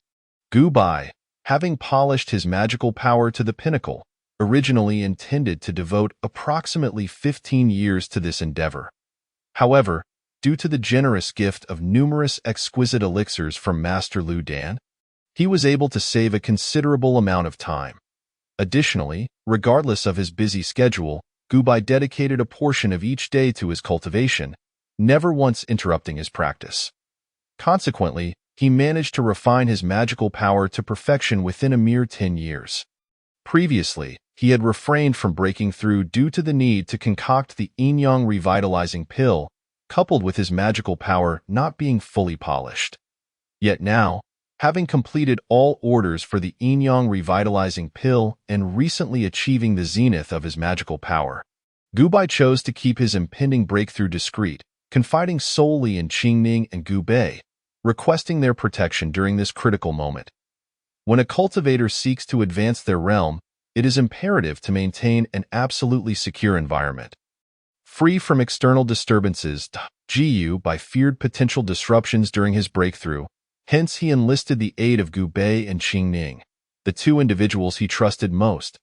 Gu Bai was not particularly concerned about the members of Lingyun's sect taking action against him, as he enjoyed considerable popularity there. Hardly anyone harbored animosity towards him, whether they were inner or outer disciples, or even the elders of the sect, all held him in high regard. His primary concern lay with hostile forces potentially sabotaging his breakthrough. Such occurrences were not uncommon. Many factions would resort to remote interference whenever a prodigy from a rival faction attempted to advance. Even if their efforts failed, the risk was minimal. However, should they succeed even once, it would be deemed a triumph. For instance, not long ago, when Gu Bei was on the verge of breaking through, the members of Wudu's sect attempted to cast a curse from afar to impede his progress. Had they succeeded, Lingyun's sect would have lost a future Golden Core Master. Fortunately, Su Wuji intervened just in time to thwart the curse, allowing Gu Bei to successfully advance to the Foundation Establishment realm. Gu Bei considered himself no prodigy, attributing his accomplishments to a modicum of effort and a stroke of good fortune. Yet, others did not share this perspective. From an outsider's viewpoint, Gu Bai was a rare dual genius in both alchemy and medicine, albeit with slightly inferior aptitude. Should Gu Bai be allowed to flourish, even if he never ascended to the Golden Core realm, he would undoubtedly become a top-tier second-level physician. The value of such a physician could surpass that of a Golden Core Master. Should hostile forces become aware of his impending breakthrough, they would undoubtedly seek ways to sabotage him. I entrust this matter to you both. I hope you can safeguard me. Rest assured, big brother, with me around, no one shall disturb your breakthrough, Gu Bei pledged confidently, patting his chest. Since he heeded Gu Bai's advice and broke through to the Foundation Establishment after reaching his peak accumulation, he had soared to new heights. Achieving an astonishing rate of progress in a mere 20 years, he had shattered 6 minor realms and, just months prior, reached the late stage of Foundation Establishment. A late-stage Foundation Establishment cultivator was a rarity even in a venerable sect like Lingyun, marking him as a genuine member of the upper echelons. With Gu Bei's current combat prowess, he could rightfully claim, I am invincible beneath the Golden Core. Even if a Golden Core Master were to launch a covert attack from afar, I could still fend them off. After all, the protective mountain formation of Lingyun's sect was no mere decoration, and even if a Golden Core Master managed to bypass the formation to launch a surprise attack, the assault would be significantly diminished by the formation's defenses. Indeed, Big Brother Gu, you need not worry. Just leave it to us. Qingning reassured him, her confidence unwavering. Even if unforeseen circumstances arise, you will remain unharmed. Gu Bei and I have discreetly notified him. Qingning, despite her rapid cultivation speed over the years, was still an ordinary genius, and even with abundant resources, she had only barely reached the mid-stage of Foundation Establishment after 2 decades. Gu Bai smiled and nodded, comprehending Qingning's subtle hint. Should any unexpected events occur, their strength might prove insufficient in such a case. Qingning's father, Gu Bei's master, and the sect leader of Lingyun, Su Wuji, would undoubtedly intervene.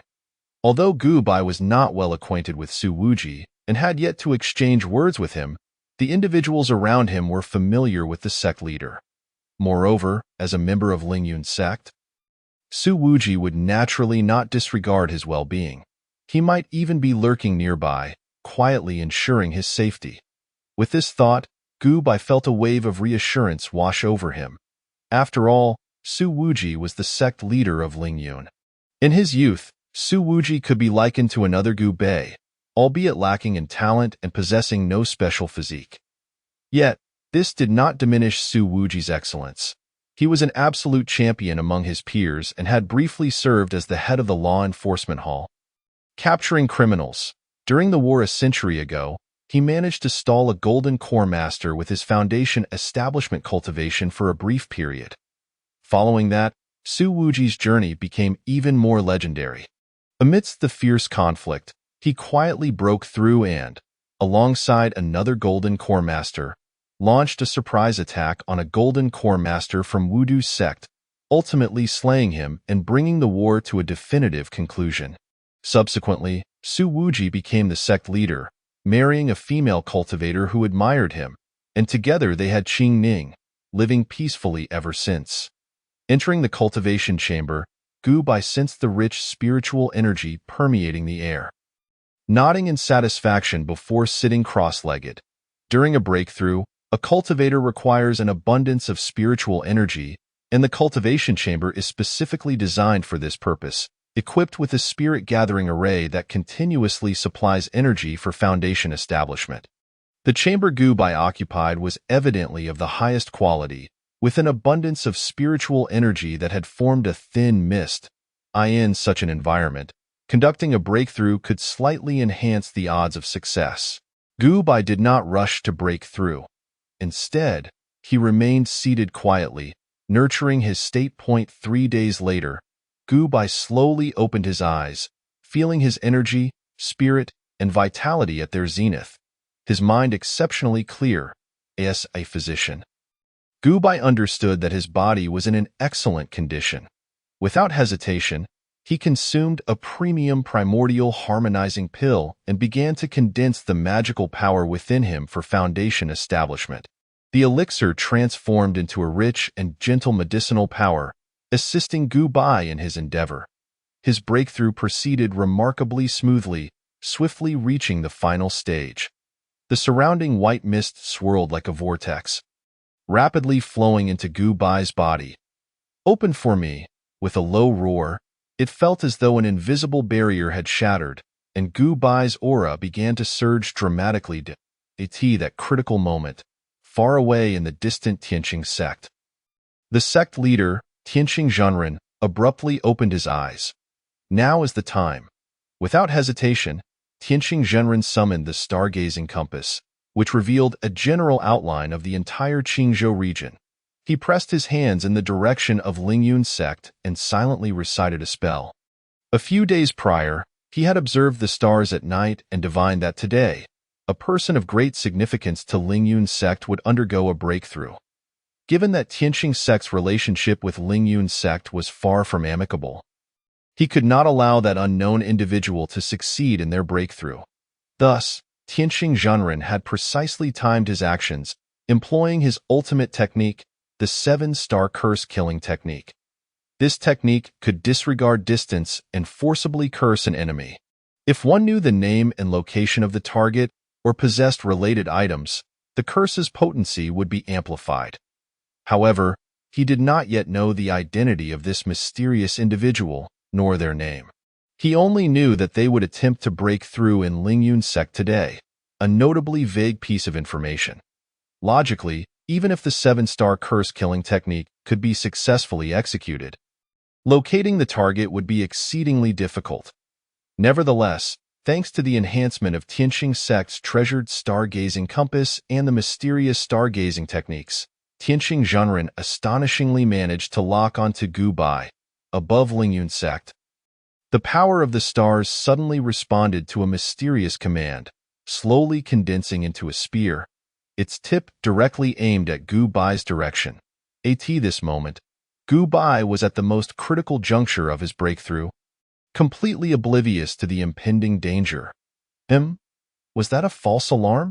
Standing at the doorway of the chamber, Gu Bai raised his head in confusion to gaze at the sky. He had just sensed a wave of danger, which vanished almost instantly, leading him to question whether it had merely been an illusion. Jiyu Bei did not relax his vigilance. Instead, he became increasingly serious, expanding his spiritual awareness to its maximum range, meticulously scanning every corner of the vicinity. What's wrong? Is there danger?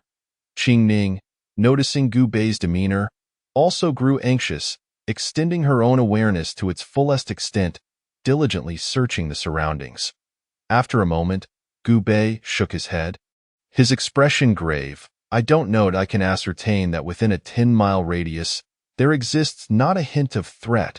However, just moments ago, I felt an undeniable sense of danger, albeit fleeting." Jiyu Beiji spoke with utmost seriousness. For a cultivator's intuition is remarkably acute, Foundation establishment practitioners can, to a certain extent, foresee impending perils. He is no delicate flower sheltered from the storm. Having joined the law enforcement hall for many years, Gu Bei has endured countless battles, brushing against death on several occasions, thereby honing a keen sense of intuition.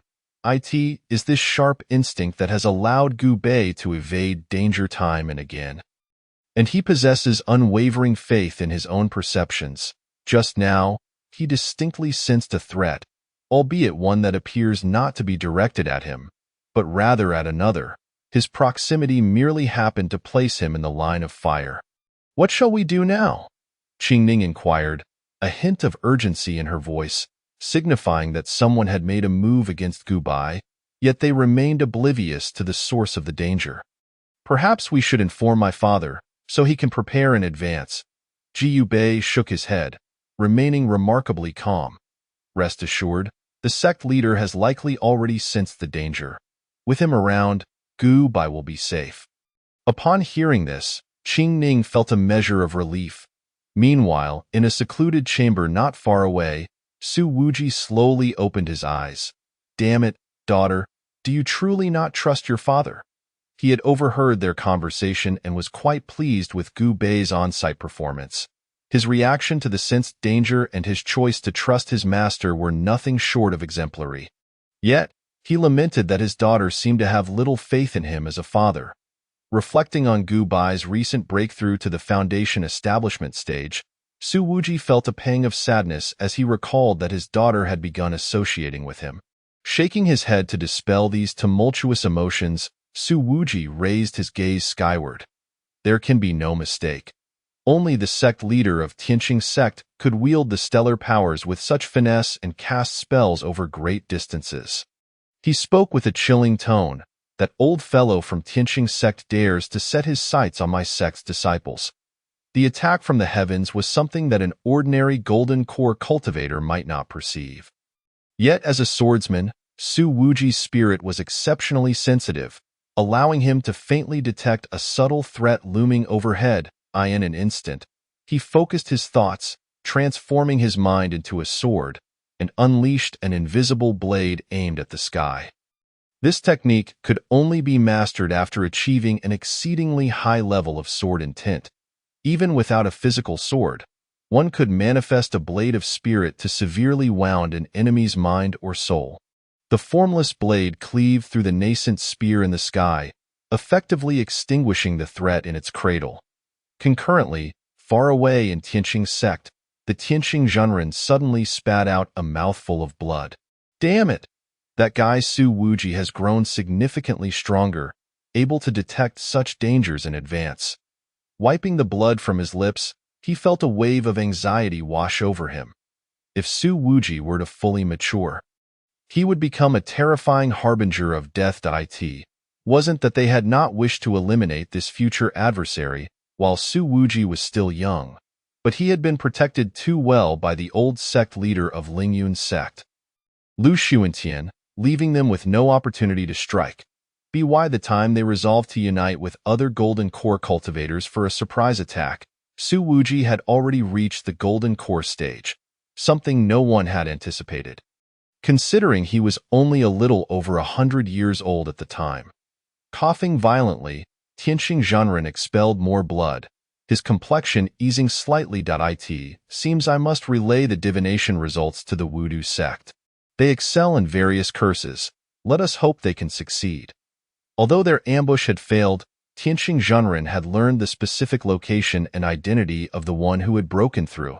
He felt a pang of regret. Divination techniques, unlike other spells, could not be used without cost. They required the harnessing of forces from the heavens and earth. For instance, his stargazing secret art necessitated observing the celestial bodies at night to discern the world's operational laws, which would then allow him to predict future occurrences. Of course, the accuracy of such predictions relied heavily on luck. Precise divination could lead to backlash and the depletion of one's lifespan. Furthermore, if he disclosed the results of his divination to unrelated parties, he would suffer additional repercussions that could further diminish his life. If he were to share this information with the Wudu sect, he risked losing 2 decades of his lifespan.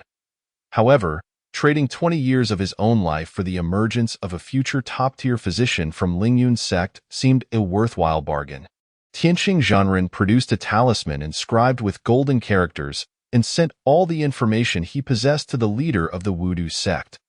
This was a third-tier transmission talisman, capable of relaying any information over vast distances, as long as it was within a single state.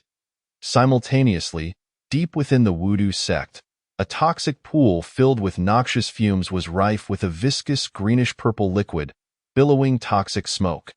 Various venomous creatures littered the depths of the pool, with countless corpses of snakes, centipedes, and scorpions drifting within.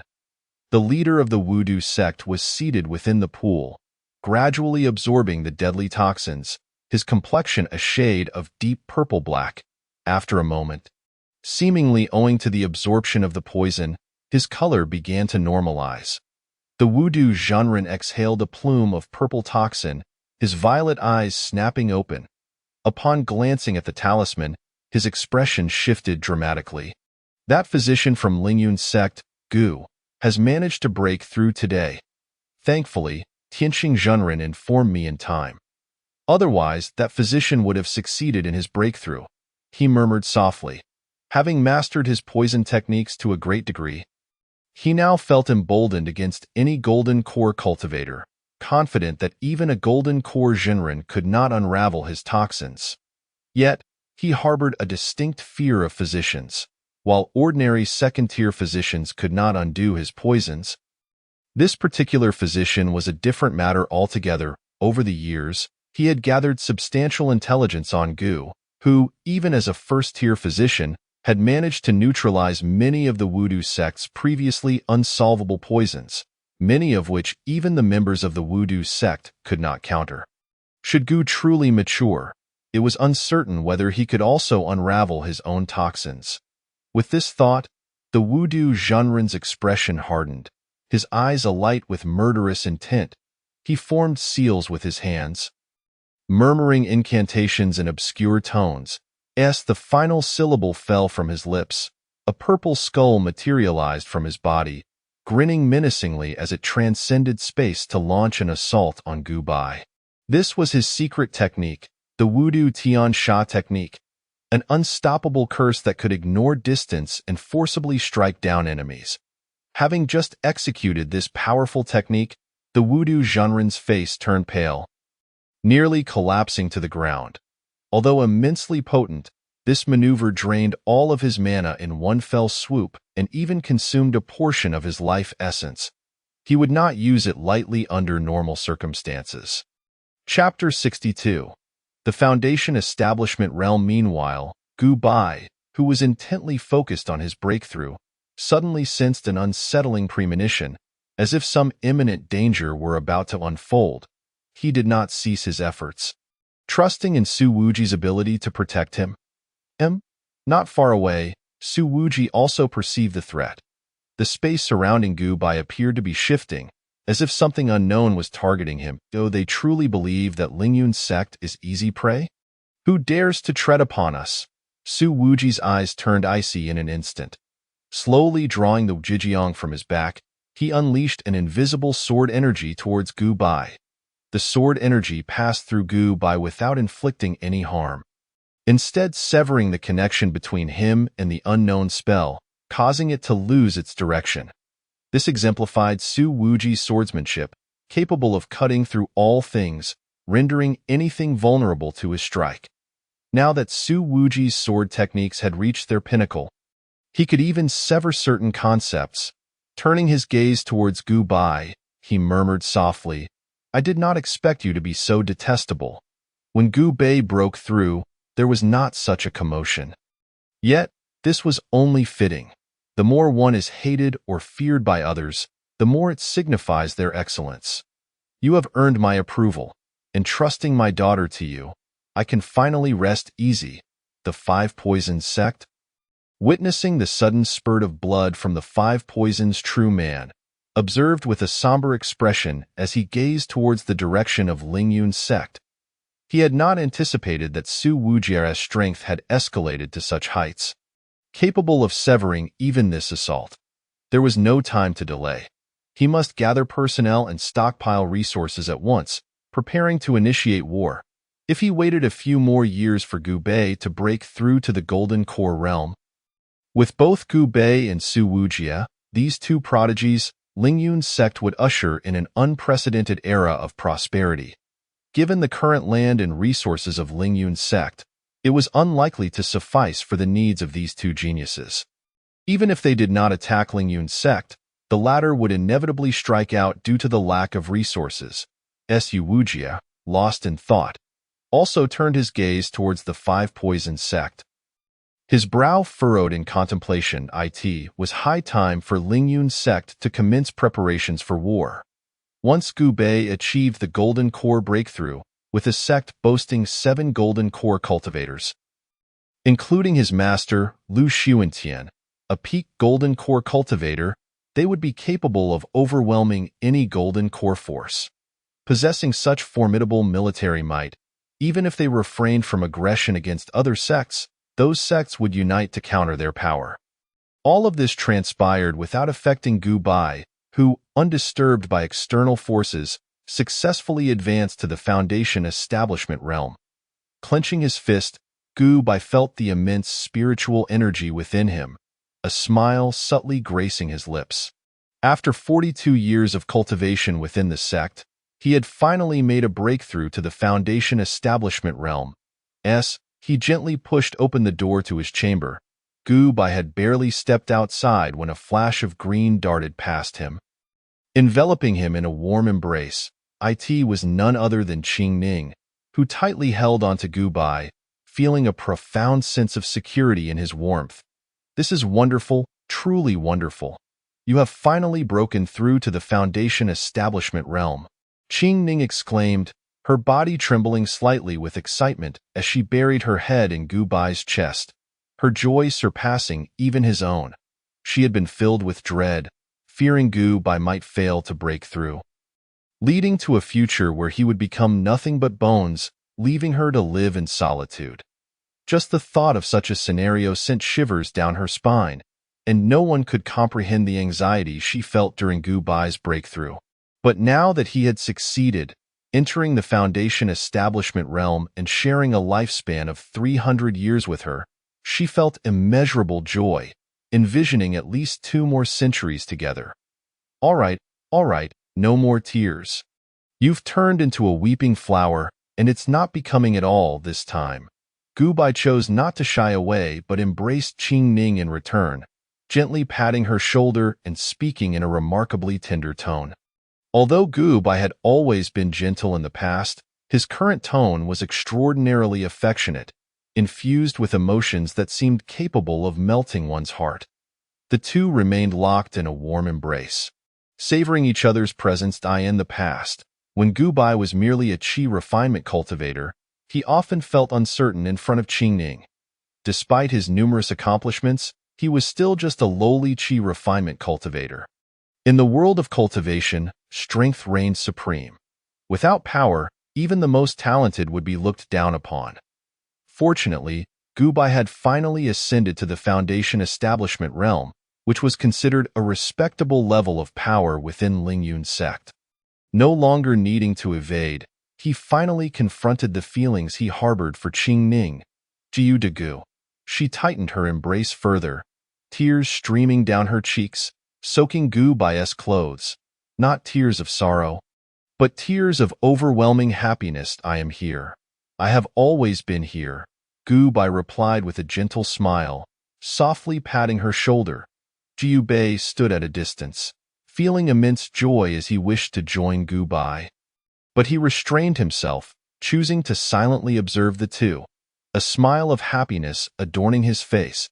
As a close friend, he was well aware of Qing Ning's affections for Gu Bai, and that Gu Bai also held some feelings for her. Watching Gu Bai repeatedly evade and shy away from confronting his emotions had made him anxious, but today, Gu Bai had finally stopped running away and embraced Qing Ning. Witnessing this scene nearly brought tears to Gu Bai's eyes.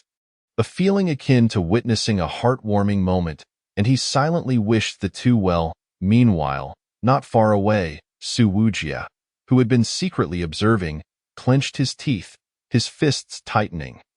Though he had already come to accept Gu Bai in his heart, the impact of this moment was exceedingly heavy for a father to bear, leaving him momentarily unable to accept it.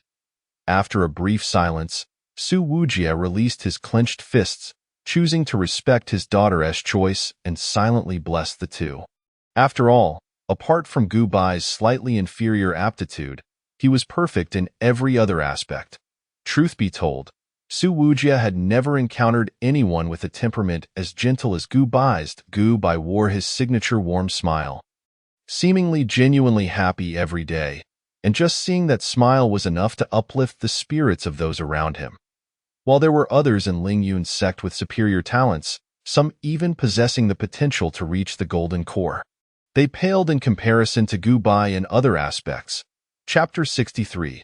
A date. They did not genuinely love Qing Ning. Their affections were merely a facade due to her status as a sword cultivator. Su Wujia could sense the emotions of others to a certain extent. Thus, when faced with suitors for Qing Ning, he could discern their lack of genuine feelings. Regardless of their flowery words, their true pursuit was the status that Qing Ning represented.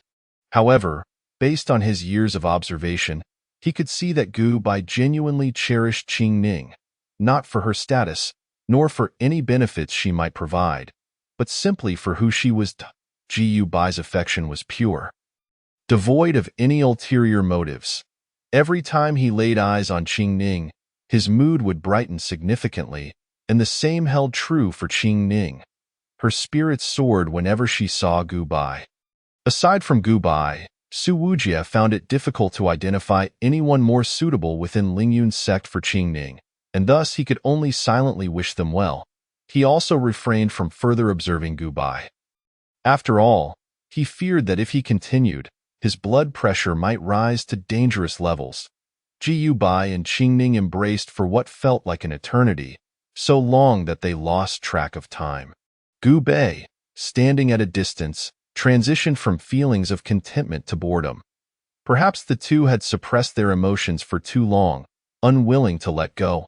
Moreover, as cultivators, especially foundation establishment cultivators, they could stand for days without feeling fatigue. Gu Bai felt as though he might go numb. It had been far too long, yet he dared not interrupt them. He understood Qing Ning's personality well.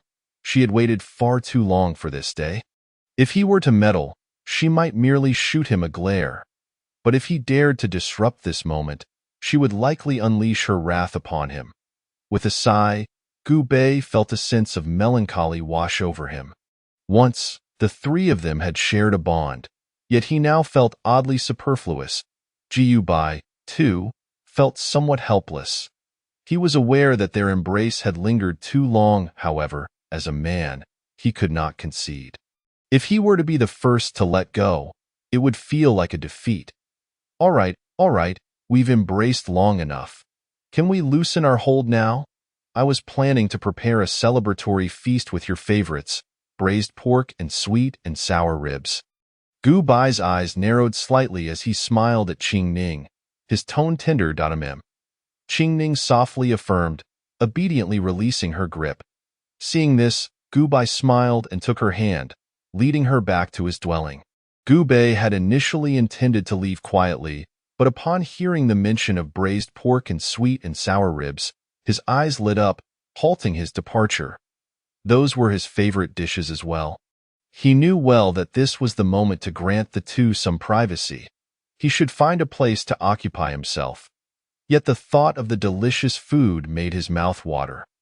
Just as he contemplated following them, he suddenly sensed a powerful warning from his instincts and looked up to find Qing Ning casting him a chilling glare. A wave of murderous intent washed over him, making him break out in a cold sweat. He realized that if he dared to present himself before Qing Ning now, interrupting their date, she would likely grasp the highest principles of swordsmanship and cleave him in two. With even Gu Bai unable to stop her. After a moment of reflection, Gu Bai sighed. Ultimately, food was not worth risking his life for. He chose not to disrupt the date between Qing Ning and Gu Bai. Reluctantly casting one last glance at Gu Bai, he turned and left, feeling solitary. Hand in hand, the two strolled leisurely back to the cave dwelling. You wait outside for a moment. I will go prepare the ingredients. Gu Bai said. Gu Bai smiled gently at Qing Ning, slowly releasing her hand as they made their way towards the kitchen. Qing Ning grasped Gu Bai's hand tightly, seemingly reluctant to let go. All right, I won't run away. If you wish to spend more time with me, you could come and stay at my place. After all, I've broken through to the foundation establishment stage, and I believe your father won't object. Qing Ning's face flushed slightly as she softly murmured in agreement, gradually loosening her grip on Gu Bai's hand. Gu Bai chuckled and did not leave immediately. Instead, he embraced Qing Ning warmly before humming a cheerful tune and strolling towards the kitchen. Hum. Upon entering the kitchen, Gu Bai felt an immense sense of joy enveloping him. He opened a large chest exuding a faint chill, filled to the brim with various types of meat. This chest was crafted by a blacksmith specifically for Gu Bai. Made from mysterious ice iron that generated cold air automatically. After retrieving the pre-prepared pork belly and ribs, Gu Bai commenced his culinary endeavors. The meats were sourced from the purple-striped pig, a first-tier spirit beast raised by the sect, known for its delectable and tender flesh, a rare delicacy indeed. Humming his merry tune, Gu Bai expertly ignited the fire, adding various seasonings while skillfully managing 2 pots to prepare braised pork and sweet and sour ribs. In less than half an hour, both exquisite dishes were ready, alongside a refreshing dish of emerald cucumbers to cleanse the palate.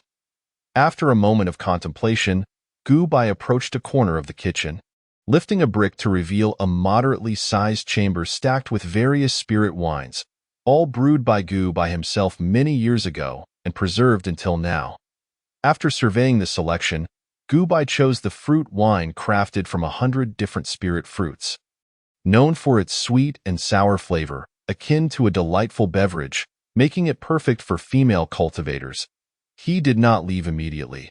Instead, he carefully placed each dish into a temperature-retaining jade box before stowing them in a storage pouch and turning towards the backyard. At that moment, Xiao Bai lay languidly in the backyard, leisurely gnawing on a large bone. All right, enough eating. Take this storage pouch to Gu Bai, and you might as well spend the night there, Gu Bai said. Gently ruffling Xiao Bai's head and hanging the small storage pouch around its neck, Xiao Bai nodded eagerly, happily trotting towards the inner gate. Having roamed the Lingyun sect extensively since childhood, Xiao Bai was familiar with both the outer and inner sects, knowing precisely where Gu Bai's cave residence was located. Generally, the sect prohibits the private raising of spirit beasts. Even if one must keep a spirit beast due to special cultivation methods, it must remain within the owner's cave and cannot roam freely. However, Xiao Bai was an exception. After all, he had Gu Bai backing him, who had healed countless individuals during his time as a physician, earning considerable respect within the Lingyun sect. No one dared to obstruct Xiao Bai. Given Gu Bai's esteemed reputation, Xiao Bai also refrained from causing trouble. His gentle nature and adorable appearance endeared him to female cultivators, rendering him quite popular within the sect as a beloved pet. Watching Xiao Bai's diminishing figure, Gu Bai finally breathed a sigh of relief. He had successfully sent Xiao Bai away, ensuring that the spirit beast would not unexpectedly interrupt his rendezvous with Qing Ning. Additionally, Xiao Bai could deliver the prepared dishes to Gu Bai, alleviating his brother's sadness. Gu Bai had noticed earlier that Gu Bai seemed eager to join when he mentioned cooking braised pork and sweet and sour ribs. But Qing Ning had frightened him off. Gu Bai was likely sulking in his cave now, and as an older brother, Gu Bai felt compelled to show some affection. This plan not only allowed him to send Xiao Bai away, but also to mend Gu Bai's wounded heart, truly a twofold triumph. Although Gu Bai presented himself as mature and composed in front of others, Gu Bai knew him to be a playful, gluttonous child. merely putting on a facade of maturity. Well, that's just how a brother should be. Gu Bai mused, a smile curling at the corners of his lips. Quietly returning to the kitchen, Gu Bai carried the prepared dishes outside and arranged them neatly on the table. He had meticulously eliminated all unforeseen circumstances for this evening, and he was utterly confident that tonight, only he and Qing Ning would occupy his cave. The two enjoyed a delightful dinner together, and as they neared the end of their meal, Gu Bai presented the fruit wine he had prepared. This is my brewed fruit wine, a rare vintage after over 20 years of fermentation. He poured a generous glass for Qing Ning and filled one for himself as well. Without waiting for Gu Bai's reaction, Qing Ning eagerly lifted her glass and gulped it down in one go. Delicious. Chapter 64. A Sleepless Night. A friendly spar with Su Wuji. Qing Ning smiled and, without waiting for Gu Bai to speak, poured herself another glass. Gu Bai followed suit, and soon both of them had flushed faces, feeling a bit tipsy. Brother Gu. Qing Ning gazed at him with hazy eyes, slowly approaching and gently embracing him. Gu Bai did not resist. He returned the embrace. After all, refusing at such a moment would hardly be the behavior of a true man. The night passed in wakefulness. As dawn broke, Gu Bai rubbed his aching back and yawned. Stepping outside, he had much to attend to. He planned to formally declare his relationship with Qing Ning and bind themselves as partners. The first step, of course, was to pass Su Wuji's test. Although he had made an agreement with Su Wuji that upon breaking through to Foundation establishment, he could marry his daughter, it was merely a formality, as Su Wuji's approval was still necessary. Taking a deep breath, Gu Bai set off towards the sect leader's residence. As he walked, an unexpected wave of nervousness washed over him, causing his steps to slow involuntarily. He sensed that this journey would be fraught with challenges, yet for Qing Ning's sake, he had to persevere.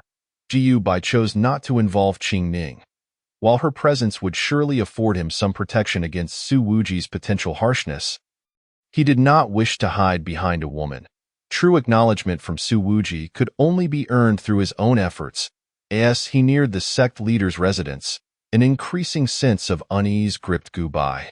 By the time he reached the entrance, alarm bells rang in his mind, warning him to flee this place lest he encounter grave danger. Swallowing hard, Gu Bai did not retreat.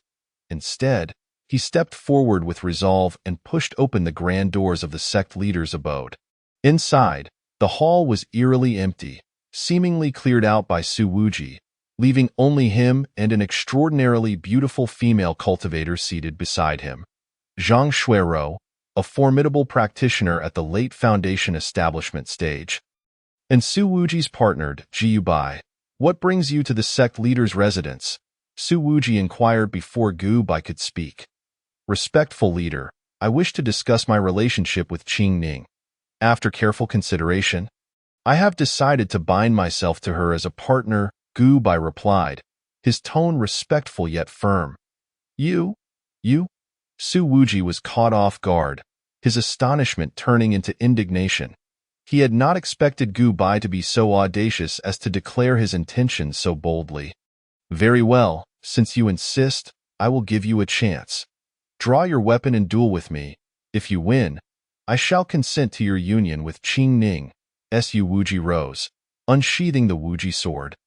Unleashing a formidable sword intent that bore down upon Gu Bai, a wave of indescribable malice washed over Gu Bai, causing his body to tremble uncontrollably with fear. His heart raced, urging him to flee. His spiritual energy felt unusually stagnant, making it difficult to even stand upright, let alone engage in combat with Su Gu Bai refrained from activating his absolute rationality, relying solely on his willpower to endure. At this moment, he wished to prove himself to Su Wuji through his own strength. Gritting his teeth, Gu Bai summoned every ounce of effort to draw forth his silver sword. He understood that he did not need to defeat Su Wuji. He merely needed to demonstrate his unwavering determination. Wuji, do not go too far. He has only just broken through to Foundation establishment. Zhang Shuiro interjected gently from the side. Humph, Do not concern yourself with this matter. I shall exercise my own judgment, Su Wuji retorted coldly, yet the intensity of his sword intent lessened, becoming less oppressive than before. With the sudden alleviation of pressure, Gu Bai found he could move slightly. Summoning all his strength, he raised his sword and charged towards Su Wuji at a jog. Too slow, far too slow. With such feeble legs, how do you expect to protect my daughter? Su Wujia let out a thunderous roar. Drawing forth the Wujian and engaging in a fierce battle with Gu Bai, pressing him down so that he could scarcely lift his head, Su Wujia was genuinely incensed.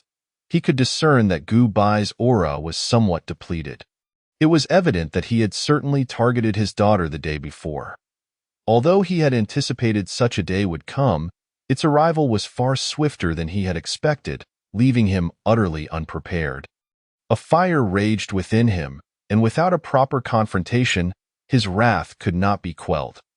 Naturally, Su Wujia restrained his power, maintaining a sense of moderation and not losing his reason, while every strike landed upon Gu Bai. Leaving behind wounds, they were merely superficial. The injuries were not deep, but rather just a shallow layer. The sword bore no accompanying sword intent, consisting solely of pure physical strikes. Had Su Wujia not suppressed his strength, a single stroke could have cleaved Gu Bai in two, yet even the lightest of wounds was still a wound. In no time, Gu Bai was covered in injuries, blood seeping slowly from the gashes, staining his white garments a deep crimson. What's wrong? Are you already out of strength? Su Wujia exclaimed loudly, sensing Gu Bai's movements slackening. Gu Bai gasped for breath, feeling every inch of his muscles aching. His body weak and devoid of energy to muster even the slightest force. As a physician, Gu Bai recognized that he had suffered muscle strains. In normal circumstances, he could effortlessly cast a spell to restore himself. However, at present, his magical energy was suppressed and could not circulate, rendering him incapable of healing his own injuries. Su Wujia slowly approached Gu Bai, his gaze fixed intently upon Gu Bai's eyes. Gu Bai, unwilling to back down, met Su Wujia's gaze with equal intensity. Now was the moment. Su Wujia, in a state of utter relaxation, could scarcely believe that Gu Bai could turn the tide. Yet, Gu Bai held a trump card. One he had concealed for 40 years, his hidden sword technique. He had nurtured 3 strands of sword energy within his body. The longer they were cultivated, the greater their destructive potential. Gu Bai had nurtured them for 4 decades. And with his recent breakthrough in foundational cultivation, the sword energy had undergone a transformation. Now, a single strand of sword energy possessed the power to severely injure a foundational cultivator. Activating the sword energy required minimal magical energy, just a trace to awaken it. Aiming at Su Wujia's head, Gu Bai unleashed a strike. Su Wujia's pupils constricted sharply. In order to engage Gu Bai, he had sealed off a significant portion of his own magical energy. Now standing less than a meter away from Gu Bai, there was no time for defense. Su Wujia could only attempt to dodge to the side as best as he could. With a resounding crash, the sword energy sliced a large hole in the floor of the sect's estate, sending clouds of dust swirling. Su Wujia's figure was shrouded in the haze. A gust of wind swept through, instantly scattering the ashes around him. Standing in place, Su Wujia found a moderate wound on his left cheek, blood trickling slowly from the injury. Turning his head, the wound on Su Wujia's face began to heal at a visible rate. Within moments, it had completely mended, leaving no trace of injury aside from a few remnants of blood. Good, very good. Now that's more like it, Gu Bai said, nervously observing Su Wujia, fearing he might become enraged. However, Su Wujia was not angry. Instead, he burst into hearty laughter, clearly acknowledging Gu Bai that I entrust my daughter to you. With you around, I can rest easy, but you must treat her well and never bully her. Understood? Understood. I will certainly cherish Qingning, Gu Bai nodded earnestly. Now, Gu Bai, do not move. I will tend to your injuries, Zhang Shuero gently interjected from the side. And do not take the earlier incident to heart. Wu Jie is simply that kind of person. In truth, he meant no serious harm, merely testing you. With that, she released a green glow from her hands, pressing it against Gu Bai's shoulder to begin healing him. Su Wujie turned his head aside, remaining silent as Gu Bai felt Zhang Shuero's somewhat unfamiliar healing technique. He couldn't help but twitch his mouth slightly. Surely, she hadn't forgotten that he was a physician himself. Such minor injuries he could heal with ease. However, Gu Bai was not so lacking in emotional intelligence. He sat quietly, allowing Zhang Shuero to treat him. Moments later, Gu Bai's wounds swiftly healed. After all, he had not sustained any serious injuries. Although he was drenched in blood, most of it stemmed from superficial wounds that were not grave. With Zhang Shuero's intervention, the previously tense atmosphere finally eased, and Gu Bai began to engage in conversation with the two. Through their dialogue, Gu Bai discovered that Su Wujie was quite amiable, albeit overly protective of his daughter. Whenever matters concerning her arose, he tended to lose his composure. However, with the conflict resolved, the two found common ground and conversed pleasantly. Gu Bai shared much of his experience managing the Hui Chuntang. Su Wujie was astonished by Gu Bai's insights, as Gu Bai's perspectives on managing a faction illuminated him. Su Wujie attempted to relay certain issues within the sect to Gu Bai, matters that had been a source of great headache for him. Many stemmed from internal conflicts that required his attention as the sect leader. This caused him considerable distress, for many situations lacked a clear right or wrong, akin to the disputes between Physician Kuei and Master Lu Dan from years past. A single misstep could lead to hostility within the sect, destabilizing it. Yet, upon reviewing the matters, Gu Bai merely smiled, deftly resolving seemingly irreconcilable conflicts in just a few moments. Moreover, Gu Bai pointed out numerous deficiencies in the sect's rules and how they might be improved. As the discussion deepened, Su Wujie grew increasingly impressed by Gu Bai's wisdom. It was not merely Gu Bai's intelligence that shone through, but rather his high emotional quotient. For instance, within the Hui Chuntang, Gu Bai held immense respect among the younger physicians, who admired him greatly. Even though Gu Bai had modified many of the Hui Chuntang's regulations, significantly reducing the costs of consultations and treatments, this had only endeared him more to the younger practitioners. A handful of older physicians expressed some opposition to Gu Bai, but they were the exception rather than the rule. Remarkably, Gu Bai spent less than an hour each day at the Hui Chuntang. He was free to engage in other activities at all other times. Yet, he managed the establishment with remarkable efficiency, delegating all minor matters to his two disciples, only personally intervening in significant issues. Su Wujie was immensely impressed by Gu Bai's boldness in entrusting authority to his disciples without fear of being undermined. What astonished Su Wujie most was the rapport Gu Bai had with the disciples of the Hui Chuntang. They were not intimidated by Gu Bai. Rather, they regarded him as a respected elder, unhesitatingly approaching him with their questions. Some disciples even joked with Gu Bai, yet this did not diminish his authority. They adhered to his words with utmost seriousness. This left Su Wujie envious. Although he was also respected by the other disciples, they were predominantly fearful of him, reluctant to engage in conversation. Gu Bai and Zhang Shuero conversed amiably.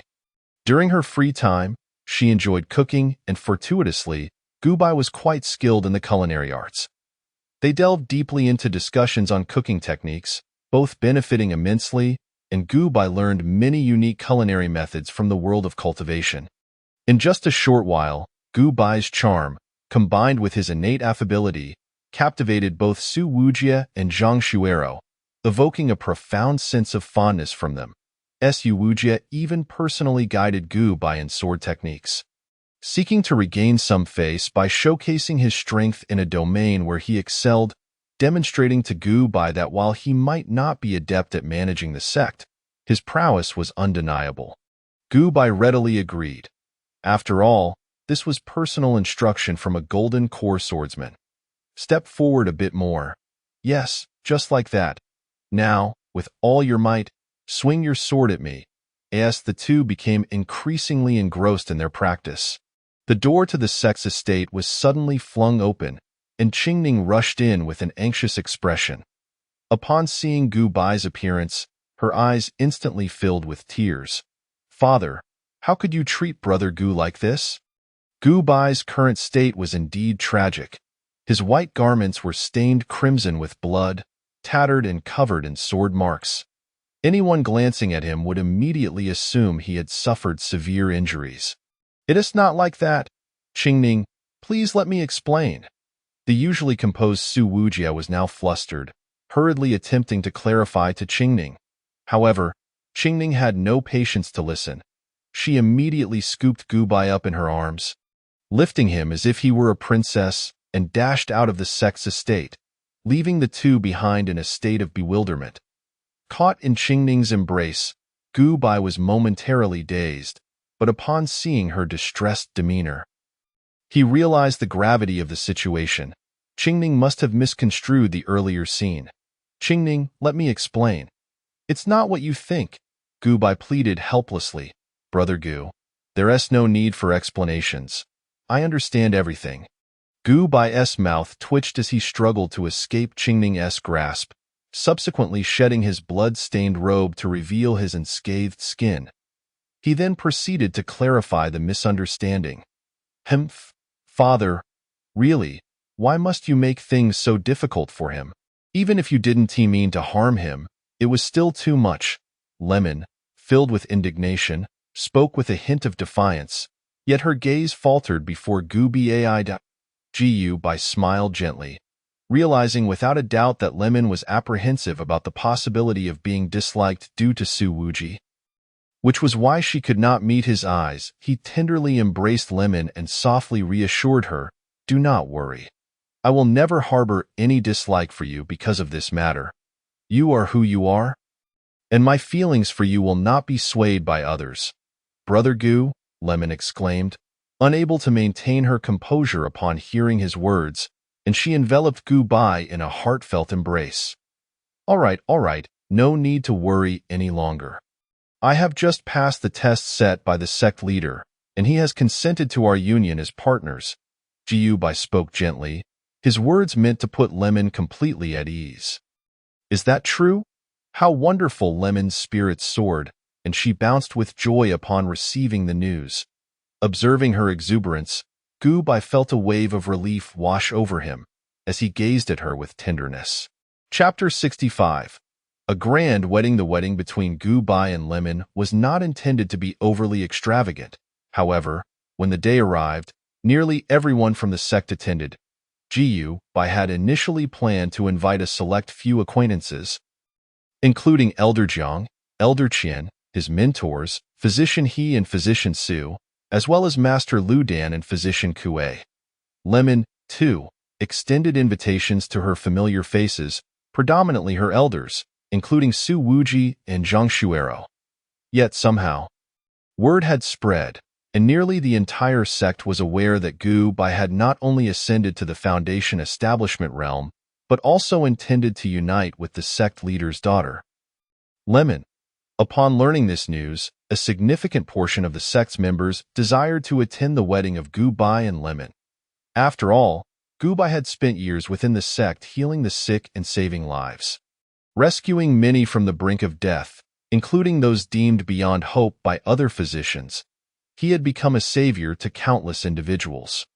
Moreover, the acquaintances of Lemon, along with those known to her father, Su Wuji, collectively encompassed nearly all the prominent figures within the sect. Gu Bai prepared an array of delicacies in his small courtyard and brought forth many bottles of cherished wine he had safeguarded over the years. Thus, the wedding between him and Lemon commenced in earnest. As Gu Bai beheld Lemon clad in a resplendent red gown, he found himself momentarily entranced. How do I look? Am I beautiful? Lemon inquired shyly. Her cheeks flushed. Indeed, you are stunning. Truly the most beautiful person I have ever seen, Gu Bai replied, his tone sincere. Seated upon a high platform, Su Wuji observed the scene with a hint of melancholy. His expression sombered in stark contrast. Elder Jiang, Elder Qian, and the other elders beamed with joy as they watched the unfolding spectacle. Their typically stooped postures stood tall today, and smiles adorned their faces as they greeted familiar faces warmly. Proudly introducing Gu Bai. Each time someone praised Gu Bai, their joy was palpable, as if they themselves were the ones being lauded. Thus, in the presence of nearly all, Gu Bai and Lemon officially became partners. No one doubted that Gu Bai was worthy of Lemon. Rather, they believed them to be extraordinarily well suited for one another. As night fell, and all guests had been greeted, Gu Bai finally found the opportunity to converse with his acquaintances.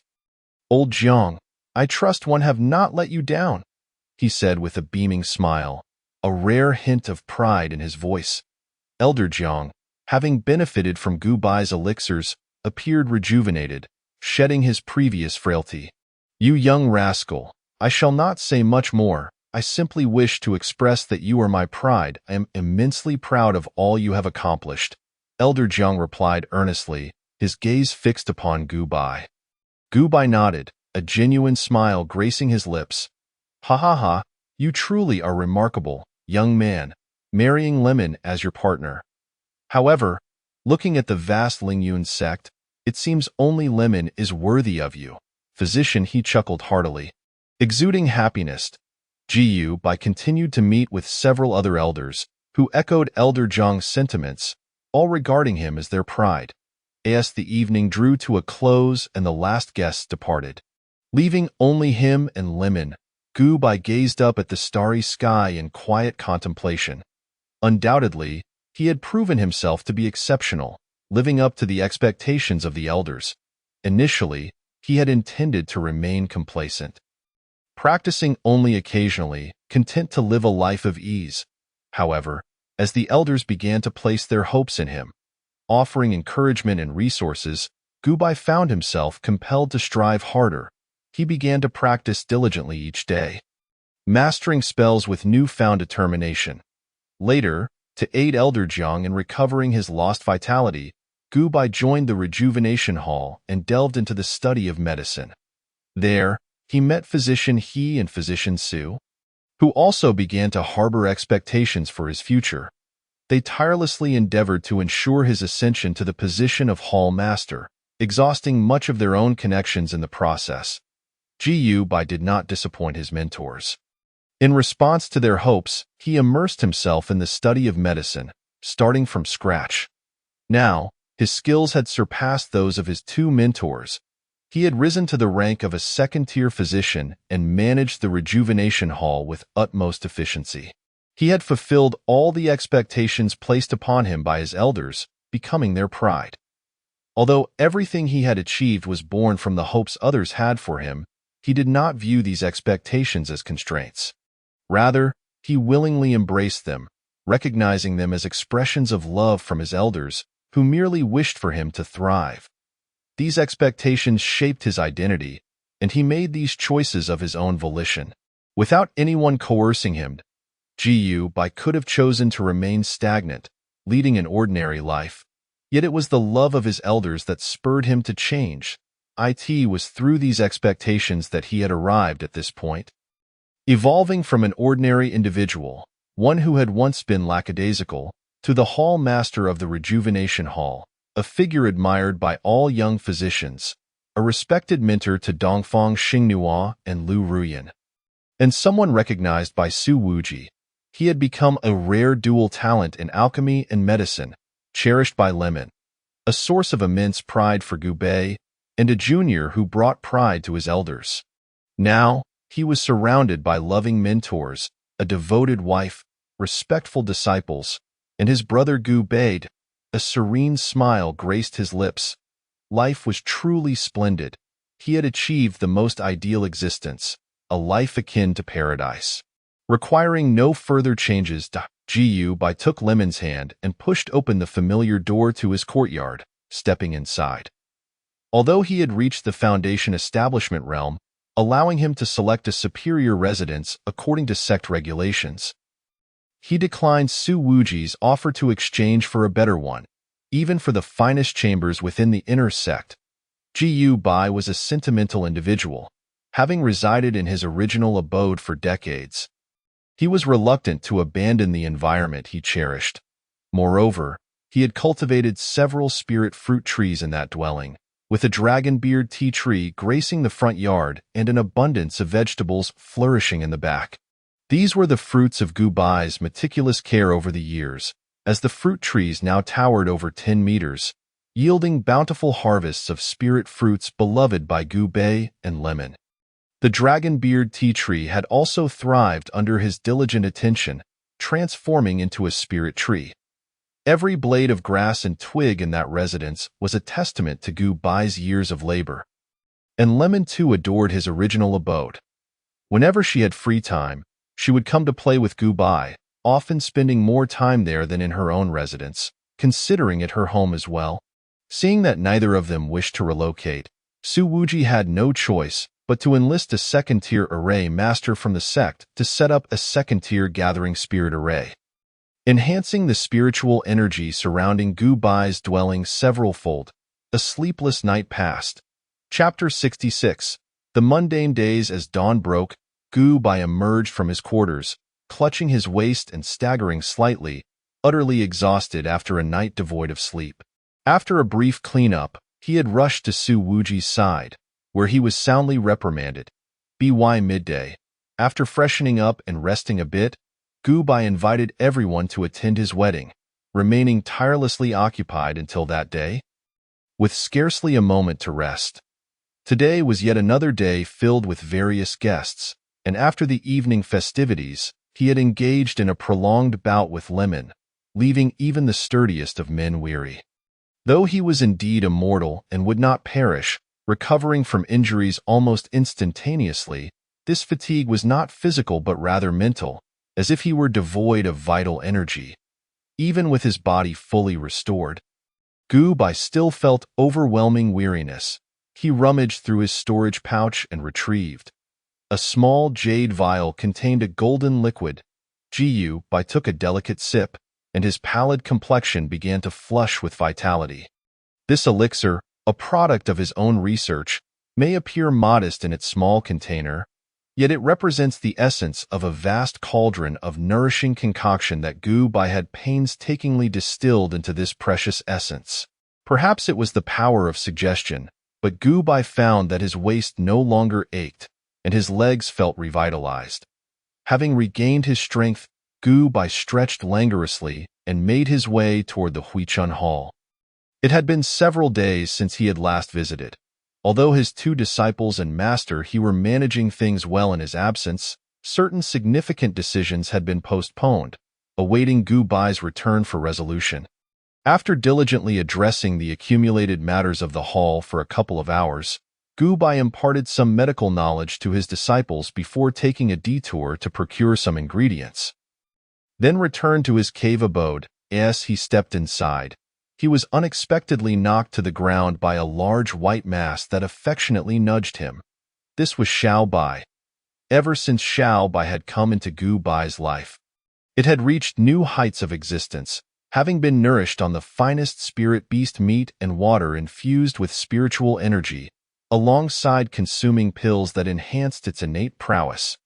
Xiao Bai even indulged in bloodline-evolving elixirs, devouring one each month, thanks to Gu Bai's close ties with Master Lu, a top-tier alchemist who delighted in providing a variety of potions. With such abundant resources, Xiao Bai had grown to a towering height of 3 meters, its physique becoming remarkably robust, adorned with muscles. Fortunately, Xiao Bai was mindful of its strength and toned it down as it approached Gu Bai. All right, I brought your favorite yellow beef. Now, please get off me." Gu Bai chuckled, stroking Xiao Bai's soft fur. He retrieved a generous chunk of beast meat from his storage bag and offered it to Xiao Bai. The creature eagerly devoured the substantial portion in mere moments. Gu Bai smiled and presented a few more sizable pieces. Once Xiao Bai had satisfied its hunger, Gu Bai took a brush and personally attended to its dental hygiene. Xiao Bai complied without resistance, yawning and lying on the ground as Gu Bai cleaned its teeth. Subsequently, Gu Bai conjured a sphere of water in his left hand and a ball of fire in his right. Enveloping the water with flame, in no time, the water began to emit a steamy vapor. Under Gu Bai's skilled control, the warm water acted like a cloth, cleansing Xiao Bai from head to toe, leaving it spotless and content. Now this is more like it. A clean Xiao Bai is a happy Xiao Bai, Gu Bai remarked with satisfaction as he observed Xiao Bai's refreshed appearance. He then produced a large bone, a remnant from a second-tier beast, sturdy enough for Xiao Bai to gnaw on, providing a boost to its bone strength. Xiao Bai joyously accepted the bone, munching away contentedly while Gu Bai gently patted its head before standing to leave. Initially intending to raise Xiao Bai as a battle companion, the years of companionship had transformed it into a cherished family member. Gu Bai had come to terms with this, realizing that he did not require Xiao Bai to be extraordinarily powerful. He simply desired its company. Entering the kitchen, Gu Bai began to prepare lunch for himself and Qing Ning. Although foundation-building cultivators had transcended the need for earthly sustenance, relying solely on spiritual energy for survival, Gu Bai did not wish to live in such a manner. After all, life is meant to be enjoyed, and the absence of delectable food would diminish much of its joy. Moreover, the ingredients he selected were all premium spiritual materials, inherently infused with spiritual energy, which would slightly enhance his cultivation upon consumption. With practiced grace, Gu Bai wielded a kitchen knife, swiftly processing the ingredients. Soon, he had prepared a lavish spread for lunch, arranging everything neatly on the dining table before turning to his room. The room was impeccably tidy. Any remnants of their previous night's revelry had been meticulously cleaned by Gu Bai. Qing Ning lay sprawled on the bed, utterly unaware, having evidently exhausted herself the previous night. They had engaged in a prolonged bout, and while Qing Ning initially held her ground against Gu Bai, her stamina gradually waned over time. Gu Bai, possessing a unique constitution, could restore himself to peak condition in an instant, akin to a perpetual motion machine.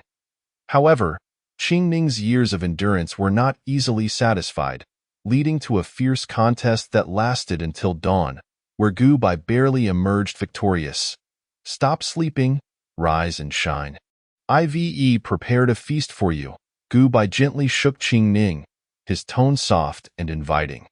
Just a little longer, she mumbled, turning over to continue her slumber, clearly worn out from the previous night. Then rest a bit more, and I'll keep the food warm in jade containers. You can simply open the box when you're ready to eat, Gu Bai replied with a resigned smile, packing her favorite dishes into the insulated containers. Afterward, he packed the remaining food and strolled towards Elder Zhang's cave. He had prepared an abundance of food, intending to share it with the elders. Gu Bai took his time, leisurely walking through the sect and appreciating its picturesque scenery. Greetings, Dr. Gu. Thank you for your life-saving assistance last time. As he walked, disciples and elders greeted him warmly, to which Gu Bai responded with cheerful smiles. He gently opened Elder Zhang's door, discovering the elder napping within. Who? Zhang's voice startled awake as he flipped out of bed, but upon recognizing Gu Bai, he instantly relaxed. Ah, it's Gu Bai. I brought you some food. All your favorites, Gu Bai replied with a smile, producing several jade boxes from his storage bag. Elder Zhang accepted the boxes with a grin, delighted by Gu Bai's visit. After a brief conversation, Gu Bai took his leave and headed toward Elder Qian's cave. Thus, Gu Bai made his rounds, delivering home-cooked meals to each of the elders. Finally, he arrived at Gu Bai's cave, where his brother was engaged in physical training. Gu Bai, bare-chested, was performing a series of peculiar movements while stimulating his body with lightning, an exercise from his body-tempering technique. His physique boasted a graceful musculature, neither bulky nor awkward, embodying the very essence of a natural aesthetic, akin to the golden ratio of the human form. Despite the seemingly delicate nature of cultivators, Many possessed a degree of musculature, especially those in close combat disciplines like sword and body cultivation, who honed their bodies to impressive states. Bai, too, had some muscle, albeit less pronounced. "Brother, you finally came to see me," Gubei exclaimed with excitement, darting forward to greet Gubai. "How was the food I sent you yesterday? Did you enjoy it?" Gubai asked with a twinkle in his eye. "Of course, it was delicious." "It was made by you, after all," Gubei chuckled, scratching his head in delight. "I'm glad you liked it." "I brought you another portion of your favorite," Gubai replied, extending a jade box to Gubei. "Come, let us enjoy a drink together today." "Yes, let us," Gubei beamed in agreement. Watching Gubai deftly open the jade box, arranging the dishes neatly, and producing a jug of wine, his own brew known as Fire Cloud, with a high alcohol content, a favorite of Gubei's, he felt a surge of happiness as he beheld the array of beloved foods and drinks.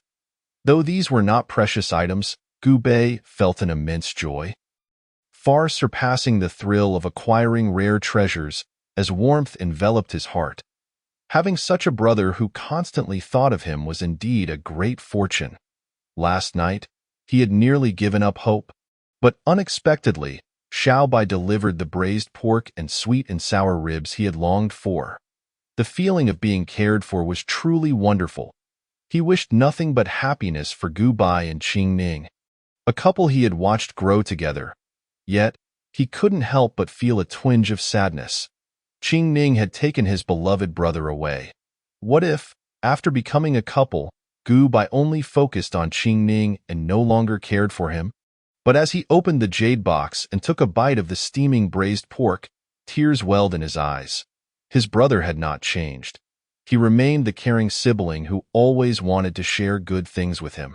The two enjoyed their drinks and conversation, savoring the moment. "It's getting late. I should head back," Gubai said. Bai lifted his gaze to observe the sky, then rose to his feet, preparing to turn away. "Brother, are you leaving so early? Don't we usually converse until the midnight hour?" Gubei inquired, a hint of confusion in his tone. "After all, I have already settled down. Qingning is waiting for me at home. I cannot linger outside for too long." A subtle smile of happiness graced Gubai's lips. "As for you, perhaps it is time to find a companion," he teased. "With so many female cultivators within the sect, is there not one who captures your interest?" "Ha ha ha, indeed. It is getting late. Brother, you should hurry back." Gubei chuckled awkwardly, swiftly changing the subject to dismiss Gubai. Bai smiled, choosing not to press further. Inside the cave dwelling, Qingning had been waiting for some time. "How was it? The food I prepared is delicious, isn't it?" she asked eagerly. "Yes, it is exceedingly delightful," Qingning replied, her face lighting up with joy as she leapt forward. Attempting to embrace Gubai, however, Gubai deftly sidestepped her affectionate advance. "It's getting late. It is indeed time to begin our cultivation," he gently suggested, gazing at Qingning. About the cultivation, there is no urgent need." Qingning shook her head, clearly reluctant to engage in training. "How can that be? To progress, one must persistently commit to practice.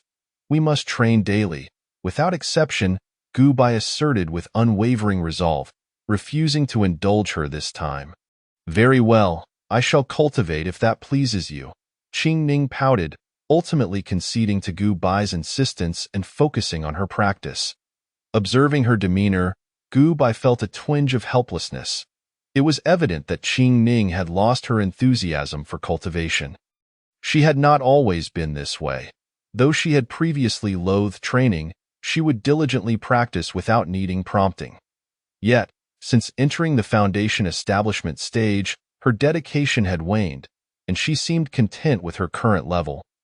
No longer seeking higher realms. Gubai understood that Qingning believed her innate talent would prevent her from breaking through to the golden core stage, leading her to become complacent.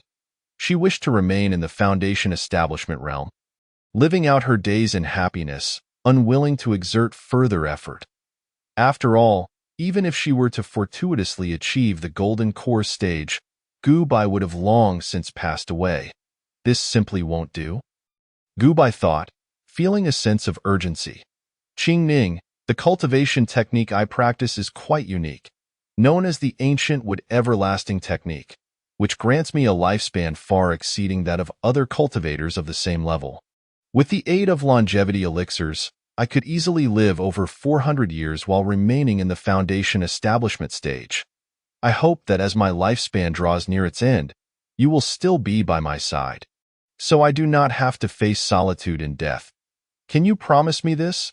Gu Bai did not expound upon profound philosophies, nor did he issue commands for Qing Ning to strive in her training. He simply gazed at her with gentle warmth, his tone devoid of any criticism, expressing only a sincere hope. Qing Ning stared at Gu Bai's tender smile, feeling as though her heart had been struck by a mighty hammer.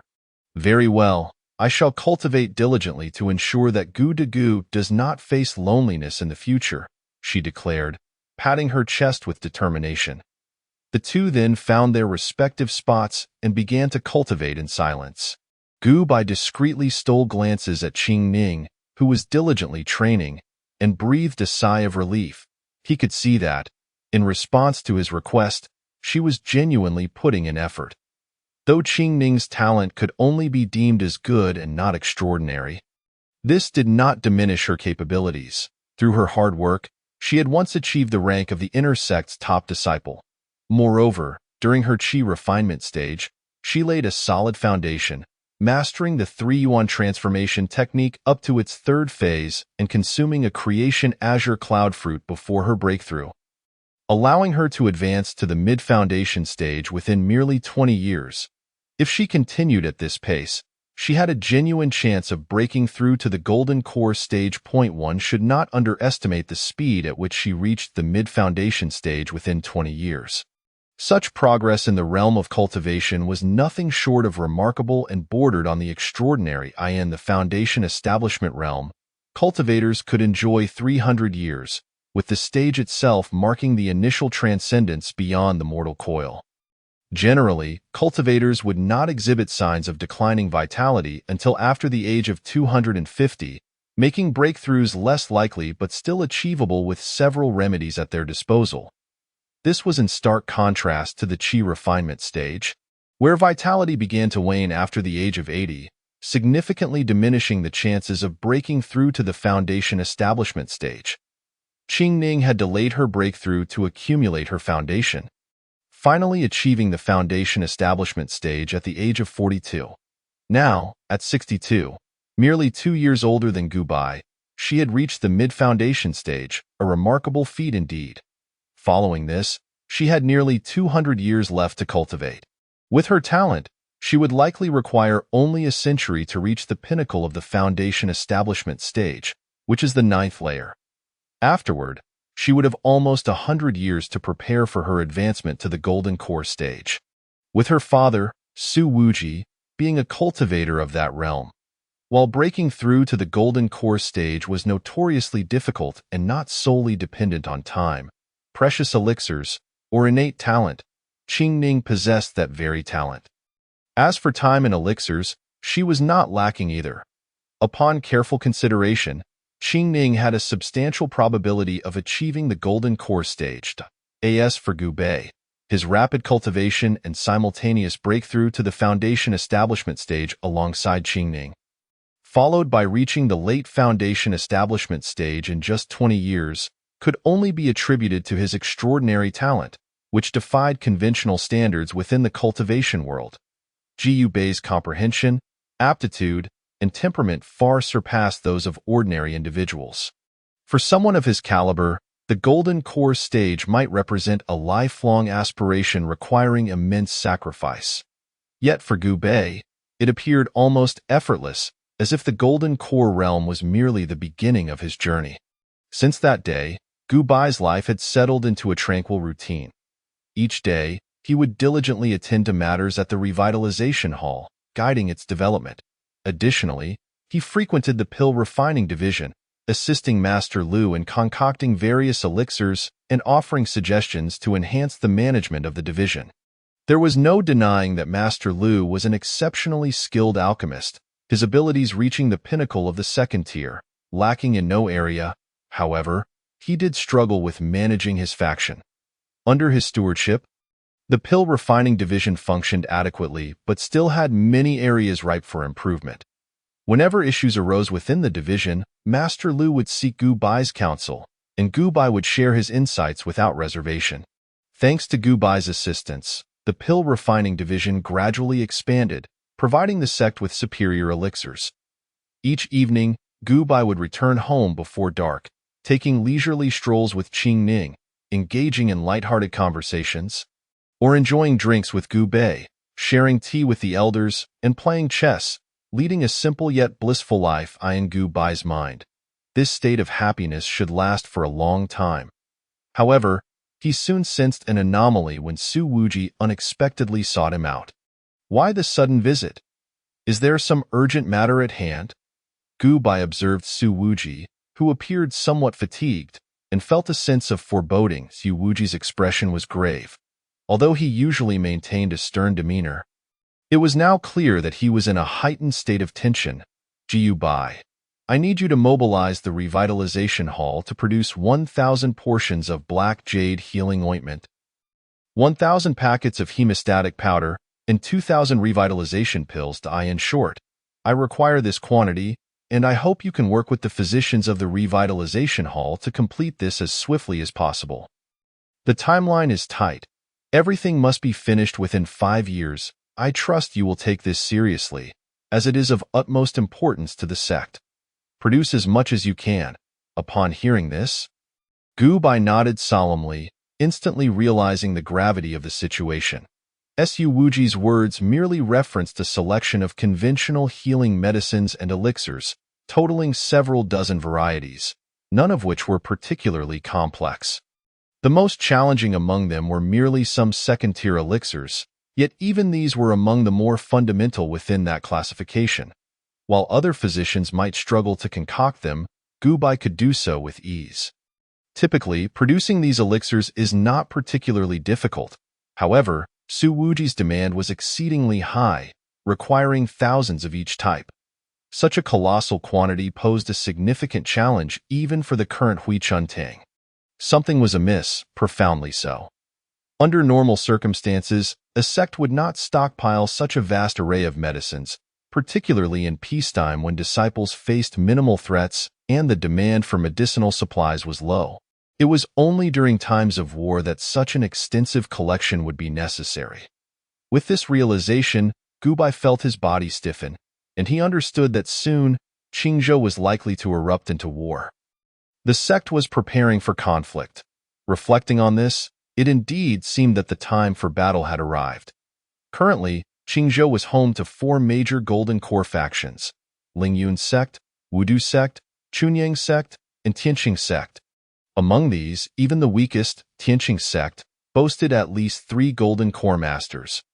Beyond the Golden Core masters, each of Qingzhou's 4 major sects possessed a minimum of several hundred foundation establishment cultivators, alongside an uncountable number of qi refinement cultivators. Additionally, there were several smaller factions, including Xinlong Xianqing, Tianyun Merchant Association, and Baichao Valley, each with a Golden Core mastered in recent centuries. Qingzhou had not engaged in any significant warfare. The last notable conflict occurred over 100 years ago. But that war was brief. Amidst the tensions between various factions, when a large-scale battle seemed imminent, Su Wuji broke through to the Golden Core realm and, alongside another Golden Core cultivator, launched a surprise attack on Wudu sect, resulting in the death of a Golden Core master. Contrary to expectations, the war did not descend into chaos. Instead, the chain reaction triggered by this incident hastily brought about its conclusion. Thus, upon careful consideration, it became evident that in nearly 600 years, only one Golden Core master had perished due to warfare in Qingzhou. Over the centuries, the number of high-ranking cultivators in Qingzhou had reached an unprecedented zenith. However, this led to a pressing issue. The strength of a single province was no longer sufficient to sustain such a multitude of cultivators. Gu Bai, being from Lingyun's sect, observed that countless rogue cultivators risked their lives merely to obtain an ordinary elixir. The only solution to the resource scarcity lay in war. Moreover, Qingzhou was a rather remote province, bordered by the endless sea, with the 10,000 desolate mountains nearby, and separated from the center of the cultivation world by the Tianyuan Desert. Furthermore, humanity had signed a pact with the demon race a millennium ago, prohibiting mutual aggression. At present, Qingzhou found itself in a position where it could scarcely find an external adversary. Internal strife was its only recourse. They could not provoke the demon race, for if they did, the upper echelons of the demons would take action without requiring human intervention. According to sect records, a significant war erupted 800 years ago, lasting over a century, during which nearly 200 years saw the destruction of most cultivators in Qingzhou. Originally, there were 6 major sects, but only 4 remained, with a majority of high-ranking cultivators dead or wounded, ultimately necessitating a ceasefire for recuperation. Should a war break out in Qingzhou now, its scale would likely surpass that of the conflict from 8 centuries past. With this thought, Gu Bai felt cold sweat begin to bead on his forehead.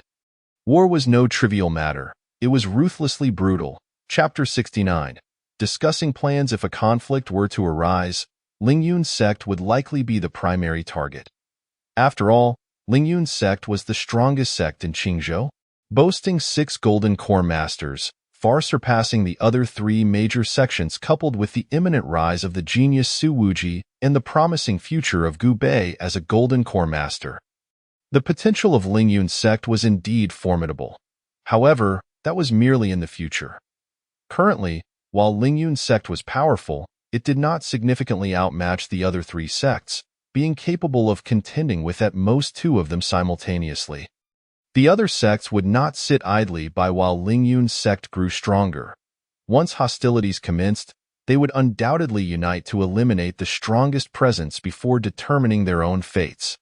This had precedent.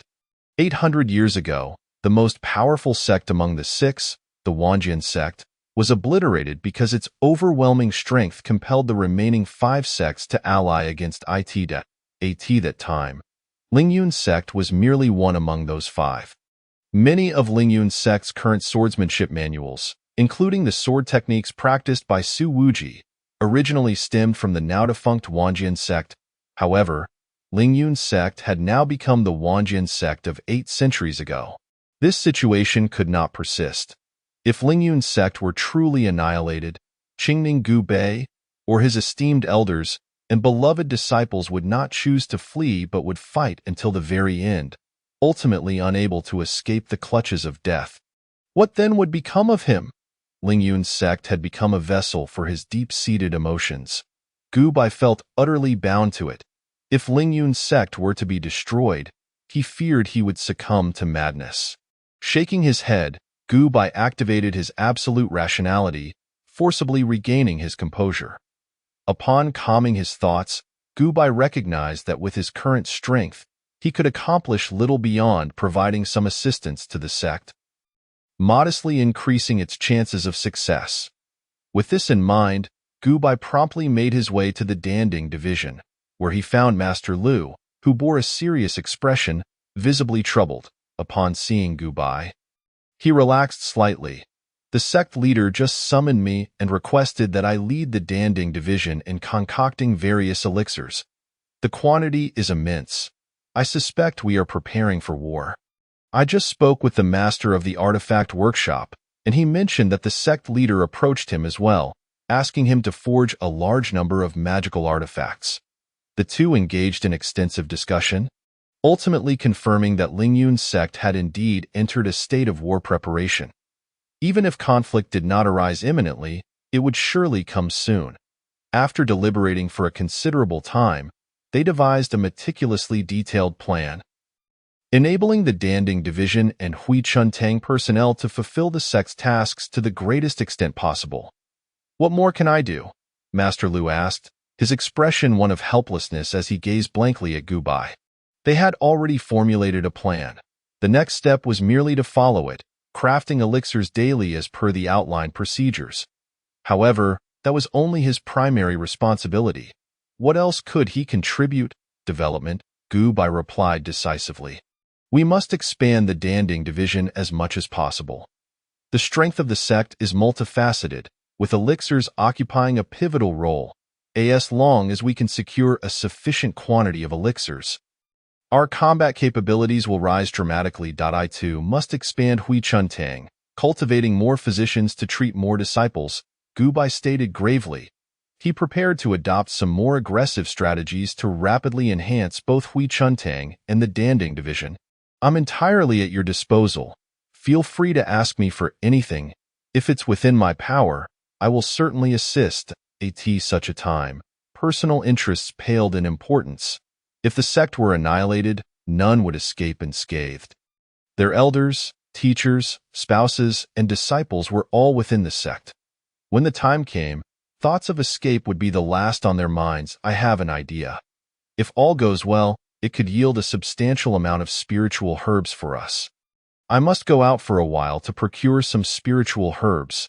The supply within the sect is ultimately too scant, Gubai mused, furrowing his brow in contemplation. He intended to forge cooperative relationships with various factions, assisting them in alchemy in exchange for greater quantities of spiritual herbs. This would not only provide the alchemists of the Danding division with invaluable experience, but would also allow them to acquire extra herbs to bolster their stockpile. Those factions would likely be quite eager to engage in such arrangements, as the cost of training a single alchemist was prohibitively high. They simply could not afford the risk. Retaining spiritual herbs was of little utility. Selling them yielded minimal profit. It would be far more advantageous to provide them to the Danding division in exchange for elixirs. According to his vision, if everything proceeded smoothly, Lingyun's sect would establish a stable collaboration with these factions. This would substantially alleviate the pressure on the Danding division's spiritual herb supply, ensuring that they could meet the demand for elixirs throughout the entire sect while still retaining a surplus. Moreover, any surplus spiritual herbs could be utilized to cultivate new alchemists. While innate talent was crucial for alchemy, the opportunity for practice was even more vital.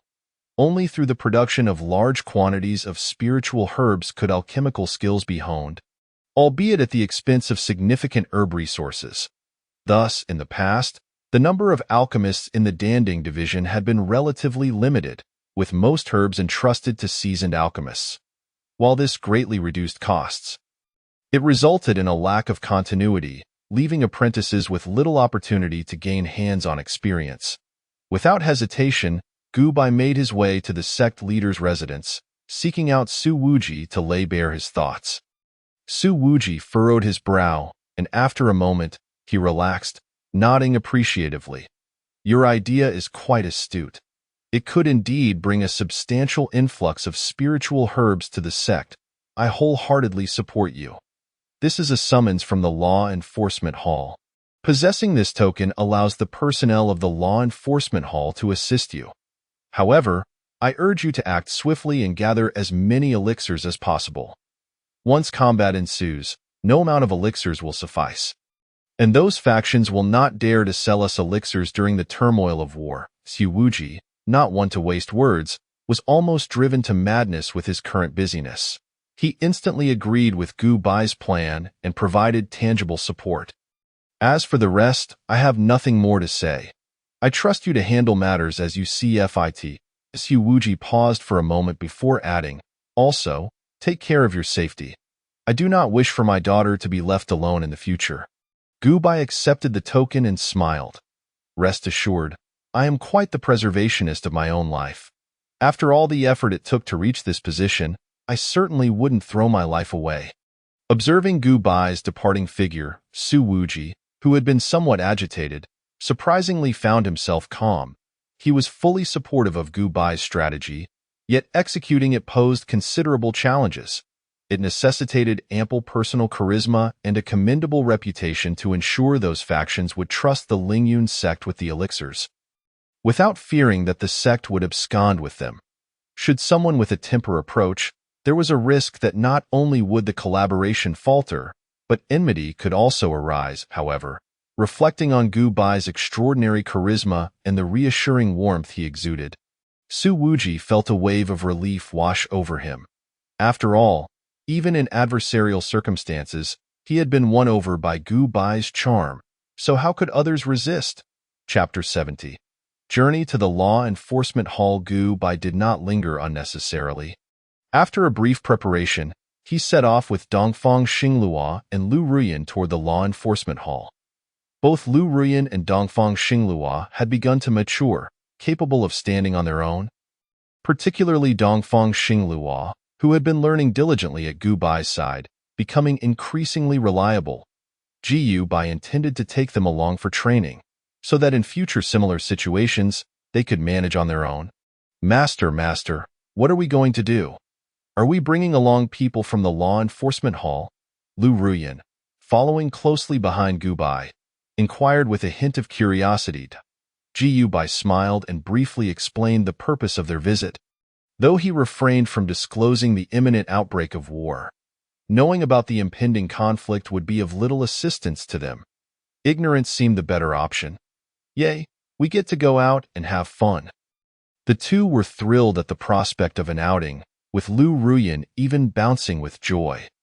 They soon arrived at the Law Enforcement Hall, where Gu Bai skillfully pushed open the grand doors and strode in as if it were his own home. Dr. Gu, greetings. What brings you here so early? The cultivators of the Law Enforcement Hall greeted Gu Bai warmly, to which he responded with a smile. The Law Enforcement Hall was the largest institution within the sect, responsible for managing the disciples and typically handled any violations committed by them. Moreover, all combat-related tasks were overseen by the Law Enforcement Hall, which naturally rendered it the most perilous place for disciples. A significant portion of the injured in the Revival Hall came from the Law Enforcement Hall over time. This fostered a good relationship between the two, with almost every physician acquainted with numerous cultivators from the Law Enforcement Hall. As a physician in the Revival Hall, Gu Bai knew many of the law enforcement cultivators, most of whom had a good rapport with him. Gu Bai's medical skills were exceptional and reasonably priced, leading to most law enforcement cultivators having benefited from his treatment, thereby incurring a debt of gratitude to him. He had even saved many cultivators deemed hopeless by other physicians. Most importantly, Gu Bai was remarkably kind-hearted. Anyone who met him could not help but feel a sense of goodwill. Gu Bai frequently visited the Law Enforcement Hall to see Gu Bai, engage in conversation, and share drinks, often bringing delicious treats for the other cultivators. As time passed, he became well acquainted with nearly all the cultivators in the Law Enforcement Hall, referring to them as fellow comrades. Gu Bai in the Law Enforcement Hall. Gu Bai scanned the area but did not see Gu Bai, feeling a tinge of confusion as he inquired of a nearby cultivator. Brother Gu is in the training room, sparring with an elder from the Law Enforcement Hall. Would you like me to fetch him? There's no need. It would be ill-mannered to interrupt their sparring. I shall find him myself. Gu Bai smiled and shook his head, opting to go to the training room personally. Master, I didn't expect you to be so popular in the Law Enforcement Hall. Dongfang Xinglua remarked, surprised by the friendly gazes surrounding them. He was aware of his master's popularity, but had not anticipated it to be this extensive, especially considering that cultivators from the Law Enforcement Hall often maintained stern expressions, as if others owed them money. Even when he treated them, their demeanor softened only to a normal conversational level, far from being warm. Yet now, those cultivators appeared extraordinarily amiable, as if they were reuniting with long-lost friends. That is only natural. You ought to consider who your master is. Gu Bai replied with a slight smile.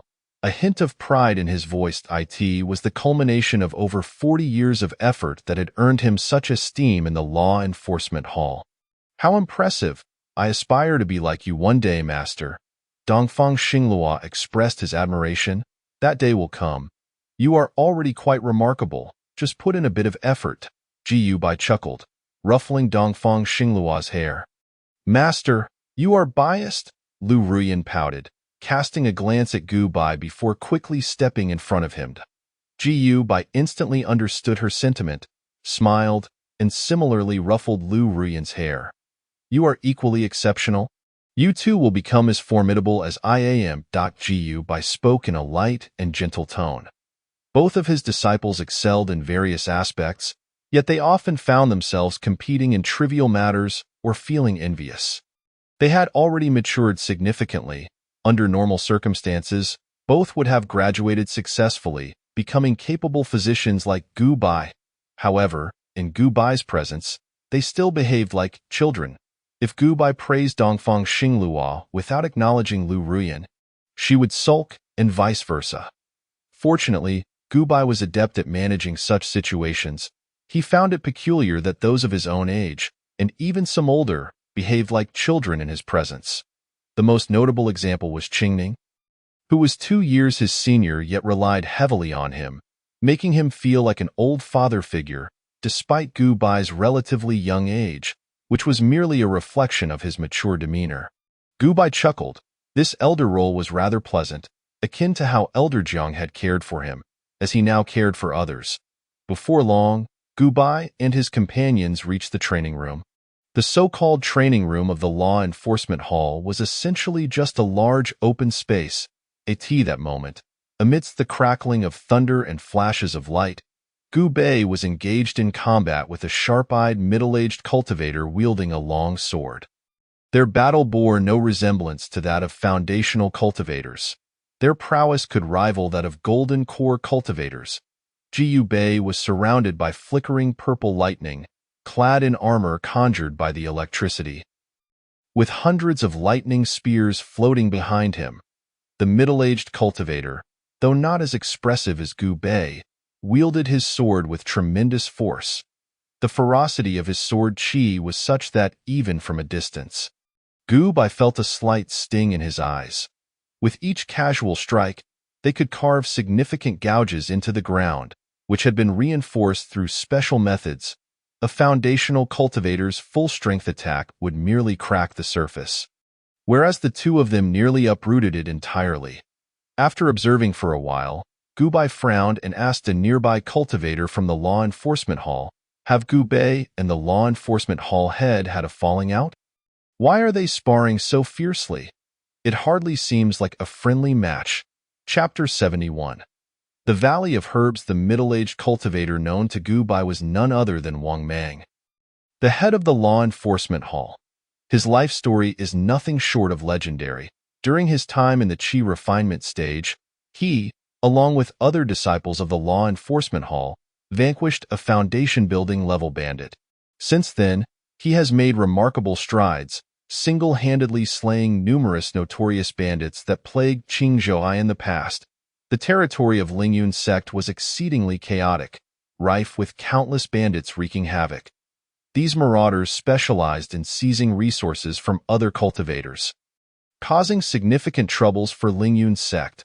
However, ever since Wang Mang ascended to the position of head of the Law Enforcement Hall, these bandits have gradually vanished without a trace. Wang Mang himself is exceptionally formidable. Now around 200 years old, he has reached the pinnacle of the foundation-building stage, his swordsmanship refined to an extraordinary degree. Wang Mang had declared that should Gu Bai defeat him, he would relinquish his position, allowing Gu Bai to take over as the head of the Law Enforcement Hall.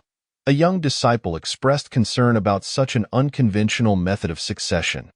Gu Bai frowned slightly, voicing his worries. "Not at all. This is a tradition of our Law Enforcement Hall. Only the strongest may ascend as the hall master." Observing the fierce clash between the two, Gu Bai's lips twitched in surprise at the Law Enforcement Hall's rigorous standards. The battle reached a fever pitch, with Wang Mang's expression cold as he unleashed waves of sword energy, forcing Gu Bai into a defensive stance. "You're still too inexperienced. Why 2 centuries of accumulation, forged through countless life and death battles, have honed my swordsmanship to its utmost peak. You are no match for me. Perhaps after several more decades, when I retire, you may have a chance to lead the Law Enforcement Hall." Wang Mang shouted, his gaze sharp. Yet, Gu Bai ignored his taunts and, with a mighty roar, conjured a colossal thunder giant.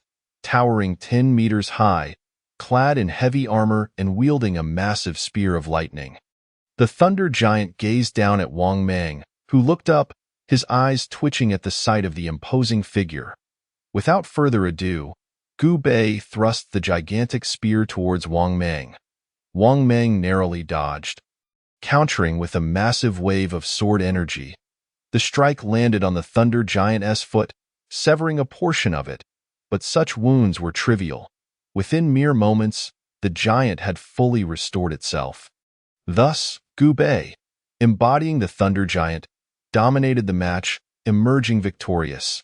Congratulations, Brother Gu, for your successful victory and ascension to the head of the Law Enforcement Hall. The crowd erupted into cheers, acknowledging Gu Bei's strength, which commanded respect in the realm of cultivation. Wang Mang struggled to his feet and, with a hint of satisfaction, patted Gu Bei's shoulder. Well done. I underestimated you. A bet is a bet.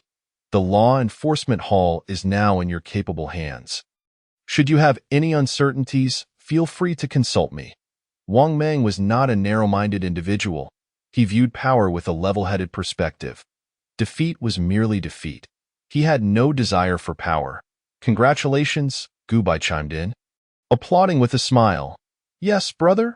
Gu Bei turned sharply upon hearing a familiar, gentle voice behind him, spotting Gu Bei standing at a distance, smiling back at him. I have some matters to discuss with you. Gu Bei did not hold back, leading Gu Bei to a secluded spot to share his plans. I would like you to accompany me on a journey for my safety. Rest assured, brother, you can count on me. As long as no golden elixir cultivators intervene, you will be safe with me, Gu Bei assured, patting his chest confidently. The group did not linger long. After Gu Bei attended to some matters within the Law Enforcement Hall, they were ready to set off at any moment. Meanwhile, Gu Bei returned to his cave dwelling, informing Qing Ning of his upcoming departure for a period without revealing the specific reasons, merely stating it was for a sect mission. Brother Gu, how many days will you be gone? Qing Ning asked, gazing at Gu Bei with reluctance. Do not worry. I shall return within a month at most, Gu Bei replied, ruffling Qing Ning's hair with a smile. Though he too felt a pang of reluctance, he knew he had to leave. Acquiring substantial spiritual herbs would significantly enhance Lingyun's sect's chances in the impending war. Gu Bei was determined to maximize their odds of victory.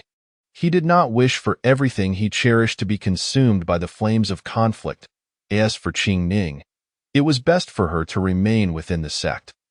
Both Gu Bei and Su Wuji had tacitly agreed to conceal the imminent war from her. Seated upon the back of a celestial crane, Gu Bei perused a map of Qingzhou. He did not intend to traverse the entire region, as that would be too time-consuming and exhausting. Instead, he planned to tackle the more formidable factions himself, leaving the smaller ones to Dongfang Xingluo and Lu Rui and Gu Bei intended first to visit the Valley of Herbs to establish a partnership. Completing this endeavor would significantly alleviate the pressure of insufficient spiritual herbs for the pill refining division.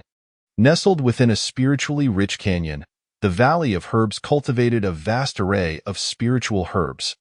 Rather than being merely a faction, it could more accurately be described as a lineage of healers. Founded long ago by a second-tier physician, the valley was inhabited by the descendants of that physician, each of whom possessed exceptional medical skills. Gu Bei aimed to negotiate a collaboration with the Valley of Herbs. For despite their abundance of healers, they had more spiritual herbs than they could possibly utilize. Before long, Gu Bei arrived at the Valley of Herbs, standing quietly outside the canyon. How fortunate to have a renowned physician visit our Valley of Herbs today. A friendly voice called from within, inquiring about Gu Bai's purpose, to represent Lingyun's sect, and wished to discuss a partnership with the Valley of Herbs. Gu Bei replied respectfully yet assertively. The voice did not respond immediately, but the defensive array of the Valley of Herbs opened a portal for him. Gu Bei smiled and stepped inside. Upon entering the valley, Gu Bei was immediately enveloped by a rich aura of life. A glance around revealed an abundance of various spiritual herbs flourishing throughout the valley. An elderly man, with hair as white as snow and dressed in a long white robe, awaited his arrival. "I am Gu Bai. It is a pleasure to meet you." Physician Ye. Bai did not assume any airs, but instead respectfully bowed to the elder before him. "I am Yi Sun. It is an honor to meet you." "Physician Gu," the elder replied with a smile, returning the gesture. The two exchanged the customary greeting of physicians, symbolizing their equal status and mutual respect. Gu Bai was well aware that the elder was the master of the Valley of Herbs, a golden elixir cultivator known as Imu Zhenren, and a top-notch second-tier physician. It was precisely due to Physician Yi's presence that the Valley of Herbs had managed to thrive. Without a golden elixir cultivator to protect them, their vast stores of spiritual herbs would have long been plundered by other factions. "I wish to represent my sect and establish a transaction with the Valley of Herbs. Lingyun's sect can assist the Valley in refining pills free of charge, provided that the Valley compensates us with some spiritual herbs as payment," Gu Bai stated plainly, laying out his intentions directly. Chapter 72. A heartfelt conversation. Throughout the night, Physician Yi furrowed his brow. While the proposal appeared mutually beneficial, it was fraught with risk. After all, there was no guarantee that Lingyun's sect would not suddenly renege on their agreement, altering the terms mid-collaboration, or even resorting to coercive tactics to enforce compliance. Such precedents had occurred before.